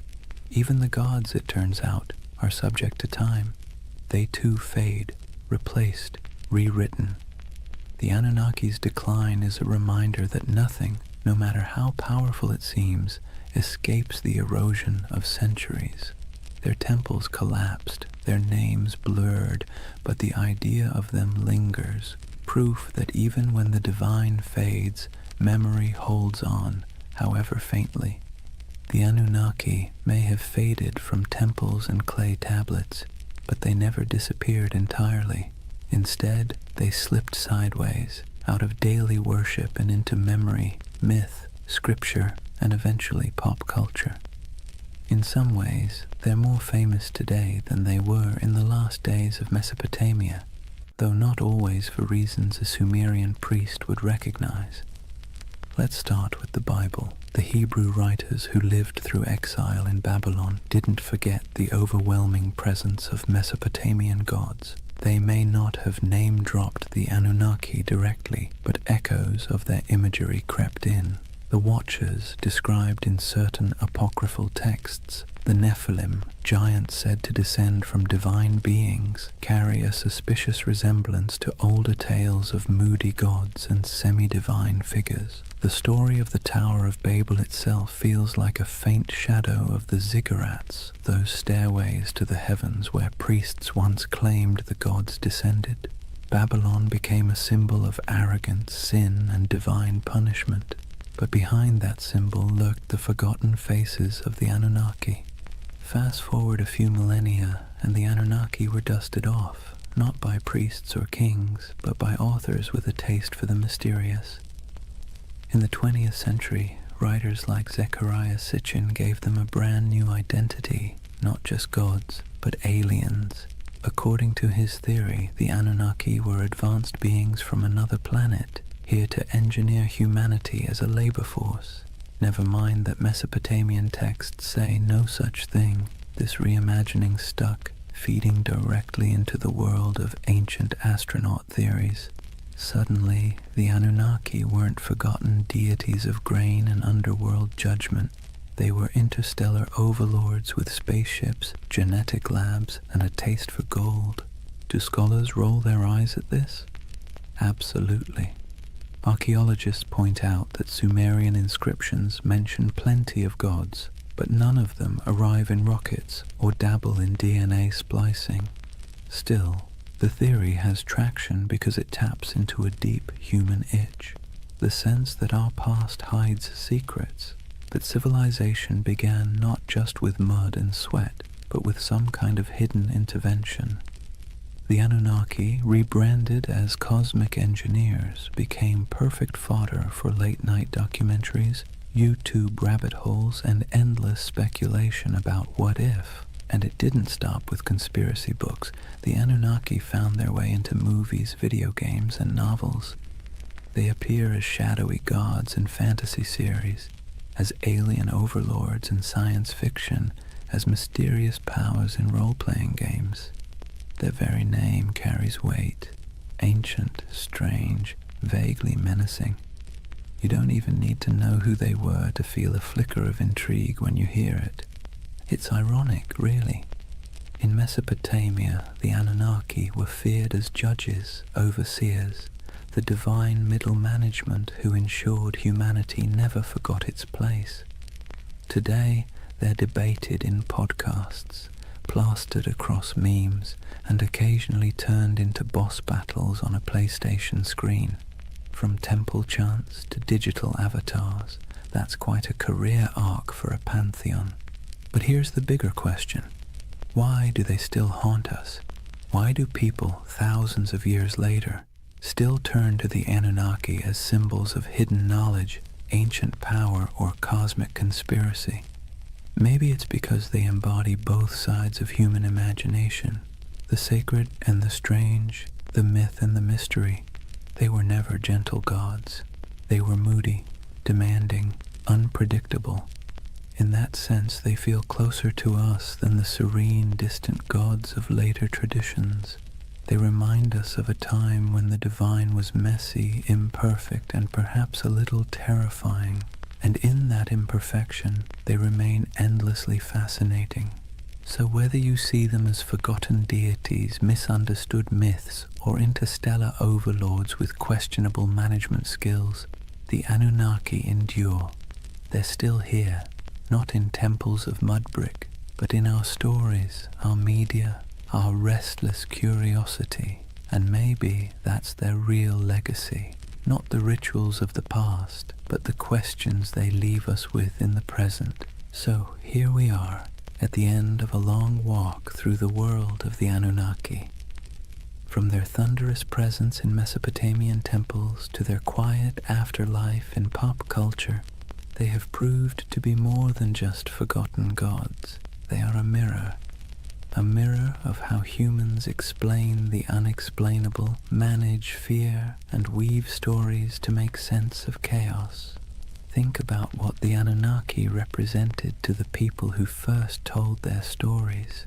They were the ones who judged the living and the dead, who decided whether floods would come, who weighed the worth of humanity day after day. They were terrifying, yes, but they were also familiar. They quarreled like humans, demanded food and drink like humans, punished and forgave like humans. In their flaws, they reflected the world of their worshippers. Life in Mesopotamia was harsh, unpredictable, and full of petty dramas, so naturally their gods were too. Fast forward to today, and the Anunnaki still serve the same role, just in a different costume. Some people see them as symbols of divine mystery, others as aliens with secret blueprints for human evolution, others as archetypes of forgotten myths. But underneath those interpretations is the same impulse, the need to believe that our world is not random, that there are forces, whether gods, aliens, or fate, shaping our story. And here's the irony. In searching for the Anunnaki, what we really uncover is ourselves. Our hopes, our fears, our longing for meaning. Whether in temple hymns, clay inscriptions, or late-night conspiracy videos, the Anunnaki are less about the gods and more about the humans who imagined them. They tell us that from the very beginning, we've been restless. We've wanted answers, we've wanted control, and when the rivers of life flooded or dried, we looked upward, to the sky, to the gods, to the stars, and tried to explain it. So why do they still haunt our imagination? Maybe because they embody the uneasy truth of civilization, that progress comes with anxiety, that knowledge comes with questions we can't quite answer, that power, whether divine or human, is always precarious. The Anunnaki remind us that even at the dawn of history, people wrestled with the same feelings we carry today: awe, fear, wonder, doubt. And as you drift into sleep tonight, let that thought settle in gently. The Anunnaki may be gone, their names eroded by time, their temples reduced to dust, but the echoes of their stories still ripple through us, not as warnings from stern gods, but as reminders of our own humanity. The rivers rise and fall, empires bloom and crumble, gods fade, then return in new disguises. Yet the rhythm of life carries on. In the quiet of your own night, you don't need to worry about divine judges weighing your worth. You can rest easy, knowing you are part of a story that stretches back to those ancient voices who once whispered prayers under starlit Mesopotamian skies. They too feared the night, they too searched for meaning, and in that connection, across thousands of years, maybe we find the most peaceful truth of all. We've always been human, and we've always been looking up. And so, we come to the end of our long journey with the Anunnaki.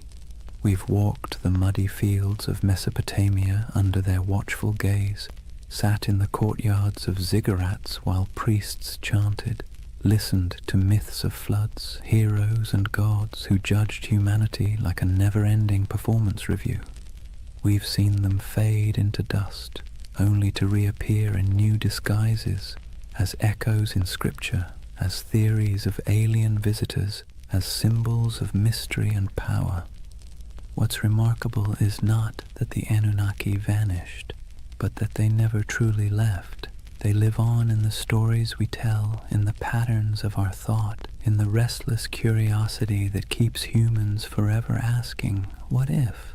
They are a reminder that civilization itself began with questions, with awe, with fear, with the desire to turn chaos into order. And in their myths, we can still hear the heartbeat of the first cities, the first prayers, the first sleepless nights. But unlike those ancient people lying awake under reed roofs, fearing floods, demons, and divine wrath, you don't need to worry tonight. The Anunnaki may have been restless gods who never slept, but you can.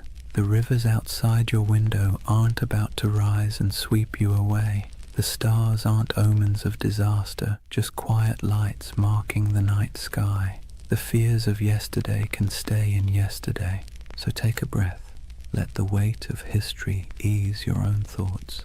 The Anunnaki watched over their world with suspicion and judgment, but you can rest in a world that has carried their stories forward, softened by time, transformed into echoes. Close your eyes and let the myths fade into dream. The gods may never have slept, but tonight you can. Good night.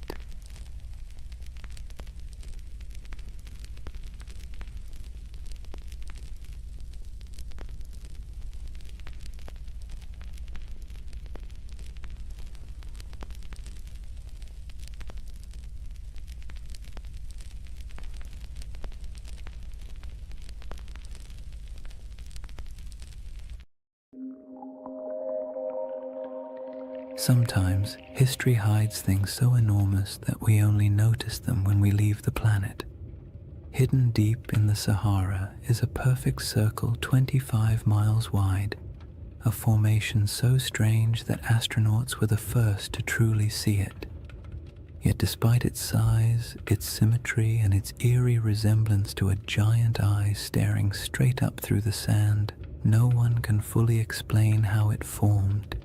This is the Risha structure, the Eye of the Sahara, and tonight we're going to gently unravel one of Earth's quietest and most hypnotic mysteries. But here's the part that stops you in your tracks. However, despite all our technology, satellite mapping, and geological theories, the Risha structure still doesn't neatly fit into any box. It isn't a crater, it isn't a volcano, and it isn't the kind of erosion that typically produces such clean, concentric rings. And yet there it sits, alone in the desert, looking just organized enough to make your brain whisper, "Wait, who made that?" Now, don't worry. We're not here to chase sensational theories or sprint through conspiracies. This channel is all about slowing down, letting curiosity stretch out a bit, and using history's strangest corners as gentle stepping stones toward rest. So if you're someone who falls asleep best to ancient civilizations, quiet landscapes, and mysteries wrapped in soft, soothing detail, you're in the right place tonight. Go ahead and dim the lights, settle in, and if you haven't already, subscribe to continue exploring the enigmatic corners of history that make the perfect companions for sleep. And let me know in the comments where you're tuning in from and what time it is for you. I really do love seeing the entire world checking in. Tonight's journey starts with the moment humanity first encountered the Rishat structure. Not from the shifting dunes below, but from hundreds of miles above the Earth, where astronauts stared down at the Sahara and spotted something that absolutely shouldn't have been there. From that strange cosmic discovery, we'll move slowly backward through time to the lush green Sahara that existed long before the desert we know, to the geological puzzles that still bother scientists, and eventually to the gentle whispers of an ancient legend you may already be thinking about. So take a breath, let your shoulders relax, and whenever you're ready, we'll begin with Chapter 1. The moment we first glanced down from orbit and saw the eye looking back. Chapter 1. The Eye That Shouldn't Exist. Imagine looking down at Earth from orbit, the Sahara stretched beneath you in soft, endless waves of gold. From up there, the desert doesn't look harsh or unforgiving. It looks calm, like a giant sleeping creature under a pale blue sky. Astronauts have always taken moments to stare at the planet that way, partly out of awe, partly out of boredom, and partly because when you're strapped into a metal capsule moving faster than anything humans were ever meant to travel in, looking out the window is one of the few activities that doesn't involve switches, checklists, or mild existential dread. But during one of those early missions in the 1960s, a crew noticed something unusual, a shape far too large, too perfect, and too strange to ignore. Down on the desert floor, there was a circle, a perfect circle, 25 miles across, spiraling outward in broad rings that looked almost architectural. Not a crater, not a mountain, not a lake, just a massive, quiet symbol pressed into the land, so large that the only way to truly see it was to leave the planet entirely. To those astronauts, it looked like an eye staring straight back at them from the surface of Mauritania, the Richat structure, though it didn't have that name yet. At the time, it was simply that giant thing nobody expected. From a distance of hundreds of miles, the symmetry was unmistakable, perfect curves, clean rings, a massive pupil-shaped center. It had the kind of geometry that makes your brain immediately start asking questions it can't answer. Why is it so round? Who carved it? What force makes a shape like this in a place so empty? And perhaps the most unsettling question of all, how could something this big go unnoticed for so long? On the ground, the Richat structure is much less obvious. If you were walking across it on foot, you wouldn't see a circle at all. You'd just see gentle ridges rising and falling, interrupted by patches of rock, sand, and stubborn little plants that somehow decided this environment was worth the trouble. Nothing about it screams perfect cosmic spiral. From eye level, it looks like any other collection of rocky hills, the kind of place early travelers might have grumbled about after stubbing a toe or losing a sandal in a patch of loose sand. People likely passed through it for thousands of years without realizing they were walking across something extraordinary. And that contrast, invisible from below, unavoidable from above, is part of what makes the Richat structure so hypnotic. It's a feature you can only understand by stepping back far enough to see the pattern. It quietly resists being known, as if it only reveals itself to observers who approach from the right angle, with the right distance, and the right amount of patience. Scientists naturally tried to classify it the moment the images came down from orbit. Their job, after all, is to put everything neatly into categories, like very polite librarians of the natural world. But the Richat structure didn't fit easily. Some insisted it must be an impact crater until the evidence disagreed. No signs of shocked quartz, no melted rock, none of the scars left by a cosmic collision. Others suspected a volcano, but there was no volcanic rock. No lava flows, no ash deposits. Then came theories of uplift, erosion, domes, collapses, each one working nicely for the first few sentences before quietly falling apart upon closer inspection.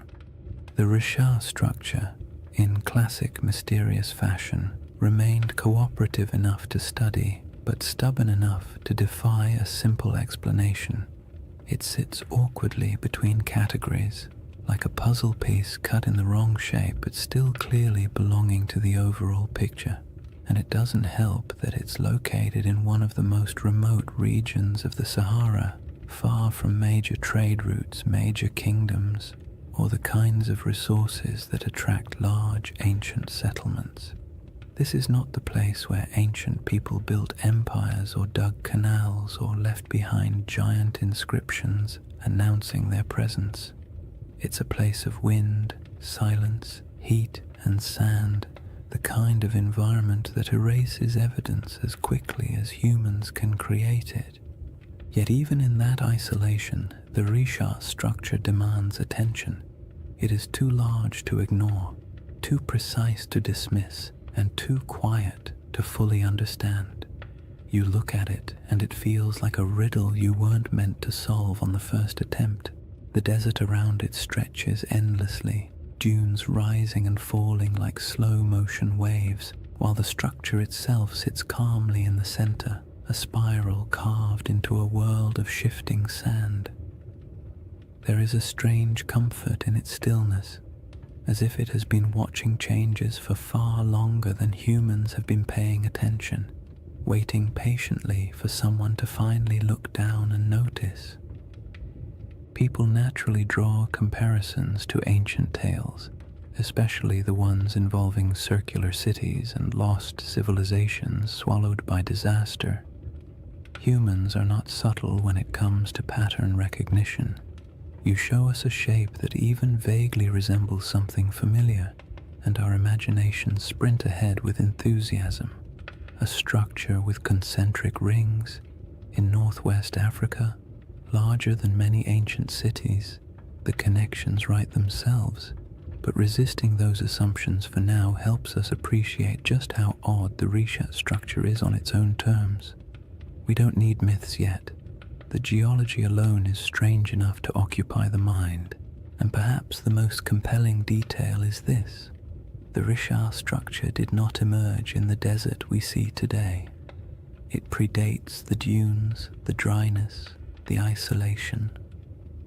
It formed long before this region became a barren expanse, back when the land was green, watery, and alive. Understanding what this place used to look like changes everything about how we interpret the structure, because the environment around it wasn't always harsh silence. There was a time when this region held rivers, lakes, animals, and early humans whose daily lives unfolded under a sky that seems impossible when compared to the Sahara's modern emptiness. The Risha structure watched all of that. It watched ecosystems rise and fall, climates swing from wet to dry and back again, people migrate across its slopes, and entire landscapes vanish beneath shifting dunes. Before we compare it to any myth, we have to travel back to that older world, the Sahara before the Sahara, to see what the eye looked like when it was surrounded not by sand, but by life. To understand why the Risha structure feels so uncanny, you have to set aside the modern Sahara entirely. The desert we picture today, an endless, shimmering expanse of heat and sand, is actually one of the youngest landscapes on the planet. For most of human existence, this region wasn't a wasteland at all. It was green, fertile, and astonishingly alive. Picture wide grasslands rolling out to the horizon, with clusters of acacia trees and patches of wetlands where birds gathered in noisy flocks. Picture rivers meandering through valleys, carrying cool water across a landscape thick with the smell of damp soil after summer rains. And somewhere in the middle of all that, the Risha structure sat quietly, not as an isolated monument in an empty desert, but as part of a thriving environment full of sounds, movement, and human life. This ancient green Sahara wasn't a brief, lucky moment in history. It was part of a repeating cycle caused by subtle shifts in Earth's orbit and tilt, changes that alter the intensity of monsoon rains across Africa. Every so often, rainfall increases enough to transform the desert into a lush savanna. During these humid periods, lakes stretch across thousands of square miles, rivers intersect the plains, and the entire landscape becomes something you'd associate more with national parks than the modern Sahara. One of these lakes, Lake Megachad, grew so large it dwarfed most modern bodies of water. Today it's reduced to a fraction of its former size, but the ancient shoreline is still visible from space, ghostly arcs etched into the ground. People lived in this green Sahara, not mythical super beings or forgotten high-tech civilizations, just ordinary families doing the same things humans have always done, carrying water, tending fires, raising children, arguing about small chores, making tools because stores wouldn't exist for another 10,000 years. They carved rock art showing giraffes, cattle, and hunters. They painted scenes of life that would feel familiar even now. Herders guiding animals, groups traveling together, children playing near pools of water. These paintings sit today in silent caves and overhangs, reminders that the desert once held a different world entirely. In that greener age, the Risha structure would have been part of daily life, not an object of wonder, not a sacred shape, not a giant spiral people tried to decode. Just land from the ground, the structure doesn't appear circular. You only see ridges and slopes, gentle arcs rising and falling like the ribs of a giant slowly sleeping beneath the surface. Early humans would have walked across it without a second thought. Maybe they used its higher points as lookout spots to scan for animals. Maybe they sheltered in its inner valleys when storms rolled through. Maybe they avoided certain parts out of superstition, or maybe they never thought about it at all. Most likely it was simply background scenery, the same way we barely notice the hills near our own towns unless someone points out their shape.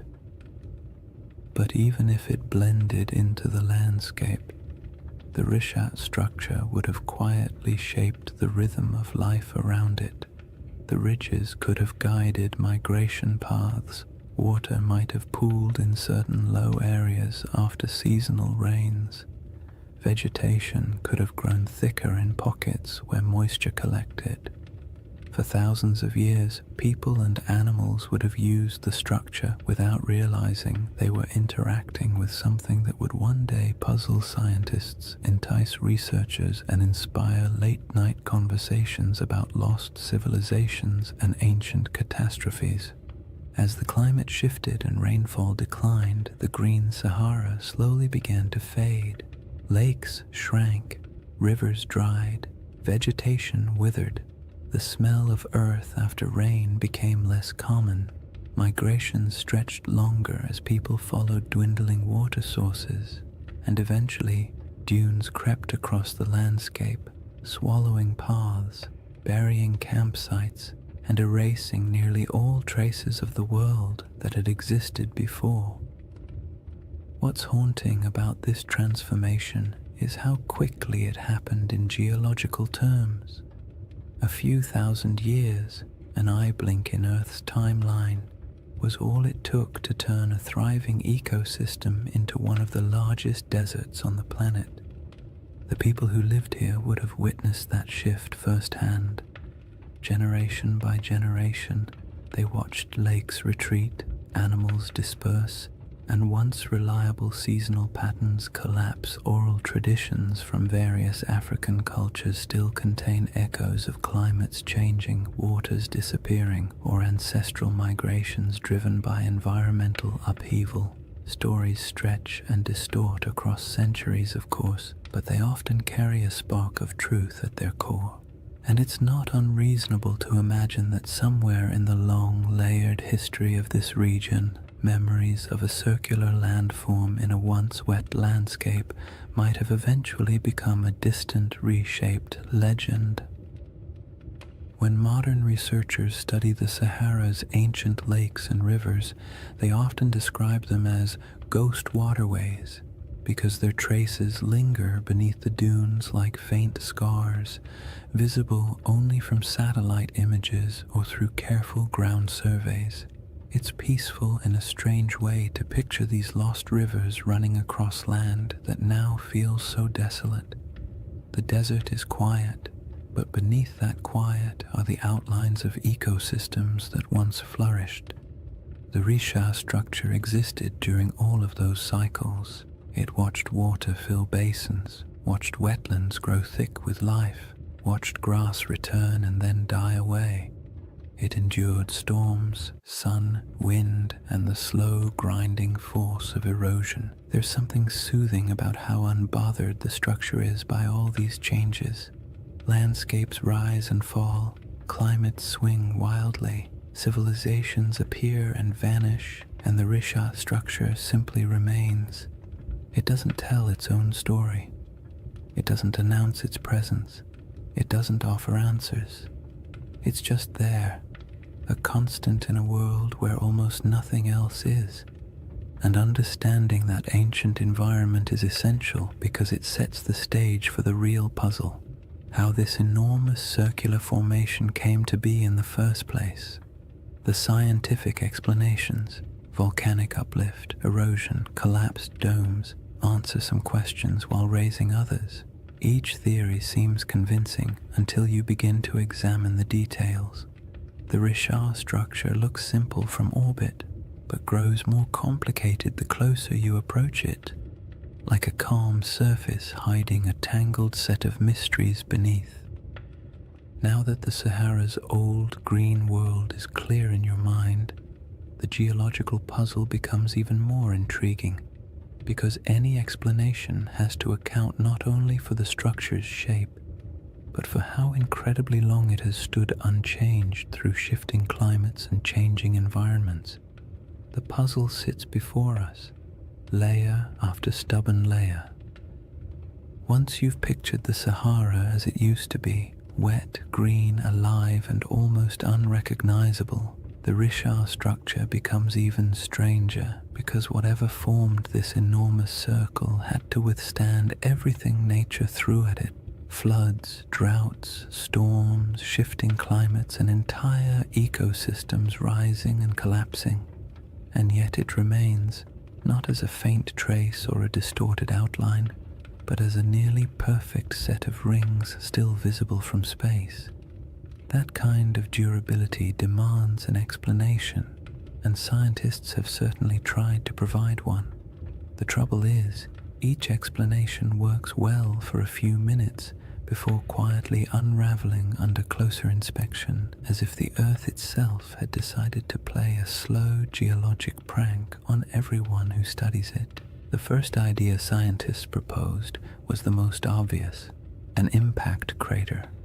Something big, something dramatic, something that would have made an enormous noise if anyone had been around to hear it.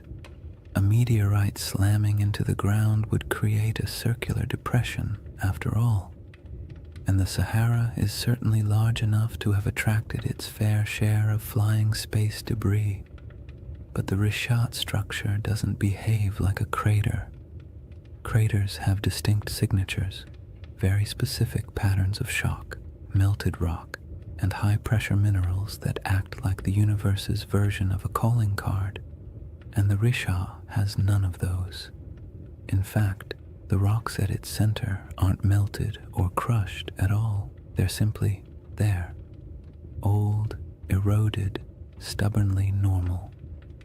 Not the sort of rocks you'd expect to find at the scene of a cosmic collision. So the meteor theory quietly excused itself from the conversation, and the next geological explanation stepped forward: a volcanic eruption.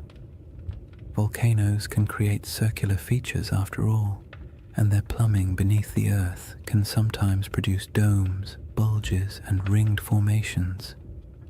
Perhaps the Risha structure was an ancient volcanic dome, the remains of a magma chamber swelling beneath the surface before cooling and collapsing.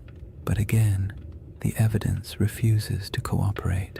There's no volcanic rock, no basalt flows, no ash layers, no hardened lava tubes, nothing that says, yes, once upon a time fire erupted here. The region around the Rishat structure is geologically calm. Too calm for the kind of drama that volcanoes tend to bring into the world. The next traditional candidate was an eroded dome, something called a geological uplift. Imagine a bubble pushing up from beneath the crust, slow enough to avoid attracting attention, then eroding away for millions of years until a circular pattern of rocks remains. This idea actually gets halfway close, because the Risha does contain different layers of rock exposed in circular patterns, almost like the inside of a peeled onion, But even this explanation feels incomplete. Uplifts don't usually produce such clean rings. Erosion is messy. Wind and water rarely work with architectural precision, and yet the Richat structure has rings so consistent that they appear intentional when viewed from above. The dome theory explains the general shape, but not the perfection of it, and certainly not its scale. A 25-mile wide circle is not something easily dismissed as coincidence. Even erosion has its limits when it comes to symmetry, and geologists who typically love tidy classifications had to admit the Richat structure was mostly behaving but not entirely cooperating, like a student turning in homework that looks suspiciously too neat compared to their handwriting in class. Then there's the age problem. The rocks that make up the Richat structure are incredibly old, hundreds of millions of years in some places, but the shaping of the structure itself, the exposure of its rings, is much younger, something pushed upward long ago, something eroded later, something left behind a pattern that would eventually catch the eye of anyone staring down from orbit. It's not a single event. It's a series of long, slow, overlapping processes, each stretching far beyond the human timeline. And yet even knowing that, the structure feels too deliberate. The more scientists studied it, the more the Richat structure revealed small curiosities. The center is oddly flattened. Some ring segments are more pronounced than others. The patterns of quartzite and softer stone alternate in ways that feel as though nature was following a set of instructions. But nature doesn't usually draw in spirals or circles unless something dramatic is happening. Impact, volcanism, collapse. But in this case, the evidence for anything dramatic is conspicuously absent. And then there's the perfect ring issue, the one that quietly bothers everyone who looks at the structure, even if they don't say it out loud. Circles in nature are rare at this scale. Random erosion doesn't create them, rivers don't carve them, wind doesn't sculpt them, and when you see one this large, this clean, and this old, it's hard not to feel like the earth briefly decided to act like a compass and draw a near-perfect shape in the sand.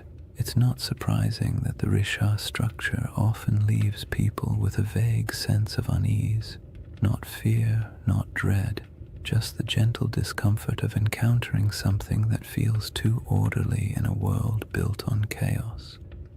Geologically, the best explanation we currently have is that the Richat structure started as a circular uplift, a dome of ancient rock that rose slowly from the earth long before humans existed. Over tens of millions of years, wind and water eroded the softer materials, leaving behind harder rings of quartzite that resisted erosion.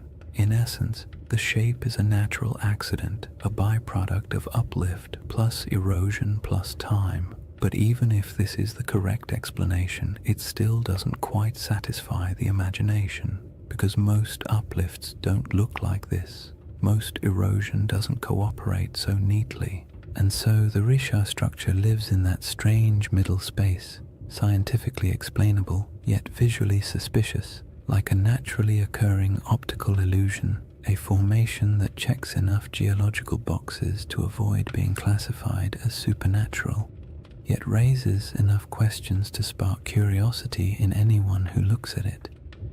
It's the kind of feature that almost begs for a story or a legend, something to give meaning to its shape, even if that meaning exists only in the human mind.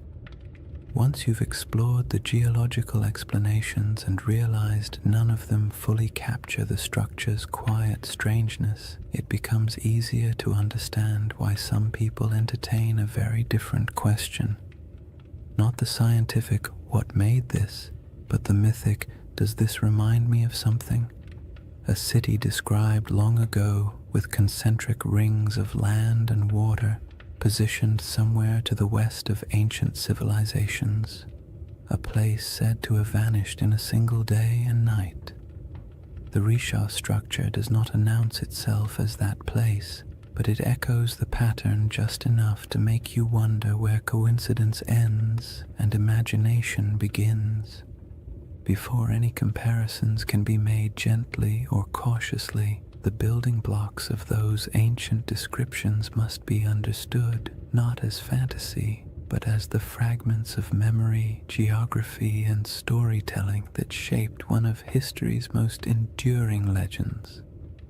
Long before anyone could stare down at satellite images or argue over geological uplift on the internet, there was a different kind of puzzle circulating through the ancient world. A story recorded by a single philosopher, passed on from a conversation he claimed to have heard, describing a civilization so strange and so perfectly structured that it bordered on myth even in its own time. Plato's tale of Atlantis has been repeated so often, repackaged so many times, and stretched so far by imagination that the original description often gets lost under the weight of all the versions built on top of it.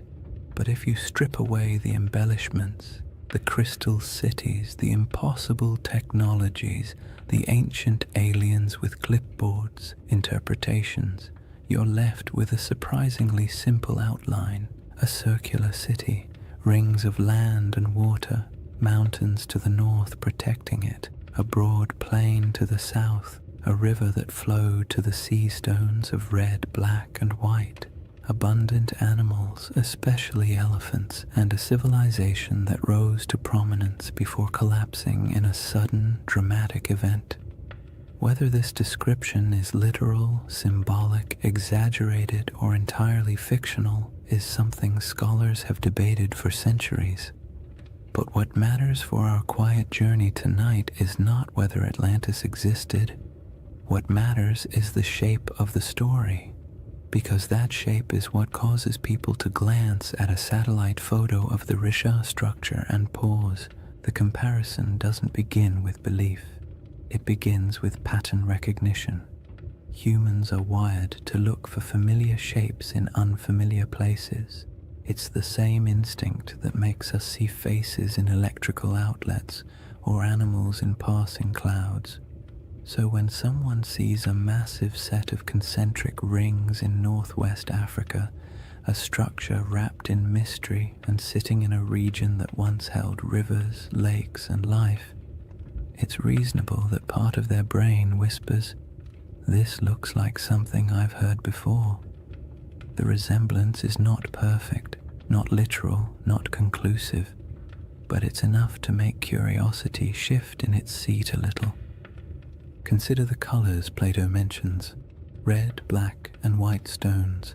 The Risha structure, like much of the Sahara, contains layers of rock and sediment that naturally fall into those shades. Iron-rich sandstone brings the red. Basalt and volcanic remnants elsewhere in the region bring the black, and pale limestones offer the white. No one is saying ancient builders selected them and arranged them like a geological art project, but the coincidence is interesting, especially when paired with the natural ring pattern visible from above. Then there are the mountains. Plato describes a notable mountain range to the north of Atlantis. The Risha structure sits in front of the Adrar Plateau, a raised, rugged region that would have looked like a natural wall in a greener era. Today, it's a dry, worn highland, sculpted by time and wind, but long ago it would have been more dramatic. Cliffs, ridges, and elevated land dotted with vegetation and wildlife. If early people lived in the region, they would have viewed those northern heights as a defining feature of their landscape. And what about animals? This part always surprises people because they imagine the Sahara as permanently empty. But during the African humid period, elephants were plentiful. So were giraffes, rhinos, crocodiles, and countless other species. Elephants weren't just passing through, they were thriving. Some rock art across the Sahara shows entire herds, depicted with the casual familiarity of people who lived alongside them. So yes, if someone had described this region during one of its greener eras, full of elephants, would have been an accurate statement. The river connection is where things become both interesting and gentle in their ambiguity. In a lush Sahara, a river system could have flowed westward toward the Atlantic. Some ancient channels still appear faintly beneath the modern desert, traced by satellite radar and geological surveys. These channels hint that at least some rivers once traveled across areas that are now sand and stone. Whether any of them connected near the Richat structure is debated, but the possibility is not unreasonable. In a world where climates shifted dramatically, waterways did too. It's worth saying calmly and clearly, none of these correlations prove anything. They simply show why the mind wanders toward the comparison. The Richat structure does not need Atlantis to be interesting. Its mystery stands fully on its own. But when the circular shape, the colors, the mountains, the animals, and the long-lost rivers all quietly line up with parts of an old story, your thoughts naturally drift toward the what-if of it all. Plato wasn't writing a travel guide. He was a philosopher using allegory to make a point about human nature, power, hubris, and collapse. Atlantis, in his narrative, was less a factual account and more a moral lesson bundled into a geographic metaphor. Yet even then, scholars have noted that ancient myths often embed distorted memories of older events. Storms, floods, migrations, or lost settlements folded into stories, generation after generation. Myths protect what history doesn't always preserve. They store impressions of landscapes that no longer exist. They embellish, exaggerate, simplify, and dramatize, but something recognizable occasionally survives inside them. The Richat structure doesn't have ruins. It doesn't have walls, canals, columns, marketplaces, or any of the features you'd expect of a large city. The environment around it would have been challenging even in greener times. And human settlements from that ancient period would likely have left fragile traces now erased by thousands of years of wind and shifting sand. So the idea of it being a lost civilization rests not on evidence but on the shape alone, the irresistible symmetry that triggers recognition even when no proof supports it. That's part of the comfort of this mystery. It doesn't demand belief. It simply invites curiosity. You don't have to imagine ancient kings or advanced societies. You don't have to build a hidden metropolis in your mind. All you need to do is stand quietly before a satellite image and let the shape speak for itself. A giant ringed formation in the middle of an ancient landscape that has changed almost beyond understanding. Somewhere between geology, memory, climate, erosion, and myth sits the Richat structure. It tells us nothing directly. It refuses to commit to any single story, and perhaps that's why it remains such a calming mystery, one that doesn't need dramatic conclusions or bold claims. It only needs an open horizon, a quiet night, and the imagination drifting gently toward possibilities. Chapter 2 begins with the world that once surrounded this structure, a world of forgotten lakes, shifting climates, and early peoples who lived in a Sahara that doesn't resemble the one we know today. Chapter 2: A Lost World Buried in Sand. To step into the next layer of the Richat mystery, you have to imagine a Sahara that feels almost impossible compared to the one we know today. Not the hot, shimmering, bone-dry desert that stretches endlessly across maps, but a world so green and alive that if you were dropped into it without context, You might not even guess you were standing in northern Africa at all. The Sahara's greener eras weren't brief accidents of climate, they were entire chapters of Earth's history, long enough for lakes to swell into inland seas, for animals to migrate freely across savannas, and for human communities to settle into rhythms of daily life as familiar and as ordinary as any other early society. In that forgotten landscape, the Richard structure wasn't an isolated swirl of geology in a barren desert. It was simply part of the scenery, a ringed plateau sitting quietly in a world full of life. During the African humid period, monsoon rains shifted northward and transformed the Sahara into a mosaic of grasslands, wetlands, and rivers. Satellite studies have revealed thousands of ancient lake beds, some stretching larger than modern countries. The largest of them, Lake Megachad, was so vast that its shoreline would have swallowed entire modern coastlines. It's calming to picture early mornings on its edges, mist lifting off the water, birds scattering across reeds, herds moving slowly through tall grass. These weren't isolated oases like today, but interconnected ecosystems humming with life. Hippos wallowed in shallow pools, giraffes wandered across plains, crocodiles glided through freshwater channels. The air was thick with insects in the rainy season and warm, earthy scents after storms passed. And where there is water and game, people settle. Early human groups built small camps near river bends, moving seasonally with herds or weather patterns. Their lives weren't glamorous. They dealt with all the usual prehistoric frustrations: unpredictable weather, stubborn animals, unreliable food sources, and the constant inconvenience of tools that, despite countless hours of crafting, were still capable of breaking at the worst possible moment.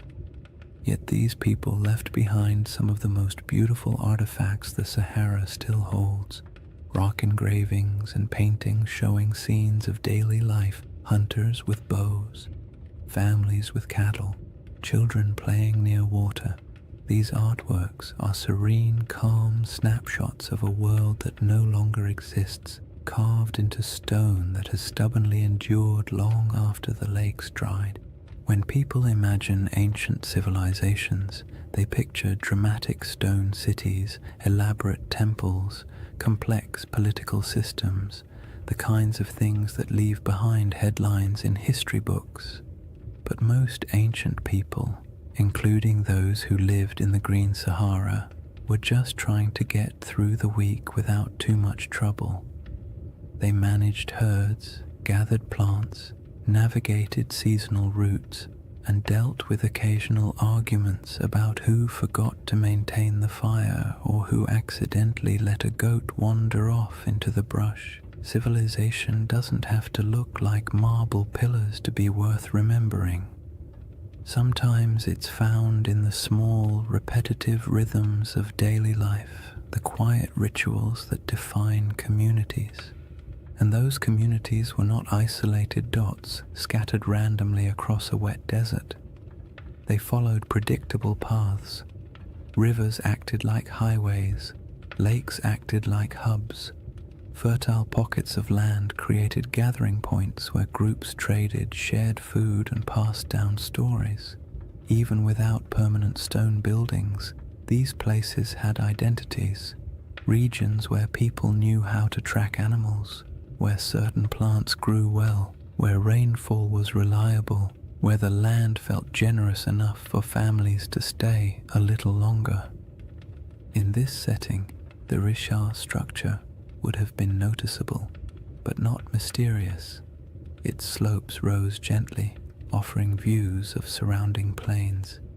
Its depressions may have caught water seasonally.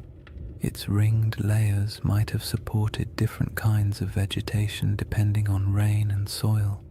People could have camped along its edges, used its higher ground for scouting, or traveled across it without realizing they were walking across an enormous circular formation that future generations would discover only from space. It was a feature of the land, not a legend, a place you pass through while thinking about practical concerns, shelter, food, weather, instead of trying to decode the terrain beneath your feet.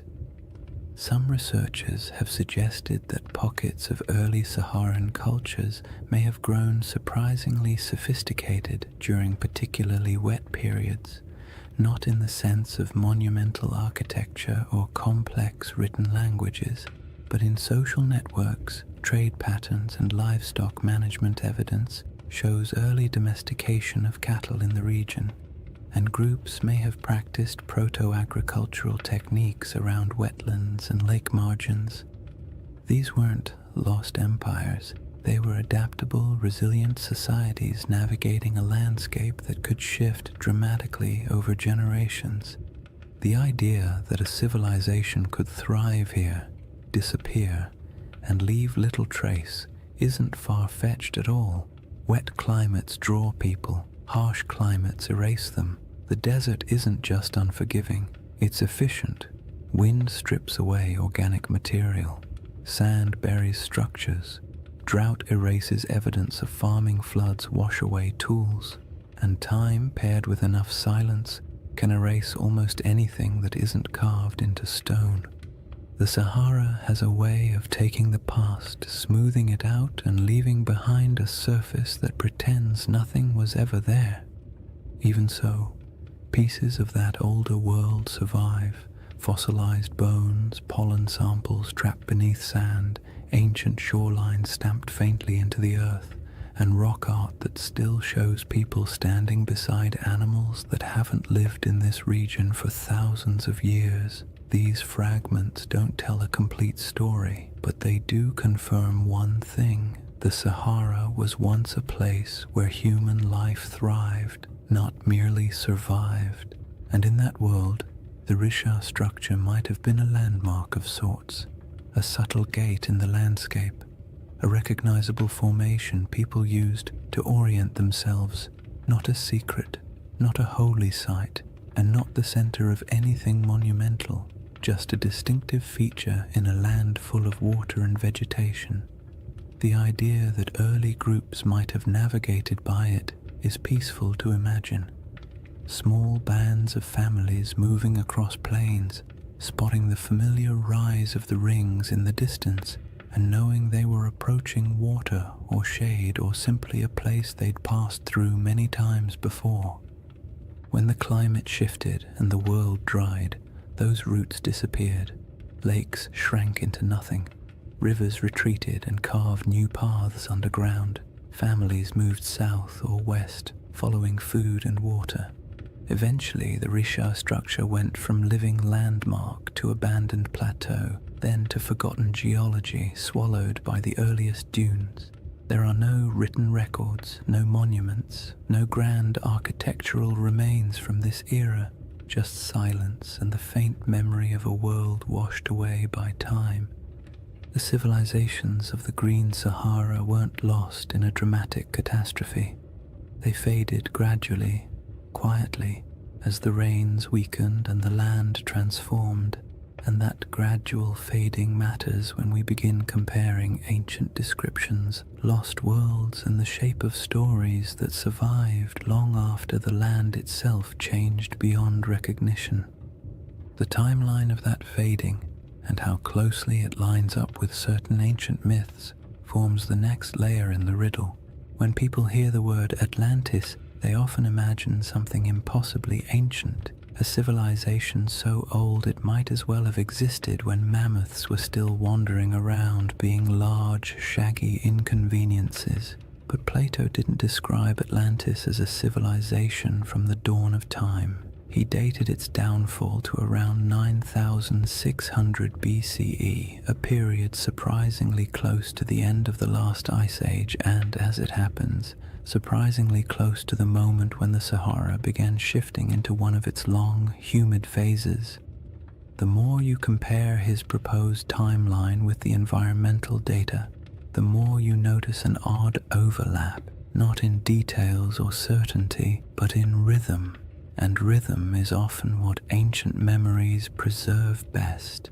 Geologists studying the African humid period estimate that around 10,000 BCE, rainfall began increasing dramatically across North Africa.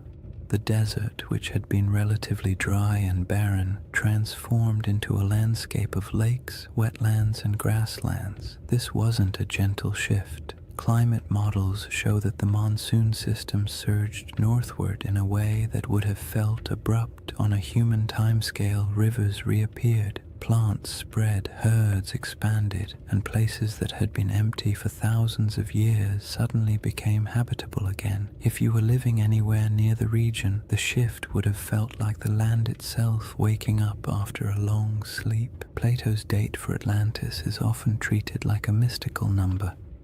But if you strip away the mythology and look only at the time frame, it places his story right inside the most dramatic environmental transformation the Sahara has ever undergone. That doesn't mean his tale describes this region or any part of it, but the coincidence is interesting, especially because climate change on that scale tends to rearrange human populations. Cultures migrate. Old settlements are abandoned, new territories open for exploration. Oral traditions begin to evolve, preserving memories of places that were flooded or dried out or swallowed by landscapes that changed too quickly for people to adapt smoothly. The timeline problem becomes more intriguing when you move forward a few thousand years. Between roughly 7,000 and 5,000 BCE, the Sahara was at the peak of its green transformation. Lakes were plentiful. Rivers connected regions that are now separated by hundreds of miles of sand. The climate was stable enough that people began developing more complex subsistence strategies, managing herds, experimenting with early forms of cultivation, and forming social groups large enough to leave meaningful traces in rock art and archaeological deposits. This period of stability lasted longer than many ancient civilizations. For thousands of years, life in the Sahara was predictable enough for generations to grow up without ever knowing anything except abundant water, warm seasons, and a landscape that supported human life easily.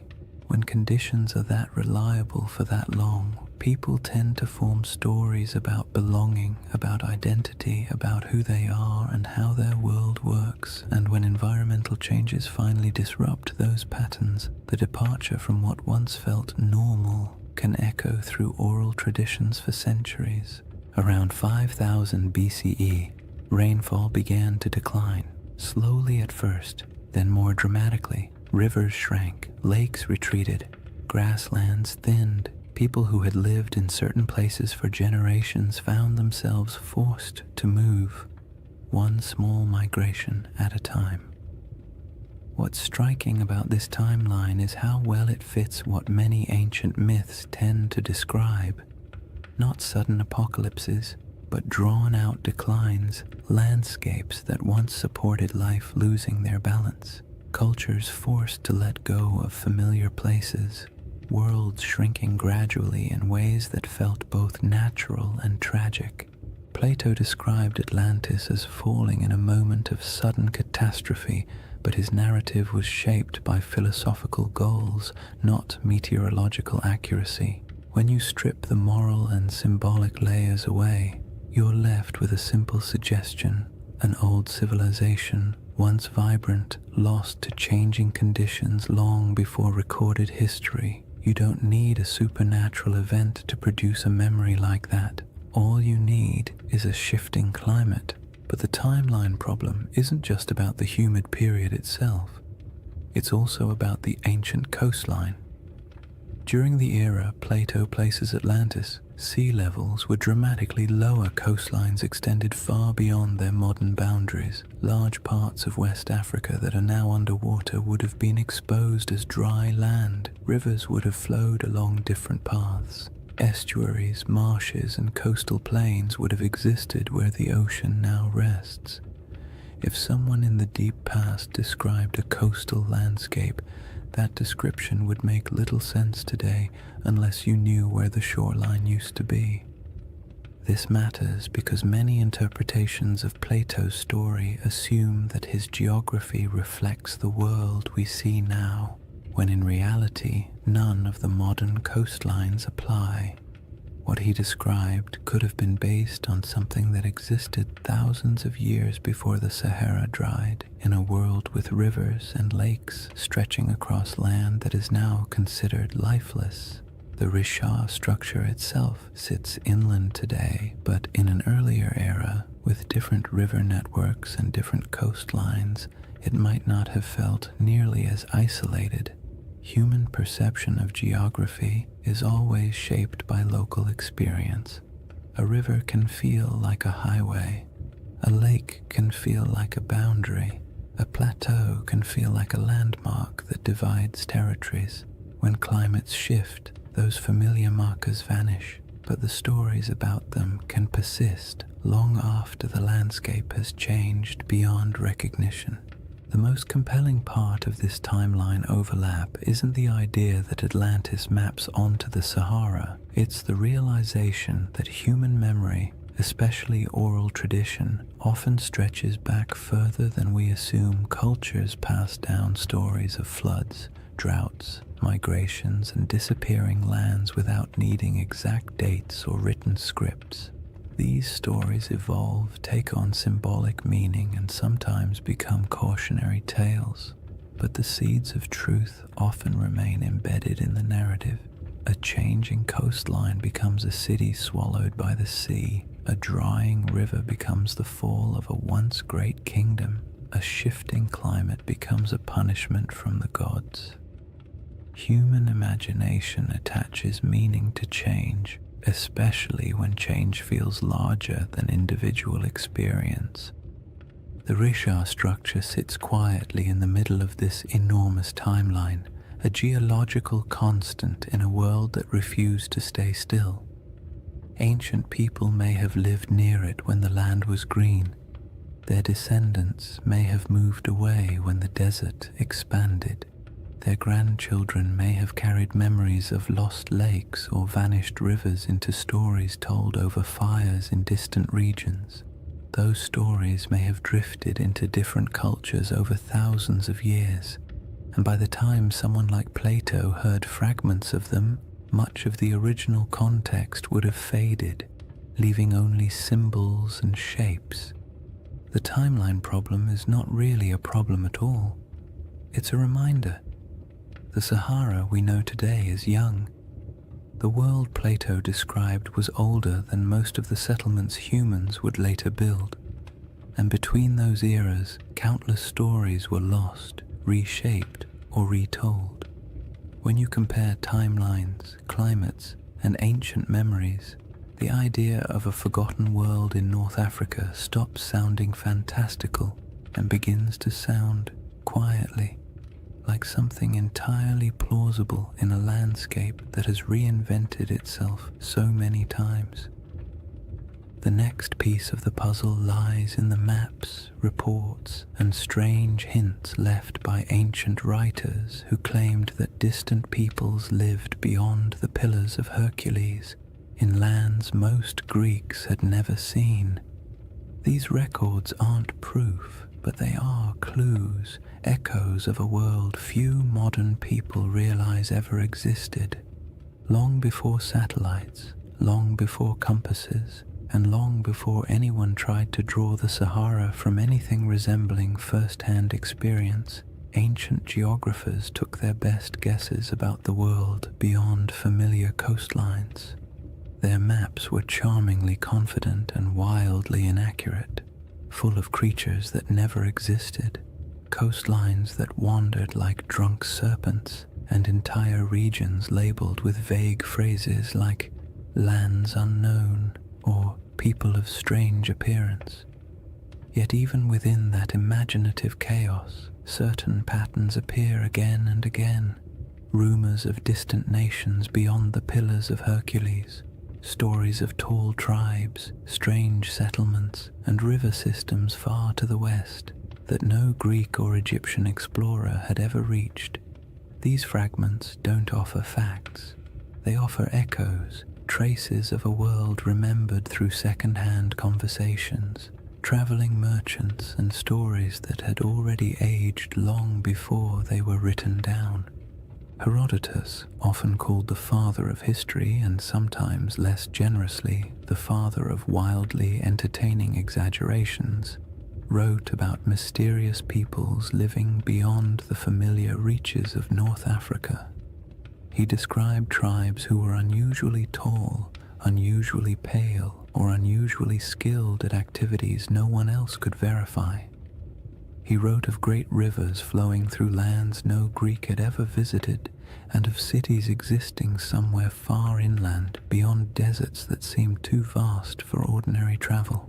His accounts mix truth, rumor, and a healthy dose of "someone told me this, so here you go," but they reveal something important. The regions west of Egypt and Carthage were known to ancient writers only through layers of retelling and misunderstanding. They existed in the Greek imagination as distant, half-seen places where strange things could plausibly happen. Cartographers, centuries later, drew maps that included a massive region labeled as Libya or Ethiopia, words that covered almost everything south and west of the Mediterranean. Even when the rest of the world began to take shape on parchment, the Sahara remained a blank expanse into which map makers poured their guesses. Some thought it held great inland seas. Others believed it was home to tribal confederations wealthy in minerals.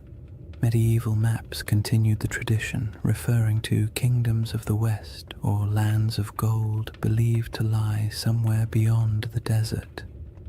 These weren't precise descriptions. They were memories filtered through trade routes, travelers' claims, and stories that drifted through cultures like wind-blown sand. The most interesting thing about these early references is not their accuracy, but their persistence. For thousands of years, people believed that lost polities existed somewhere in the interior of Africa. Some of these rumors later turned out to be distorted accounts of real kingdoms. The Ghana Empire, for example, or the early Sahelian states whose wealth came from gold and trade. But some rumors seem older, as if they preserve vague memories of societies that were already gone by the time written history began. It's not hard to imagine how this could happen if the Sahara once held lakes, rivers, and stable populations. Then early travelers from coastal regions might have heard stories about people inland who lived near great bodies of water.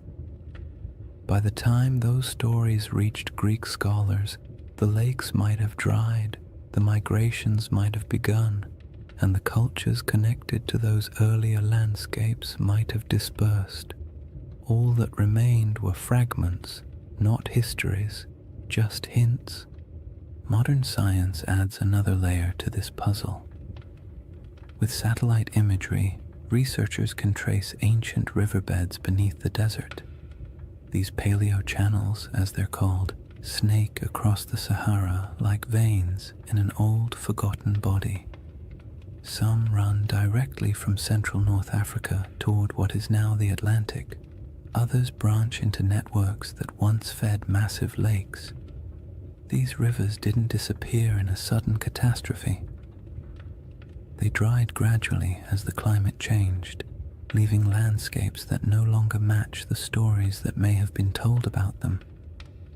If early civilizations or large communities existed near these rivers, their memory would have been separated from their physical location by thousands of years, making it nearly impossible for later cultures to understand what the stories referred to. This disconnect between old memories and new landscapes is how myths form. A story that once described a river civilization becomes, after generations of retelling, a story about a kingdom swallowed by the sea. A recollection of great plains becomes a memory of a vanished island. A description of a circular plateau becomes an account of a circular city. The Sahara's transformation from green to desert wasn't instantaneous, but it was dramatic enough to fracture cultural continuity. If families were forced to migrate because their water sources vanished, they would carry memories of their old homeland with them. Their descendants might repeat those memories in new places. By the time those descendant stories reached literate societies, the land they described would have changed beyond recognition. Even the idea of lost maps plays into this. Some early maps portray strange circular features in North Africa, drawn not with precision, but with a kind of symbolic confidence, as if the mapmaker was trying to capture something half understood. These circles often correspond to mountain ranges or basins that once held water.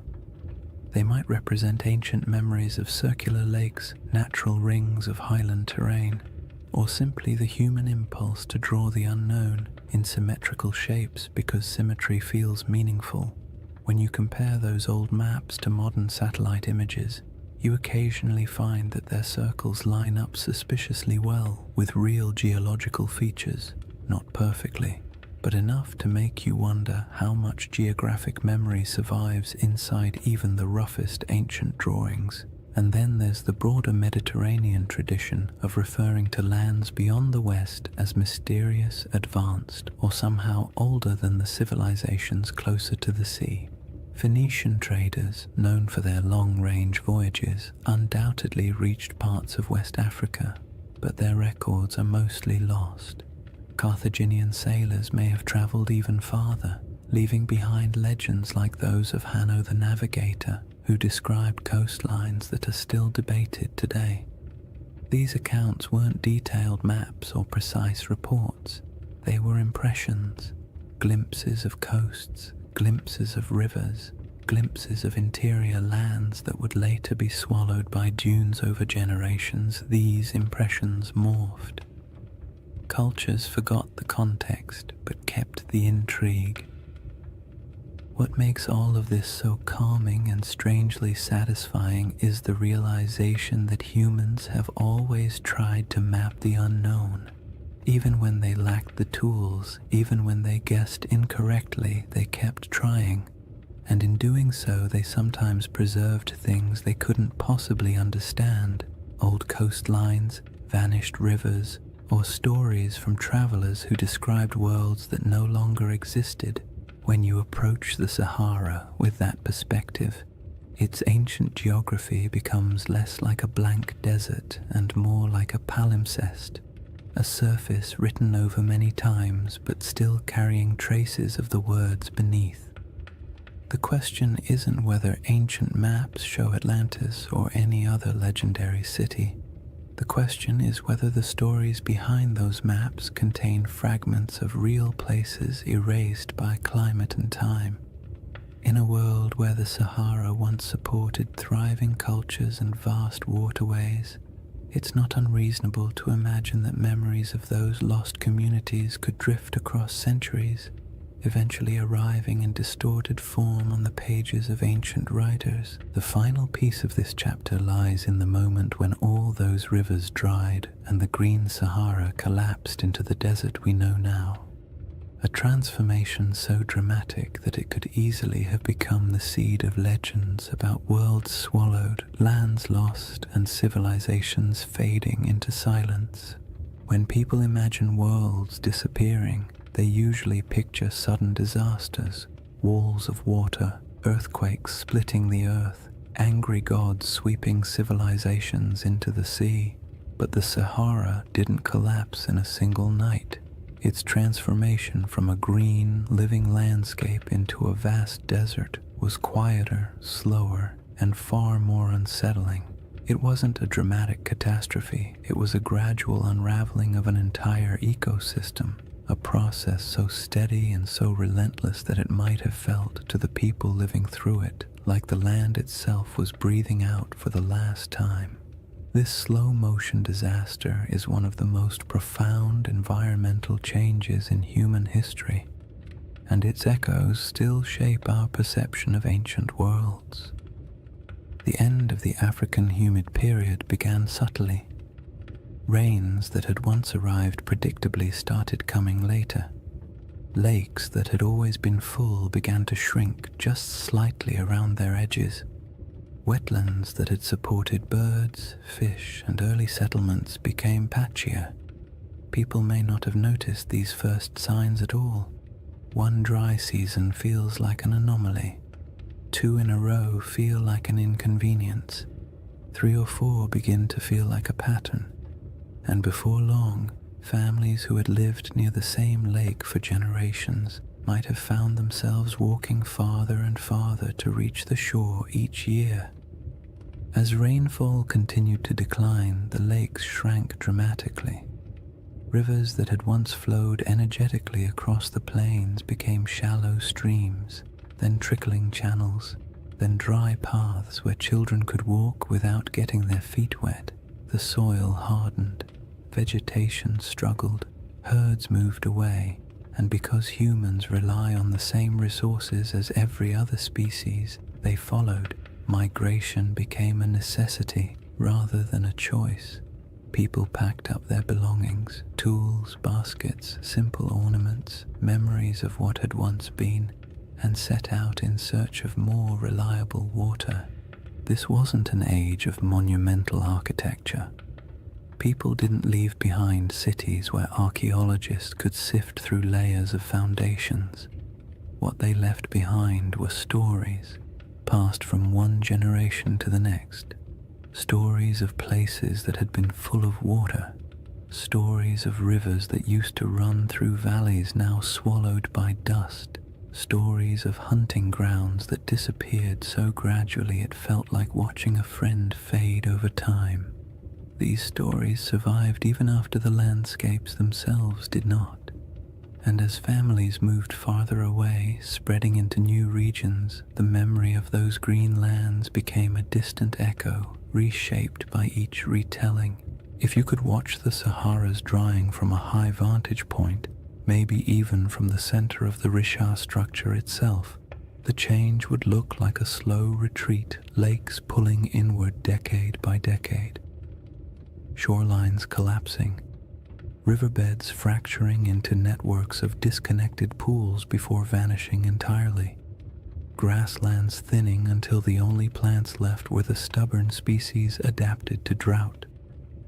You would see the land lose color, then texture, then sound, until finally all that remained was the wind sweeping grains of sand across empty plains.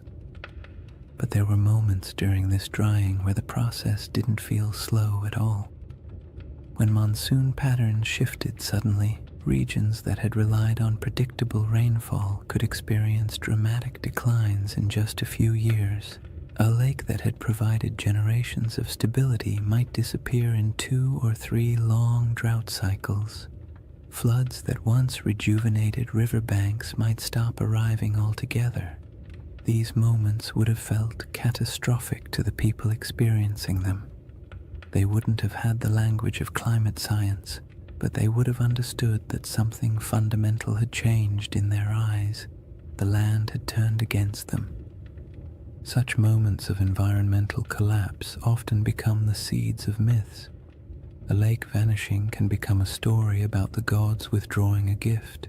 A flood that never returns can become a story about a cursed people. A migration forced by drought can become a tale of exile.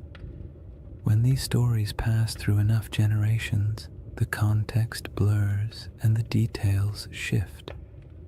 What once described a drying valley might eventually become a narrative of a kingdom sinking beneath waves or disappearing overnight. Not because the original event was exaggerated maliciously, but because the environment changed more quickly than human memory could keep up with.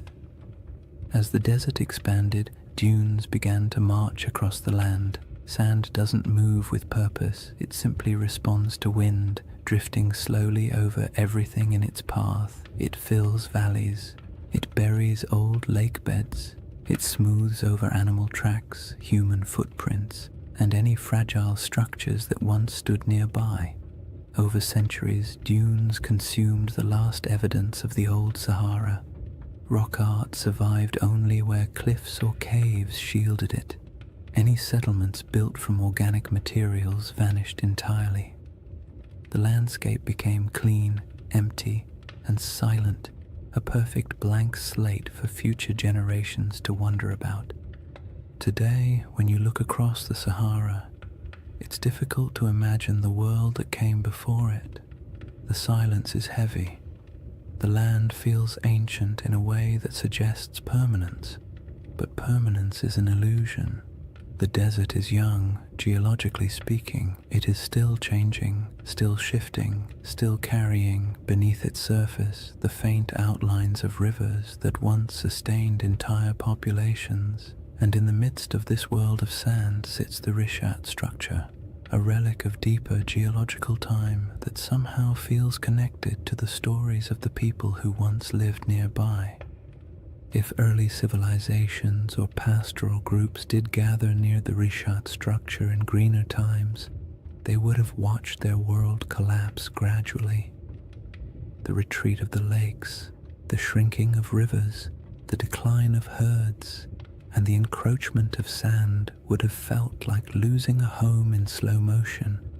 And when those people moved on, their stories went with them. Stories of a place where water once flowed, stories of circular hills or landscapes shaped in ways that felt meaningful. These stories might have evolved into tales of lost worlds, not because anyone invented them out of fantasy, but because the original geographic references vanished. This is what makes the drying of the Sahara such a powerful backdrop for ancient legends. When a land undergoes such a dramatic transformation, memories of the old world become mythic by default. A fertile plain becomes a garden of the gods. A shrinking lake becomes a vanishing kingdom. A circular plateau becomes a city swallowed by disaster. Not because any of these interpretations are literally true, but because the landscape changed so completely that the only way to explain it was through story. By the time later civilizations began writing their records, the Green Sahara had been gone for thousands of years. All that remained were scattered hints, maps with odd symbols, travelers' reports of ancient rivers, and faint memories passed through cultures far from where the original events took place. And all of it sets the stage for the comparisons and questions that would later emerge when people finally saw the Rishat structure from above and began searching for meaning in its perfect rings. With the ancient landscape transformed, the stage is set for the next part of the mystery. How the Rishat structure quietly echoes elements of Plato's most enduring legend. Chapter 3. Atlantis, Coincidence or Clues?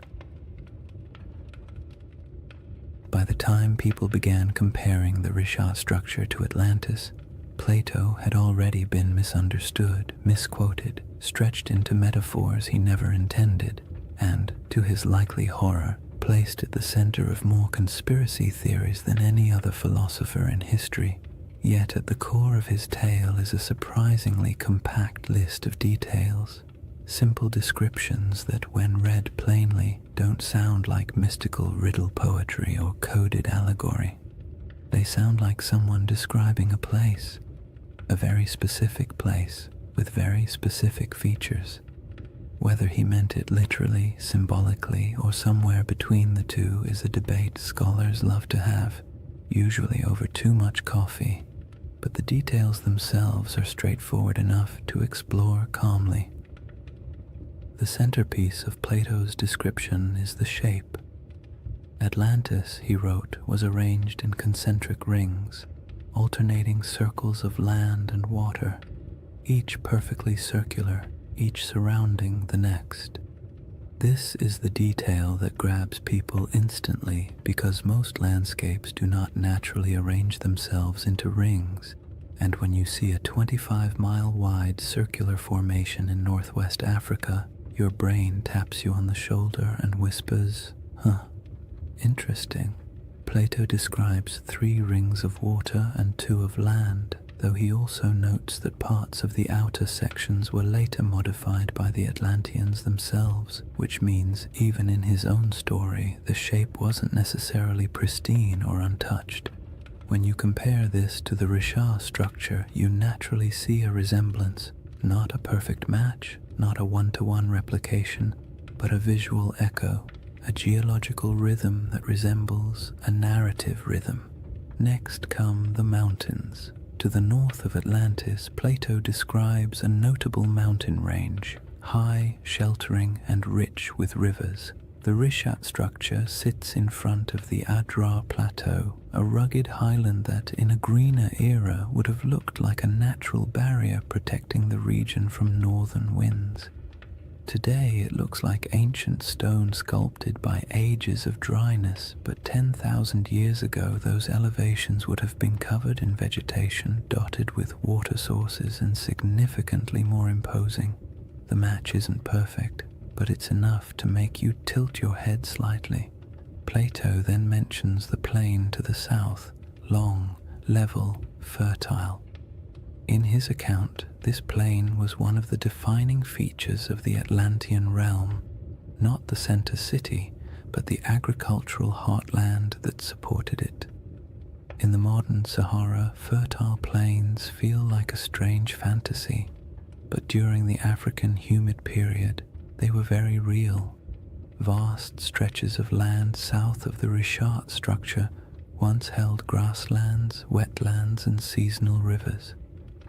The environment shifted dramatically with each cycle of climate change, but during the greener ages the region could have supported exactly the kind of plains Plato describes. Whether he was referencing this area or somewhere entirely different is impossible to say, but the environmental context overlaps in interesting ways. One of the most striking details Plato gives is about the materials used in Atlantis. He refers to red, black, and white stones, distinct colors quarried from the landscape and used for construction. The Richat region naturally contains these colors in abundance. Iron-rich sandstones provide reds, dark volcanic rocks and basalts provide blacks, pale limestones and quartzites provide whites. Again, this doesn't prove anything at all. It simply means the palette Plato described exists in the region, which is more of a quiet coincidence than a revelation. But it's the accumulation of quiet coincidences that tends to capture people's attention. Then there is the detail about elephants. Plato notes that the island of Atlantis had many elephants, not a few, not occasional sightings, but many today. The idea of elephants in the Sahara feels absurd, a contradiction to the very concept of a desert. But the Green Sahara held elephants in abundance. Rock art across the region depicts entire herds with casual familiarity. Fossil evidence confirms that elephants ranged widely across North Africa during humid periods. For most of human history, elephants were not exotic in this region. They were part of the everyday ecosystem, so when Plato casually mentions them, it aligns comfortably with what we know about the Sahara's long-lost environment. Plato also describes a freshwater well at the center of the city, providing clean water even as the outer rings filled with seawater. This detail feels mythic at first, but it also reflects a basic geographic truth. Many circular landforms, especially those rising from domed uplift, often have central depressions or areas where water collects. The Richat structure's core is lower than its outer rings, and though it holds no water today, in a wetter climate it may have held springs or temporary ponds after seasonal rains. Early humans could have used such features for drinking water. As climates changed, memories of these water sources might have been folded into later stories. The river to the sea detail is where the puzzle grows delicate. Plato describes a channel from the city to the ocean, allowing ships to pass through the rings.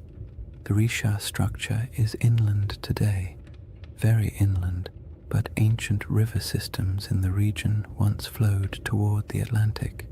Satellite imagery captures paleo-channels that trace ancient waterways westward. The landforms no longer match these paths because the Sahara has reshaped itself repeatedly, but it is not impossible that rivers once connected this region to coastal plains that have since eroded, drowned, or shifted beneath rising sea levels. All these details create a gentle sensation. Not belief, not certainty, just curiosity. Plato's list is simple enough that it can't be mapped cleanly onto any one place. It can describe a landscape long gone, a symbolic metaphor, or a region badly distorted by oral tradition before ever reaching Greek ears. His text leaves just enough room for interpretation and just enough specificity to make pattern-seeking minds perk up when they see a satellite photo of the Risha structure. The most important thing to remember is that Plato was not attempting to write a historical documentary. He wasn't giving coordinates or providing an atlas. His story was part philosophical argument, part political commentary, and part inherited memory. He may have drawn from older Egyptian traditions or misunderstood travel accounts or combined several cultural memories into one dramatic narrative. But within that narrative lies a pattern: rings, plains, mountains, colors, elephants, rivers that align loosely, gently, and intriguingly with what once existed in parts of North Africa. What makes this segment of the mystery so soothing to explore is the absence of pressure. You don't need the Risha structure to be Atlantis. You don't need the description to match perfectly. All you need is the simple awareness that Plato left a list of clues describing a place that may have existed in the deep past, a place shaped by water, climate, geography, and memory. And when you place those clues beside a quiet, circular geological formation surrounded by a desert that used to be alive, it becomes easy to drift into a state of gentle wonder, the kind that invites curiosity without demanding conclusions. Once you've examined Plato's clues and quietly accepted that some of them line up with the Rishat structure in a pleasantly suspicious way, the next step is to look at the smaller oddities, the details that don't prove anything on their own but linger in the mind like faint fingerprints on ancient glass. These are the features that make researchers pause, tilt their heads slightly, and say something academic like, "Well, that's interesting." They don't demand conclusions, they simply refuse to be ignored. One of the strangest among them is the presence of ancient salt deposits inside the Risha structure. In a desert environment where rain is scarce and water evaporates quickly, salt isn't surprising by itself. What is surprising is the suggestion that the salt layers within the structure formed through processes involving ancient water bodies. Some geologists have pointed out that portions of the Risha contain evaporate deposits, minerals that form when water sits, lingers, and evaporates over long stretches of time. This doesn't mean the Risha was once a lake, but it does hint that water interacted with its geology in ways that aren't immediately obvious from the modern climate. When you picture the Sahara during a humid phase, rivers flowing, lakes filling, storm clouds gathering, it becomes easy to imagine water pooling in the structure's circular basins, creating the kind of environment where salt layers could slowly accumulate. Then there are the ancient river systems that slither beneath the desert like ghosts of a wetter world. Radar imaging in the late 20th and early 21st centuries revealed the outlines of these massive paleo-channels, dried riverbeds that once carried immense volumes of water across North Africa. Some of these channels flow in directions that match Plato's narrative surprisingly well, running from deep inland regions toward what is now the Atlantic coastline. In modern geography, the Rishat structure sits far from the sea, But in the world of 10,000 or even 8,000 years ago, the landscape would have been dramatically different. Coastlines were altered, deltas shifted, and river networks created pathways across regions that are now hostile to life. When you consider these ancient waterways, the idea of a circular formation once connected to a westward flowing system becomes far less far-fetched. Another curiosity is the distribution of ancient fauna across the region, especially elephants. Plato goes out of his way to mention that Atlantis had many elephants, as though their presence was noteworthy, and it would have been if you were writing for an audience in classical Greece, where elephants were known but rarely encountered. But in the Green Sahara, elephants weren't exotic at all. Fossil evidence shows they roamed freely across vast stretches of North Africa. Rock art carved by prehistoric peoples depicts them with a kind of casual familiarity, often standing near lakes or grazing beside herds of cattle. The presence of elephants in Plato's narrative doesn't align with modern geography, but it aligns beautifully with the prehistoric Sahara, suggesting that the imagery in his account may have been drawn from memories of a much earlier landscape. Tools and artifacts found throughout Mauritania add another layer of quiet intrigue. Archaeologists have uncovered stone tools, habitation traces, and remnants of early human activity around regions adjacent to the Risha structure. None of these finds point to an advanced or monumental civilization, but they confirm that humans lived, traveled, and worked in the area long before the desert swallowed it. Simple stone tools may not inspire the same imagination as grand ruins, but they indicate human presence. People exploring the ridges, hunting across the plains, or gathering plants near seasonal water. And while these finds don't match the grandeur of Plato's Atlantis, they contribute to a broader truth. This land was not always empty. Then there's the matter of erosion patterns. The Risha structure's rings are composed of alternating layers of hard quartzite and softer sandstone.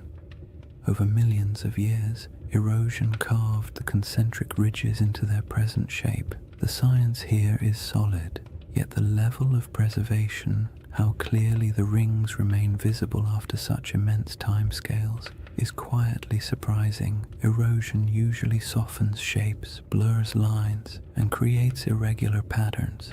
The Risha's rings are worn but still strikingly coherent. They have a kind of stubborn symmetry, the sort that feels almost architectural even though it is entirely natural. When viewed from above, the rings appear too clean for the surrounding environment, as if the land is trying a little harder than necessary to maintain its shape. Another oddity lies in the mineral composition scattered across the formation. Geologists have noted that the area contains minerals associated with hydrothermal activity, meaning the region once experienced heat and fluid movement beneath the Earth's surface. This supports the uplift theory, but also paints a picture of a place shaped by multiple overlapping geological events. The Risha structure is not the result of a single moment. It is the result of a series of slow, layered processes interacting in strangely harmonious ways. When geological events stack neatly like this, creating a tidy circle in the middle of a continent, it sparks the imagination, because nature rarely arranges its complexity into something that looks organized from space. Some people point to the alignment of the structure with ancient travel routes, though this is more speculative. During the Sahara's greener days, groups traveling across the region might have used prominent landforms as markers. A circular plateau would have stood out. It might have acted as a natural waypoint in a place you recognized from a distance, a feature that reassured you that your path was correct. This doesn't make it a settlement or a central city, but it makes it part of the landscape of human movement. Landmarks have always shaped migration, even unintentionally. Then there's the subtle but persistent fascination researchers have with the interior depressions of the Richat structure. The central basin and inner rings create natural pockets where water might have pooled during rainy seasons. These areas could have provided temporary freshwater sources long before the desert took hold. If early communities ever camped here, the structure might have served as a resting place, a place where the land, by pure coincidence, gathered the elements people needed to survive. None of these oddities amount to direct evidence of Atlantis or any lost civilization. They don't point to architecture, writing, or engineering. They don't claim that the Richat structure is anything more than a geological formation shaped by erosion, uplift, and deep time. But taken together, these small details create a sense of place, a landscape shaped by water, life, and environmental transformation. A place where memories of a greener world might have lingered long after the land grew silent. A place that feels like it carries the whispers of older stories, even if those stories can never be proven. What remains after examining these clues is not certainty, but the soft, contemplative feeling of a mystery that refuses to resolve too neatly. That's the charm of the Richat structure, not that it answers questions, but that it invites you to keep asking them, slowly and without urgency, the same way the desert allows time to drift without needing conclusions. After exploring the curious parallels and intriguing coincidences, it's important to settle into the other side of the discussion, the quiet, grounded, scientifically steady side, the side that takes a deep breath, adjusts its glasses metaphorically, and says, "All right, let's not get carried away." Because while the Richat structure is visually compelling and undeniably mysterious in its aesthetic, the case against it being anything remotely like Atlantis is just as strong as the case that makes people wonder in the first place. And acknowledging that doesn't make the mystery less soothing. In fact, it makes it more balanced, more realistic, and more grounded in the rhythm of nature rather than the drama of myth. One of the simplest arguments against the Richat-Atlantis connection is the absence of ruins. No foundations, no walls, no pottery fragments, no structural remnants of any kind. If a major civilization once existed here, even one without monumental stone architecture, we would expect to find some trace of it. People leave things behind: tools, shards, fire pits, bones, carvings, symbolic objects, something. The Sahara is harsh, but not harsh enough to erase every sign of human activity. If a dense population had lived here, small nomadic encampments leave faint traces, farming settlements leave soil signatures, even temporary villages create debris. But inside the Richat structure, archaeological evidence is scarce, scattered, and entirely consistent with occasional prehistoric habitation rather than a populous, organized city. Another clear issue is scale.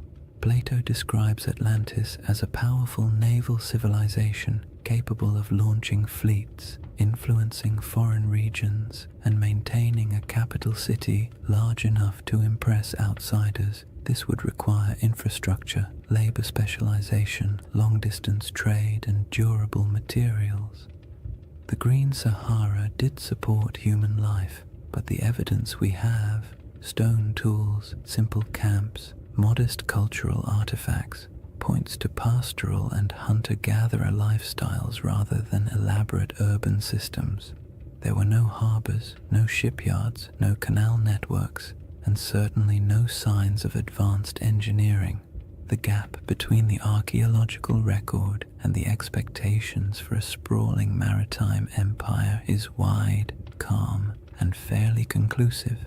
geology presents its own firm counterpoints. The Richat structure is understood through a series of geological processes involving uplift and erosion. Its rings aren't artificial. They are layers of sedimentary rock carved gently over millions of years by wind and water. The symmetry of these rings feels uncanny when viewed from orbit, but up close, the terrain reveals irregularities, breaks, inconsistencies, and natural erosion patterns that would make any idea of artificial construction almost impossible.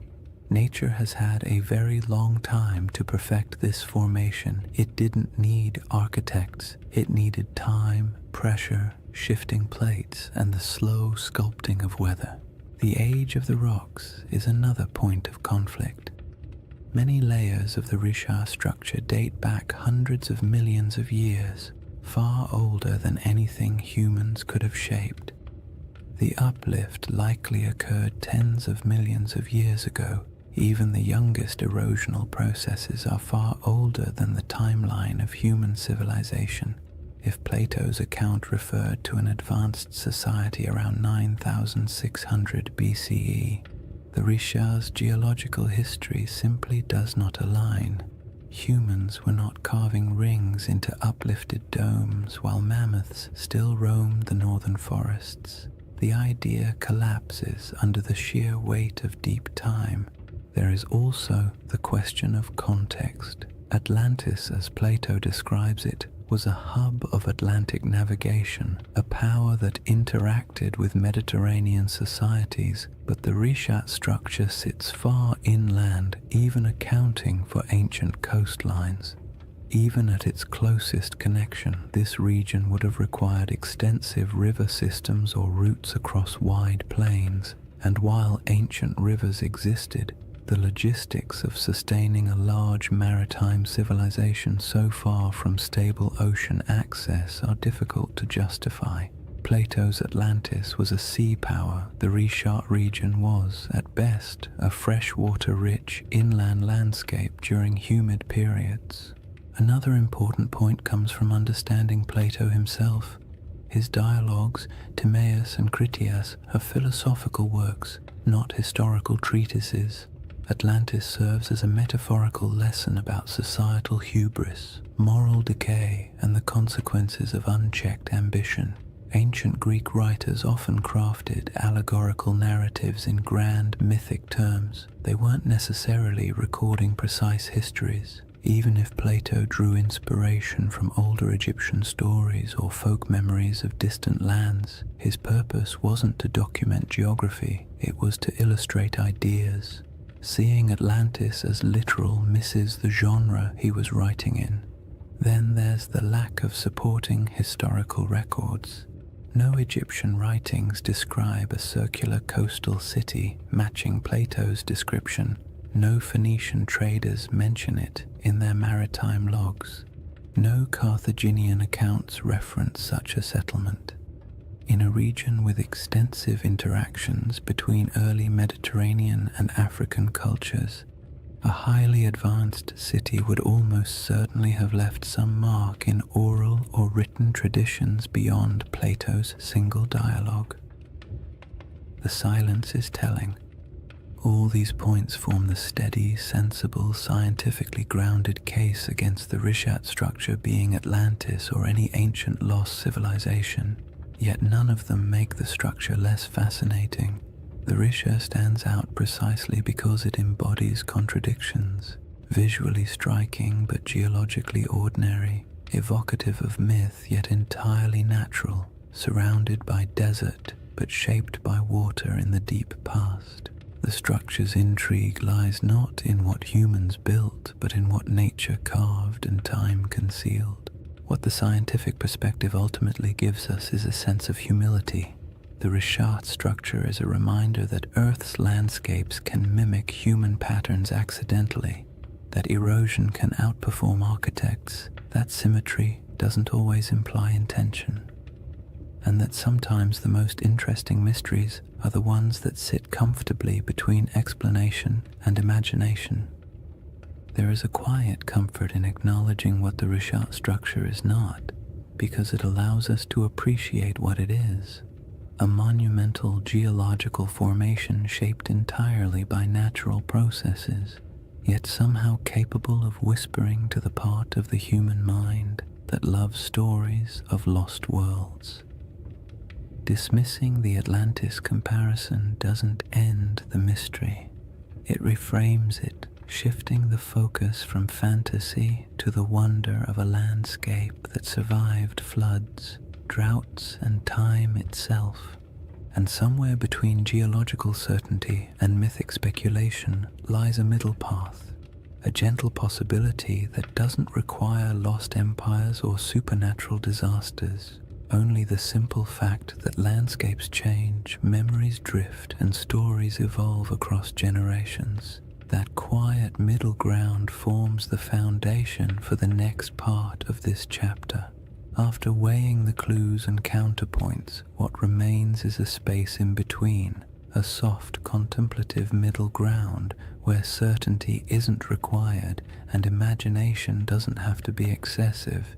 It's the place where most real historical mysteries quietly live, suspended between the cold confidence of science and the gentle allure of myth. The Rishaw structure fits comfortably there, not as Atlantis, not as evidence of a forgotten super-civilization, but as something far more grounded and oddly more beautiful, a landscape that carries echoes of memories older than history itself. This middle ground begins with an idea that's far less glamorous than lost empires but far more plausible, that Plato's account of Atlantis may have been shaped by older stories, older observations, and older memories passed through generations of storytellers, traders, and priests, not memories of a technologically advanced society, but memories of places that once existed and then disappeared as the world changed. Civilizations don't have to be grand to be worth remembering. A pastoral group displaced by drought can leave behind a story that grows in the telling. A lakeside settlement swallowed by desert winds can become a tale of a city lost. A dramatic shift in climate can be recast as a divine punishment, and long after the physical evidence is gone, the story continues, reshaped a little each time it's spoken aloud. If you imagine early North African cultures watching their world change, watching lakes shrink, herds migrate, familiar routes vanish beneath encroaching sand, it's easy to understand how memories of those landscapes could eventually transform into myths about lost worlds. The Sahara didn't disappear overnight, but it disappeared quickly enough in human terms that it would have felt, to those who lived through it, like watching a homeland dissolve. People don't forget something like that. They carry it into new regions, tell it to their children, bury it in rituals and cautionary tales, and as those stories move from one culture to another, details shift, embellishments form, and simple memories become larger narratives. When Plato eventually recorded the Atlantis story, he may have been receiving not a literal historical account, but a story already many generations old. A story so old, in fact, that the geography behind it had changed completely since the original events. That is the gentle possibility that keeps the Riche conversation alive. Not that it was Atlantis, but that it resembles the type of place that could have inspired memories strong enough to survive climate shifts, migrations, and cultural reinterpretation. In this middle ground, the Rishat structure becomes less a candidate for Atlantis and more a symbol for the forgotten worlds that once existed during the Sahara's green phases. The circular shape isn't a blueprint. It's a coincidence that resembles human descriptions of circular settlements or lake systems. The environment around it, once fertile, later desolate, fits the rhythm of myths describing lands that flourished and then vanished, and the geological strangeness of the formation makes it the type of place human imagination gravitates toward, even without evidence of ancient cities or monumental architecture. This perspective is calm and grounding. It acknowledges that the Richat structure is geological, not architectural. It embraces the idea that natural formations can inspire awe without requiring supernatural explanations, and it allows space for the possibility that human stories, especially the very old ones, often preserve impressions of landscapes altered or erased by time. In this view, Atlantis isn't a lost city waiting to be excavated. It's a cultural memory of a world transformed. The middle ground also makes room for one of the most fascinating aspects of human storytelling: our tendency to merge different memories into single narratives. Imagine an Egyptian priest hearing tales from travelers who claim their ancestors once lived in a land where water flowed through concentric valleys. Imagine those memories mixing with other stories of disappearing lakes, ancient floods, or regions swallowed by drought. Imagine Plato hearing a version of that tale centuries later, filtered through generations of reinterpretation. By the time he wrote it down, the story would have been a blend, part geography, part metaphor, part nostalgia for a world the teller never saw. This blending of truth and tale is not deception, it's how oral traditions work. Details shift, landscapes become symbols, natural disasters become moral lessons. A story meant to explain why the world changed becomes a story explaining why people must be humble. Even today, we do this without realizing it. We condense complex events into simple narratives because simple narratives are easier to remember, easier to teach, and easier to carry into the future. In the calm light of this middle ground, the Richat structure serves as a gentle reminder that landscapes shape stories just as stories shape our perception of landscapes. The structure's rings might have meant nothing to the people who walked across it thousands of years ago, but to someone hearing a distorted account of those landscapes generations later, the image of a circular landform might have blossomed into something mythic. Not because the Richat structure was Atlantis, but because it felt like the kind of place myths grow from, strange, memorable, and entirely out of step with its surroundings. The temptation of this middle path lies in its openness. You don't have to believe the Richat structure hides ruins. You don't have to assume ancient people built concentric canals. You don't even have to decide whether Atlantis existed as a literal place. You simply accept that the ancient world was filled with environments now gone, and that stories from those environments survived in forms we barely recognize. The Richat structure becomes one of many possible inspirations, not the answer, but an echo. There's something soothing about mysteries that don't demand solutions. They allow your mind to drift without needing to arrive anywhere specific. The Richat structure isn't a riddle asking to be solved. It's an invitation to explore deeper layers of time, to imagine landscapes that no longer exist, and to appreciate how human memory stretches across millennia. It reminds us that myths often begin with something real, not a lost empire necessarily, but a lost environment, a lost way of life, or a lost understanding of the land.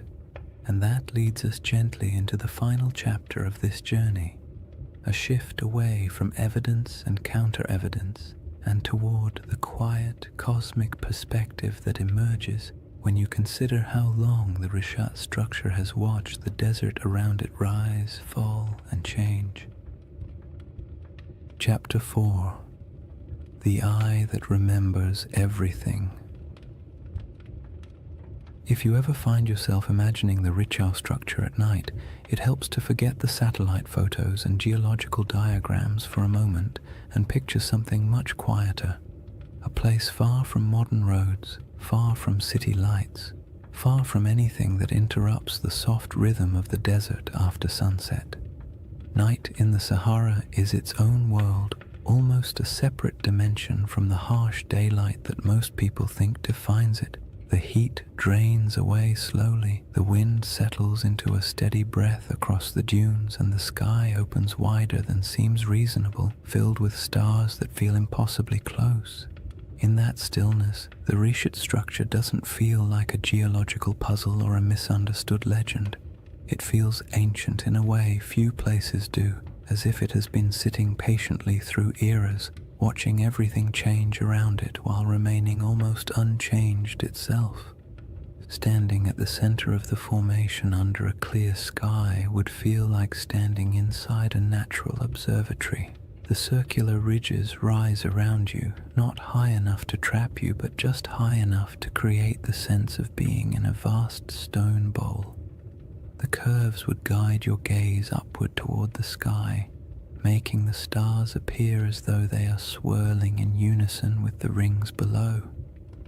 There are no lights to dim the stars, no distant hum of traffic, no artificial sounds, just the low whisper of the wind brushing across ancient rock, passing through channels carved by time, creating tones so soft you might not even register them consciously. In that kind of quiet, the desert feels alive. Not in a dramatic or mystical way, but in the subtle way landscapes breathe through temperature shifts, airflow, and tens of thousands of years of stillness. The moonlight transforms the Risha structure even further. The pale light pools in the lower depressions and glides across the ridges, revealing the circular symmetry that can be hard to see when you're standing on the ground during the day. At night, those rings shine faintly, almost glowing in places where quartzite catches the moon's reflection. The effect is soothing, not eerie, the kind of sight that makes you exhale slowly, not look over your shoulder. The desert has always been a place where time feels soft and stretched, and inside the Rishat at night, that feeling only deepens, as if the land is gently reminding you that it has existed far longer than any human story about it. There is something comforting about how little the Risha structure demands. It doesn't insist on meaning.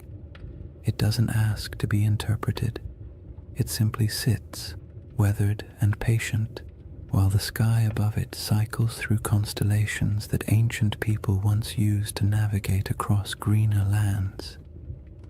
Thousands of years ago, when the Sahara was still alive with lakes and grasslands, early humans would have looked up at the same stars, using them to track seasons, migrations, and time. They may have passed near the Rishat without knowing its shape, but they would have walked under this same sky, feeling the same cool air after sunset, listening to similar breezes skimming across the land.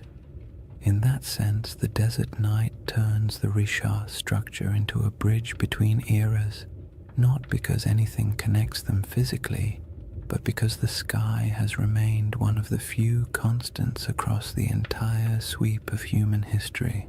If you were to sit on one of the ridges and look out into the darkness, you would see nothing but the silhouettes of dunes shifting gently in the moonlight. The horizon softens at night, blending sky and sand into a single muted line. It's the kind of scene that encourages introspection, not analysis. You don't wonder who built the structure or whether it held palaces or temples. You simply feel the weight of time, not as something heavy or intimidating, but as something vast and calming. The world has changed so many times, and the Risha has been here through all of it, absorbing the silence, weathering the storms, and watching the land around it transform. The desert's silence isn't empty. It holds layers of memory, not the kind you can excavate with tools, but the kind that lingers in atmosphere. The silence feels old, as if it carries a faint awareness of the worlds that once existed here. Lakes reflecting starlight, animals moving across grasslands, families gathering near fires that burned in a landscape now gone. The nighttime air feels thick with that invisible history, yet it doesn't demand your attention. It simply exists like a soft background hum. The stars above the Rishat structure appear especially dense because of the region's extreme remoteness. The Milky Way stretches overhead like a pale river of light, echoing the rivers that once flowed across the Sahara during its humid phases. The longer you look, the more constellations seem to reveal themselves, and the more the structure on the ground feels connected to the cosmos above. The rings of the Rishat mirror the vast circular patterns in the sky, the arcs of the galaxy, the curvature of the horizon, the slow rotation of the Earth itself. It creates a sense of gentle symmetry between Earth and sky, a reminder that humans have always found meaning in patterns even when those patterns were accidental. It's easy to understand why people feel drawn to connect this ancient formation with legends.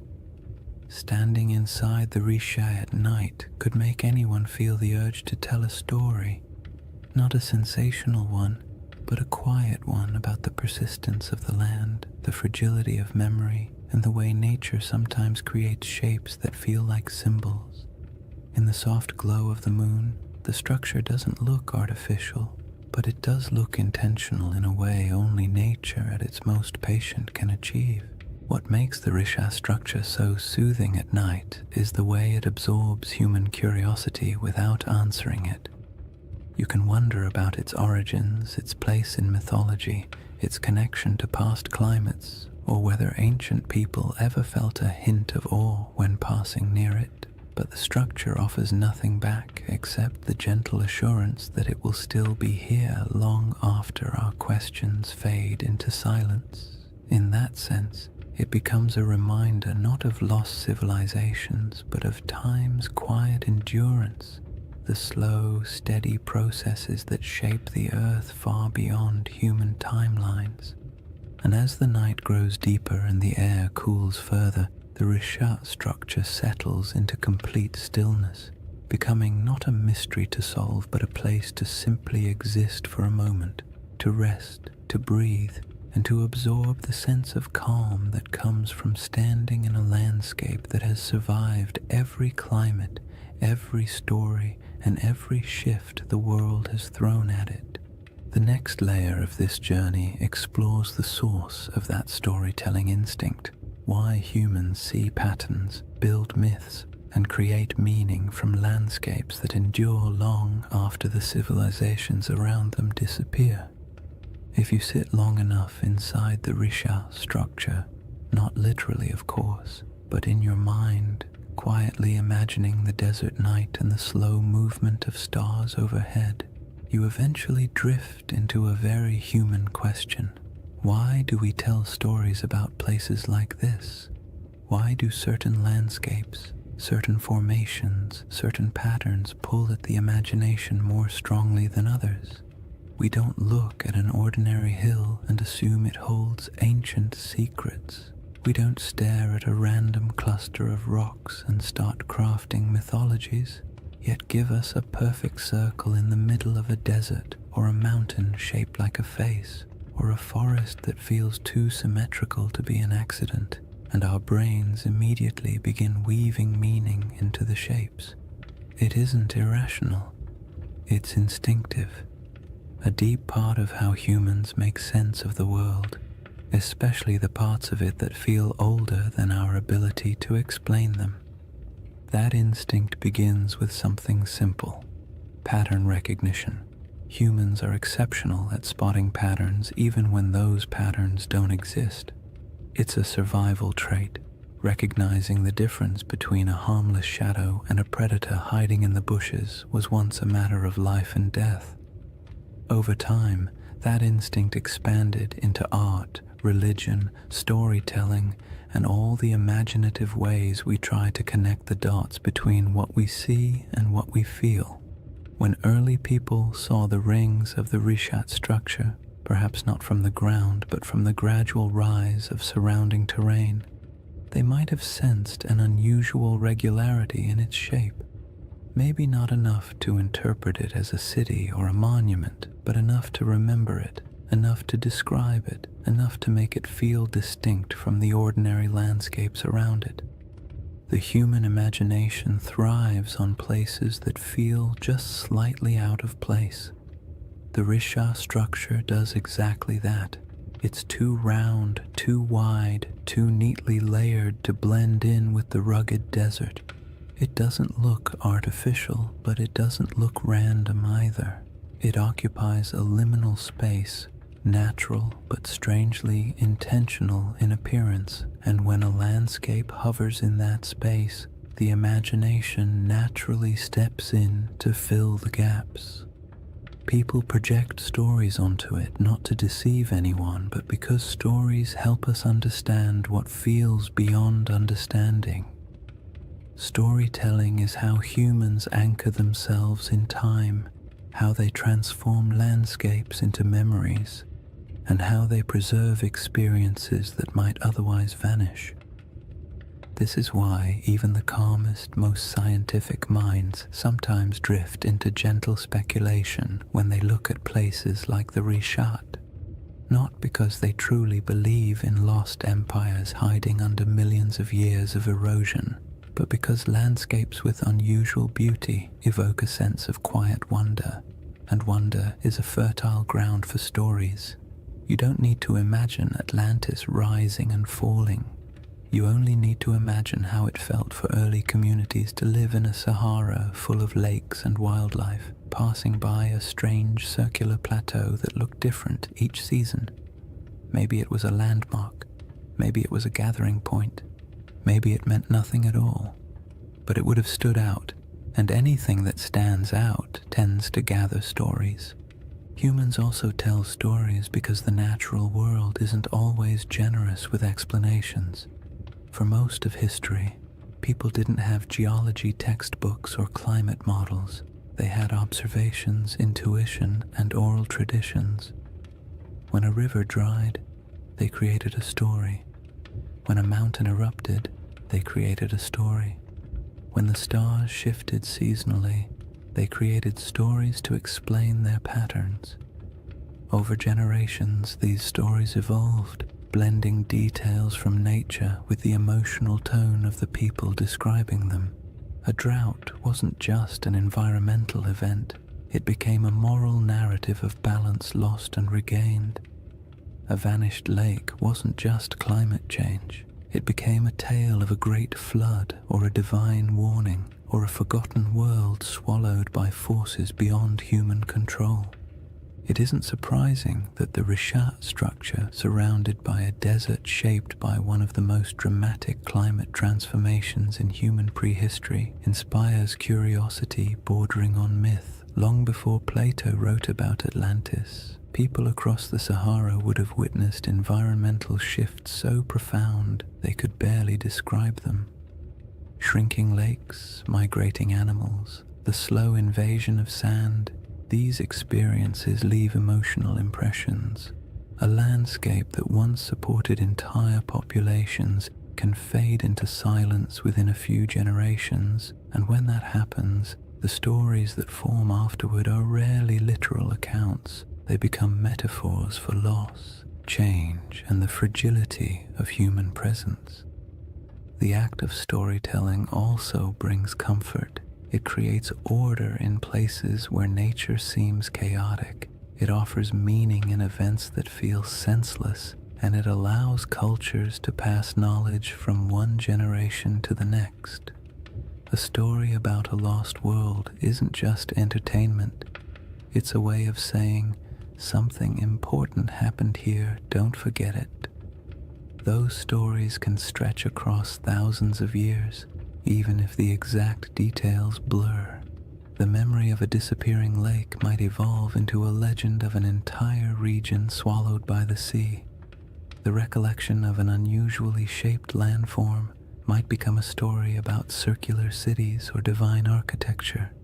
When landscapes change as drastically as the Sahara did, the human imagination steps in to preserve what the land no longer shows. What's interesting is that the imagination doesn't only reach backward, it also reaches upward. Humans have always linked earthly landscapes with the sky. The circular shape of the Risha structure mirrors patterns in the heavens, orbits, celestial spheres, the arc of the Milky Way.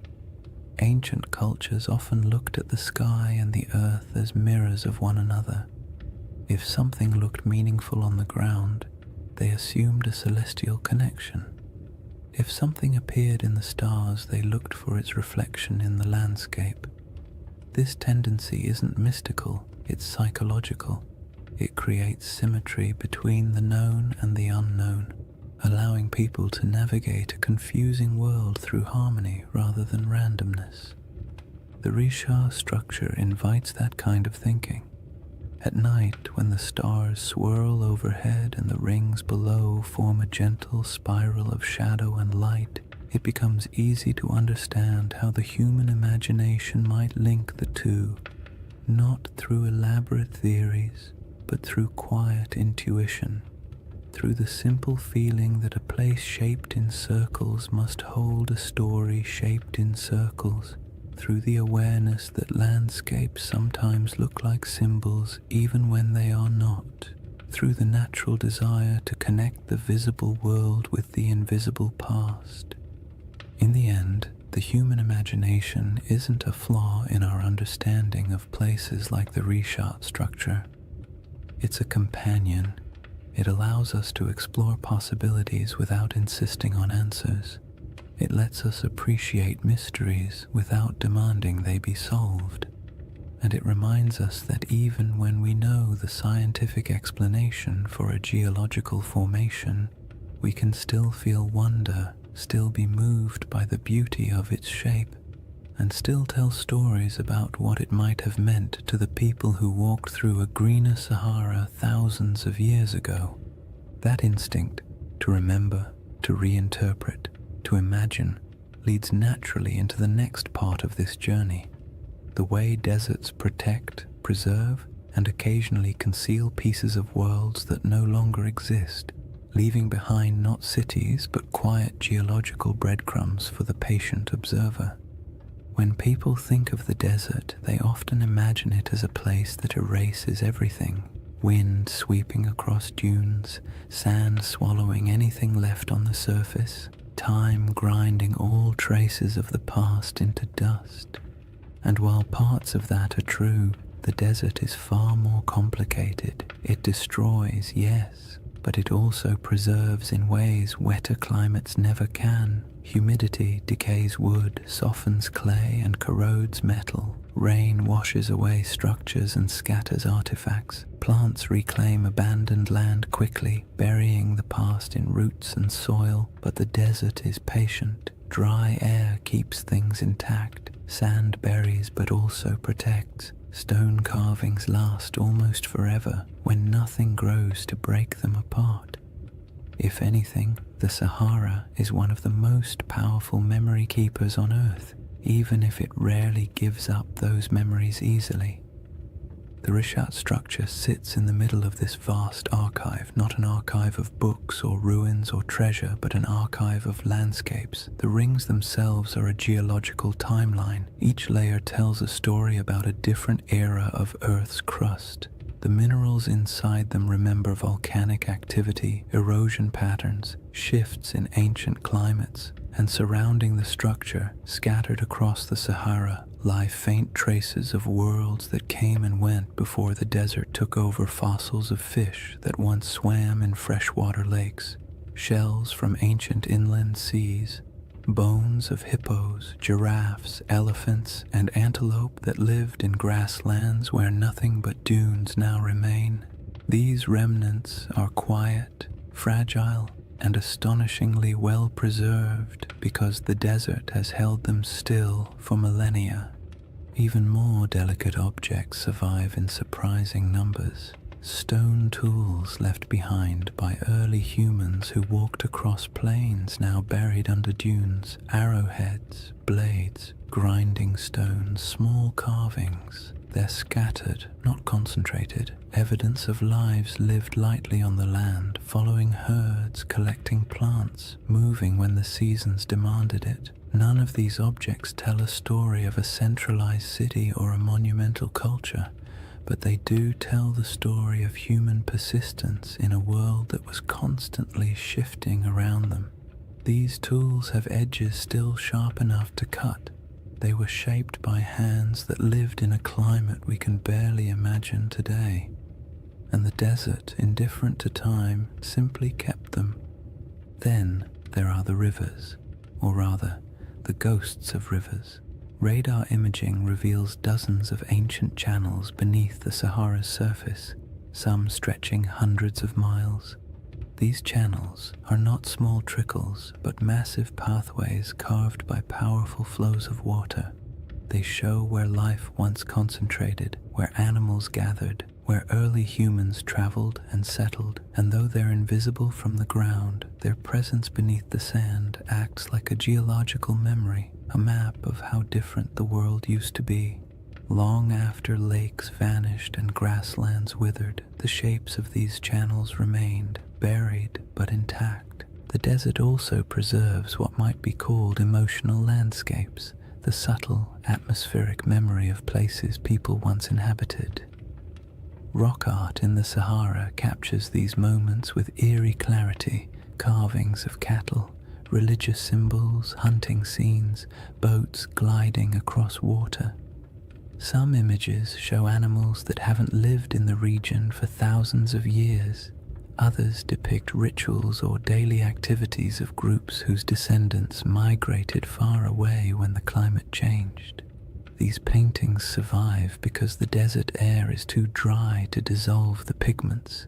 They are echoes etched into stone, fragments of human emotion fossilized in mineral form.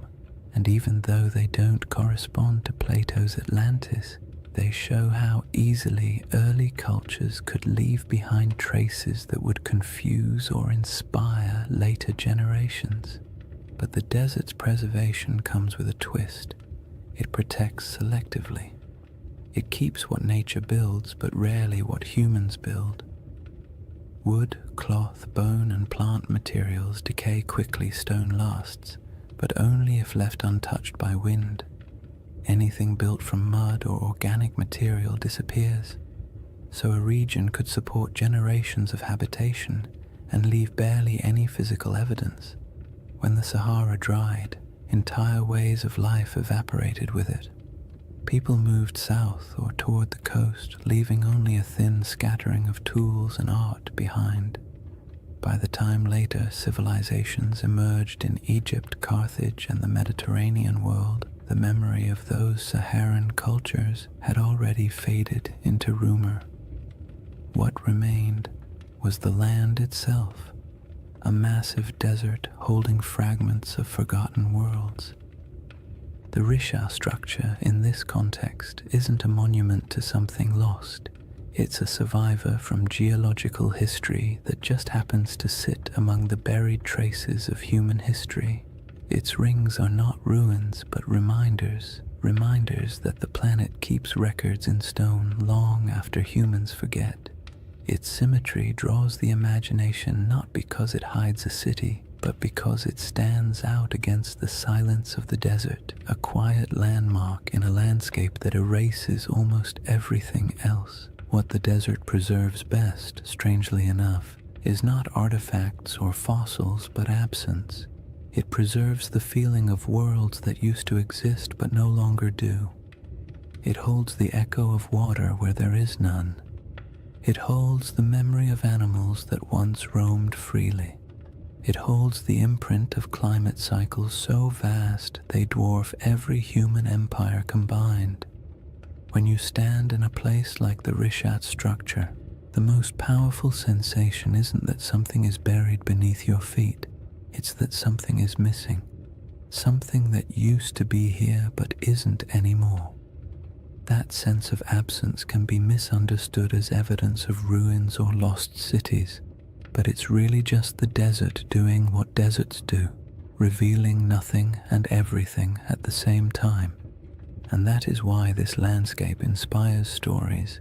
Humans fill silence with meaning. We see the absence and imagine what might have once filled it. We see preserved fossils and picture thriving ecosystems. We see ancient riverbeds and imagine the people who walked beside them. The desert keeps just enough evidence to suggest what once existed, but not enough to tell the full story. And in that gap, wide, quiet, and centuries deep, the imagination takes over. This brings us to the final movement of this journey, a gentle widening of perspective, a step back from geology and fossils and myths, and into the broader cosmic calm that emerges when you stand in the middle of a desert night and realize just how ancient, patient, and enduring the earth truly is. When you step back from all the theories, the geology, the ancient climates, and the quiet wonders preserved by the desert, the Risha structure becomes something simpler. Not a riddle demanding an answer, but a reminder of how small we are against the scale of time. Standing in the middle of its rings, especially under the night sky, you can feel the weight of millions of years pressing gently around you, not in a frightening way, but in a calming, grounding way, the kind that makes your breath slow down without you meaning to, as if the land itself is inviting you to let go of the need for certainty. Because the truth is, the Rishat structure doesn't care what we believe about it. It existed long before humans tried to make sense of it, and it will exist long after our stories fade. The desert has watched entire civilizations rise and fall at its edges, while the eye of Africa simply remained what it always was, a geological formation shaped by pressures, erosion, and deep time. And yet, for something so indifferent, it has a remarkable ability to hold our attention, to stir our imagination, to make us lean forward and whisper, "What if?" That what if doesn't need to be answered. It's enough that the question exists. It's enough that something in a quiet corner of the Sahara can evoke wonder in people who will never stand beside it. We don't need Atlantis for the Risha to matter. We don't need a lost empire or buried ruins. The formation is compelling precisely because it sits on the edge of the known and the unknown, part science, part mystery, part myth, part memory. It invites you to be curious without demanding conclusions, and that is its most soothing quality. If you imagine the Risha at its quietest moment, perhaps just before dawn, when the stars begin to fade but the sun hasn't yet lifted over the dunes, the entire landscape feels suspended. The air is cool, still carrying the desert's nighttime clarity. The sky brightens slowly, revealing the faint outlines of the rings around you. The first light washes over the ridges, turning the stone soft shades of blue and gold. In this moment, it feels as though the structure is waking up, though of course it never sleeps. It simply cycles through light and darkness, warmth and cold, day after day, century after century, long after humanity stopped paying attention, and that quiet persistence is part of its allure. The Rishat structure doesn't ask for interpretation because it doesn't need us. It exists comfortably beyond our stories. We are the ones who project meaning onto it, who draw parallels, who search for patterns, and there's nothing wrong with that. Humans make meaning because it helps us navigate a world that rarely explains itself. But when you're standing in front of something so ancient, so vast, and so unaffected by our questions, the impulse to interpret eventually softens. You start to accept the landscape the way you accept the night sky, beautiful, mysterious, complete without needing answers. This is why the final feeling the Risha structure gives isn't excitement or fear or even curiosity. It's perspective, the kind of perspective that makes you realize how temporary human history is compared to geological time, Civilizations rise, cities flourish, myths form, and then everything fades. But the land remains. The Sahara has been green, then brown, then green again, then sand, then grass, then dunes. The world shifts constantly, but overspans so long that it's easy to forget. Human history is only a blink in the Earth's memory. When you imagine the Eye of Africa remembering, it's not literal, of course. Rock doesn't hold memories the way we do, but landscapes preserve patterns, scars, layers, and echoes of what came before. The Risha structure remembers not through intention, but through endurance, through the way its rings hold the imprint of ancient forces, through the way it witnessed the Sahara's transformation without changing its own essential shape, through the way it stands in the middle of emptiness, still holding the quiet dignity of something older than our oldest stories. And as you let that perspective sink in, the idea of Atlantis becomes less about a place and more about a feeling that somewhere, sometime, a world existed that is now gone, a feeling that memory outlasts evidence, a feeling that not everything that disappears is lost forever. Some things simply fade into new forms, new landscapes, new interpretations. The Risha structure doesn't solve the Atlantis mystery, but it offers a gentle space where that mystery can rest, unpressured and unbothered. In the end, the most peaceful thought of all is this: maybe Atlantis was real, maybe it wasn't. Maybe it was a memory of a greener Sahara. Maybe it was an echo of rivers and lakes that vanished before history began. Or maybe it was just a story, a beautifully structured story passed down through generations. But somewhere out there in the quiet heart of the desert, the Eye of Africa is still watching. Not searching, not revealing, just watching. Watching the night sky turn. Watching the dunes shift. Watching time pass with the patience only the earth itself can hold. And there is something profoundly comforting about that. To know that long after questions fade and theories shift and stories evolve, the land remains silent, enduring, timeless. A slow, cosmic heartbeat in the middle of the Sahara, inviting you to breathe a little slower, to let your thoughts drift, and to fall gently into rest. If you've made it this far, awake, half asleep, or somewhere in that gentle in-between space where thoughts drift like sand across a desert floor, then you've journeyed through one of Earth's quietest mysteries. And maybe that's the real beauty of the Risha structure. Not that it holds answers, but that it encourages the kind of patient wondering that modern life rarely gives us time for. In a world full of noise, urgency, and constant stimulation, the Eye of Africa offers the opposite: silence, space, perspective, a slow reminder that the planet moves at a pace far older and far calmer than anything we build on its surface. When you think back to what we've explored, the green Sahara that once flourished with lakes and herds, the ancient river systems buried beneath dunes, the rock art carved by hands that lived in a world we can barely imagine, the geological forces that sculpted the Risha's rings millions of years before humans ever walked near them, it becomes clear that the story of this place isn't about a lost civilization. It's about a lost landscape, a world that once existed, quietly thrived, and then vanished not because of catastrophe, but because Earth itself shifted into a new rhythm.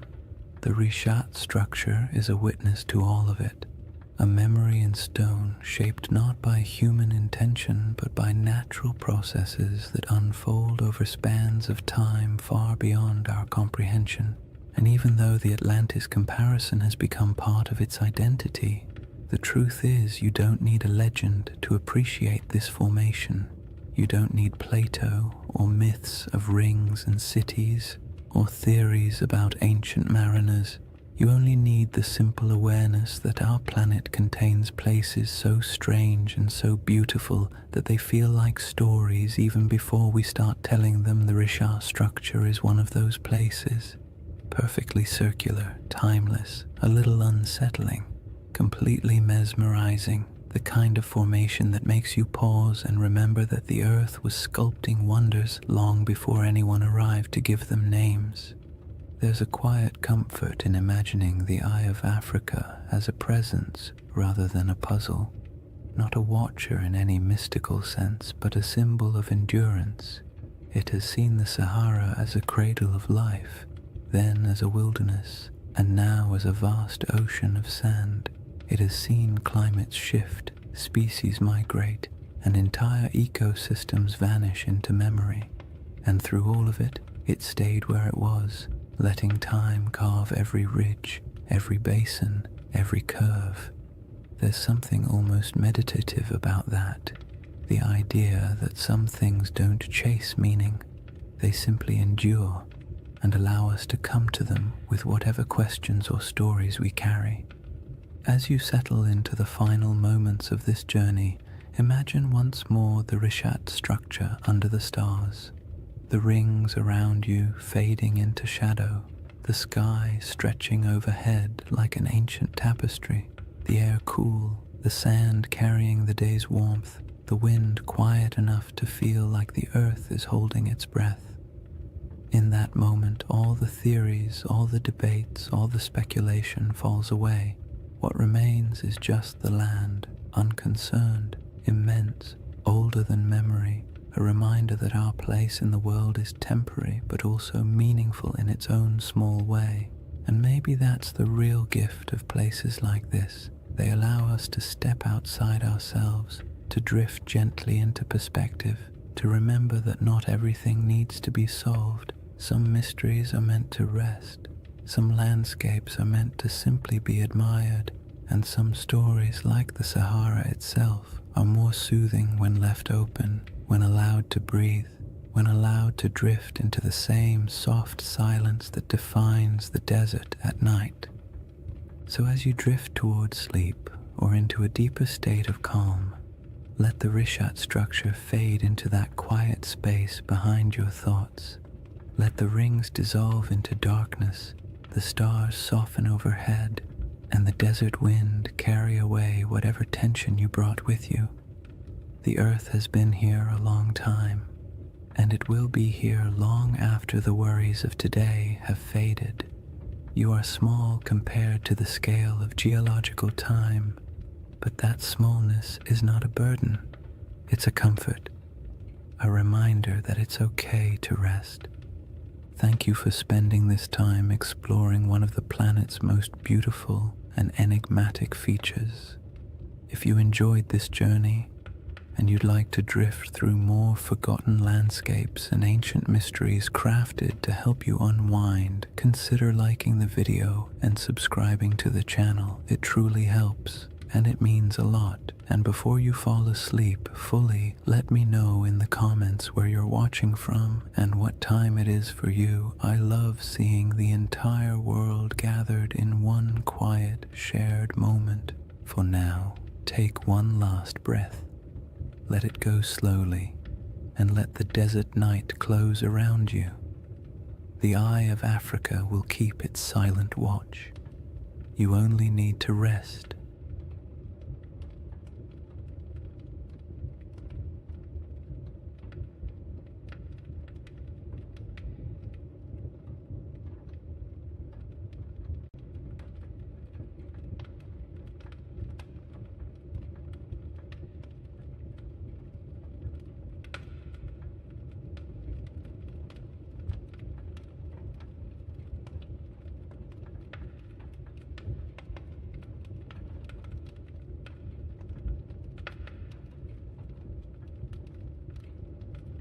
Hey guys, welcome back to the Sleep Atlas. Tonight, we're traveling back to one of history's strangest paradoxes, an army of monks, men who swore vows of poverty, chastity, and obedience, then marched into battle with swords gleaming in the sunlight and banners blazing red crosses against white, the Knights Templar.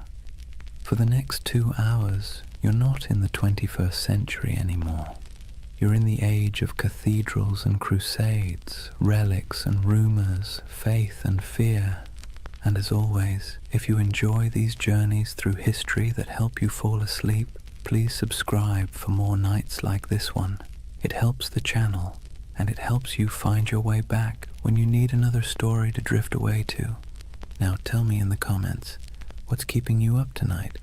Because tonight, we're going to talk about a brotherhood that was born in faith, drenched in blood, and consumed by legend. A story that begins not in a palace, but in silence. Imagine, a torch flickers in an underground chamber beneath Jerusalem.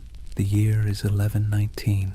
The city still smells faintly of conquest, burned wood, incense, and the metallic tang of drying blood. 9 knights kneel in a circle. Their armor creaks as they bow their heads. One of them, Hugh de Payens, a French nobleman with eyes like chipped flint, swears an oath before God to live without wealth, without women, without fear, to protect the pilgrims traveling these deadly roads to the Holy Sepulchre. No music, no witnesses, just men and stone and the echo of words they can never unsay. That's how the Knights Templar began, or at least how history thinks they did. But as with most things that begin in the dark, the truth is more complicated. Chapter 1. The Secret Birth of a Holy Army. Jerusalem in 1119 was not a place of peace. The First Crusade had ended 20 years earlier, and what the Crusaders left behind wasn't holiness, it was chaos. The Holy City was technically Christian, ruled by a Latin king, but the streets were still littered with ghosts. Mosques had been turned into churches. Pilgrims from Europe wandered through the desert, barefoot and dazed, believing they were walking through the Bible itself. And everywhere, the tension between faiths hung thick as incense. The roads between the coast and the city were a nightmare. Bandits, raiders, and desert tribes preyed on travelers like wolves. Every year, hundreds of unarmed pilgrims set out from the ports of Jaffa or Acre to see the place where Christ had died, and many never arrived. It was a land where faith could get you killed faster than sin. Enter those 9 knights, poor, devout, and possibly bored noblemen from northern France. Their leader, Hugh de Payens, had fought in the Crusades and stayed behind when most went home. He and 8 companions approached King Baldwin II of Jerusalem with a strange request. They wanted permission to form a new order of knights, not to conquer, not to rule, but to guard. The king said yes. The church hesitated. Nobody quite knew what to do with these men. They were knights, yes, but they claimed to be monks too. The idea didn't fit into any box the medieval world understood. A soldier was supposed to fight, a monk was supposed to pray, and these men wanted to do both. Baldwin gave them quarters in a building that stood on the ruins of the Temple of Solomon, the most sacred and controversial ground in the world. And that's where their name came from, the poor fellow soldiers of Christ and of the Temple of Solomon. Or more simply, the Knights Templar. Now here's where things start to shimmer with myth, because for nearly a decade, nobody heard much from them. No glorious battles, no public presence, just 9 knights living quietly in a half-ruined temple, claiming to protect pilgrims. And that's when the whispers began. What were they doing under the temple? Some said they were excavating. Others said they were searching for something buried deep beneath the stones, relics perhaps, or knowledge long hidden since the days of Solomon himself. Modern archaeologists will tell you this is nonsense, of course, but even they admit the Templars had access to the Temple Mount, a privilege almost no one else in Christendom enjoyed, and for years they dug there with the Church's blessing. When they finally emerged into public life, they were different, organized, wealthy, confident, almost as if they'd found something that changed everything. But let's step back for a moment. The early 11th century was an age of improvisation. The Crusader states were young, messy, and barely hanging on. Every kingdom was a patchwork of loyalties, half knights, half pilgrims, and a lot of wishful thinking. The Church was desperate for order, and the Templars offered exactly that, a blend of zeal and discipline that looked like divine intervention in armor. It was a brilliant pitch, and they sold it well.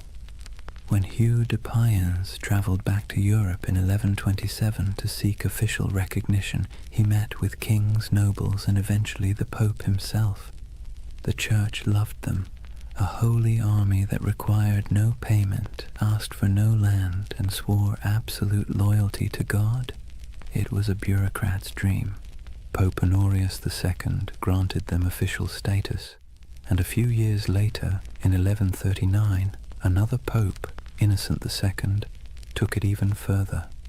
He declared that the Templars answered to no king, no bishop, and no law except the popes. They were untouchable, exempt from taxes, allowed to cross borders freely, and permitted to collect donations directly from the faithful. In other words, the Knights Templar became a multinational corporation, centuries before such a thing should have existed. And that's where their story stops being quaint and starts getting strange. Because remember, these were men who began with nothing. Their symbol was two knights riding a single horse, a visual metaphor for poverty.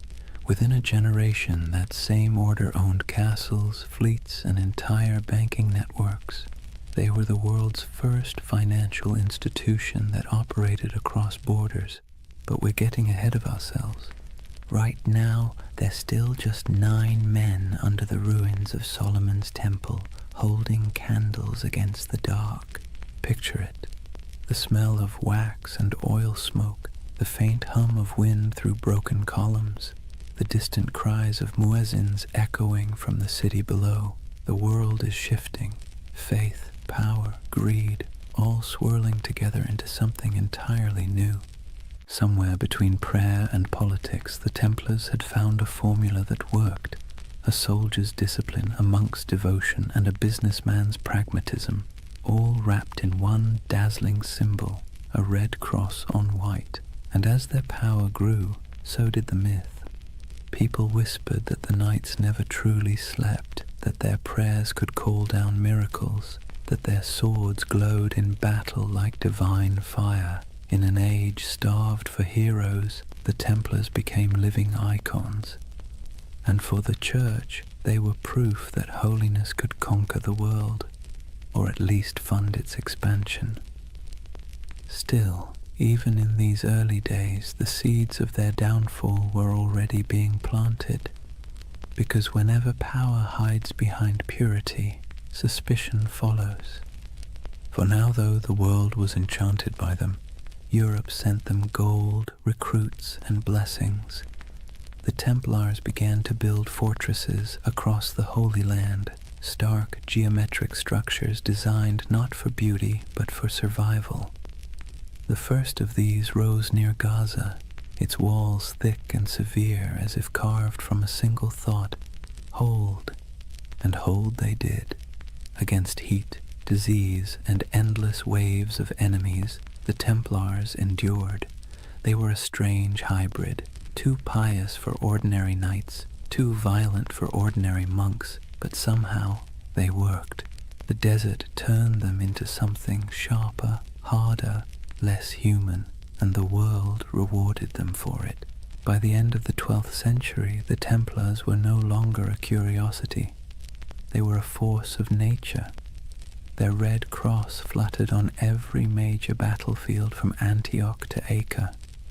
Pilgrims prayed to them as if they were saints. Kings borrowed money from them as if they were banks. and behind their stoic silence they smiled, because they knew the holiest men in Christendom were also its most indispensable.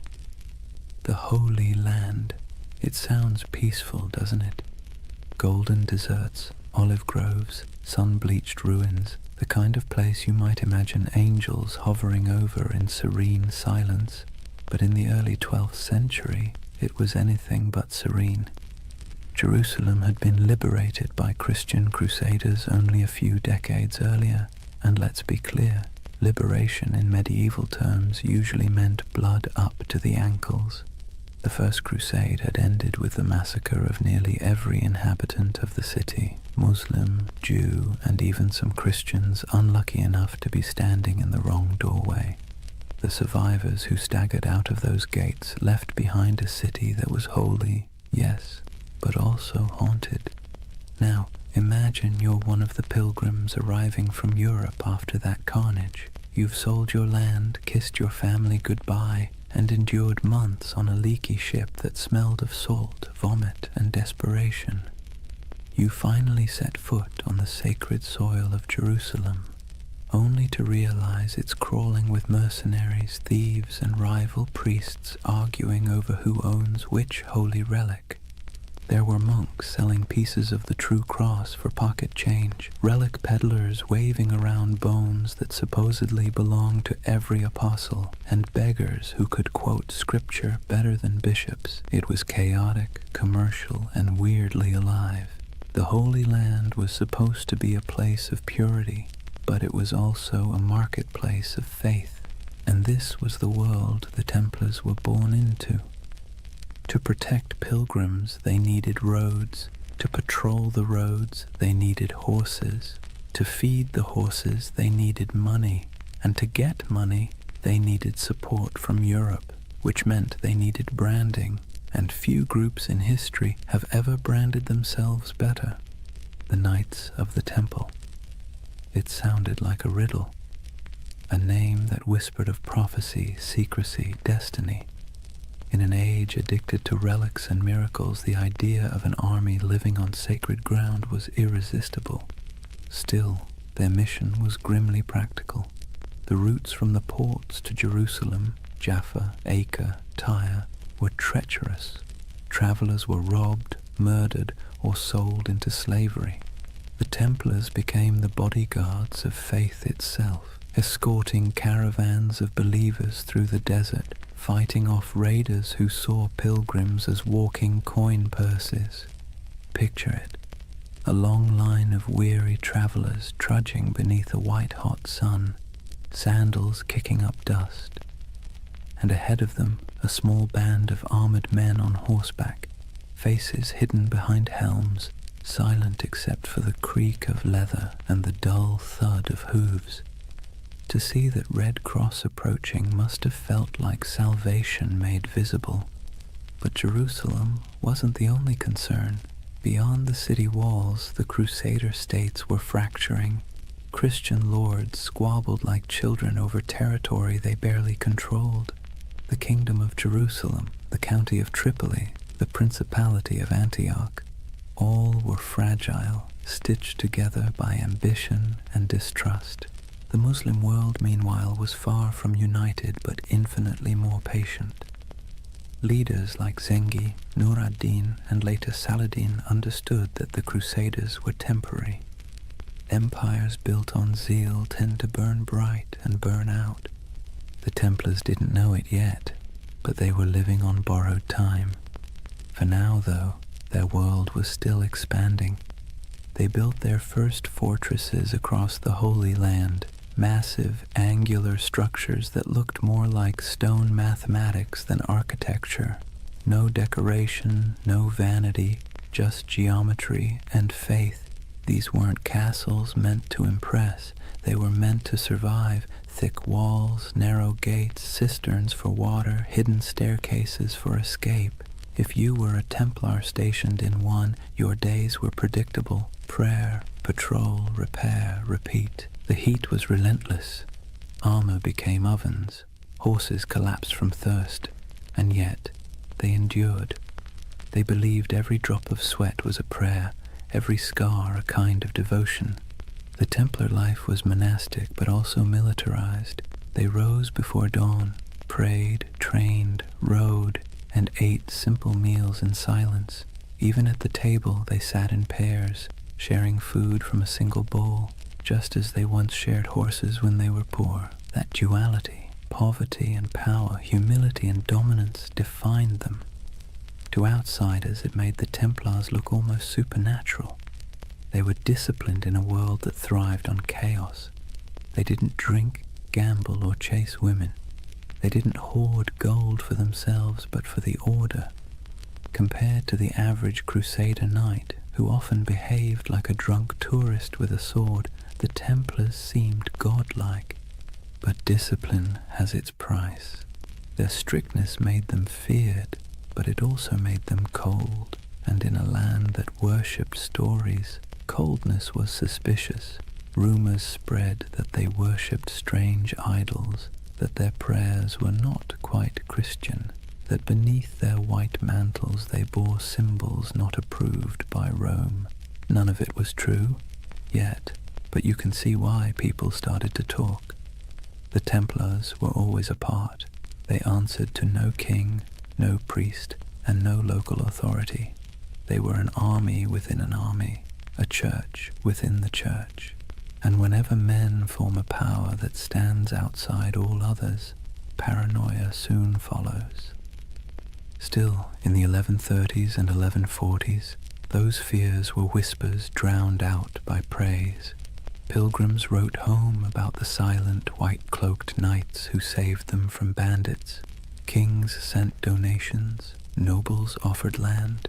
The Templar name spread across Europe like wildfire. Soon new recruits poured in, sons of minor lords, second brothers with no inheritance, men too proud to farm and too poor to rule. To join the Templars was to gain purpose, rank, and immortality of a kind. When they swore their vows, they gave up everything, property, family, even their names. They became one organism, and that made them terrifyingly efficient. Meanwhile, in Jerusalem, politics festered. The so-called Latin kingdom looked glamorous from afar. Gleaming churches, processions of relics, knights shimmering in gold. But behind the spectacle lay disease, infighting, and endless debt. Maintaining an army in the desert cost a fortune, and Europe's appetite for holy war was already fading. That's where the Templars' financial genius quietly began. They developed systems for storing, transferring, and protecting wealth for pilgrims and crusaders alike. A traveler could deposit money at a Templar preceptory in London, receive a coded letter, and withdraw the funds safely in Jerusalem. It was medieval banking, and it worked. While the kings of the Crusader states struggled to feed their armies, the Templars were busy inventing international finance. It's a miracle they didn't invent the credit card. Their wealth, however, wasn't just monetary, it was reputational. In a world obsessed with honor, the Templar cross became a brand of trust. Churches displayed it proudly. Merchants painted it on their ships. Even thieves hesitated to rob a Templar convoy because rumor said anyone who did would die within the year. But faith and fear are fickle allies. By mid-century, the political tides began to turn. Muslim forces under unified banners were pushing back. The dream of permanent Christian rule in the East was already fraying. The Templars found themselves fighting not for glory but for survival. Still, for every setback, they doubled down. When they lost a castle, they built two more. When armies fell, they recruited faster. When allies faltered, they became their own nation of stone and secrecy. You can almost admire the sheer stubbornness of it. The idea that faith could replace geography, that brotherhood could outlast empire. By the late 12th century, the Templars were no longer 9 poor knights in a ruin. They were the backbone of Christendom's military and financial power. Their headquarters in Jerusalem gleamed with marble. Their fortresses dotted the coasts of Syria and Palestine. Their banner, a red cross on white, was feared from Cairo to Constantinople, and yet the cracks were already showing. The Holy Land had always been an illusion of permanence. Empires rose there only to crumble beneath the same sun. The Templars, for all their discipline, could not change geography. They were foreigners defending a dream, and dreams, like empires, are fragile things. For now, though, as the night deepens and the desert cools, imagine the campfires of the Templar outposts glowing under a canopy of stars. The wind sighs across the sand. The horses snort softly in their sleep. A monk knight kneels beside a stone wall, whispering a prayer in Latin that drifts into the dark like smoke. Somewhere far to the west, Europe sleeps, safe, wealthy, and unaware that its most sacred soldiers are already walking the thin edge between salvation and damnation. Imagine the year is 1120. The air in Jerusalem still hums with dust and incense, the streets winding like veins between crumbling walls and half-rebuilt churches. The Crusaders hold the city now, but barely. Pilgrims shuffle past soldiers, merchants haggle beside priests. Somewhere, a choir is singing in Latin while a camel coughs nearby. It's the kind of world where the sacred and the absurd coexist perfectly comfortably, and beneath all that noise something else is stirring. 9 men, that's all. 9 poor French knights, led by a man named Hugues de Payan. They arrive in Jerusalem without fanfare. No army, no banner, no gold. They make a simple request to King Baldwin II, the use of a few rooms on the Temple Mount. The king agrees, perhaps amused by their humility. He gives them quarters in the old Al-Aqsa Mosque, which the Crusaders believed sat atop the ruins of Solomon's Temple. That's where the story becomes hazy. Officially, these knights called themselves the poor fellow soldiers of Christ and of the Temple of Solomon. Their stated mission: to protect pilgrims traveling to and from the Holy Land. A noble enough cause and one desperately needed. But here's the question. Historians still whisper over their coffee. If their job was guarding roads, why did they spend the next 9 years living almost entirely underground? According to later accounts, the Templars rarely left the Temple Mount during that first decade. They dug tunnels, moved stones, and kept their activities secret. When questioned, they gave vague answers about renovations and holy works, which, let's be honest, is exactly what you say when you don't want people to ask more questions. So what were they doing? The truth is, no one knows for certain. But speculation has filled that silence for centuries. Some believe they were excavating ancient ruins, searching for relics buried since the days of Solomon. Others suggest they were hunting for texts, scrolls containing forgotten wisdom, early Gnostic writings, alchemical treatises, even architectural blueprints said to hold divine secrets. And then, of course, there's the most enduring rumor of all, the Holy Grail. It's easy to roll your eyes now, but picture it from their perspective. You're in the 12th century, sleeping on the ruins of the most mythic temple in history. You're a warrior who believes God speaks through symbols, and beneath your feet are thousands of years of rubble, Babylonian, Persian, Roman, Byzantine. If faith ever had a basement full of mysteries, this was it. The Templars' time under the Temple Mount became the seed of every legend that followed. Later chroniclers claimed they discovered something extraordinary, but were maddeningly vague about what that was. Some said they found the Ark of the Covenant. Others insisted they unearthed gold from Solomon's treasury.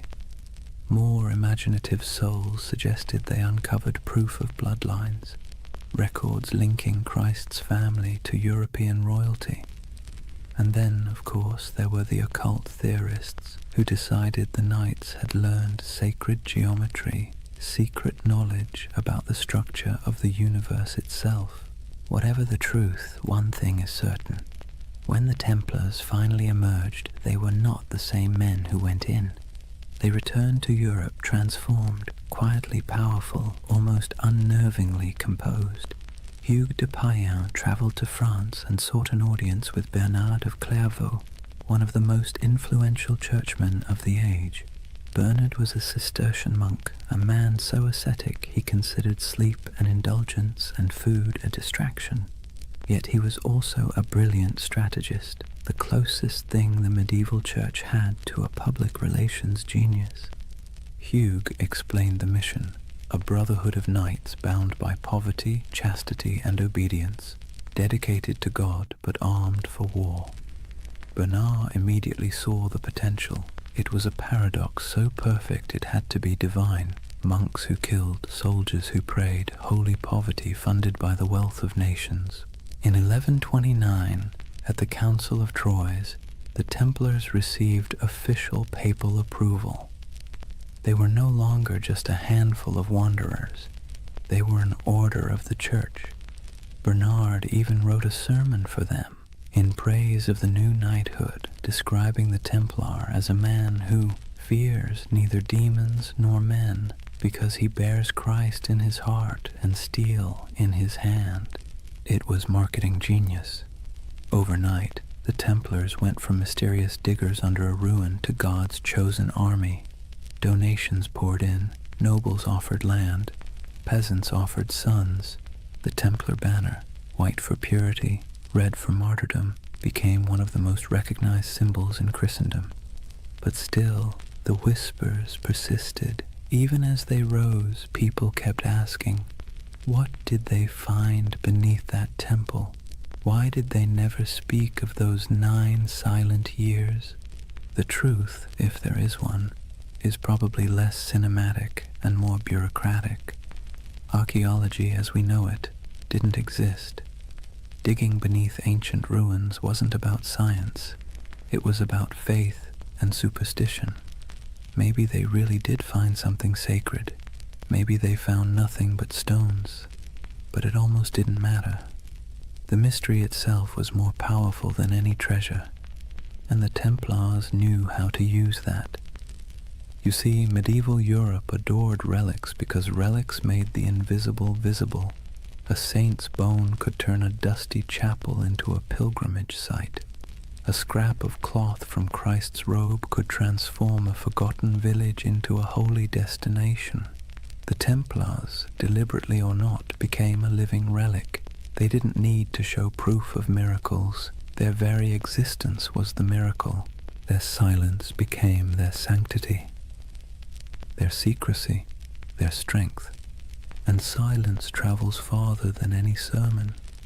When you think of the early Templars, don't picture roaring armies. Picture candlelight flickering in a stone corridor, the faint echo of Latin prayers, the sound of picks striking stone somewhere deep beneath the earth.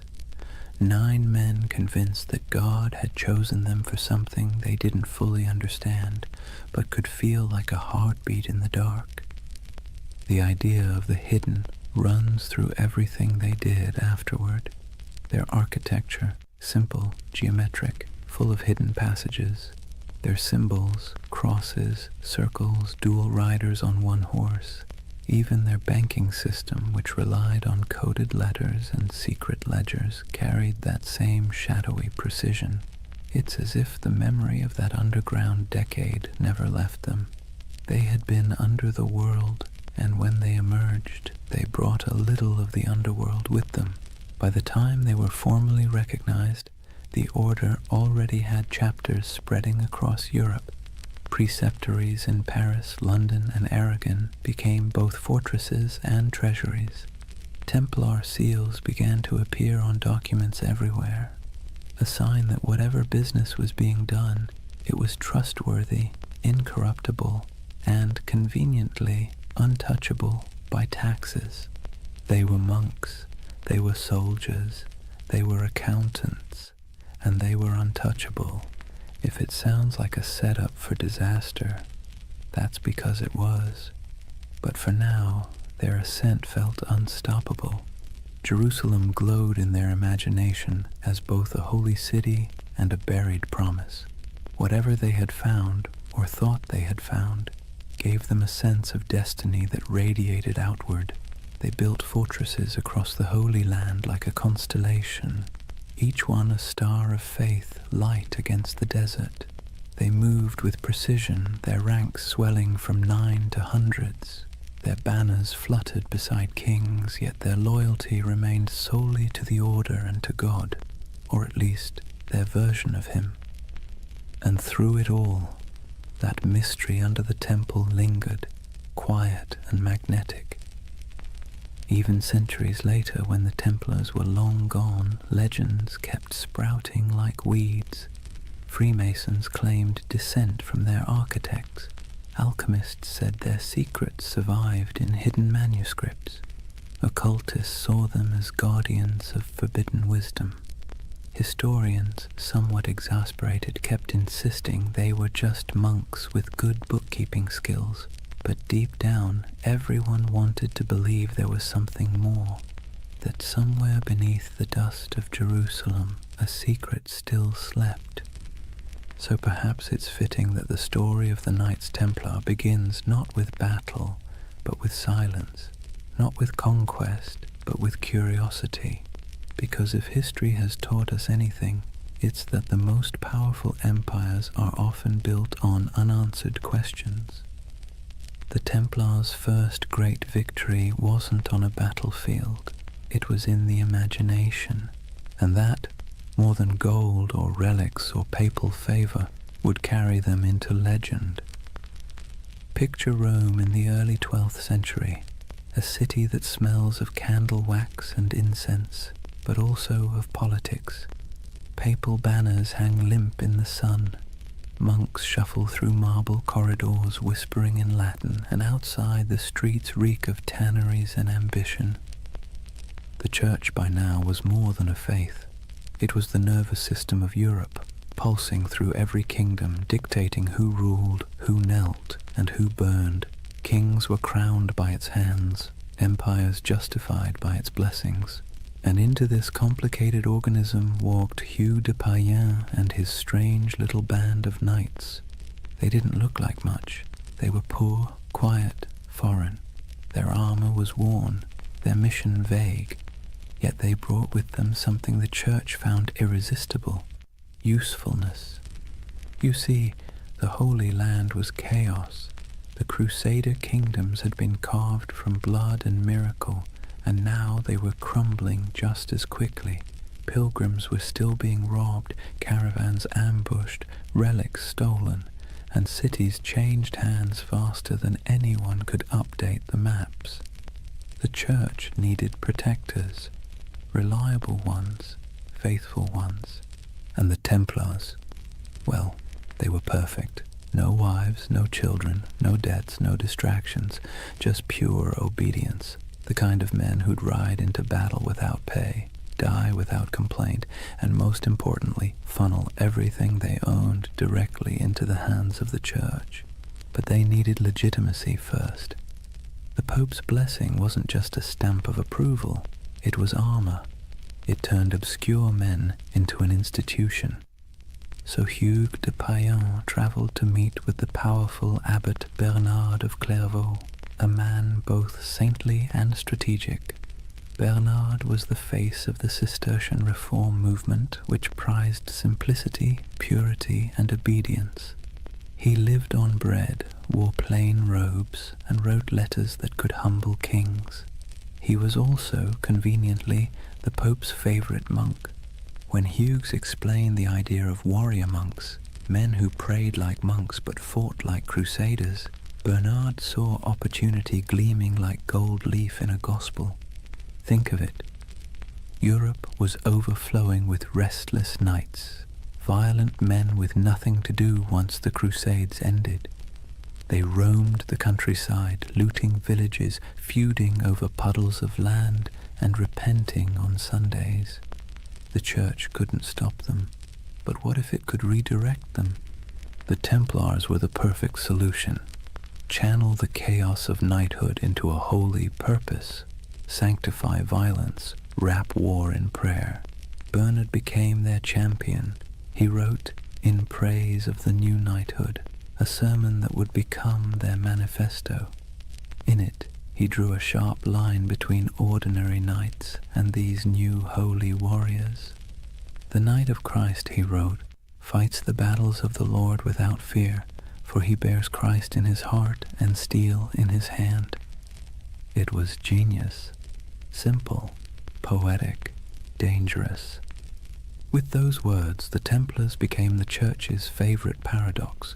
Men who could kill for peace, who could die for salvation, who could hold a sword and a rosary in the same hand and never feel the contradiction. At the Council of Troyes in 1129, the Templars were officially recognized as a religious order. Pope Honorius II approved their rule, a strict code of conduct modeled after monastic life but adapted for war. They took vows of poverty, chastity, and obedience. They ate in silence. They wore plain white mantles to symbolize purity, later marked by a red cross, the color of martyrdom. They slept in communal dormitories, their armor near at hand. They prayed 8 times a day. And yet they were also soldiers, men who trained for battle, guarded caravans, and fought with terrifying precision. It was an impossible combination, but that was the point. The contradiction itself was their mystique. The Church, always hungry for spectacle, adored it. Sermons across Europe began praising these poor knights of Christ as living saints. Relics were touched to their swords. Songs were written about their devotion. Donors poured gold into their coffers. Within a decade, they owned lands across France, England, and Iberia. Within 2, they controlled a network that stretched from London to Jerusalem, all under the cross, all under God. The irony, of course, was that their vow of poverty made them one of the richest organizations in Europe. Nobles who couldn't join gave donations instead.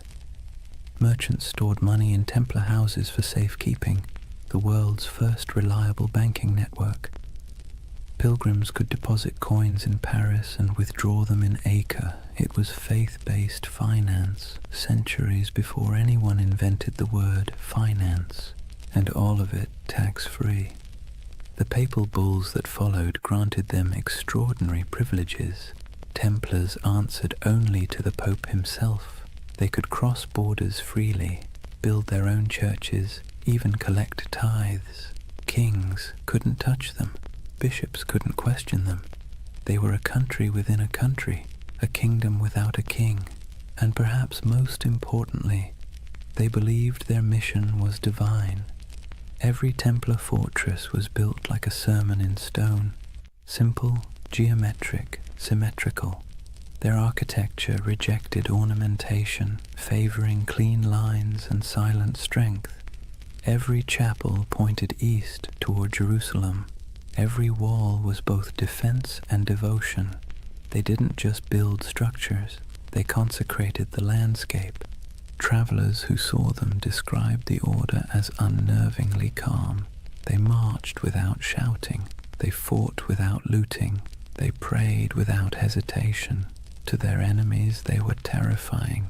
To their allies, indispensable. And to themselves, they were chosen.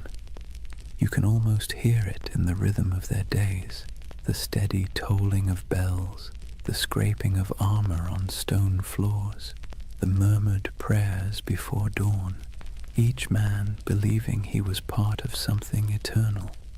But let's be clear, beneath the holiness there was also bureaucracy.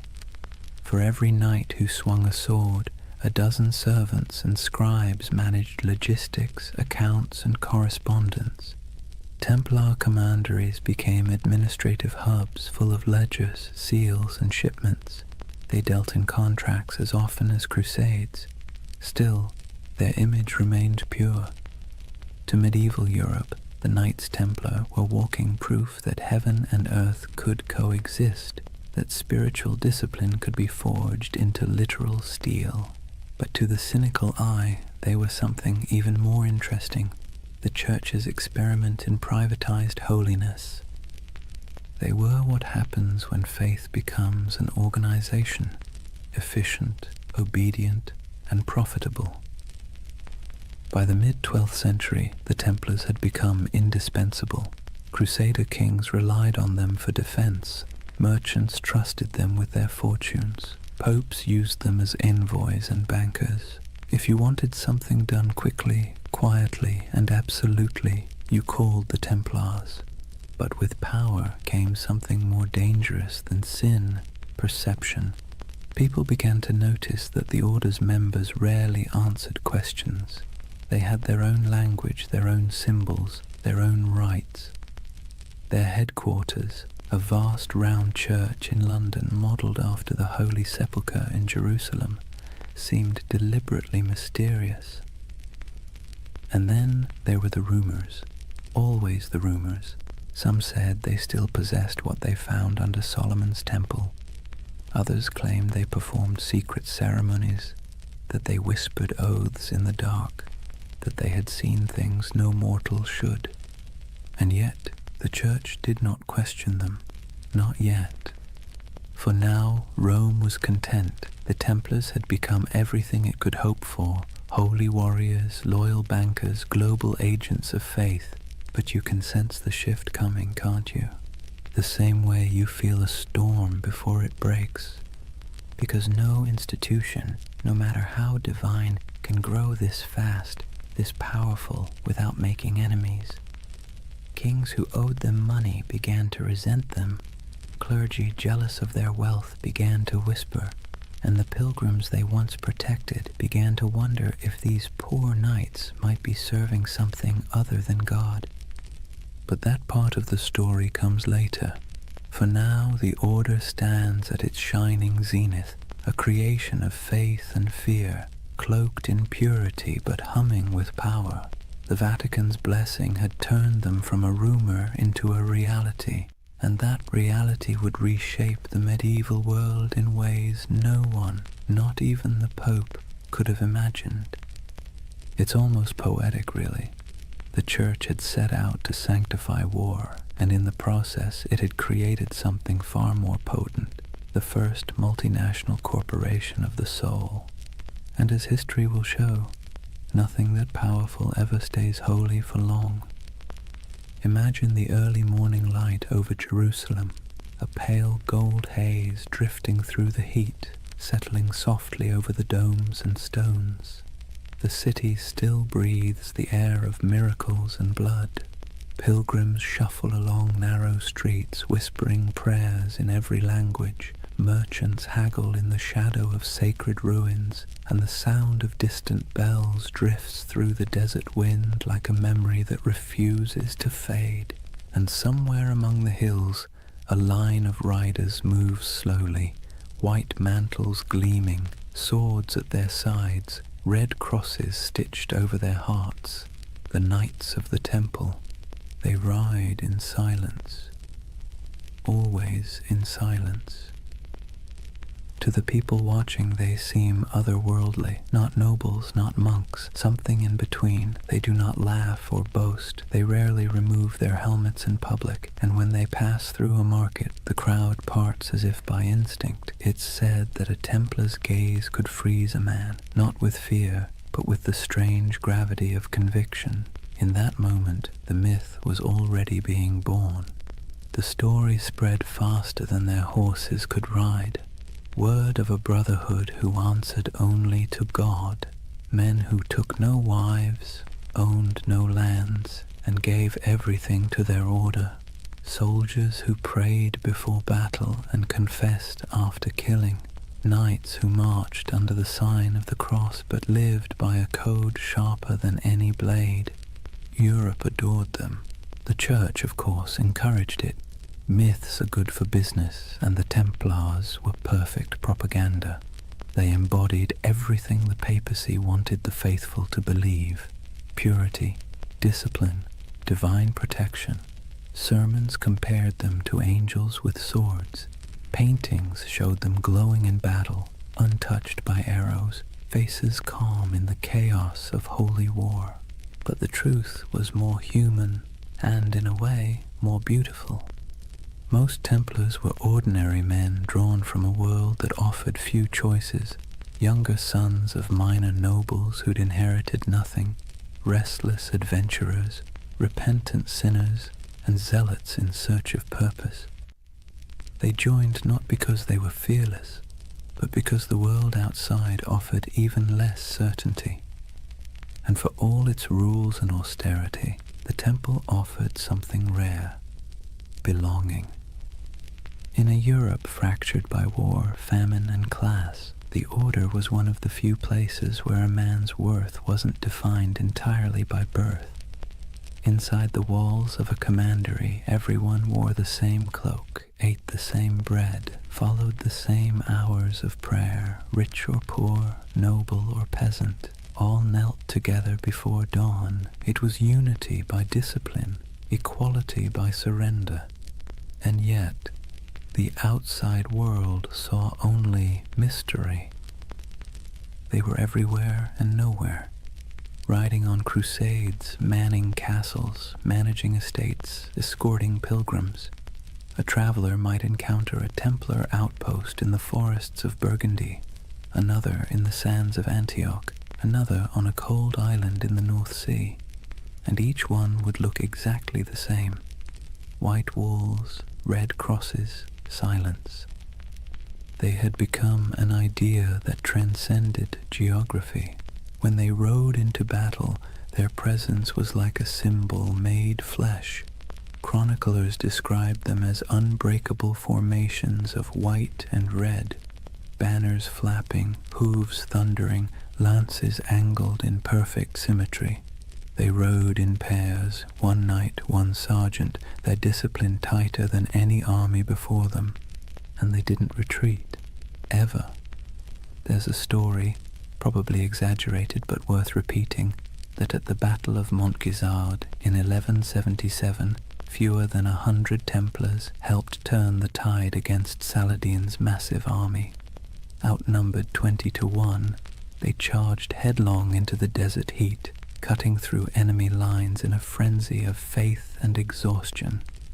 When it was over, their commander supposedly knelt in the sand and whispered a single prayer: Non nobis Domine, non nobis sed nomini tuo de gloriam.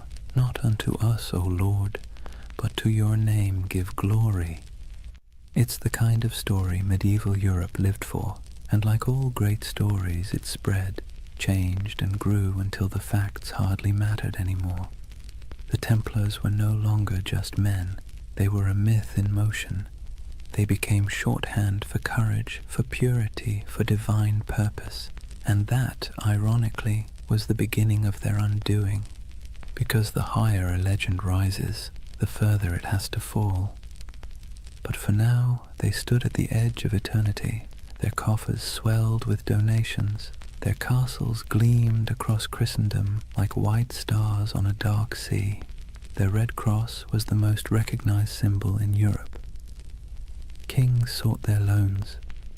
Bishops sought their blessing. Pilgrims sought their protection. It must have felt like destiny, a divine reward for faith and sacrifice.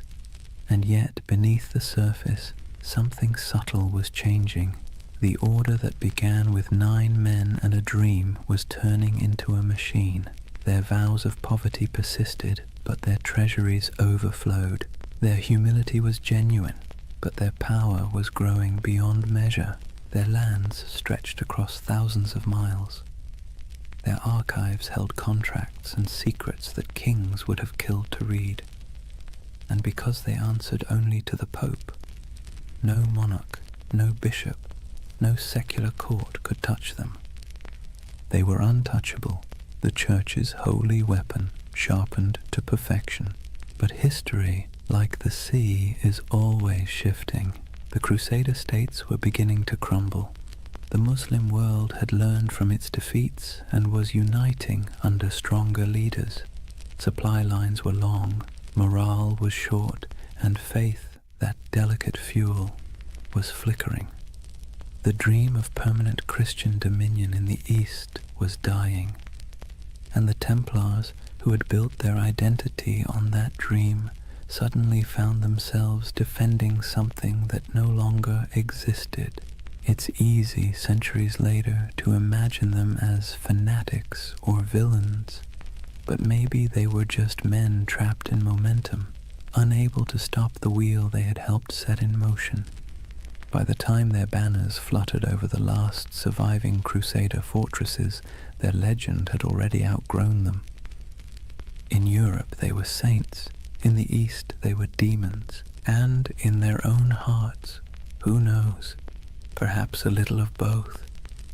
The ordinary knights must have felt it, the slow decay beneath the glory, the endless wars that achieved nothing, the heat, the sand, the weight of armor, the prayers whispered into silence, the feeling of being instruments of something divine, and yet increasingly something political. But legends don't need clarity, they need symbols, and the Templars had become the most powerful symbol in the medieval world, the perfect fusion of faith and violence. You can almost see it, a banner rippling against a stormy sky, red cross vivid against the white cloth, lightning flashing behind it. To a peasant in a church pew or a monk in a distant cloister, that image meant safety, devotion, and divine justice. To a king in debt, it meant something else entirely. The story of the Templars was no longer being written by saints or chroniclers. It was being rewritten by envy, fear, and ambition. But for now, the curtain hasn't fallen, the candles still burn, the chants still echo in stone halls. The world hasn't yet turned against them. The 9 knights who once huddled beneath the Temple Mount have become an army, a network, a myth. Their legacy has taken on a life of its own, glowing, untouchable, and slightly unreal. And like all myths, it has begun to blur the line between truth and dream. That's where chapter 1 closes, not with an ending, but with a vision of a brotherhood standing on the edge of something vast and unknowable. Their swords gleam in the sun, their white cloaks ripple in the desert wind. Behind them, Jerusalem glows like a mirage, and before them, stretching into the horizon, lies the future, glittering, dangerous, inevitable, the dawn of a legend. Chapter 2. The Rise of the Warrior Monks. Imagine standing on a cold morning plain somewhere in France, perhaps Champagne, perhaps Burgundy. The mist still clings to the fields, soft and silver, the kind that blurs the line between land and sky. Out of that fog rides a column of horsemen, their armor dull from travel, their cloaks heavy with dew. But as the light shifts, something crimson catches the dawn, a mark stitched across white cloth, simple yet unmistakable, a red cross. It would become one of the most recognizable symbols in all of human history, but at this moment it is new, modest, a badge of belonging more than power. The men wearing it are quiet, focused, unremarkable to anyone but God. Yet this insignia, this fusion of cloth and conviction, is about to transform them into something the world has never seen, a standing army that answers only to faith. The Templars have begun to evolve. Their days of small vows and secret ceremonies under Jerusalem's ruins are over. The Church has given them legitimacy, a papal seal, written in the flowing Latin of divine authority. They are now officially milites Christi, soldiers of Christ, and that single phrase changes everything. With papal backing came money, land, recruits, and something far more valuable, absolution. To die as a Templar was not merely to fall in battle, it was to ascend directly into paradise. No purgatory, no judgment, no delay. The battlefield became a kind of heavenly shortcut. It's hard to overstate how revolutionary that idea was in the 12th century. Medieval Europe was steeped in guilt. Sin was currency. Salvation was a negotiation. And suddenly, here was an order that offered redemption through action, through blood, dust, and obedience. For a restless noble, a wayward knight, or a sinner looking for cosmic forgiveness, the temple was irresistible. The Red Cross symbolized that promise. It wasn't just a banner of war. It was a visible reminder of invisible faith. When a knight knelt before the master of the temple and took his vows, poverty, chastity, obedience, the cross was placed on his cloak as both burden and blessing. From that moment, his life was no longer his own. He would own nothing. He would question nothing. He would fear nothing. And that paradox, total surrender creating total power, became the Templars' greatest strength. Their rules were strict, even monastic. No personal possessions beyond a few garments, no private letters, no hunting, no swearing, no unnecessary conversation. Meals eaten in silence, broken only by the sound of a reader reciting scripture. Even the horses were treated with dignity. No knight was allowed to beat his steed. To the outside world, this was alien. Most knights of the age were brash, boastful, and loud. They wore bright colors, hunted for sport, gambled, bragged about their kills. The Templars, by contrast, moved like shadows, a silent order of disciplined zealots. It's little wonder people began to fear them as much as they admired them. But discipline has a strange beauty to it. Imagine the symmetry of their camp at dawn. White tents in perfect rows, banners hanging still in the air. Each man waking at the same hour, dressing in the same garments, praying the same words.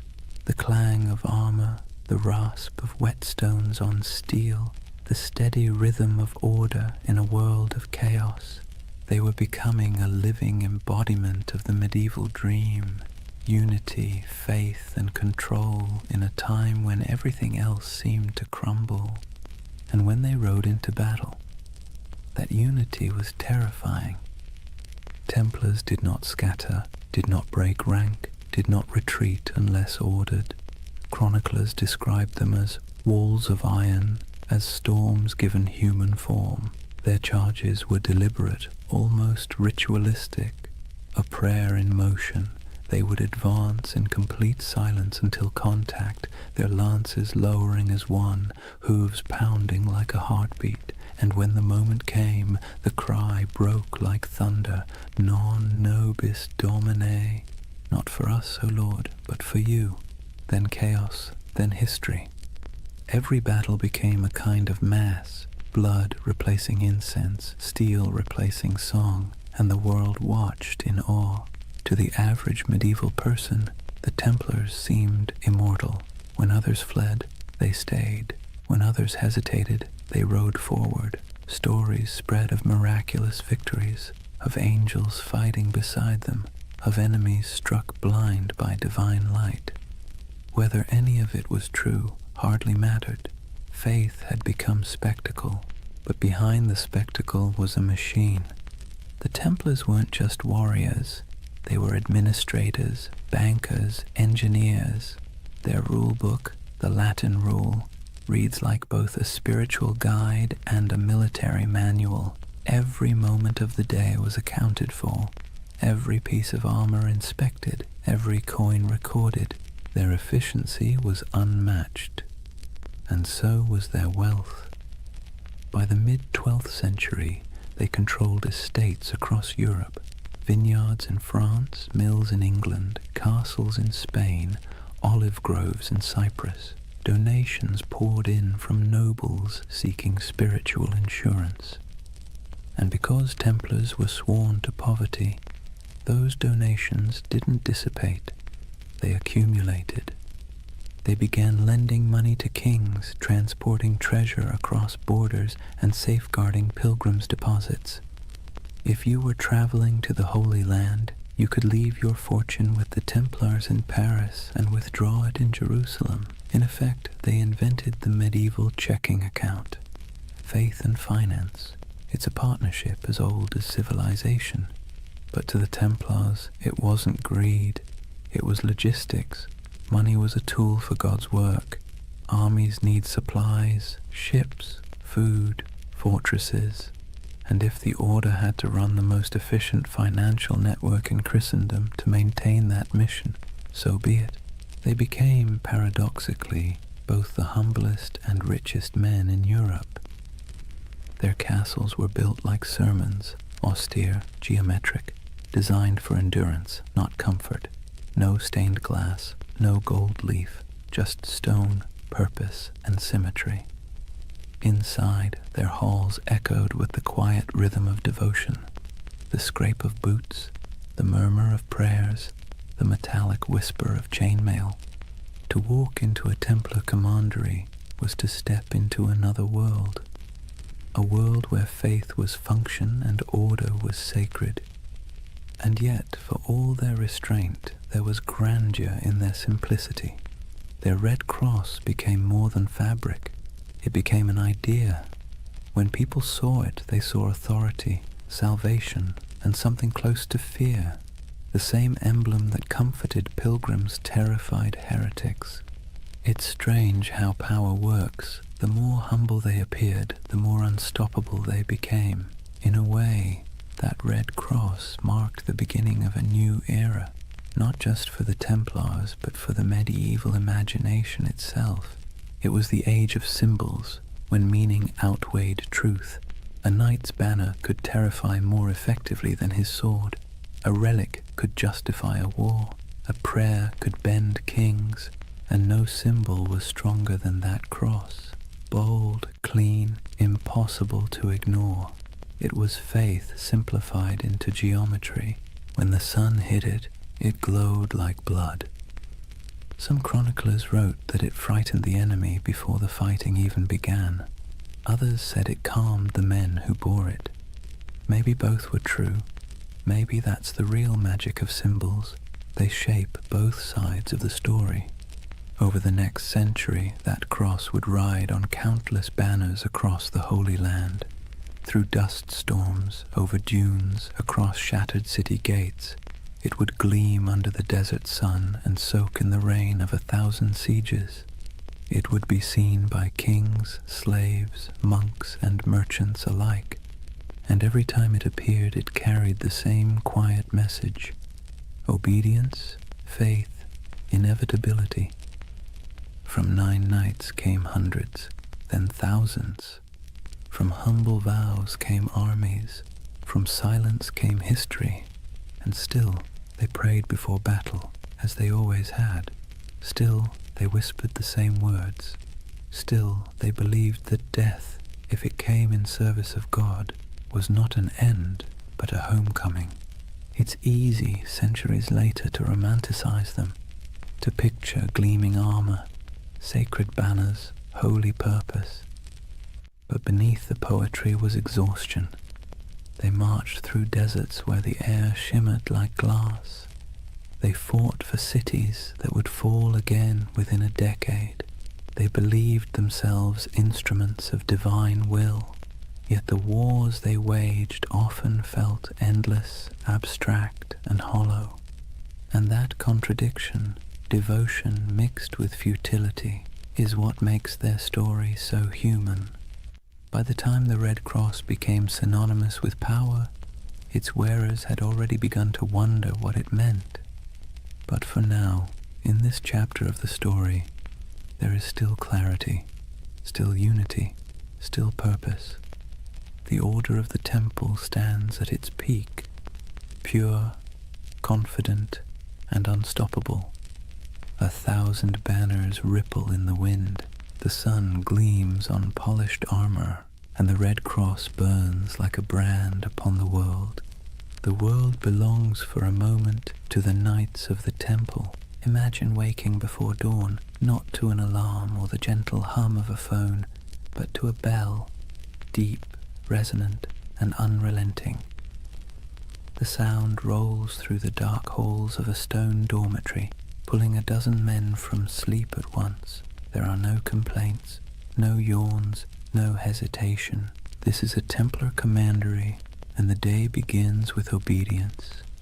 Before the first light touches the horizon, the knights are already kneeling, heads bowed, the chill of the flagstones creeping through their woolen tunics. The air smells faintly of oil lamps and damp stone. Someone chants softly from a small book, Latin verses murmured and rhythmic, the sound of faith wrapped in discipline. The Templars did not live like ordinary knights. They lived by the rule of the temple, a sprawling manual written in the 12th century that governed everything from how they prayed to how they chewed. It wasn't just a list of rules, it was a blueprint for turning men into instruments of divine will. The rule began with a simple premise. A knight's soul is weak when his body is indulgent. Every comfort is a temptation, every freedom is a test. So, comfort was eliminated. Templars slept fully clothed, tunic, belt, even their boots close by, ready to ride at a moment's notice. They owned no personal possessions, not even a coin or a comb. Their cloaks and armor belonged to the order, and if something broke, it was repaired or replaced, never personalized. They were forbidden to hunt, to falcon, to gamble, to swear, forbidden from kissing women, even their own mothers or sisters, forbidden from eating meat more than 3 times a week, forbidden from laughter that wasn't humble or restrained. Templar joy was not the joy of feasting or music or wine. It was the quiet satisfaction of obedience, and obedience to them was the purest form of freedom. Every knight took a vow of poverty, chastity, and obedience, the holy trinity of control. But unlike monks who lived behind monastery walls, Templars carried their vows into the world. They were soldiers, but their battlefield was also their monastery. Every act, from sharpening a sword to cleaning a saddle, was a kind of prayer.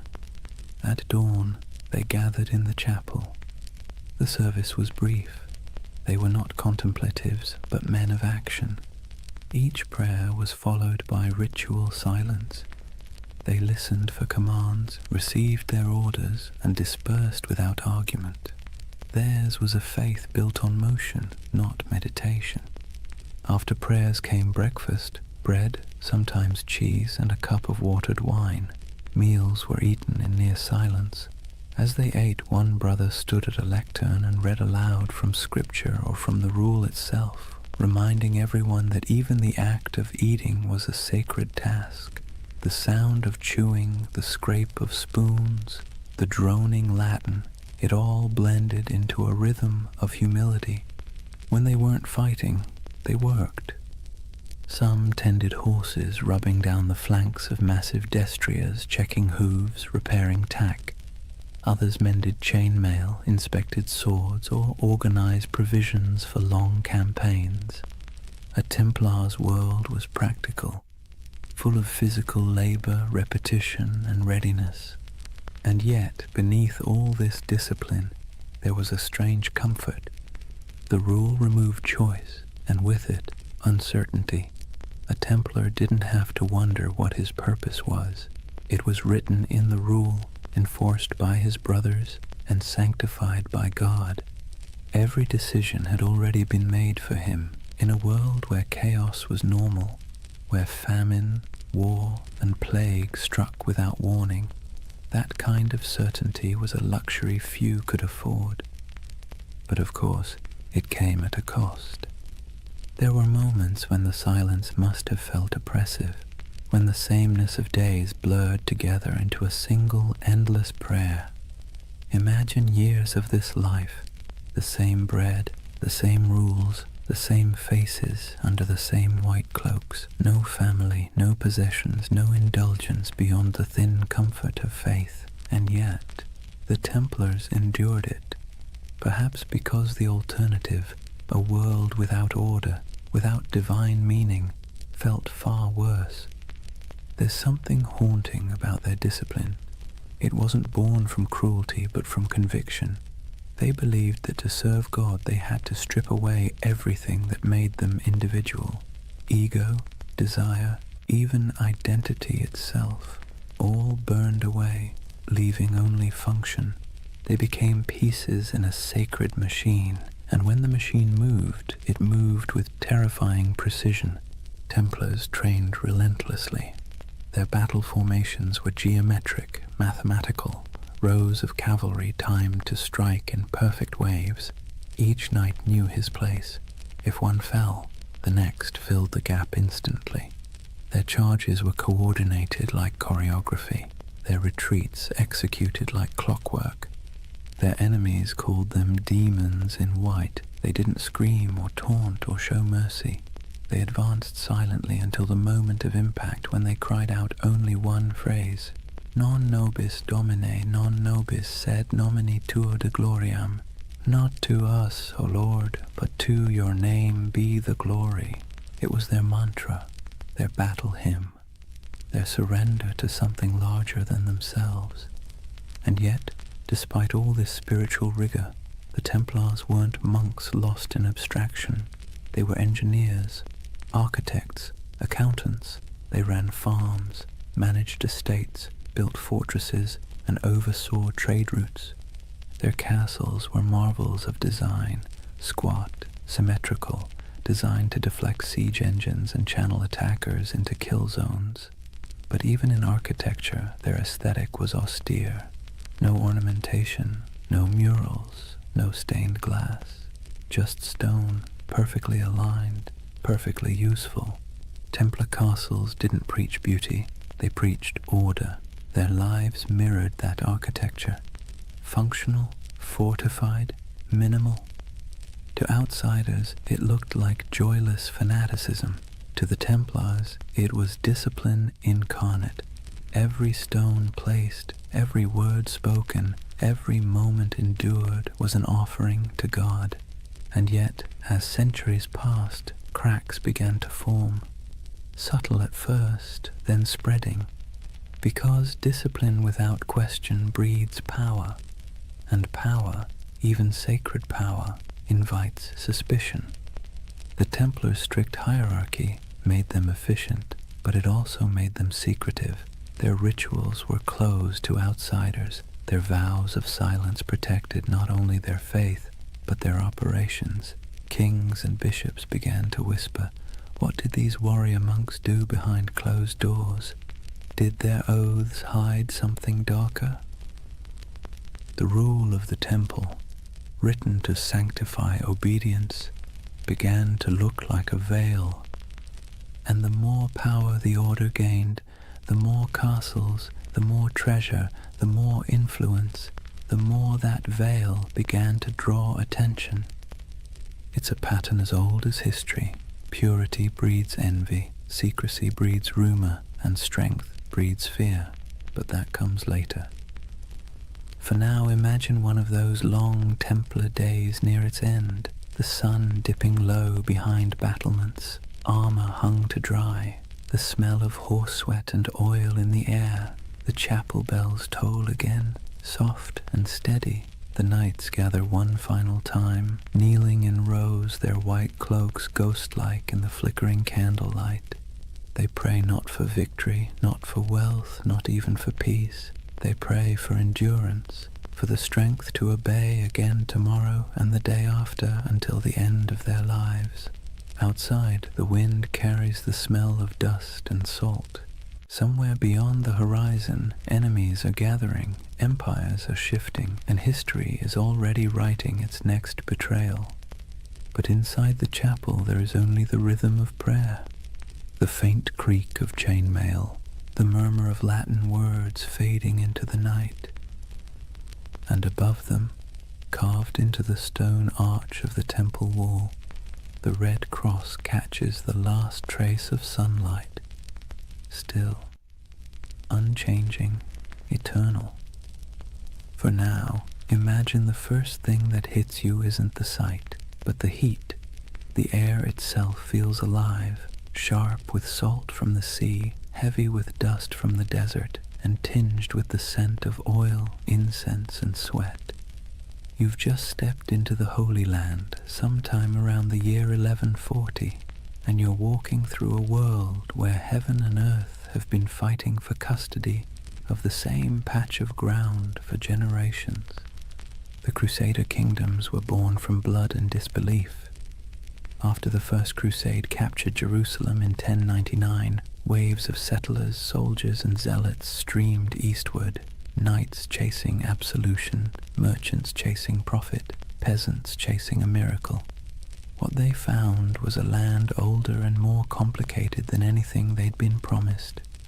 Picture Jerusalem then, not the golden city of postcards, but a dense, sun-bleached labyrinth of limestone walls, narrow streets, and markets bursting with languages: Arabic, Greek, Latin, Armenian, Hebrew, all colliding in the same dusty air.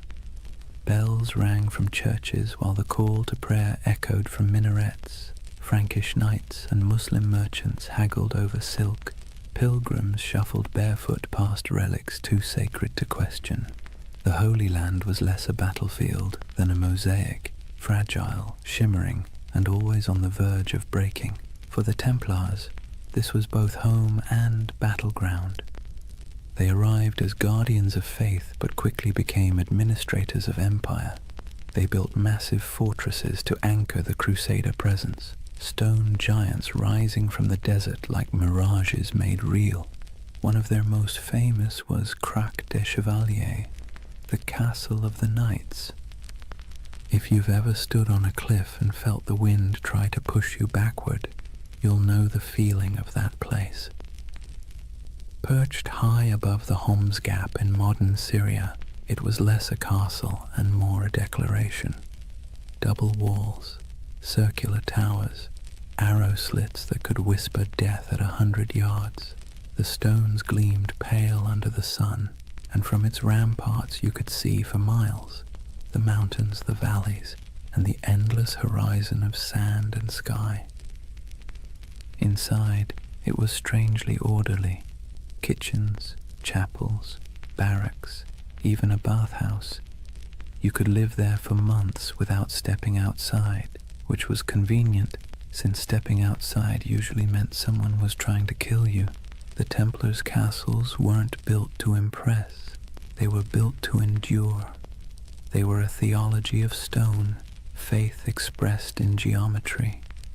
The Crusader kingdoms themselves were strange hybrids, part European colony, part medieval experiment. French nobles ruled over Middle Eastern cities filled with Syrians, Greeks, and Jews. Mosques stood beside cathedrals. Crusader coins bore Latin inscriptions on one side and Arabic ones on the other. In some ways it worked. Trade flowed, cultures mixed, and for a brief shimmering moment East and West coexisted, not peacefully, but practically. Templars thrived in that liminal space. They spoke local languages, made deals with Muslim rulers, and hired Arab engineers to fortify their walls. Despite their reputation as fanatics, the Templars were pragmatists. They had to be. The Holy Land wasn't a sermon, it was survival. Still, survival came at a price. The heat wore on them, the endless patrols through sand and rock, the smell of blood baked into armor, the weight of divine expectation pressing down like the sun itself. Every campaign was a pilgrimage of exhaustion. Imagine a Templar caravan winding across the desert. Horses sweating beneath white banners marked with red crosses, sand grinding in every crevice of armor. They march in silence except for the creak of leather, the occasional clink of mail. Ahead lies an enemy they can't see, only the shimmer of heat on the horizon. By nightfall they camp beneath a vault of stars so clear it feels like a cathedral of light. Prayers are murmured, wounds are tended. The men sleep on bare ground, swords within reach, their faith both pillow and weapon. In this land even the air felt charged with contradiction, sacred and savage all at once, and nowhere was that clearer than in Jerusalem itself. For a brief century the city stood under Christian control, a jewel of Christendom wrapped in ancient dust. The Templars' headquarters was no ordinary building. It was the Al-Aqsa Mosque, believed at the time to stand on the ruins of Solomon's Temple. To the Muslim world it was one of Islam's holiest sites. To the Templars it was the very foundation of their identity, the Temple of Solomon, the birthplace of their name. They turned its halls into barracks, its courtyards into stables, its shadowed corners into places of prayer and secrecy. There, in the dim glow of oil lamps, the Templars trained, planned, and perhaps, as rumors later claimed, uncovered something ancient. Some said they found relics buried beneath the Temple Mount, the Ark of the Covenant, the Holy Grail, scrolls of forgotten wisdom. Others said they simply found nothing and invented mystery to fill the void. Whatever the truth, their presence in Jerusalem became mythic. The sight of their white mantles moving through the streets, calm, silent, immaculate, inspired awe and unease in equal measure. They were soldiers of God, but they moved like ghosts. Their faith was practical, but their reputation became supernatural. Pilgrims whispered that Templars could not be killed by ordinary men. Enemies swore they saw them fight after being struck down, and perhaps that was the point. In a land where death was daily and miracles were currency, a little fear was useful. Templar strategy was as psychological as it was martial. They fought not just with swords but with image, the cross on their chest, the silence in their ranks, the absolute certainty in their purpose. Their presence in battle could shift morale before a single blade was drawn. When the call to arms came, whether at Ascalon, Damascus, or Hattin, the Templars rode out not as individuals but as one unbroken will. Their discipline was terrifying. They charged in perfect formation, shields tight, lances lowered, red crosses blazing against white.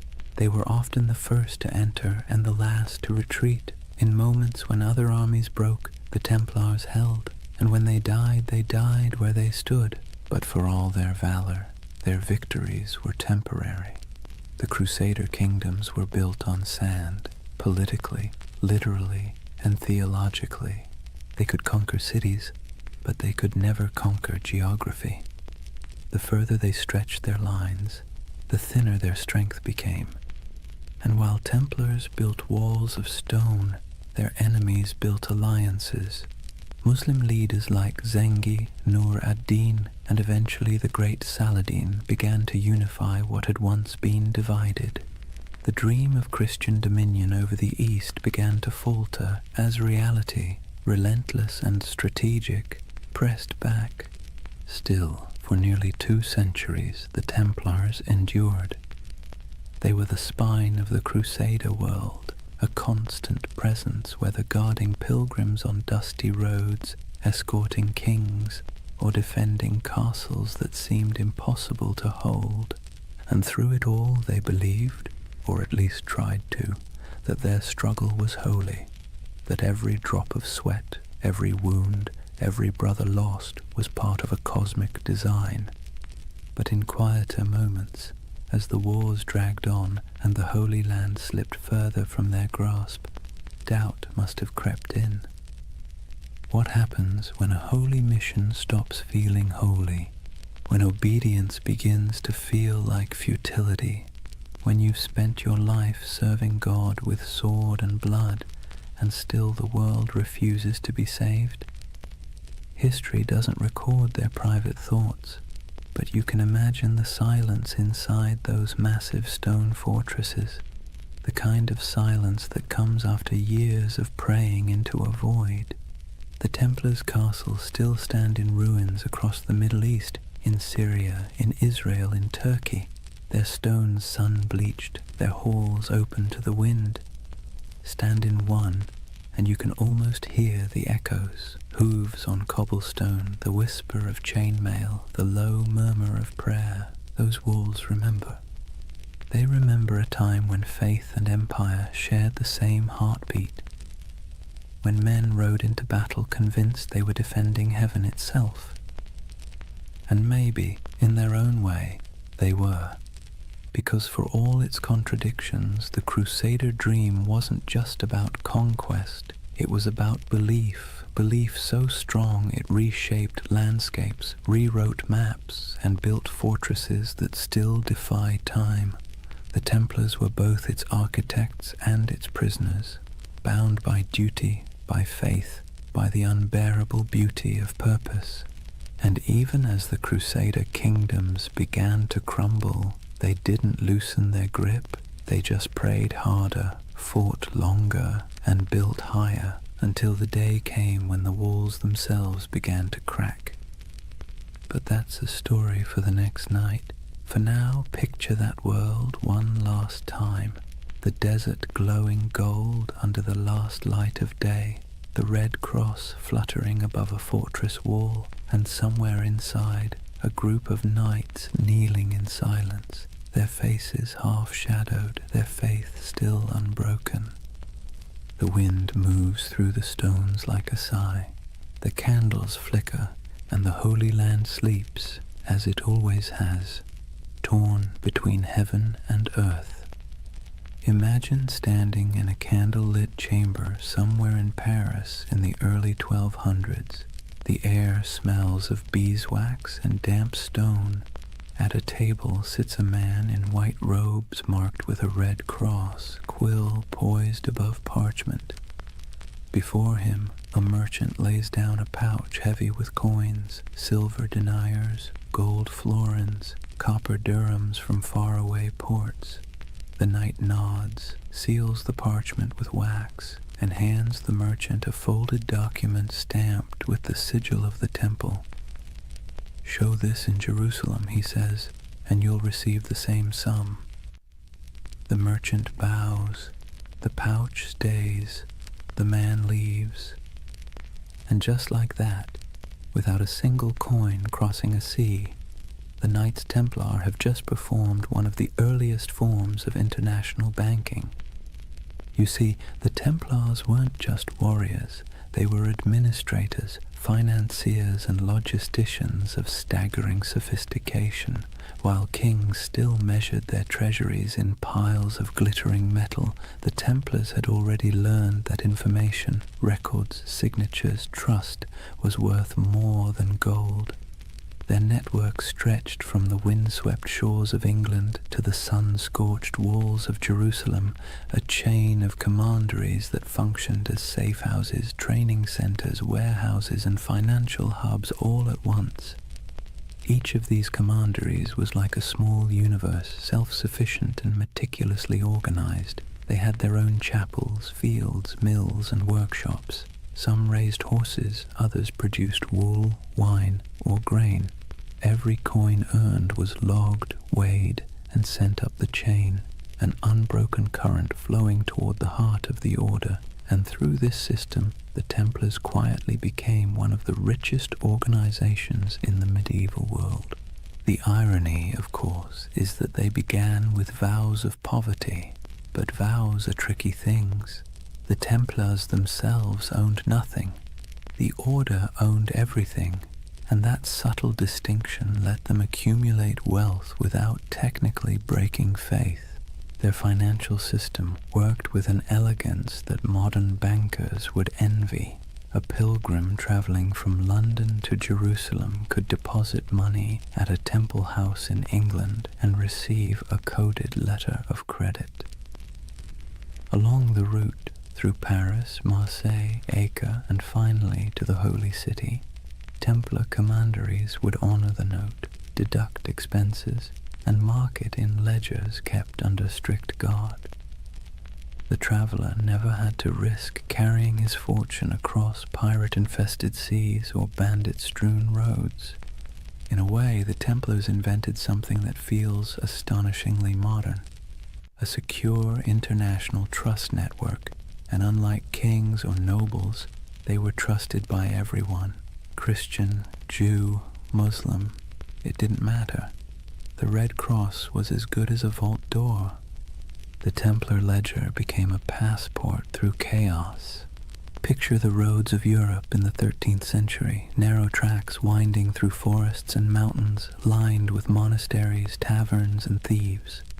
Now picture a convoy of Templar couriers riding fast, cloaked in white, armed but calm. They carried more than messages. They carried secrets, diplomatic letters, royal decrees, coded inventories, even treaties. A letter stamped with the seal of the temple traveled like lightning compared to anything else in the medieval world. And where there were secrets, there were suspicions.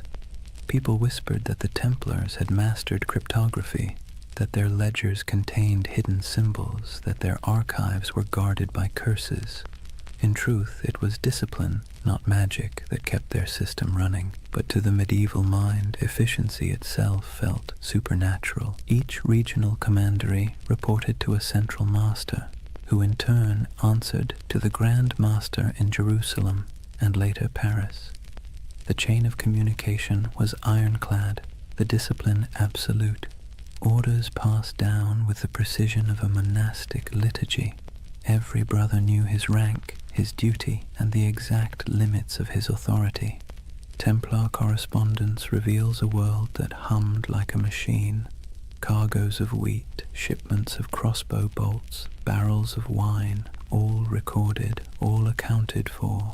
Even the smallest commandery in rural France or Scotland was part of a vast, synchronized network, a medieval multinational that existed centuries before the word corporation would be invented. And yet, for all this order, there was mystery. The Templar headquarters in Paris, known simply as La Maison du Temple, was a fortress of stone walls and tall towers surrounded by gardens and workshops. Inside lay one of the greatest treasuries in Europe, a glittering hoard of gold, silver, jewels, and documents so valuable that kings themselves stored their wealth there. King Louis VII did. So did Henry III of England. Even the Pope trusted the Templars to manage funds for crusades. When monarchs needed loans, it was often the temple that provided them. When nobles needed to transfer land, the temple served as intermediary. They were accountants of God, and for a time it seemed even heaven owed them interest. But power has a way of creating shadows. As their influence spread, so did envy. Clergy whispered that the Templars had grown too rich, too independent. Kings resented being indebted to monks with swords. Rumors began to drift through Europe like incense, that the Templars worshipped idols, that their rituals were secret and profane, that the cross they bore was not a sign of purity, but of blasphemy. Still, in their heyday, those whispers were little more than background noise. Outwardly, the Templars thrived. Their fortresses dotted Europe and the Levant, solid, silent, identical in style, as if each had been built from the same blueprint. Stone geometry repeating across continents. They didn't just build castles, they built infrastructure, bridges, ports, farms. They managed trade routes that linked the Mediterranean to northern Europe. They established supply lines for crusading armies that stretched across thousands of miles. Without them, the very logistics of holy war might have collapsed. It's easy to forget that behind every knight charging into battle was a chain of bakers, blacksmiths, and scribes keeping the machine running. The Order's power didn't come from miracles. It came from ledgers. But not all their wealth was material. The Templars also held something far more dangerous: information. Through their far-flung network, they gathered intelligence about politics, trade, and warfare from every corner of Christendom. They knew which kings were broke, which roads were unsafe, which alliances were shifting. In an age before newspapers, that knowledge was gold. Their reach was so vast that you could travel from Scotland to Syria and never truly leave their shadow. Every few days' journey, you'd find another Templar house, white walls, red cross, the same rhythm of prayer and order. Their presence was both reassuring and unnerving, like a vast skeleton under the skin of medieval Europe. To ordinary people, they must have seemed immortal. Their discipline never wavered, their symbols never changed. Generations rose and fell, and still the Templars endured, unmoved, unstoppable. Even their dress added to the myth. While nobles flaunted velvet and jewels, Templars wore plain wool, dyed white for purity.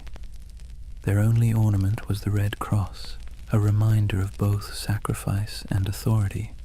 When they moved through a town, heads bowed, they looked less like men than like an idea, one that walked and breathed and collected rent.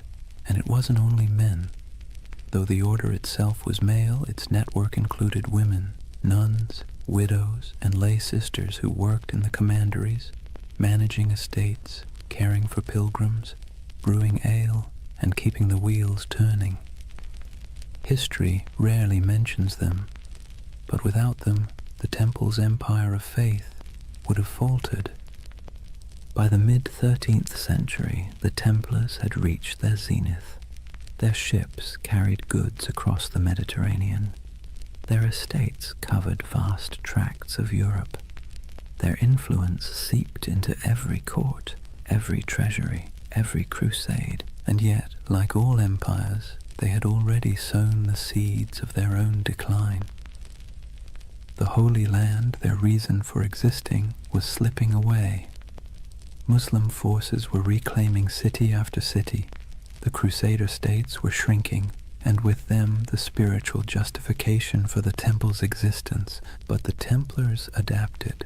They shifted their focus westward, becoming less of a crusading order and more of a financial and political one.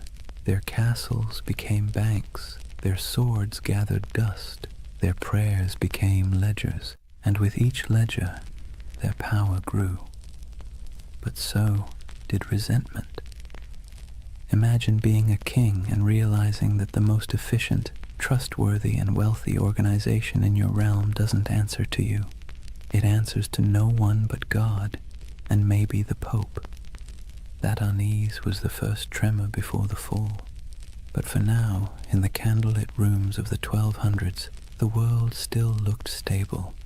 Templar scribes bent over parchment, quills scratched, coins clinked softly in wooden chests. Outside, the moonlight shimmered on stone, and the red cross of the order fluttered faintly in the night wind. It was a world of precision, discipline, and quiet ambition. A world that believed itself eternal. And perhaps, for a while, it was. Picture a long stone hall lit by morning light through narrow slits in the wall. The air smells faintly of straw and cold iron. Dozens of men kneel side by side, white mantles draped over their shoulders, red crosses stark against the fabric. No one speaks. The only sounds are the shuffle of boots, the whisper of breath, and the faint crackle of a torch. It's not a church exactly, not a barracks either. It's both, and that contradiction is the essence of the Knights Templar. Discipline was their creed. Every movement, every word, every thought was governed by the rule of the temple, a sprawling set of commandments written in the early 12th century that blended the rigidity of a monastery with the brutality of a battlefield. And yet, for all its severity, there was beauty in that order, a rhythm that shaped their days like the tolling of distant bells. They rose before dawn to pray, their voices echoing in unison. Then came the chores, feeding horses, sharpening weapons, tending armor, mending cloaks, cleaning wounds. Breakfast was simple, bread, sometimes watered wine, rarely meat, then training, endless training, sword drills in formation, mounted charges across dusty fields, bow practice until fingers blistered. To the outside world, they were holy warriors. To themselves, they were servants of God, of each other, and of discipline itself. Templars lived by vows of poverty, chastity, and obedience, but those words meant something very different in their world. Poverty meant no personal possessions, but the order itself owned vast estates. Chastity meant avoiding women entirely, even in conversation, an easier rule to write than to live by. And obedience meant complete submission to one's commander, even unto death. That last vow was the hardest and the one that defined them. A Templar didn't fight for victory. He fought to obey.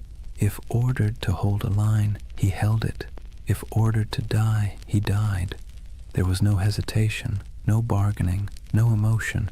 In battle, this made them terrifying. Other soldiers might panic, flee, or waver. The Templars never broke formation. Even when surrounded, they fought in silence, red crosses vanishing one by one into the dust. It's tempting to romanticize that kind of devotion, but there was nothing romantic about it. It was hard, mechanical, and often lonely. Templars were forbidden to embrace their own brothers without permission, forbidden to joke or sing frivolously, forbidden to play games of chance. Even laughter was discouraged, except in moderation. Their armor, too, reflected that restraint, plain, functional, unadorned. No bright colors, no gilded crests, only the red cross sewn near the heart. It was said that when the Templars rode into battle, the sound of their charge was unlike anything else. Not the roar of chaos, but the low thunder of synchronized hooves, a kind of terrible harmony. They weren't the largest army in the Crusades, nor the most numerous, but they were the most feared, because the enemy knew they wouldn't stop. Every Templar learned to fight and die as part of something greater, and that mindset extended beyond the battlefield. Inside their commanderies, every task, no matter how small, was done with the same ritual precision. From the folding of cloaks to the cleaning of armor, everything had its method. The order saw chaos as the devil's playground, and order as divine. Imagine the life of a young recruit, a sergeant or a serving brother, joining the temple. He would begin as an associate, working the stables, tending the fields, carrying water. He'd sleep on straw, wake before dawn, pray, eat little, speak less. The nights might seem distant, stoic men of few words, but in truth everyone shared the same weight of silence. Templar silence wasn't emptiness, it was control. They believed words carried danger, pride, gossip, temptation. So they learned to communicate through gestures and glances, through efficiency rather than expression. Meals were eaten in near silence, a monk reading scripture aloud while others chewed. If you wanted salt, you didn't ask, you pointed. If you needed bread, you waited your turn. Over time, that silence became a kind of language, a pulse that connected them more deeply than speech ever could. And perhaps that's why their discipline bordered on the sacred. Their punishments were severe but predictable. A brother who broke his vows, who stole, lied, or behaved pridefully, might be stripped of his cloak, forced to eat on the floor, or made to lie face down during Mass while others stepped over him. For grave offenses he could be expelled entirely, his red cross torn away like a soul in exile. But for most, it never came to that. The Templar mind was trained like a blade, sharp, steady, and resigned. Even their daily routines reinforced obedience. The day was divided by bells, prayer, labor, rest. Each moment accounted for.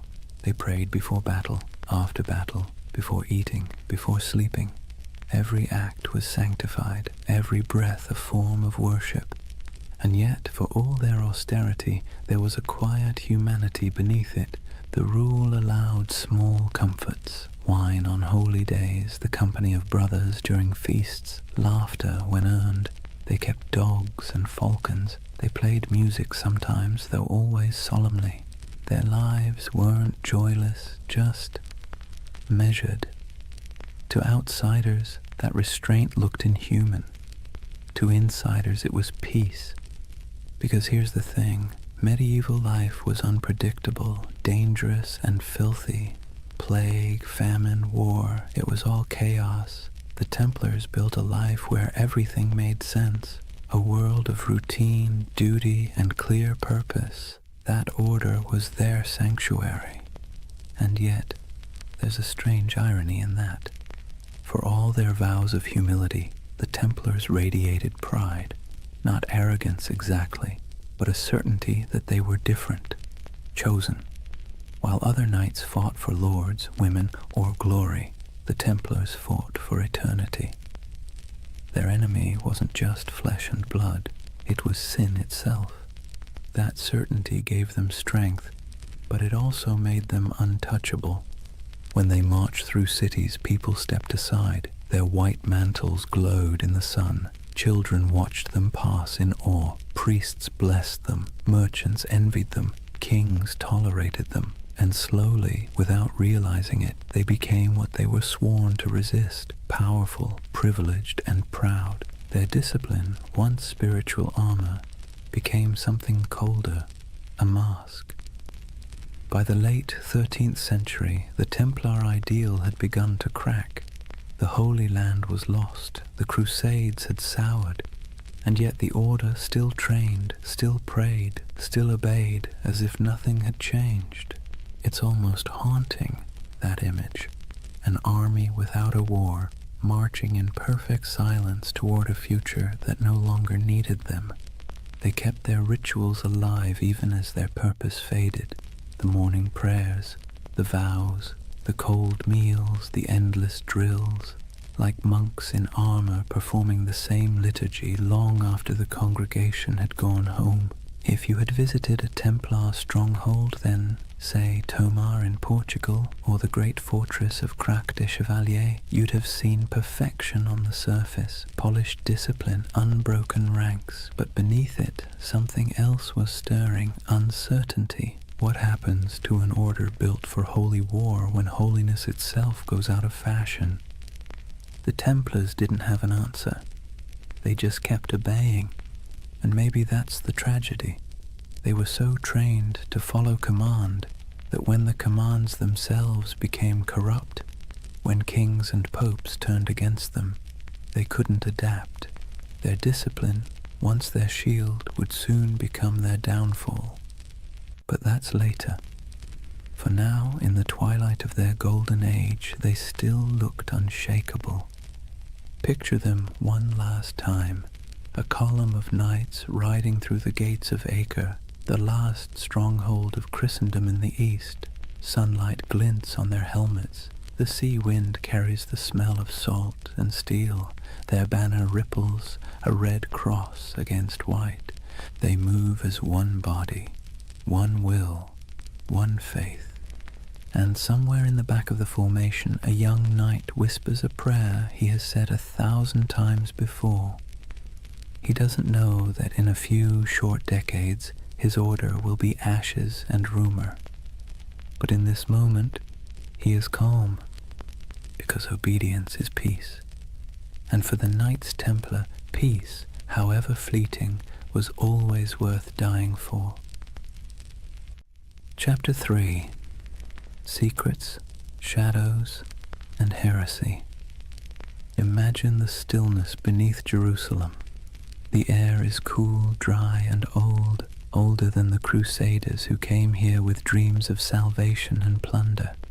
Torches flicker against ancient stone, illuminating tunnels carved centuries before the birth of Christ. The sound of footsteps echoes faintly, rhythmic and deliberate. These men wear no crowns, no jewels, only white mantles marked with a red cross. 9 knights, poor, pious, exhausted, descending under the ruins of Solomon's temple. At least that's the story. the first whisper in a legend that would stretch across continents and centuries. According to chroniclers, when the Knights Templar were founded around 1119, their official mission was humble: to protect Christian pilgrims traveling the dangerous road from Jaffa to Jerusalem. In reality, there were only 9 of them, hardly enough to guard a single caravan. And yet King Baldwin II of Jerusalem gave them quarters in one of the holiest sites on earth, the Temple Mount, believed to be the ruins of Solomon's temple itself. That's where the name came from, the poor fellow soldiers of Christ and of the Temple of Solomon. But for a group of destitute knights, their address was suspiciously prestigious. The Temple Mount was not just another ruin, it was a sacred puzzle layered in myth. Jews believed it was where the Ark of the Covenant had once rested. Muslims revered it as the site of the Prophet's ascent to heaven. Christians saw it as the home of God's wisdom and wrath alike. And somehow these 9 knights, without royal blood, without political clout, were allowed to live directly atop it, and for nearly 9 years no one quite knew what they were doing down there. There are no surviving records, no letters, no official reports, just silence, the kind that history fills with imagination. And centuries later, that silence became the perfect soil for mystery. Some say the Templars were digging, not guarding, that they searched the ruins for hidden relics, ancient scrolls, or lost knowledge buried deep beneath Jerusalem. According to certain accounts, the knights conducted excavations under the temple itself, tunneling through ancient chambers that had lain untouched since biblical times. Archaeologists in the 19th century actually found evidence of Templar tunnels beneath the site, narrow shafts and corridors leading nowhere, carved by human hands during the Crusader period. That's when the myth took root, that the Templars had uncovered something extraordinary, something that transformed them from a handful of ragged knights into one of the most powerful organizations in the medieval world. What was it? The Ark of the Covenant? The Holy Grail?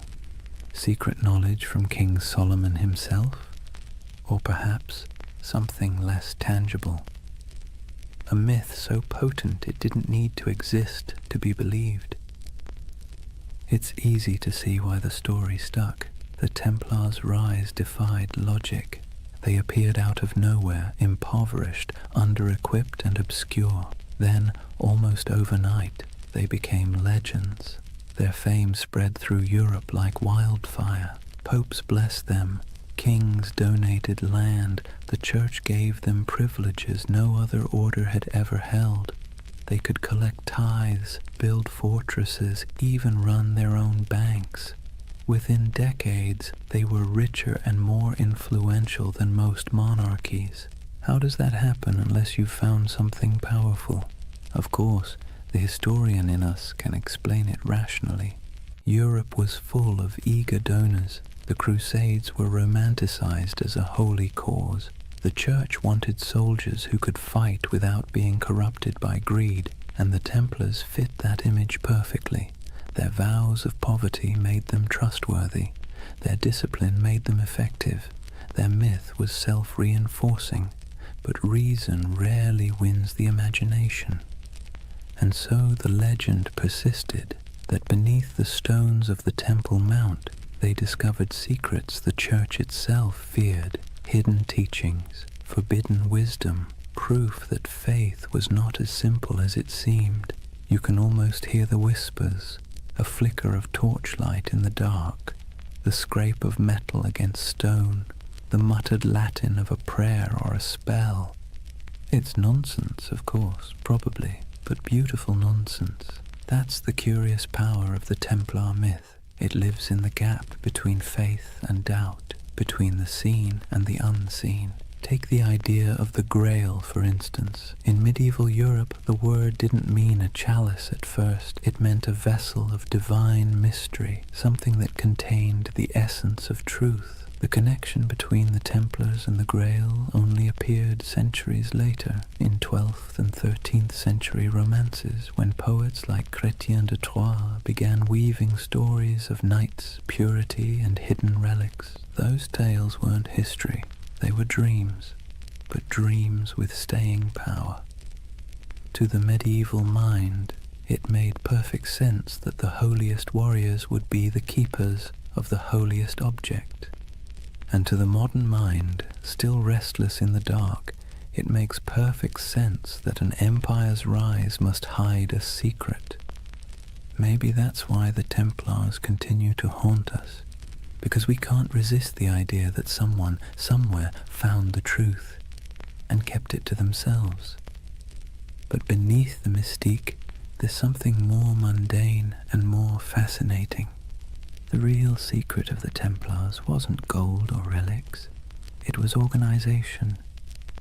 While other Crusader groups floundered in chaos, the Templars built a system. They turned faith into logistics. They mastered record-keeping, finance, communication, and property management at a level Europe had never seen before. Their commanderies stretched from Scotland to Syria, forming a network that could move money, men, and messages faster than any king's court. They were medieval globalists, an early blueprint for the international corporation. That was their real treasure, their true grail, not buried under Jerusalem, but written in ledgers and sealed with wax. Still, it's fun to imagine the other version, the one where those 9 knights, by flickering torchlight, brushed away centuries of dust and found something that made them more than soldiers, something that whispered of destiny, because that's the romantic engine of the Templar myth, that somewhere in their cold discipline and rigid faith, they touched a kind of forbidden light. Maybe it wasn't treasure, maybe it was understanding. The Church would later accuse them of heresy, of denying Christ, of spitting on the cross, of worshipping strange idols, all of which sound absurd, until you remember how much they changed between those first 9 nights and the empire they became.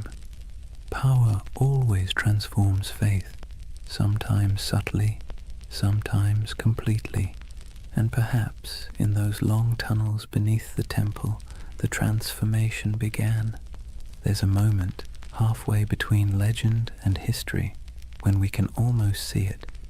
9 men on their knees, torches flickering, the stones around them whispering echoes of the past. They think they're praying, but maybe in that silence something ancient is listening. And maybe that's why the myth still holds us, because even if the Templars never found the Ark or the Grail or any secret knowledge at all, they still uncovered something remarkable, the power of belief itself.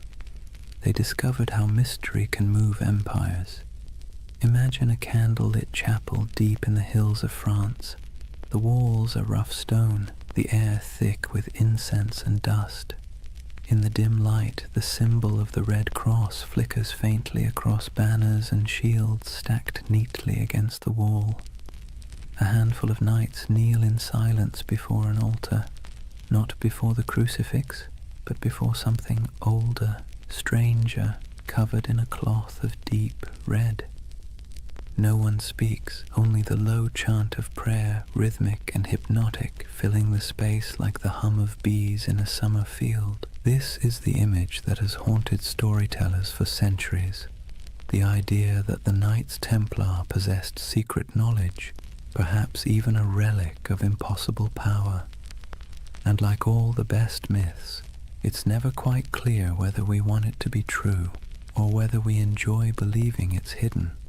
The legend of the Holy Grail, for instance, didn't actually begin with the Bible. It began with poets. Around the late 12th century, when the Templars were at their most powerful, a French poet named Chrétien de Troyes wrote of a mysterious grail, a shining vessel carried in a sacred procession. capable of granting eternal nourishment and divine wisdom. He never called it holy, nor said it was a cup. Later, writers turned it into the chalice of Christ, the cup of the Last Supper, or the vessel that caught his blood at the crucifixion. But in Chrétien's day, the Grail was simply something too sacred to name directly. And in that ambiguity, the Templars found a shadow, because who else fit the image better? Knights of divine mystery, warriors of impossible devotion, a brotherhood whose rituals were secret, whose vows were absolute, and whose origins lay under the ruins of Solomon's temple. To a medieval audience it made perfect sense. If the Grail existed, it was the Templars who kept it. Over the centuries, the Grail and the Templars fused together into a single enduring myth, a marriage of chivalry and mysticism that no amount of historical evidence has ever been able to undo. The truth, though, is both smaller and more interesting. The Templars were bureaucrats of the divine. They didn't sit around sipping from golden chalices or unlocking cosmic secrets. They balanced books. They managed estates. They wrote letters in crisp Latin. They were the spiritual accountants of a holy empire. But because they lived in an age obsessed with relics, bones of saints, drops of Christ's blood, splinters of the true cross, they were inevitably drawn into the world of the sacred object. They guarded reliquaries. They escorted pilgrims who sought miraculous artifacts. They helped fund and protect monasteries where fragments of supposed holy items were displayed. So when rumors spread that they had discovered ancient scrolls beneath the Temple of Solomon, texts written by early Jews, Gnostics, or even pre-Christian mystics, the stories stuck. The scroll myth would grow and mutate over time. Some later accounts, centuries after the Templars were gone, claimed they had found the Book of Thoth, an Egyptian text of divine wisdom. Others said they uncovered teachings from the lost tribes of Israel, and some whispered of alchemical diagrams, maps of the cosmos itself, hidden away from the church to protect humanity from knowledge it wasn't ready to bear. Of course, there's no evidence for any of this, but myths thrive where evidence fails, and perhaps that's what made the Templars so irresistible to later imaginations. They embodied that perfect combination of real power and secret silence. The Church itself fueled much of it, unintentionally, because the Templars, though loyal to Rome, answered to no king, no bishop, no worldly authority. They were free to move money, land, and information across borders. They could send coded letters that no one else could read. They had their own internal justice system, their own chapels, their own prayers.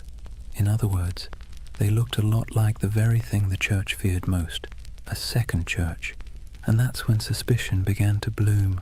Whispers spread that the Templars practiced strange rituals, that their initiations involved renouncing Christ, spitting on the cross, or worshipping a mysterious head called Baphomet, that their power came not from God but from something older. Most historians agree that these accusations were lies, propaganda created to destroy them later. But it's worth noting why those lies were so effective. Because they sounded plausible. Because secrecy always invites projection. If you give people a locked door, they will imagine what's behind it. And for medieval Europe, already steeped in apocalyptic fear and superstition, the Templars became the perfect vessel for that imagination. Their very success became suspicious, their discipline unnatural, their wealth sinful, their silence heretical. And yet, maybe there was something beneath all the rumor. Not magic, not relics, but an attitude. See, the Templars didn't pray like other monks. Their spirituality wasn't cloistered, it was militant. Their daily life was about control, obedience, and the annihilation of the self. Every moment of pleasure, every trace of comfort was stripped away to make room for purpose. In a sense, that was a kind of secret knowledge, the knowledge that faith and suffering could be fused into a single weapon. And that's what made them so dangerous. Not to the Muslims they fought in the Holy Land, but to the church that eventually feared them, because the Templars didn't seem to need intermediaries. Their faith was too direct, too efficient, too pure. When you can talk to God through action, you make priests nervous. By the time the Crusader kingdoms began to crumble, the Templars' mystique had already surpassed their usefulness. Europe no longer needed warrior monks. It needed bankers, diplomats, and obedient clergy. And so the Templars' mysticism, once admired, became suspect. It's strange, isn't it? How quickly a symbol of holiness can become a symbol of heresy. 1 century they were Christ's chosen, the next they were whispered to be sorcerers. But perhaps that's the price of mystery. The more tightly you guard your secrets, the easier it is for others to fill them with darkness. And in the quiet moments when we think of the Templars by torchlight, kneeling before something hidden under silk, we feel that same tension, that blend of awe and suspicion, that uneasy beauty of something half-believed. Because part of us wants to believe. We crave hidden truths. We need our mysteries, especially the ones that refuse to resolve. And maybe that's why, centuries later, the Templar myth is still alive, in Dan Brown novels, in video games, in conspiracy theories whispered on YouTube at 3 a.m., because it scratches that ancient itch, that somewhere, someone knows something we don't. It's funny how little we've changed. The medieval mind looked at the stars and imagined divine design. We look at old ruins and imagine lost technology. Both are acts of yearning, proof that we are wired to believe that history hides something from us. And perhaps the Templars were the first to realize that the greatest power isn't in what you know, but in what others think you might know. Theirs was a religion of silence, and silence in any age is seductive. Imagine the city of Jerusalem in the morning light. The walls are pale gold, dust drifting through narrow streets where merchants lift their shutters and donkeys stamp impatiently in the shade. From the hills beyond, the desert glows like a sea of faded fire. Bells ring from the Church of the Holy Sepulchre, and somewhere a muezzin's call answers softly from across the valley. This was the city the Templars swore to defend, the heart of their purpose, the reason for their existence. But by the late 12th century, Jerusalem was no longer the eternal prize they once imagined. It had become a coin tossed endlessly between empires, each claiming divine right, none able to hold it for long. The cracks began, as they so often do, with pride. The Crusader kingdoms, those fragile Latin states carved out after the First Crusade, had grown decadent and divided. The descendants of knights who once marched barefoot to holy war now lived like minor kings, drinking imported wine, bickering over titles, and marrying into local dynasties to secure land and dowries. The Templars, meanwhile, had become something very different from their humble beginnings.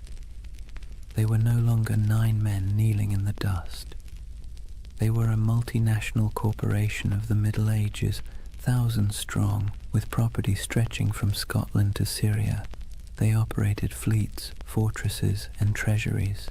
They could lend money to kings and fund crusades outright. And that kind of power, while impressive, makes enemies quickly.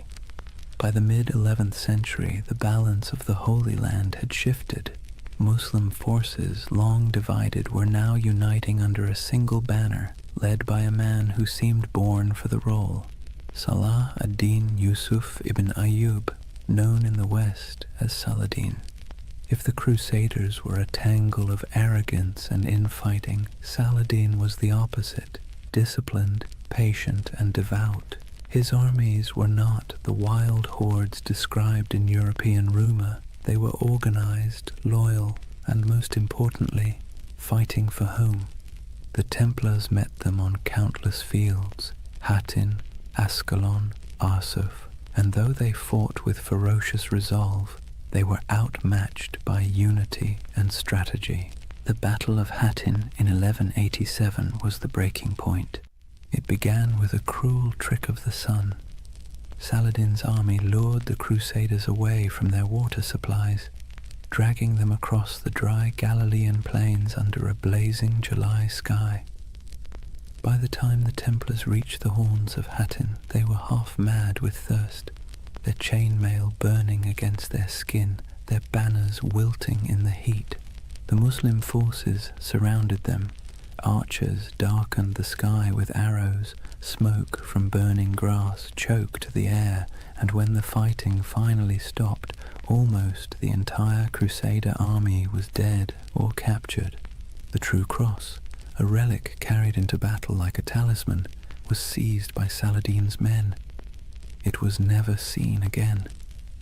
The Templar Grand Master Gerard de Riedfort was taken alive. Saladin spared him, though many of his brothers were executed. He would live long enough to watch the walls of Jerusalem fall later that same year.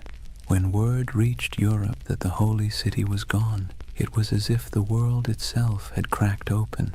Sermons thundered across cathedrals, blaming sin, pride, and divine wrath. Monarchs trembled, pilgrims wept. The Pope called for another crusade, and through it all, the Templars stood in the ruins of their purpose. You can almost imagine the silence that followed. The once sacred city, its streets littered with the detritus of war, now echoed with the sounds of new rulers. The Templar headquarters on the Temple Mount was emptied, their altars dismantled, their treasures seized. What began as a holy mission now looked suspiciously like a failure of faith. For the first time, the Templars were without their holy ground, and without Jerusalem, they were forced to confront an uncomfortable truth. If the temple was gone, what exactly were they the knights of anymore? But endings have a way of becoming beginnings. Driven from the holy city, the Templars retreated to the coast, to Acre, Tyre, and Cyprus, where they rebuilt themselves as the guardians of ports and pilgrims rather than of the temple itself. Their castles became symbols of endurance. Crac des Chevaliers in Syria rose like a stone crown over the hills, its walls layered and massive, designed to resist even the most determined siege. Safed Tortosa, Athlit, each fortress a defiant miracle of engineering, built with geometry, patience, and faith in stone. In those high towers, the Templars kept the flame of their order alive. But it was different now. Less about holy destiny, more about survival. Their discipline hardened into something colder. Their prayers became shorter, their eyes sharper. They trained recruits not to imagine glory, but to endure isolation, hunger, and the dull ache of endless duty. And yet, despite all this loss, their legend somehow grew. Europe romanticized them even as the Holy Land slipped away. Chroniclers back home painted the Templars as holy martyrs, holding back the tide of heathens. Donations poured in. New recruits arrived from noble families eager for redemption. It's one of history's great ironies. The worse they failed in the East, the more powerful they became in the West. But under the surface, something had changed. Their order was no longer about the sacred geography of Jerusalem. It was about the machinery of power. And in that subtle shift from spiritual to financial, the seeds of their downfall were already being sown. When the Crusades began, the Templars fought for the soul of Christendom. By the 13th century, they were its bankers. They lent to kings and nobles, secured transport for crusading armies, and managed estates that rivaled monasteries in wealth. Their temples in Paris, London, and Aragon became repositories for gold and secrets. Some said their vaults held the lost relics of the East. Others whispered that beneath their churches, tunnels led to rooms where initiates swore oaths in candlelight, swearing not to crown or cross, but to something older.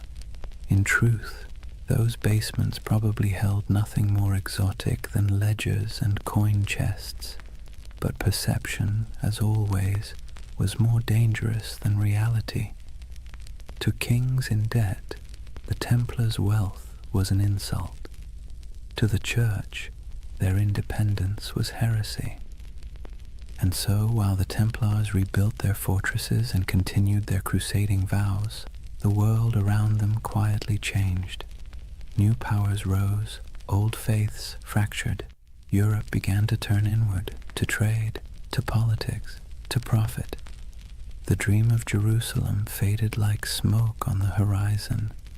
The Templars became relics themselves, living fossils of an age of faith that no longer fit the world they helped create. And perhaps that's the tragedy at the heart of their story. They were men who built a system so efficient, so disciplined, that it outlasted their original purpose.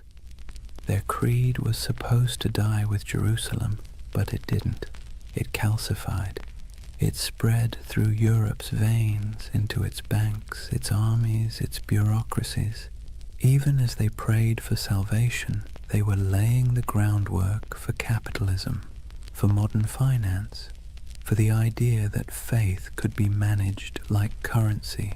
When you think about it, that might be their most heretical legacy of all. In the distance, though, back on those coastal walls, you can almost still hear the wind off the sea whistling through the battlements of Acre. The Templar banners still flutter there in imagination, crimson crosses fading against the salt air. They never stopped believing they could reclaim the Holy Land. They never stopped waiting for the day the horns would sound again. But faith, like empire, has tides, and the tide was already receding. Imagine standing on the ramparts of Acre at twilight. The sea stretches endlessly westward, glowing copper beneath the dying sun. Seagulls drift above the harbor where broken ships list in the water, their masts creaking softly. Behind you, the wind carries the scent of smoke and salt, and the low, steady hum of prayer from men who know the end is coming. This is the world of the final crusades, not the holy fire of the first generation, not the fevered marches of kings and saints, but a quieter, more desperate echo. The age of glory was over. What remained was a grim, bureaucratic persistence. Wars fought on borrowed faith, borrowed time, and borrowed money. By the late 13th century, the Kingdom of Jerusalem existed mostly on parchment and in memory. Its capital, if one could call it that, was Acre, a coastal city pressed between a restless sea and endless desert.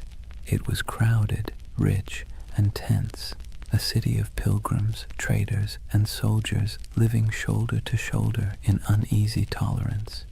Here the Knights Templar had built their final fortress, a marvel of engineering, all white stone and iron gates, its walls thicker than any catapult could breach. Within those walls, gold and relics were stored in vaults beneath torchlit halls. Above them, in chapels that echoed with Latin chants, the Templars still prayed for Jerusalem, though most knew they would never see it again. They had become the custodians of a dream already dying. The last crusades were not holy wars anymore. They were logistics operations, charters, supply lines, contracts. The romantic image of knights charging across the desert had long since been replaced by the grinding reality of politics. Kings back in Europe promised armies and delivered excuses. Popes issued bulls calling for redemption and sent none. The Templars and their rivals, the Knights Hospitaller, did what they could.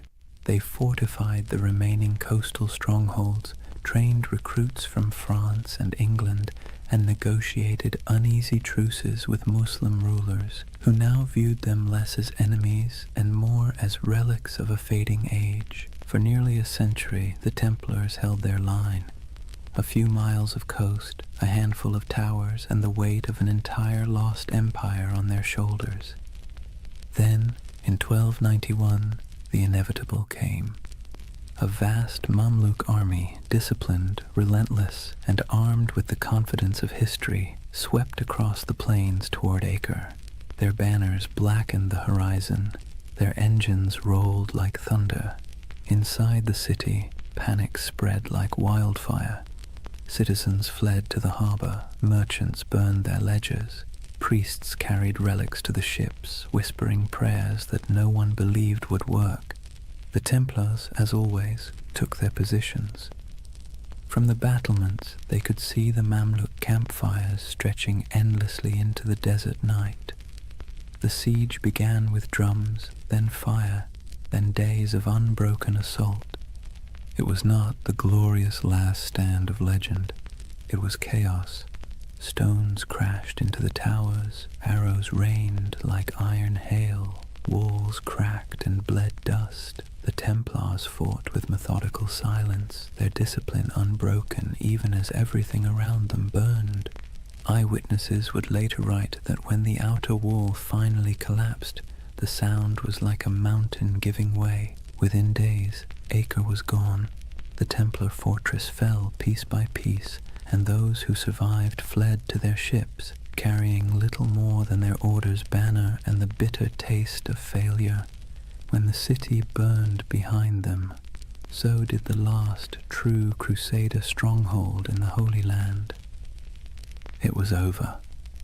The Crusades had lasted nearly 2 centuries, and now, after all the pilgrimages, sieges, and sermons, the Holy Land was once again entirely in Muslim hands.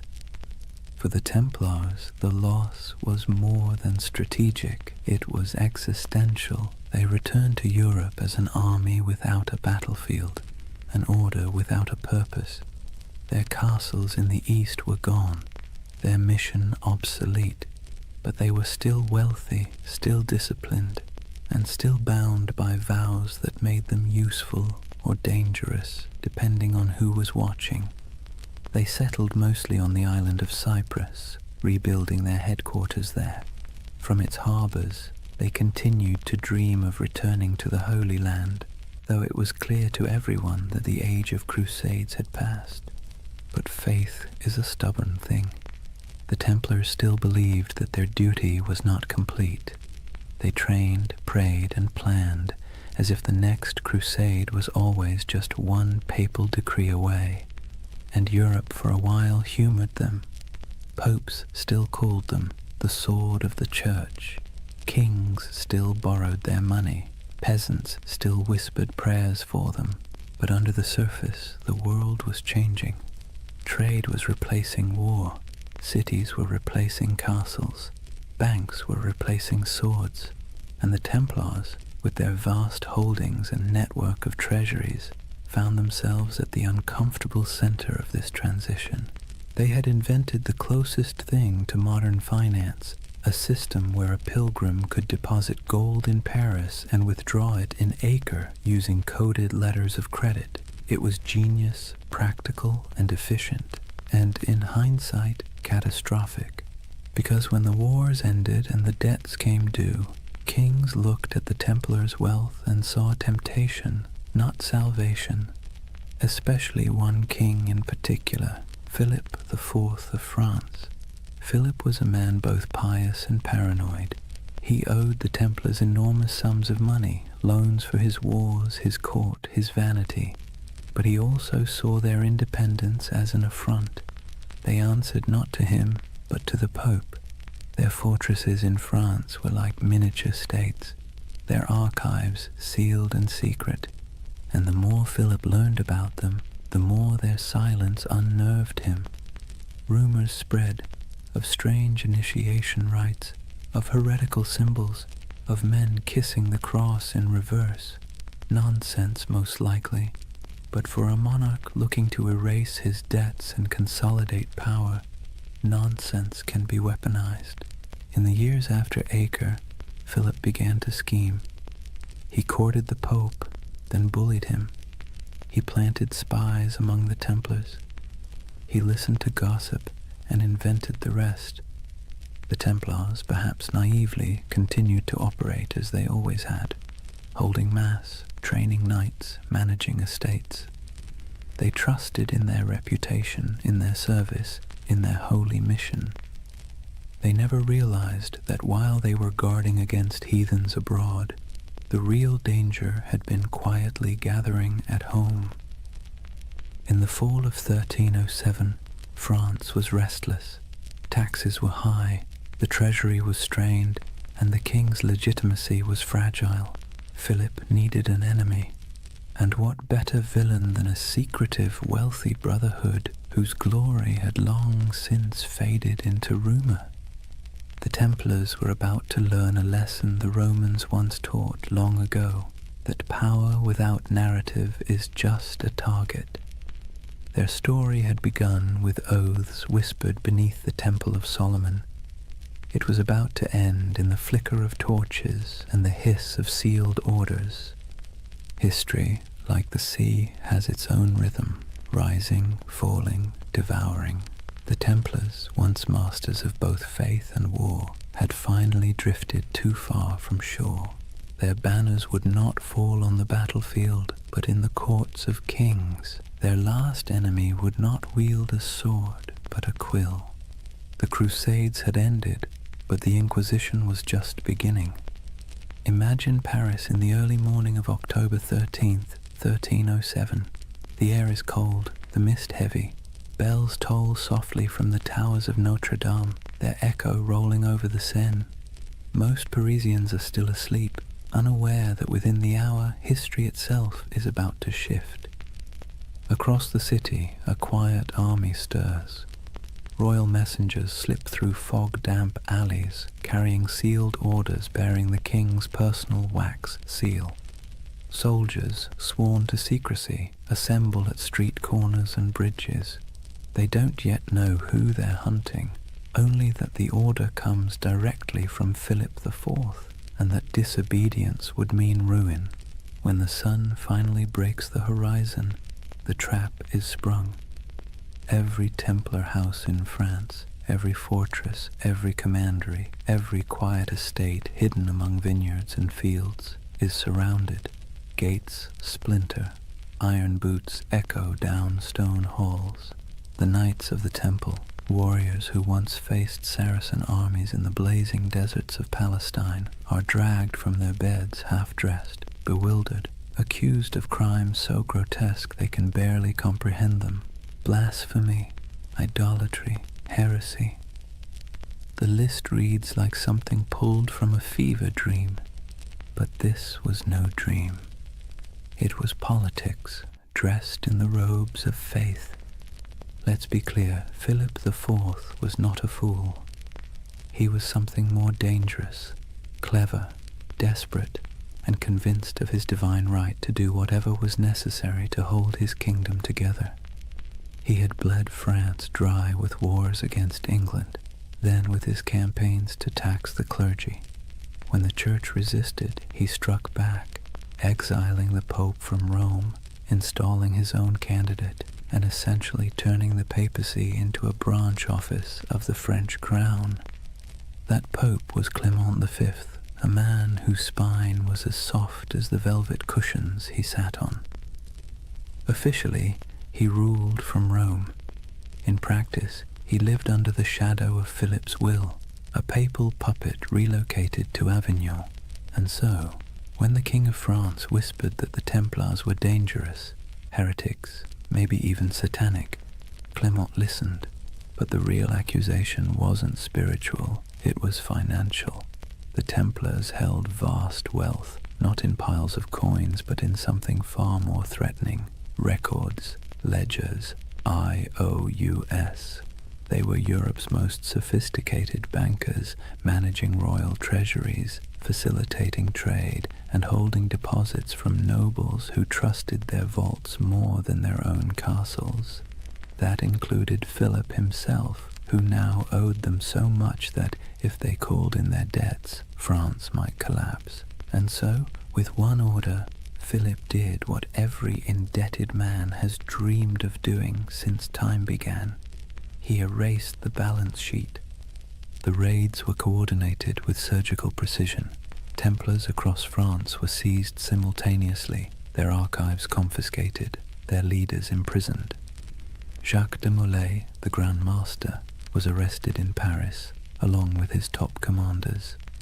He had been a guest of honor at the king's court just days before, attending the funeral of Philip's sister.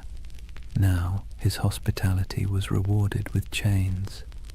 The interrogations began almost immediately. The king's agents, men of ink and iron, demanded confessions to every sin imaginable. They accused the Templars of denying Christ, of spitting on the cross during initiation, of worshipping a mysterious idol called Baphomet. They spoke of obscene rituals, secret kisses, and dark oaths taken by candlelight. And under torture, men will say anything. By the week's end, confessions poured in, broken, contradictory, desperate. Some swore they had been tricked, others simply wept and signed whatever parchment was placed before them. The king had his proof. But outside the dungeons, the world was less convinced. The charges made no sense. The Templars were fanatically religious, sworn to poverty, chastity, and obedience.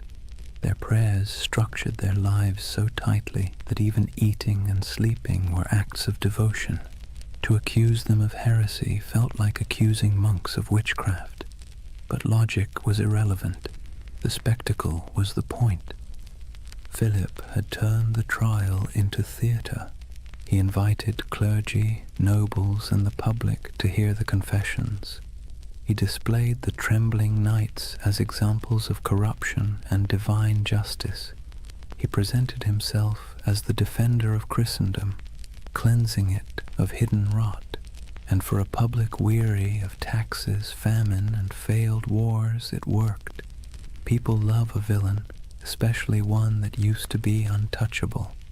Meanwhile, Clement V hesitated. As head of the church, the Templars were technically under his jurisdiction, not Philip's, and he knew, deep down, that the charges were absurd. He issued cautious letters demanding the Templars be handed over to papal investigators, but Philip ignored him. France was already playing judge, jury, and executioner. When the Pope finally summoned his courage to intervene, the damage was done. Across Europe, the accusations had spread like wildfire. Other kings, seeing opportunity, followed Philip's lead. Why not confiscate a few Templar estates? Why not seize their gold, their horses, their lands? After all, if France was purging the heretics, who wanted to look soft on sin? One by one, Europe's monarchs turned on their former protectors. In England, Edward II hesitated at first. He actually liked the Templars, but papal pressure forced his hand. In Spain and Portugal, the order was dissolved and reborn under new names, with new insignia, to preserve their assets while appeasing the church. In Germany and Italy, their properties were quietly absorbed by the Hospitallers, rivals who had survived by being slightly less rich and slightly less suspicious. But in France, there was no mercy. The king's prisons overflowed with knights. Some recanted their forced confessions, and for that they were burned alive.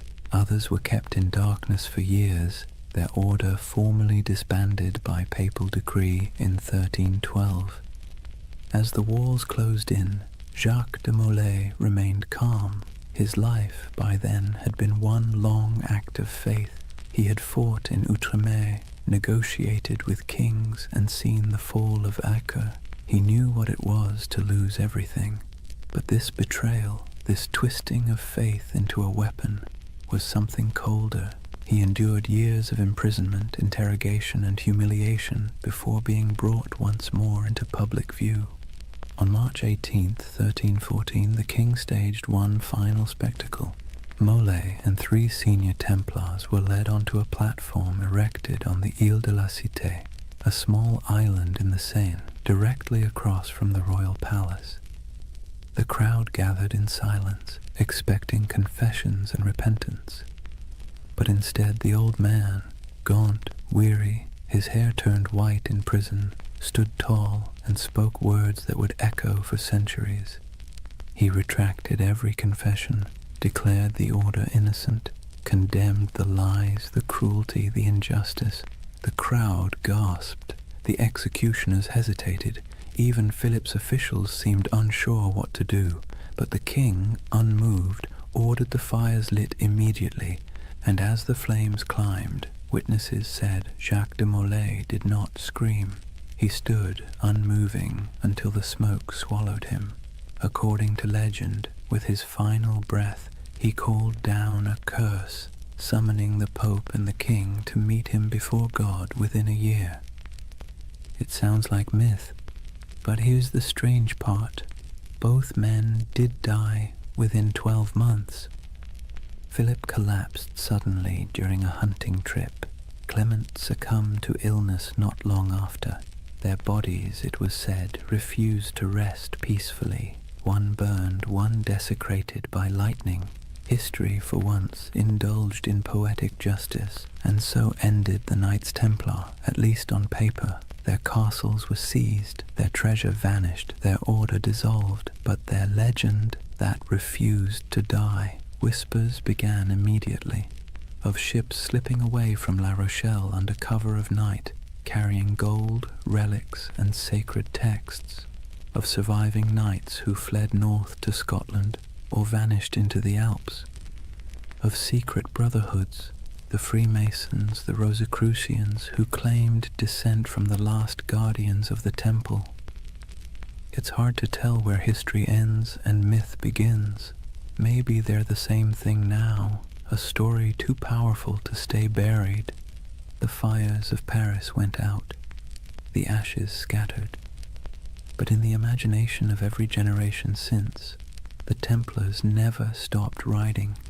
Their red crosses still gleam faintly in the dark corners of our collective memory, where faith and conspiracy meet like 2 mirrors reflecting forever. Chapter 4. The Fall, the Curse, and the Immortal Legend. Take a deep breath and picture it again. Paris, 1314.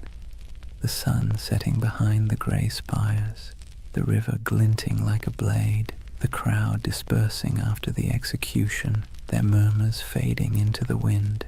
For a moment, the city feels hollow. The flames have gone out, the smoke has thinned, and all that remains of the Knights Templar is the faint scent of burning oak and the whisper of rumour. It should have ended there, but history, like fire, has a way of smouldering long after the last spark dies. They say Jacques de Molay's final words were a curse. He called out from the pyre, summoning Pope Clement and King Philip to appear before the judgment of God within a year. The legend says his voice did not tremble. It carried through the crowd, past the walls of Paris, past the gilded windows of the royal palace, carried by the smoke as if heaven itself were listening. And then, as the flames consumed him, something strange happened. The air shifted. The crowd fell silent. Even the guards who had lit the pyre looked uneasy, like men who had just seen something they shouldn't have. You can almost hear the echo, soft, defiant, and final. Within 1 year you will answer before God. It's the kind of line that sounds too neat to be true.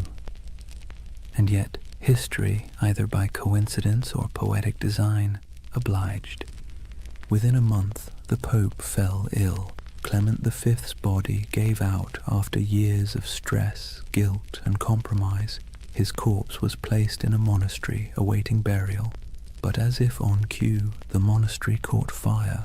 The flames consumed the chamber, and the papal body, already lifeless, was said to have sat upright in the coffin, engulfed in flames, as though the curse had come to collect. Not long after, King Philip went hunting in the forest of Fontainebleau. A strong, healthy man, still in his 40s, he rode out in the crisp autumn air and never returned alive. Accounts differ. Some say he fell from his horse, struck his head, and lingered for days in agony. Others say he was seized by a sudden paralysis. Either way, the most powerful man in Europe died slowly, staring into nothing, as if haunted by something he couldn't see, and with their deaths, the curse of the Templars was born. It was a simple story. 2 men destroyed by the vengeance of a martyred knight, but it grew quickly. People whispered that France itself was doomed, that Philip's descendants, the Capetian line, would die out within generations, and, strangely enough, that too came true. Within less than 2 decades, all 3 of Philip's sons, each having worn the crown, were dead without heirs. The dynasty that had ruled France for centuries was snuffed out like a candle in a storm. The people of the time called it La Malédiction des Templiers, the Templar curse. To later generations, it became a parable, a warning about greed, corruption, and the strange persistence of divine justice. Of course, historians will tell you it was all coincidence, and maybe they're right. But that's the beautiful thing about history. It leaves just enough cracks for the imagination to pour through. When you close your eyes and think of those final days, it's not hard to believe that something larger was at work, a kind of cosmic balancing act, subtle and cruel. The Templars, who had built their order on discipline, loyalty, and faith, had been betrayed by those who claimed to uphold the same virtues. And perhaps, just perhaps, the universe took notice. Yet even as their bodies turned to ash, their legend began to breathe again. Within a generation, stories of the hidden treasure of the temple began to surface. Gold, relics, and ancient knowledge spirited away from France before the arrests. Ships loaded in secret at the port of La Rochelle, sailing west into the mist. Some claimed they vanished into Scotland, others into Portugal, and some said they crossed the ocean itself, centuries before Columbus, to lands unknown. The myth of the lost Templar fleet became the fuel for countless tales. Sailors swore that on stormy nights they'd seen ghost ships bearing red crosses on their sails, gliding silently across the waves. Monks whispered of secret vaults beneath cathedrals where the last Templars hid sacred relics, and among peasants and pilgrims alike a quiet belief took root. The Templars were not dead. They had merely gone underground, waiting for the world to be ready again. It was an idea too romantic, too mysterious to fade. The church had tried to erase the order's name, to burn their banners, melt their seals, and scrub their records. But the Templars had built something deeper than stone. They had built a story, one that couldn't be killed with fire or buried in royal decrees. And the story began to change shape. In the Middle Ages, people whispered that the Templars had discovered the Holy Grail beneath the ruins of Solomon's temple, that the treasure they carried was not gold, but knowledge, secret doctrines, ancient scrolls, perhaps even relics of Christ himself.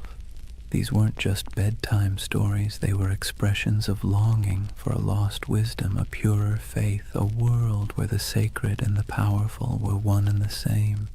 It's strange, isn't it? The church destroyed them for being too secretive, too independent, and yet that very secrecy made them immortal. The less we knew, the more we wondered. And wonder, as every myth-maker knows, is the soil in which legends grow. By the 14th century, the Templars were ghosts. By the 15th, they were saints of imagination. By the 18th, they had been reborn entirely, absorbed into the rituals of the Freemasons, who borrowed their symbols, their oaths, and their mystique. Masonic lodges across Europe adopted the Red Cross, the sword, and the language of brotherhood. In their dimly lit halls, among candles and geometry, men in powdered wigs whispered oaths not unlike those once spoken in Jerusalem. And in those flickering moments, the Templars lived again, not as soldiers, but as symbols. Symbols of resistance, of hidden knowledge, of purity lost and truth buried beneath the weight of time. Somewhere along the way, their story stopped being about history at all. It became about us, about our hunger for mystery, our suspicion of power, our desire to believe that somewhere in the forgotten corners of time, the pure and the brave are still watching. And that brings us back to that fateful Friday, the 13th of October, 1307, the day that superstition itself was born. Before that morning, Friday the 13th meant nothing. It was just a date. But after the Templars were seized, tried, and condemned, it became a symbol of betrayal and bad luck. The day the innocent were destroyed by the powerful. The day faith was tested and justice mocked. The day one of the most disciplined brotherhoods in human history was wiped out in a single breath. Centuries later, we still flinch at that date without remembering why. Maybe that's the real curse, not divine vengeance, but cultural memory, a faint echo of injustice that hums quietly beneath the surface of modern life. Every time the calendar aligns and Friday falls on the 13th, we pass through that echo. Most of us shrug it off, but somewhere deep in the collective mind, a voice whispers, "Be careful." It's the whisper of a fire crackling on an island in the Seine. The whisper of 9 knights kneeling in the dark, taking oaths no one else would ever hear. History loves to bury its ghosts, but ghosts, if nothing else, are patient, and so the legend of the Templars endures, not as a warning, not as dogma, but as a lullaby for the restless. A story that reminds us that even in corruption, there can be faith. Even in endings, there can be echoes. That the night, however dark, always remembers the shape of its stars. Close your eyes for a moment and imagine the sea. A cold wind blowing from the west, the smell of salt, iron, and rain. It's October of 1307, just days after the arrests began. France is tightening like a fist. Across the countryside, Templar commanderies, once bustling with horses, treasure, and prayer, now sit silent under royal seals. Soldiers ransack vaults, priests pore over ledgers, and the knights, those who survive the sudden sweep, vanish like smoke. Or at least, that's what history says. But if you listen carefully, beneath the crackle of parchment and the scratching of quills, you'll hear the ocean whispering another version. At the western edge of France, in the port of La Rochelle, witnesses claim they saw something strange. A convoy of ships flying the Red Cross of the Temple quietly slipped out to sea just before the arrests. The official records say nothing, but rumors say otherwise. Some say the ships were loaded with gold, silver, relics, and documents, everything the order held sacred. Others say they carried only men, brothers who refused to die in chains. Either way, when the king's men arrived to confiscate the Templar fleet, the docks were empty. Every ship was gone, vanished into the grey Atlantic mist. Where did they go? That question has haunted historians for centuries. Some claim they sailed north to Scotland, where King Robert the Bruce, excommunicated by the church, might have welcomed the outlawed knights. Scotland, after all, was in rebellion. Its land was cold, rugged, and far from papal reach. It's said that on the eve of Bannockburn in 1314, the same year Jacques de Molay was burned, a small band of armoured riders appeared on the battlefield, carrying the Red Cross. They turned the tide against the English, then disappeared as swiftly as they came. Is it true? Probably not. But as every good myth knows, plausibility is optional when the imagination takes hold. Others believe the Templars went west, farther than any Christian ship had gone, that they reached the shores of Portugal, and from there, the New World itself, centuries before Columbus. In Portugal, after all, the Templar legacy is easy to trace. King Denis, who admired the order's discipline and skill, quietly rebranded them as a new brotherhood, the Order of Christ. Same men, same property, same goals, different name. Under that new banner, they built fortresses, trained explorers, and financed voyages. Centuries later, one of their spiritual heirs, a man named Prince Henry the Navigator, would launch the Age of Exploration, and the Red Cross of the Templars would appear again, painted on the sails of caravels bound for Africa, India, and beyond. You've seen it before, even if you didn't notice it. The ships of Columbus, the sails of Vasco da Gama, the Red Cross fluttering against the wind. A silent inheritance, passed from the knights who once guarded pilgrims to the sailors who remapped the world. And so, some say, the Templars never truly vanished. They evolved. They traded swords for sextants and Jerusalem for the horizon.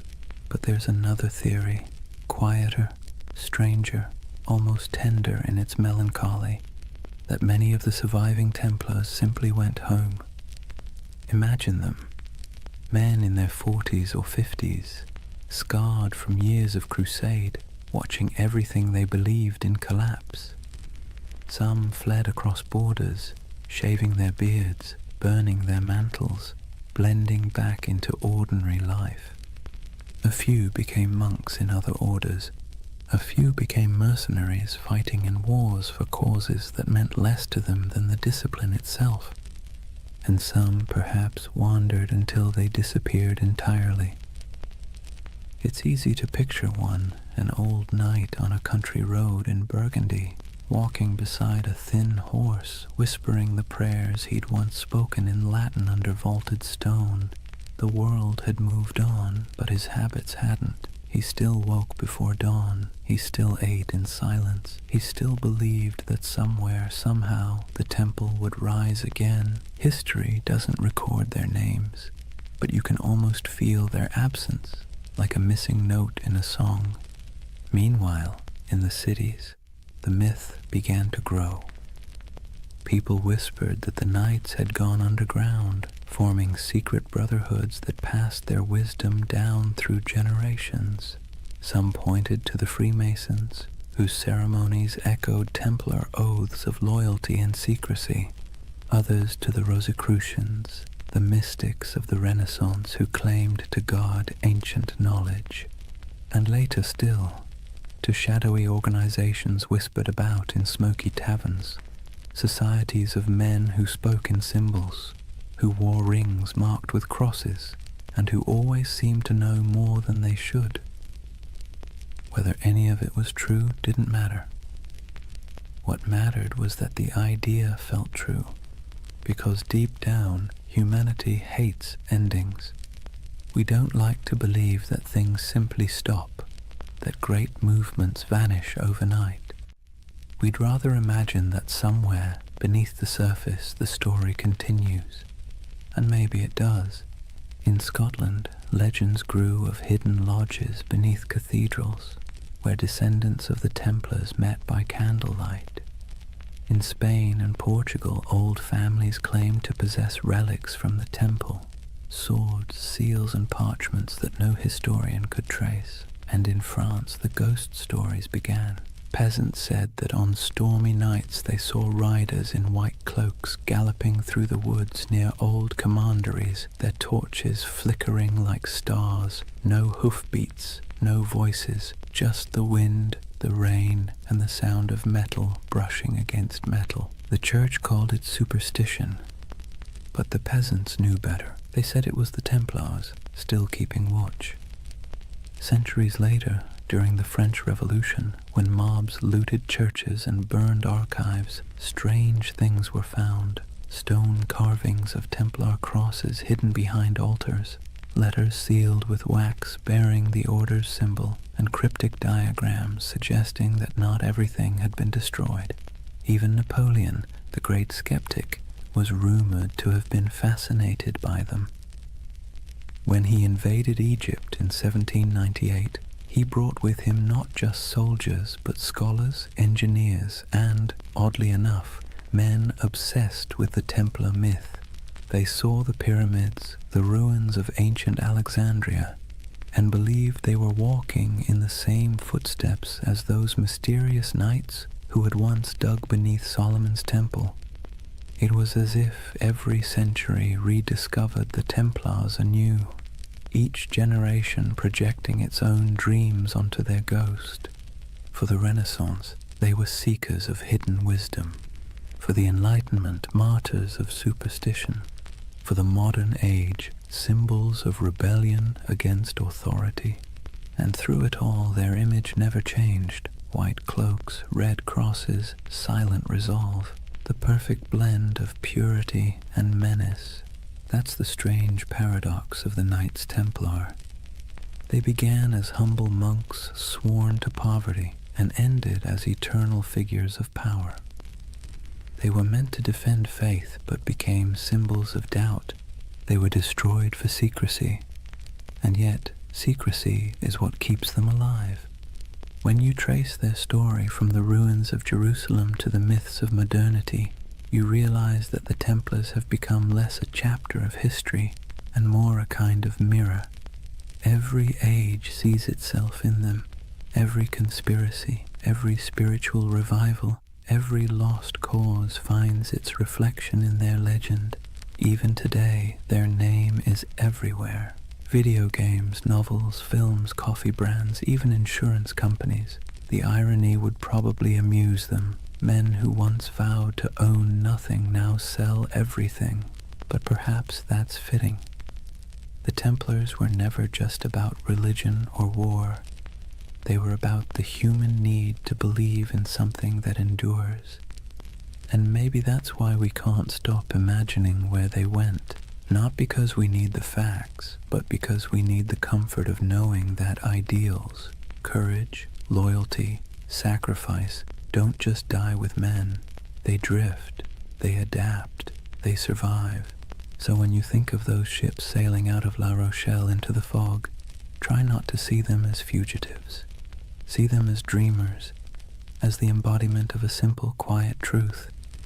That faith and mystery always find a way to escape the fire. Maybe they reached Scotland, maybe they reached the New World, or maybe they're still out there somewhere, beyond the horizon, sailing a sea that never ends. Imagine a cold dawn in Paris, 1307. The streets smell of smoke and fear. Bells toll somewhere in the distance, slow, heavy, deliberate.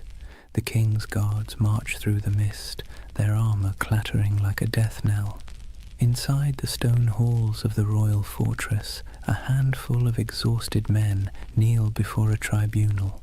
Their white mantles, once symbols of divine purpose, are now stained with dirt and tears. The red cross across their chests looks almost like a wound. These are the Knights Templar, the once unbreakable brotherhood now accused of heresy, blasphemy, and witchcraft. Their Grand Master, Jacques de Molay, stands among them. His face is gaunt, his hands tremble, but not from fear, from disbelief. Only a few years earlier, kings had begged for the Templars' loans, popes had blessed their missions, and merchants had trusted their vaults with fortunes. And now, The same powers that exalted them call them servants of the devil. Let's be clear, the charges were absurd. The Templars were accused of spitting on the cross during secret initiations, of worshipping a mysterious idol named Baphomet, a bearded head that supposedly whispered prophecies, of kissing each other's backsides as oaths of loyalty. It sounds like something invented by a drunk gossip trying to impress a tavern full of bored clerks. But in medieval Europe, rumor and heresy were as lethal as swords.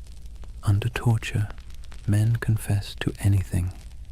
And King Philip IV of France, buried in debt to the Templars, knew that pain was cheaper than repayment. He wanted their treasure and their silence. So he ordered confession after confession until even the strongest broke.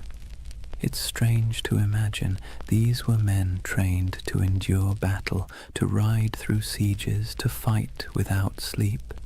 And yet here they were, chained in dungeons, whispering prayers that turned into pleas. Some recanted immediately, others held firm until their bodies gave out. But through it all, one question pulsed beneath the surface like a heartbeat. Where is the treasure? Because according to legend, the Templars had amassed unimaginable wealth. Gold from Jerusalem, silver from Europe, relics from the Holy Land. They were bankers to kings, landlords to half of France, and custodians of secrets no one dared write down. When their order collapsed, that treasure simply disappeared. The official records show nothing. The king found empty vaults, the church seized estates, but no gold. And so the myth began. The missing Templar treasure has been called the most enduring unsolved mystery in medieval history.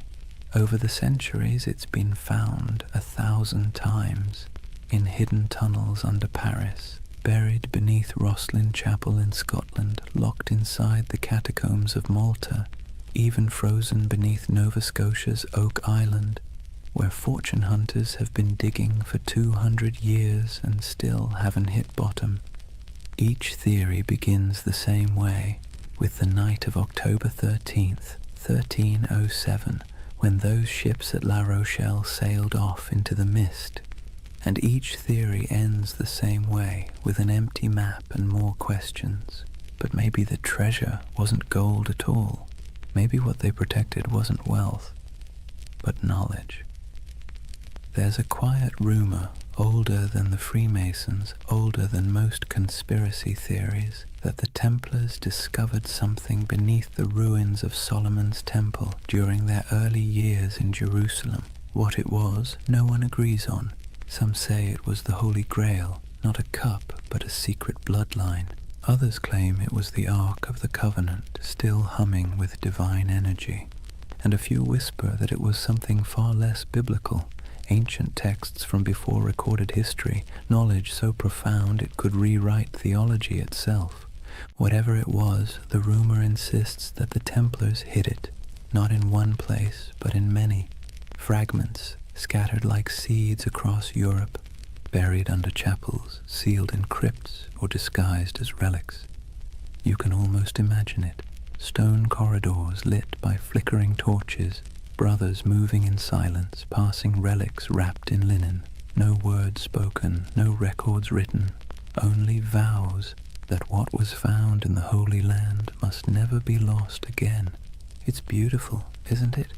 The idea that knowledge can be smuggled through time, that truth, like treasure, can survive corruption, fire, and forgetfulness. But let's pause, because the historian's mind has a way of ruining poetry. The truth is, most of what the Templars had was painfully ordinary. Farms, mills, vineyards, warehouses. Their treasure was bookkeeping. Still, the legend persists, because it speaks to something deeper, a yearning for meaning behind mystery. We want to believe that somewhere beneath the dust, something sacred still waits to be uncovered, and maybe, in a way, it does. Because even stripped of myth, The story of the Templar trials is a perfect reflection of how power consumes its own creation. King Philip's campaign wasn't just about greed, it was about fear, the kind that festers when kings realize faith answers to no one. The Templars had grown too independent. Their wealth was international. Their loyalty was to God, not to any throne. They were an early version of globalization, efficient, disciplined, untaxed. They'd become everything monarchs hate: powerful, moral, and incorruptible. And so Philip did what tyrants always do when faced with something they can't control. He called it evil. By 1310, the trials had become theater. Dozens of knights were paraded through Paris to confess and repent before crowds. Some, desperate for mercy, repeated the false confessions they'd made under torture. Others refused, and for that they were burned. The flames were said to burn clean. No black smoke, only white. People whispered it was the Holy Spirit taking their souls.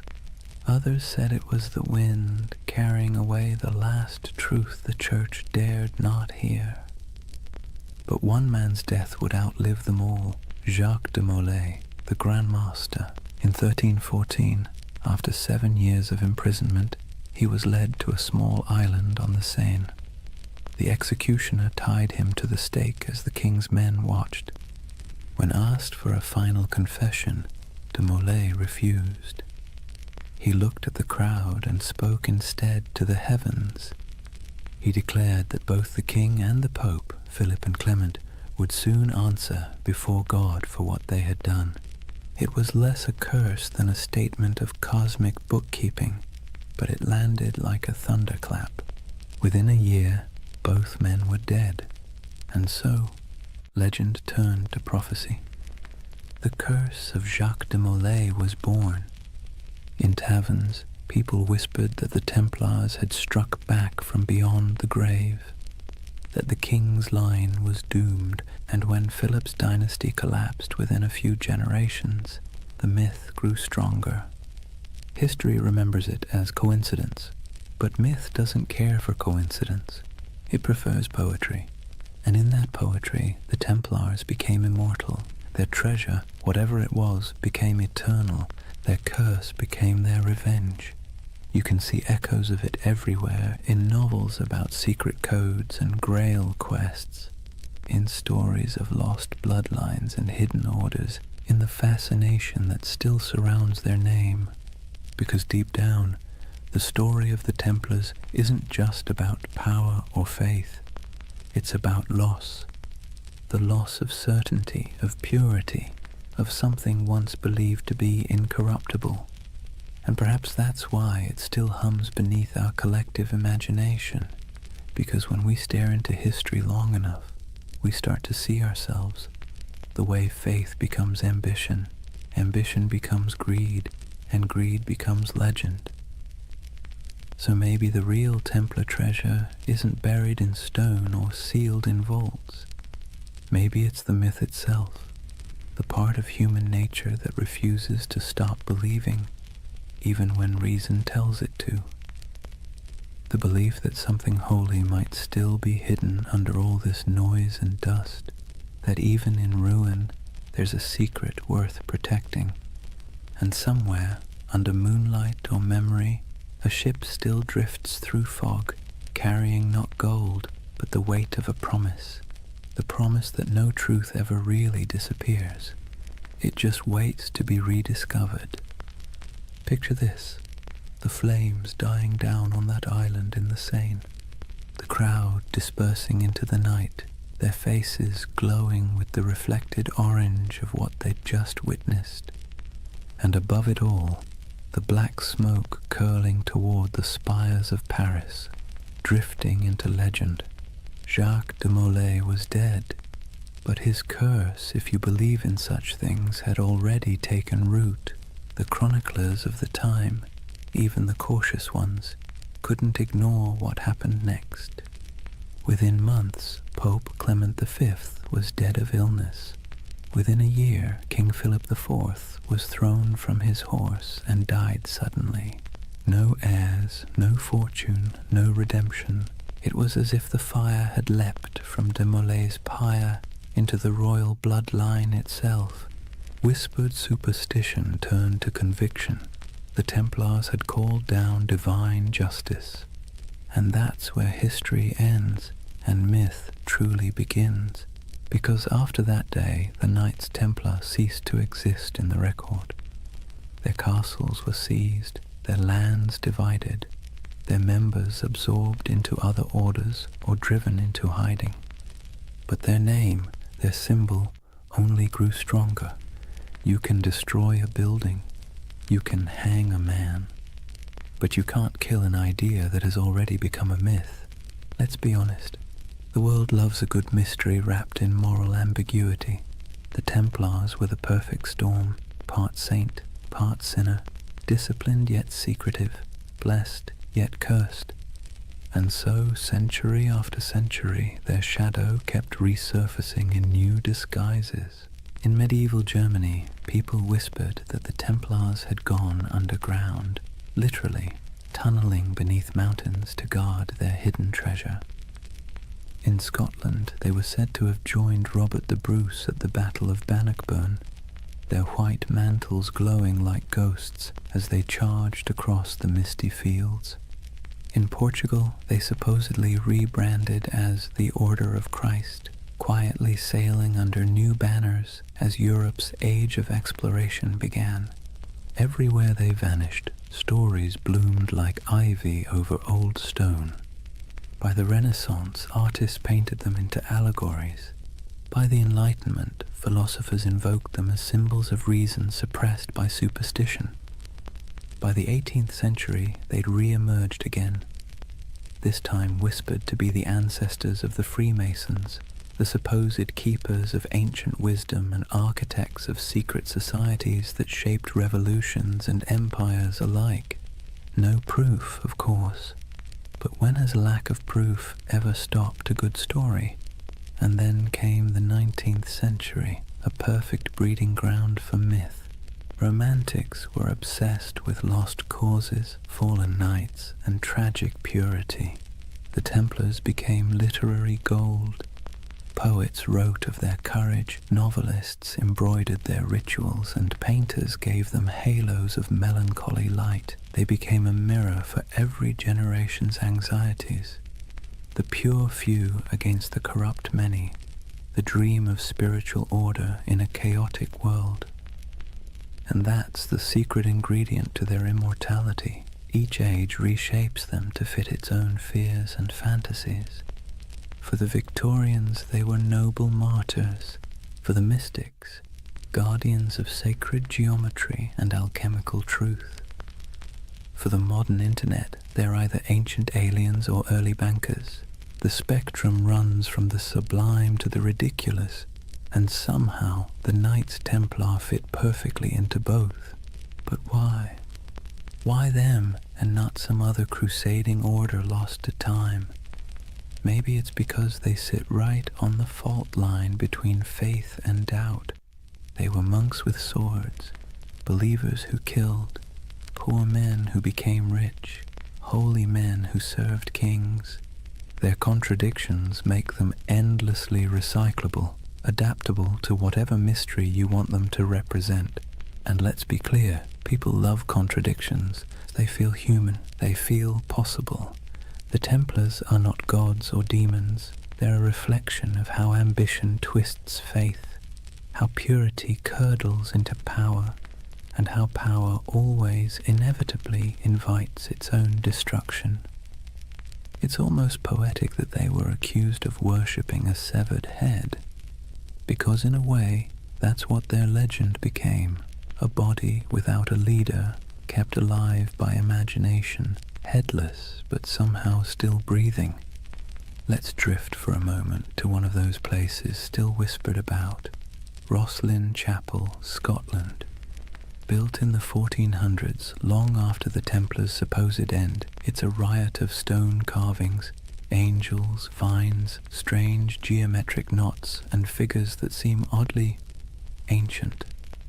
In the quiet of that chapel, with dust in the sunlight and the faint echo of distant hymns, you can almost believe the stories, that beneath its floor lies a vault, and in that vault lies a secret, one so profound it could change everything we know about history.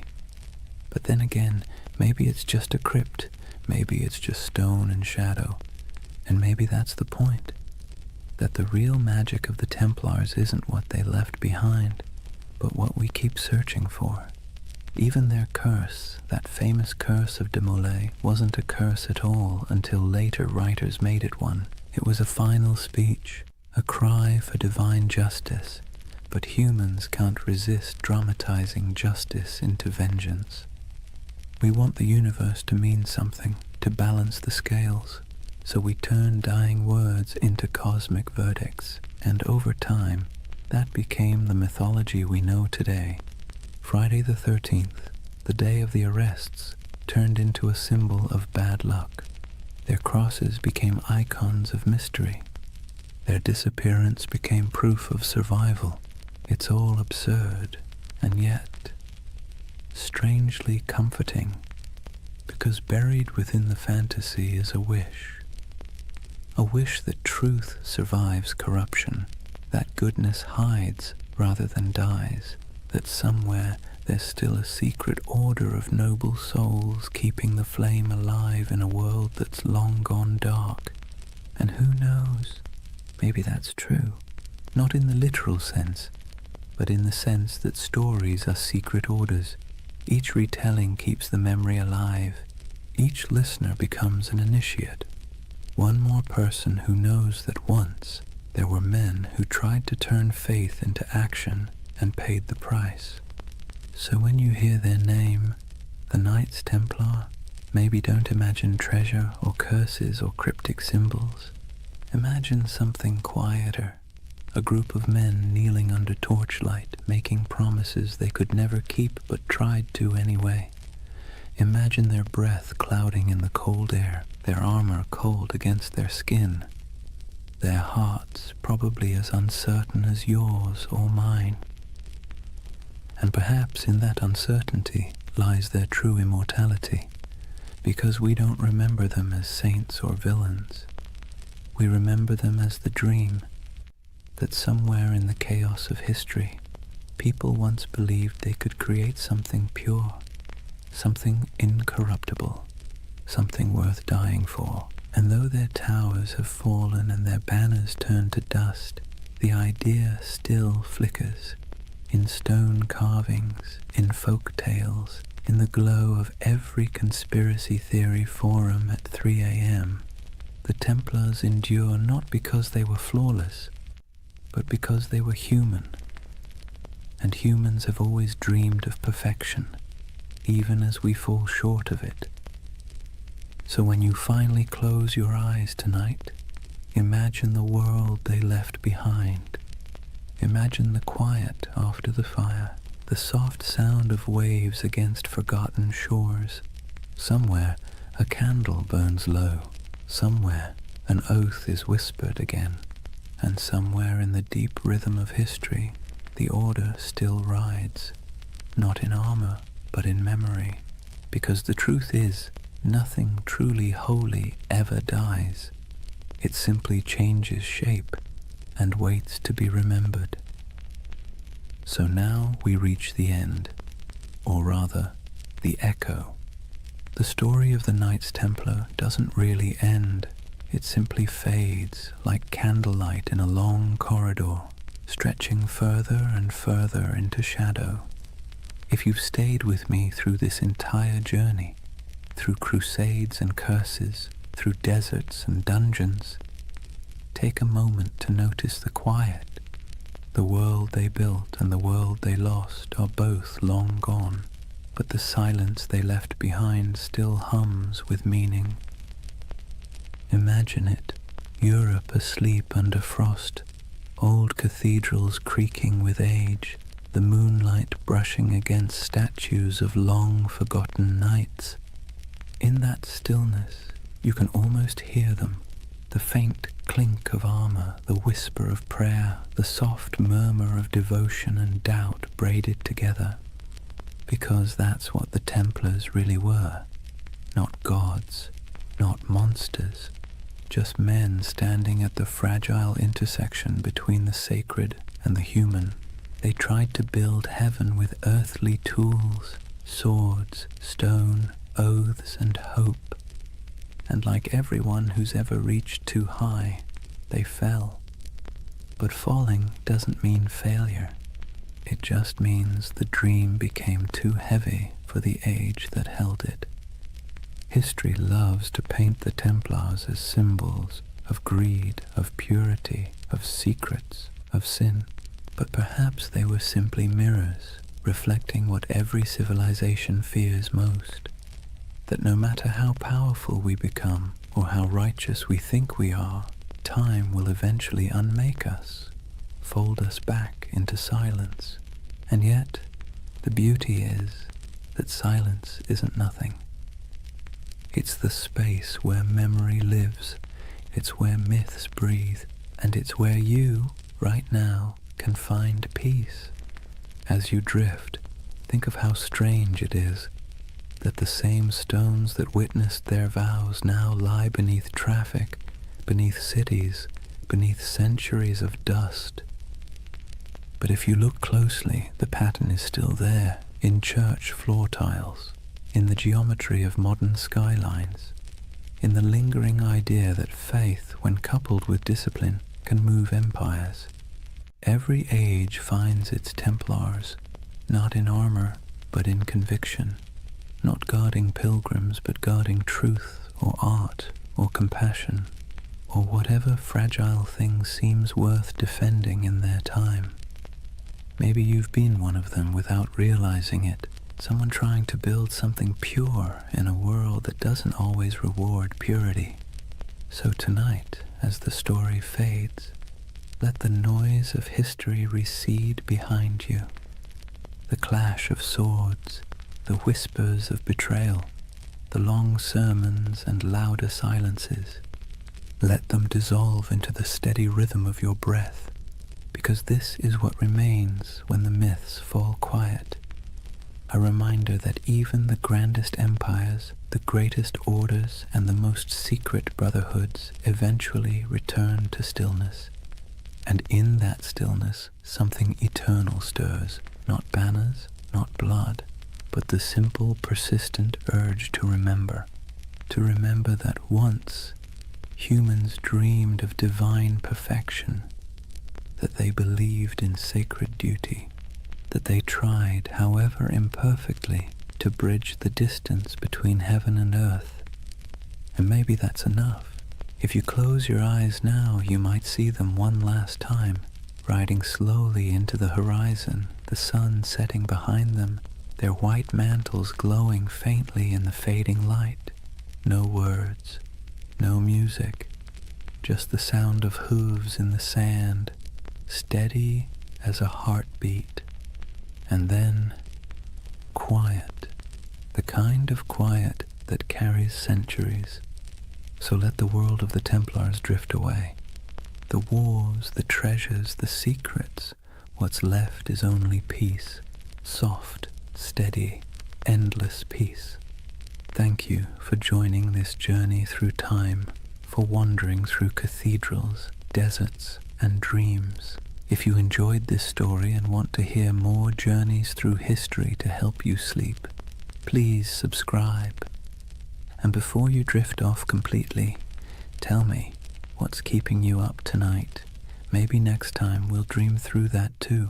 For now, rest easy. You're safe. History will keep its secrets until morning. Good night.